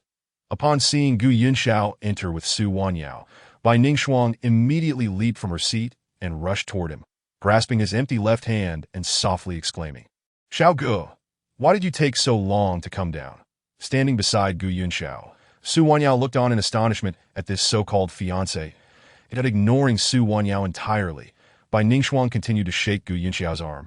Xiao Gu, why didn't you inform me you were coming to Y country? You know I study here. Bai Ningxuang's delicate face contorted in distress, her eyes brimming with tears, a truly pitiable sight that tugged at Su Wanyao's heartstrings. Were it not for the fact that this woman was her rival, she would have undoubtedly slapped Gu Yunxiao for being so indulgent towards such an endearing girl that Su Wanyao grappled with her conflicting emotions, pondering why there were individuals with angelic appearances but devilish hearts. Meanwhile, Gu Yunxiao had already pushed Bai Ningxuang aside. Miss Bai, you are an adult. Please conduct yourself appropriately in public. Throughout his words, his gaze never wavered from Su Wanyao. Charlie and Jennifer exchanged knowing glances, both ignited by a shared curiosity. What a spectacle it was! An extravagant drama of love and rivalry unfolding before their eyes. Although Charlie was also from a prominent family, he had built his fortune from the ground up, which combined with the assistance from the Bai and Gu families, meant his connections within Y country's elite were not particularly strong. Jennifer had met him while volunteering during his charitable endeavors, having been a somewhat well-known doctor before their encounter. Charlie had often heard tales from Bai Muin about the rivalries among rich women, but witnessing it firsthand was an entirely different experience. Su Wanyao sensed the intense scrutiny from the two at the table, and when she glanced over, she felt as though she caught a glimpse of envy in their eyes that Gu Yunxiao's forceful dismissal of Bai Ningxuang had taken her by surprise. Unprepared for such a sudden shove, Bai Ningxuang stumbled, the tears that had threatened to spill now cascading down her cheeks. Xiao Gu, Su Wanyao thought, how truly heart-wrenching this was that if only she were not with child, she would have been unable to tolerate anyone clinging to Gu Yunxiao like that. Despite her attempts to reassure herself, a wave of insecurity washed over her. After observing for some time, Su Wanyao finally recognized who Bai Ningxuang resembled, her immediate superior, Bai Muan. Considering the wedding jewelry project Jennifer had worked on and Bai Ningxuang's current state within the castle, Su Wanyao could almost definitively identify Bai Ningxuang's true identity. Chapter 75. Mind Your Status by Ningxuang. Now a teary mess, found no solace in Gu Yunxiao's indifference as he guided Su Wanyao to their seats, her jealousy threatening to erupt. She stepped forward, pulling Su Wanyao aside and clinging to Gu Yunxiao's arm. Unwilling to let go, caught off guard by Ningxuang's sudden action, Su Wanyao stumbled slightly, struggling to regain her balance. Observing this, Gu Yunxiao firmly pushed Bai Ningxuang away, wrapping his arm protectively around Su Wanyao. With a swift motion, he lifted her entirely, casting a disdainful glance at the fallen Bai Ningxuang as he coldly remarked, "Bai Ningxuang, mind your status." What did he mean by mind your status? It was she who should be mindful. Bai Ningxuang's voice cracked with indignation. Her composure shattered. As the daughter of the Bai family, this was the first time she had been treated in such a manner, especially by the man she adored. "I am your fiancé. What is she to you?" "She is my legally recognized wife," Gu Yunxiao replied, turning his back on Bai Ningxuang, carefully placing Su Wanyao in her chair. Meanwhile, Charlie and Jennifer exchanged glances, thoroughly entertained, remarking on the unfolding drama, which far surpassed anything on television. Once Su Wanyao was settled, Gu Yunxiao finally acknowledged the two bystanders, casting a fleeting glance at Charlie and Jennifer. Even these worldly individuals felt a shiver from his gaze. Hastily rising from their seats, "We have finished our meal. Please continue." Su Wanyao observed the Y country's wealthiest man behaving like a well-trained child under Gu Yunxiao's imposing presence, which led her to question Gu Yunxiao's true identity once more. With a billionaire as a friend and the daughter of a prominent family as a fiancée, it was impossible for Gu Yunxiao to be ordinary. Contemplating this, Su Wanyao's gaze toward Gu Yunxiao deepened with complexity. Fortunately, Charlie was perceptive. Before leaving, he discreetly signaled to the servants, who forcibly dragged away the tearful Bai Ningxuang. "Let go of me. I want to eat with Xiao Gu. You worthless people," with Bai Ningxuang's cries echoing. Su Wanyao finally sat down to enjoy her first meal of the day. "Be good. Eat more," Gu Yunxiao urged as he blew on the porridge, testing its temperature before offering it to Su Wanyao. "Yunxiao, I am merely pregnant, not incapable of caring for myself," Su Wanyao protested, rubbing her forehead, holding back an eye roll as memories of Gu Yunxiao's fierce gaze toward Charlie and Jennifer resurfaced since yesterday. Gu Yunxiao had not allowed her to participate in any activities, making her feel increasingly like a burden that he had previously permitted her to eat independently. But now he was feeding her, and even going to the restroom required his assistance. Meanwhile, Bai Ningxuang, forcibly removed from the scene, sat in her room, tears streaming down her face despite Charlie's attempts to console her, her sobs growing ever more intense than my little ancestor. "What exactly do you want?" Finally, Charlie, at his wit's end, stood up and sighed in resignation. "Brother Charlie, you used to cherish me the most. How could you drag me out before Xiao Gu for the sake of another woman?" Bai Ningxuang, not entirely oblivious to her circumstances, immediately ceased her tears upon sensing Charlie's dwindling patience, her red-rimmed eyes gazing up at him pitifully. "That I had no choice," Charlie stammered, struggling to articulate his thoughts. "Does Gu Yunxiao not possess any means? Surely you understand. If I hadn't been pulled out today, I would have been dragged out of this castle tomorrow. Did I know you have always feared Xiao Gu," Bai Ningxuang said through her sobs. Charlie's expression shifted from frustration to disbelief, unsure of how to respond. "I am not blaming you, but I am Gu Yunxiao's fiancé. Why should that woman receive his affection?" The last words escaped her clenched teeth. Her small hands balled into fists. Charlie, feeling helpless, cast one last glance at Bai Ningxuang before revealing Su Wanyao's pregnancy. "Little ancestor, I have told you many times she is Yunxiao's wife and is expecting a baby." "What? You mean she is carrying Xiao Ji's child?" This news struck Bai Ningxuang like a thunderclap. Previously, she had only heard whispers of a woman appearing beside Gu Yunxiao, for someone who had shunned the company of women for over 2 decades. This was monumental news. Hence, when Gu Yunxiao sought out Charlie, she seized the opportunity to follow him. Upon encountering Su Wanyao, Bai Ningxuang assessed her in disdain. In her eyes, this woman lacked beauty, figure, and a prestigious lineage. She could not fathom what Gu Yunxiao found appealing until just moments ago, when she realized that it was indeed the power derived from motherhood. Yes, it had been over 2 months.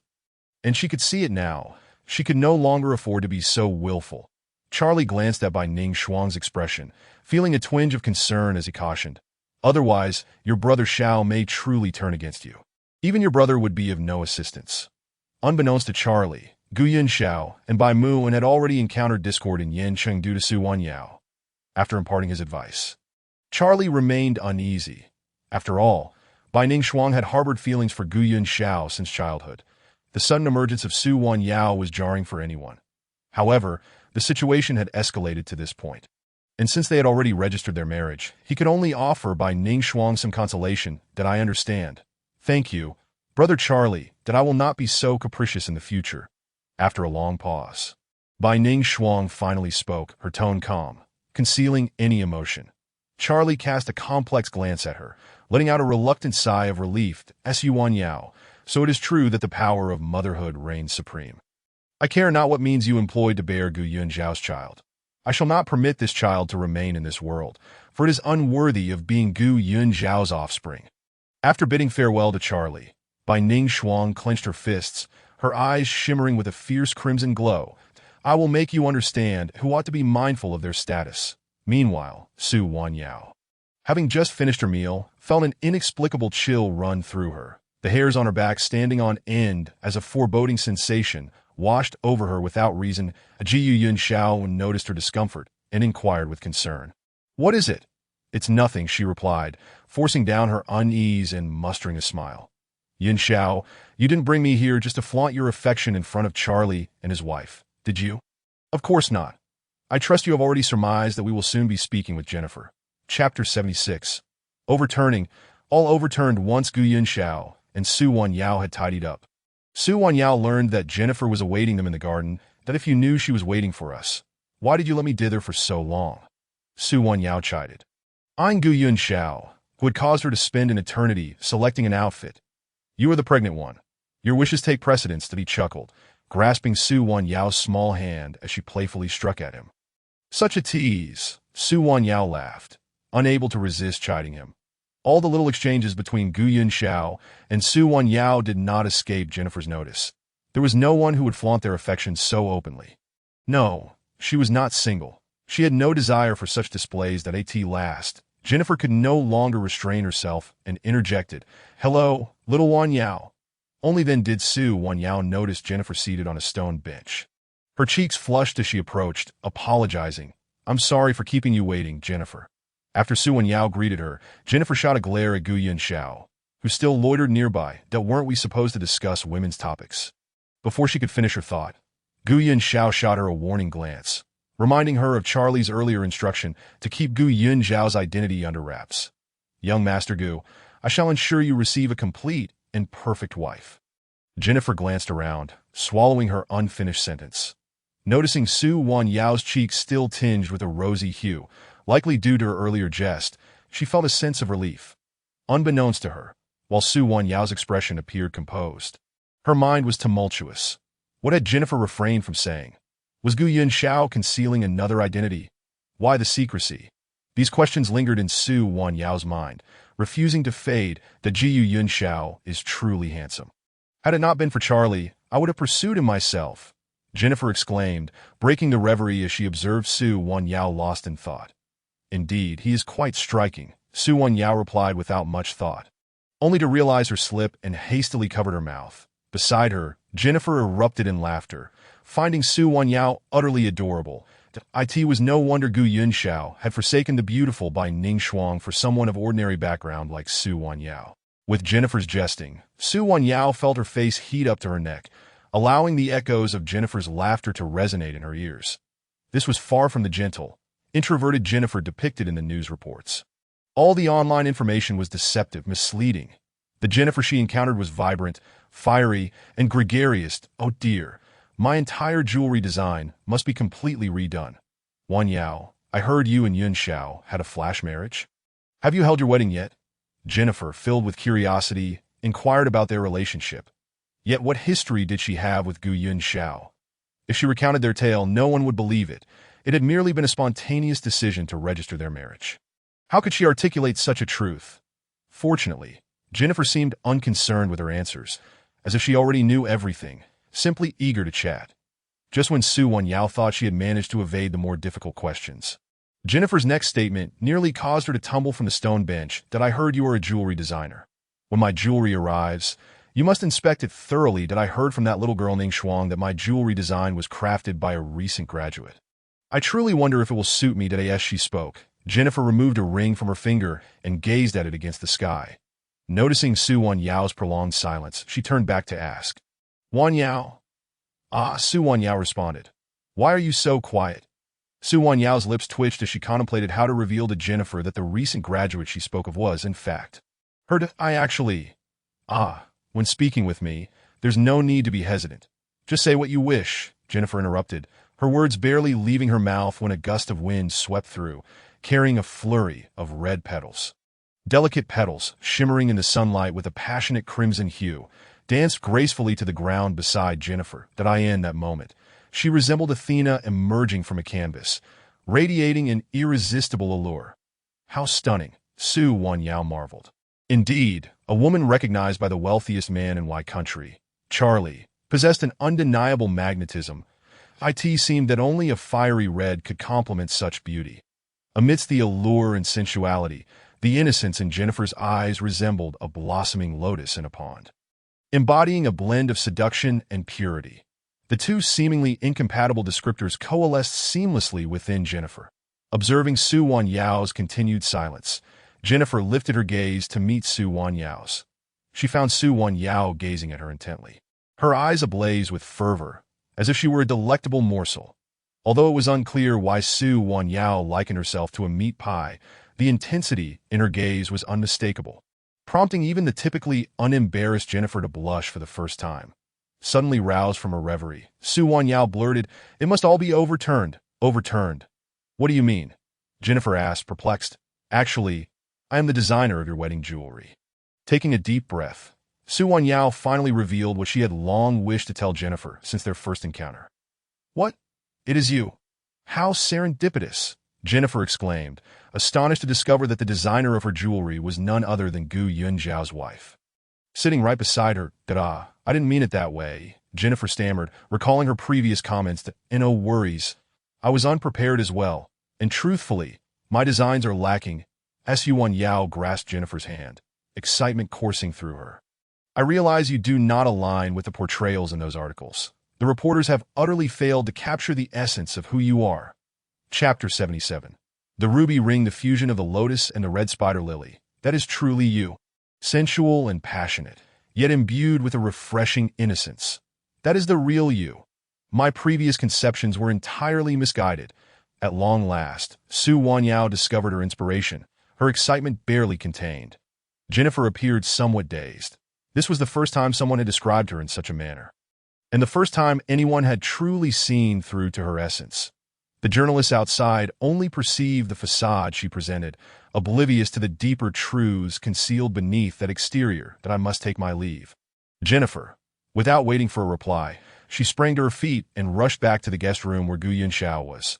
She vividly recalled that the guest room contained a study, and she dashed towards that direction, her head diving right in that Gu Yunzhao, who had just opened the door, stood frozen, gripping the door handle, his gaze fixed on the now closed door of the study. What had just transpired? For a moment, he was at a loss. But he vaguely recalled seeing Su Wanyao rush into the study. That it had to be her. Even Charlie wouldn't be so reckless as to barge in unannounced, preparing to close the door and check on Su Wanyao.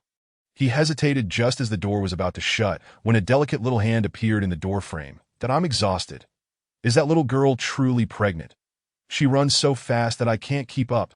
Jennifer gasped, leaning against the doorframe, panting heavily. What happened? Gu Yunzhao was witnessing the spirited side of Su Wanyao for the first time, and he couldn't fathom what had transpired between them to incite such excitement. She suddenly praised me and then declared she wanted to overturn everything before rushing over. Jennifer briefly recounted the earlier events. Though, it's nothing. You should return to rest. She must have conceived some brilliant design idea. Gu Yunzhao casually reassured Jennifer before sending her on her way. What a peculiar couple they were. Forced to leave, Jennifer muttered under her breath as she turned away. So that's why she came rushing over. She needed me to spark her creativity. Halfway down the corridor, Jennifer finally pieced it together. After a year of absence, Gu Yunxiao's sudden urgency to meet them, specifically requesting her presence, truly demonstrated his devotion as a husband. Though displeased with being shooed away, she couldn't help but admire Gu Yunxiao's actions. That am I not a devoted wife as well? Out of nowhere, Charlie appeared, his voice low and contemplative. You startled me. Startled by his sudden appearance, Jennifer shot a glance at Charlie, whose clothes were slightly wrinkled, clearly indicating he had been comforting by Ning Shuang. She scoffed, "Go tend to your sister, Bai. I don't need your pampering. Perhaps I've neglected you lately. Today, let my wife witness what true devotion looks like." Charlie realized that since Bai Ning Shuang's arrival, he had unwittingly sidelined Jennifer, that he swept her up in his arms and whispered gently in her ear, "Put me down." Ignoring her protests, he carried her effortlessly into the room. The entire castle was enveloped in the sweetness of love, while one individual simmered with resentment. "Here, put this in the food of the woman that Xiao Ge brought. But the meals for that lady are prepared by someone else." "I can't possibly interfere," the maid replied somewhat unwillingly. Although Bai Ning Shuang held the status of the castle's esteemed lady, the maid knew she had to remain employed there, and if this scheme were to be discovered, it wouldn't bode well for her, considering Gu Yunxiao was a figure everyone feared. "Just slip this in, and everything here will belong to you." Observing the maid's hesitation, Bai Ning Shuang knew what was on her mind. She produced a check from her pocket and waved it before the maid's eyes. "This will ensure you never have to worry about food and drink for the rest of your life. If you succeed, you can take this check and disappear." After much hesitation, the maid timidly accepted the paper package from Bai Ning Shuang. "But that's right. This is your advance payment." Seeing the maid take the package, Bai Ning Shuang beamed, producing a ruby ring from her pocket and handing it to her.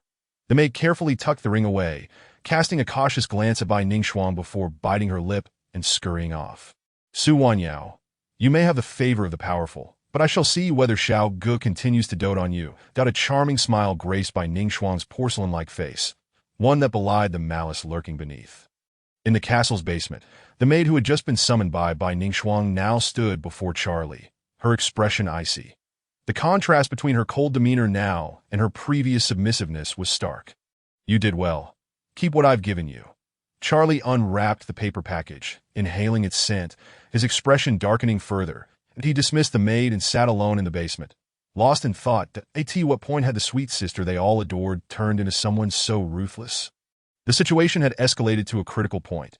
He could no longer allow Bai Ning Shuang to proceed unchecked and needed to inform Bai Muan about this matter. As for Gu Yunxiao, Charlie chose to remain silent.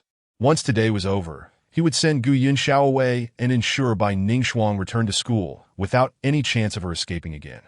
"Ning Shuang, I hope you awaken to the reality soon." Charlie scattered the powder in his hand onto the ground, dusted off his hands, and sighed. "Wanyao, it's already evening. Even if you can endure, you must consider our baby. 6 hours had passed since Su Wanyao returned, during which she had sequestered herself in the study. Gu Yunxiao had attempted to bring her food twice, but had been unable to gain entry. Now, as the clock edged past 4 in the afternoon, Su Wanyao had eaten only a small breakfast and neglected to eat since Gu Yunxiao, anxious like an ant on a hot pan, resolved that if she did not open the door soon, he would kick it down. "Just a moment, I'm almost done." Su Wanyao completed the final stroke of her design and rose to open the door, only to find him with a dark expression. Realizing her engrossment in her work had left Gu Yunxiao feeling neglected, she offered a sheepish smile. "I'm so sorry, Yunxiao. I was too absorbed and inadvertently shut you out." Seeing her cautious demeanor, reminiscent of a kitten caught in mischief, Gu Yunxiao's tenderness melted away his irritation, but he gently ruffled her hair. "But it's not that I'm upset about you ignoring me. I worry that you might overexert yourself. Had I known this would happen, I wouldn't have brought you along. That's out of the question." Su Wanyao quickly shook her head. "If I hadn't come to see Jennifer, I would never have designed a ring that truly suits her." As she spoke, she cleared away a pile of discarded drafts and presented the design to Gu Yunxiao, almost as if seeking praise. "Our previous plan was to incorporate elements of orchids, but those outsiders who say Jennifer is as serene as an orchid are utterly mistaken. She is as enchanting as a blood-red spider lily, mesmerizing yet pure. The spider lily and lotus are the perfect fit for her." Listening to Su Wanyao's enthusiastic monologue and glancing at the design, Gu Yunxiao felt a spark of admiration. The silver ring entwined with lotus vines was neither bland nor overly intricate, and at its pinnacle, a vibrant red spider lily blossomed, its form softened to mitigate the flower's ominous aura, lending it an ethereal quality, perfectly suited for a wedding's joyous occasion. Simply exquisite, Ji Yunxiao spoke sincerely. He understood design well enough to recognize the ring's worth, that it was not only beautiful, but also meticulously crafted. Every detail perfectly balanced. He was pleasantly surprised to discover Su Wanyao possessed such design acumen. That my wife is exceptional. Flushed with embarrassment from Gu Yunxiao's compliment, Su Wanyao replied bashfully, "Oh, it was Jennifer who inspired me. Without her, I wouldn't have been able to conceive this design of flowers blooming together." Flowers blooming together. Gu Yunxiao was reminded by Su Wanyao's words that the ring featured two blossoms, one above, one below, able to rotate gently. Two flowers indeed symbolized unity, but he gazed at Su Wanyao in disbelief. He had been astonished moments ago, but now he was truly impressed, realizing how talented his little wife was. Su Wanyao felt shy under his gaze, unaware that Gu Yunxiao had never shown such admiration towards anyone else. The name flowers blooming together is wonderful. It signifies everlasting love and carries the essence of our culture. Gu Yunxiao praised wholeheartedly, ruffling her hair before bringing forth the food he had set aside. Our esteemed designer, while work is undeniably important, nourishment is equally vital. Although Gu Yunxiao spoke in jest, his tone was undeniably authoritative. Leaving no room for refusal, Su Wanyao recognized that his concerns stemmed from genuine care, which warmed her heart. She took a small spoonful of seafood porridge, savoring it delicately. However, upon tasting it, she instinctively furrowed her brow. Despite being porridge, it carried an unexpected hint of flour. Su Wanyao possessed a discerning palate, having prepared her own meals since leaving the Su family, and she was well acquainted with the flavors of various dishes. She could ascertain that flour had been added to this one, yet, considering it might be a unique foreign preparation, she let it go, assuring herself it wouldn't be detrimental to her health. Once she finished her meal, Gu Yunxiao suggested a stroll. Although Su Wanyao intended to deliver her design draft to Jennifer promptly, she felt it rude to ignore Gu Yunxiao after neglecting him for half the day. So she acquiesced. Bai Ningxuang had been watching Su Wanyao ever since the bowl of porridge was brought into her room, but she noticed that Su Wanyao remained motionless upon discovering Su Wanyao's presence. She had dispatched someone overnight to investigate her, only to uncover that Su Wanyao had endured torment during her pregnancy, making the viability of this child uncertain. Therefore, with a little manipulation, Su Wanyao would surely miscarry, and no one would suspect her involvement. They would merely think Su Wanyao was incapable of holding on to her pregnancy. To her surprise, not only did Su Wanyao remain unharmed, but she also appeared lively. Strolling with Gu Yunxiao, witnessing their closeness filled Bai Ningxuang with jealousy. She was the fiancée of brother Yunxiao. Su Wanyao had stolen her man, thereby sealing her fate as an adversary, clenching her fists. She turned to find the servant she had previously commanded, hoping to inquire about the situation, but to her dismay, the person had vanished. Just moments ago, they had been present. How could they suddenly disappear? Bai Ningxuang, infuriated, stamped her foot and gritted her teeth as she sought out the butler. "Butler, where is the servant who has been attending to me?" Noting her agitated demeanor, the butler felt a twinge of panic. After all, this young lady was not to be trifled with. He replied respectfully, "Miss Bai, that servant has just offended Mr. Charlie and has been dismissed." "How could this happen?" Bai Ningxuang growled in frustration, feeling tricked. "I demand her information." The plan had unraveled, and now she was left with a flimsy excuse for the failure. Did they think Bai Ningxuang was Navi? After ruining her scheme, the servant dared to flee. She needed that little maid to pay a price. Bai Ningxuang immediately ordered an investigation into the maid, yet no trace of her could be found. Butler, did she truly offend Brother Charlie and get dismissed? At that moment, Bai Ningxuang's earlier bravado had dissipated. The butler, unsure why she was asking again, confirmed, indeed, it was Mr. Charlie who personally dismissed her. Bai Ningxuang's heart sank, her face paling. Charlie must have discovered what she had done and begun to guard against her. After all, if Charlie had not protected the maid, how could she have uncovered nothing? His decision to remove the maid was a blatant warning, a caution to cease her reckless behavior. Brother Charlie, who had once doted on her, was now acting to shield Su Wanyao. With this thought, Resentment twisted within her like a vine, and she clenched her fist to suppress the urge to eliminate Su Wanyao immediately. However, now that Charlie was aware of her movements, any significant action against Su Wanyao was out of the question. She realized that Charlie had likely concealed this matter from Brother Yunxiao. Otherwise, she would not still be here unscathed if she pushed her luck further. It was uncertain whether Charlie would continue to shield her. Feeling disheartened, she prepared to return to her room, but as she passed Gu Yunxiao's chamber, her eyes were drawn to the prominent design on the table. Approaching, she saw a vividly rendered red diamond ring spring to life on the page. This must be Su Wanyao's creation. Even Bai Ningshuang could not deny that Su Wanyao possessed genuine talent. Yet the better she performed, the greater Bai Ningshuang's sense of crisis became, and her gaze on the paper grew increasingly venomous. She reached out to seize the design, her fingers tightening with the urge to tear it apart. But ultimately, she withdrew her hand. Though there were no cameras in the room, there were in the hallway. She had entered this space, and whatever transpired would be inextricably linked to her. She had to force herself to endure it. Casting a spiteful glance at the paper before departing, when Su Wanyao returned, she sensed something amiss upon seeing her desk. It had been disturbed. Gu Yunxiao frowned and swiftly approached, immediately noticing the signs of tampering. How could this happen? I will find Charlie and have him investigate. With that, he turned to seek out Charlie, feeling uneasy. This was the first time someone had entered his room without his permission during his many visits. His keen instincts sensed something was amiss, suspecting it might be aimed at Su Wanyao, that in no need.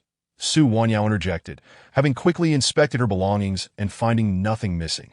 Since there was no loss, she deemed it unnecessary to escalate the situation. It should be fine. There's no need to trouble your friend, Su Wanyao remarked, believing that as a guest, it was best to avoid causing a fuss.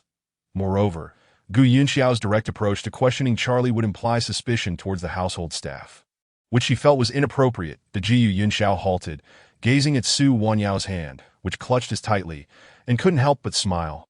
Silly girl, this is no trivial matter. Someone sneaking into a room without permission is serious business.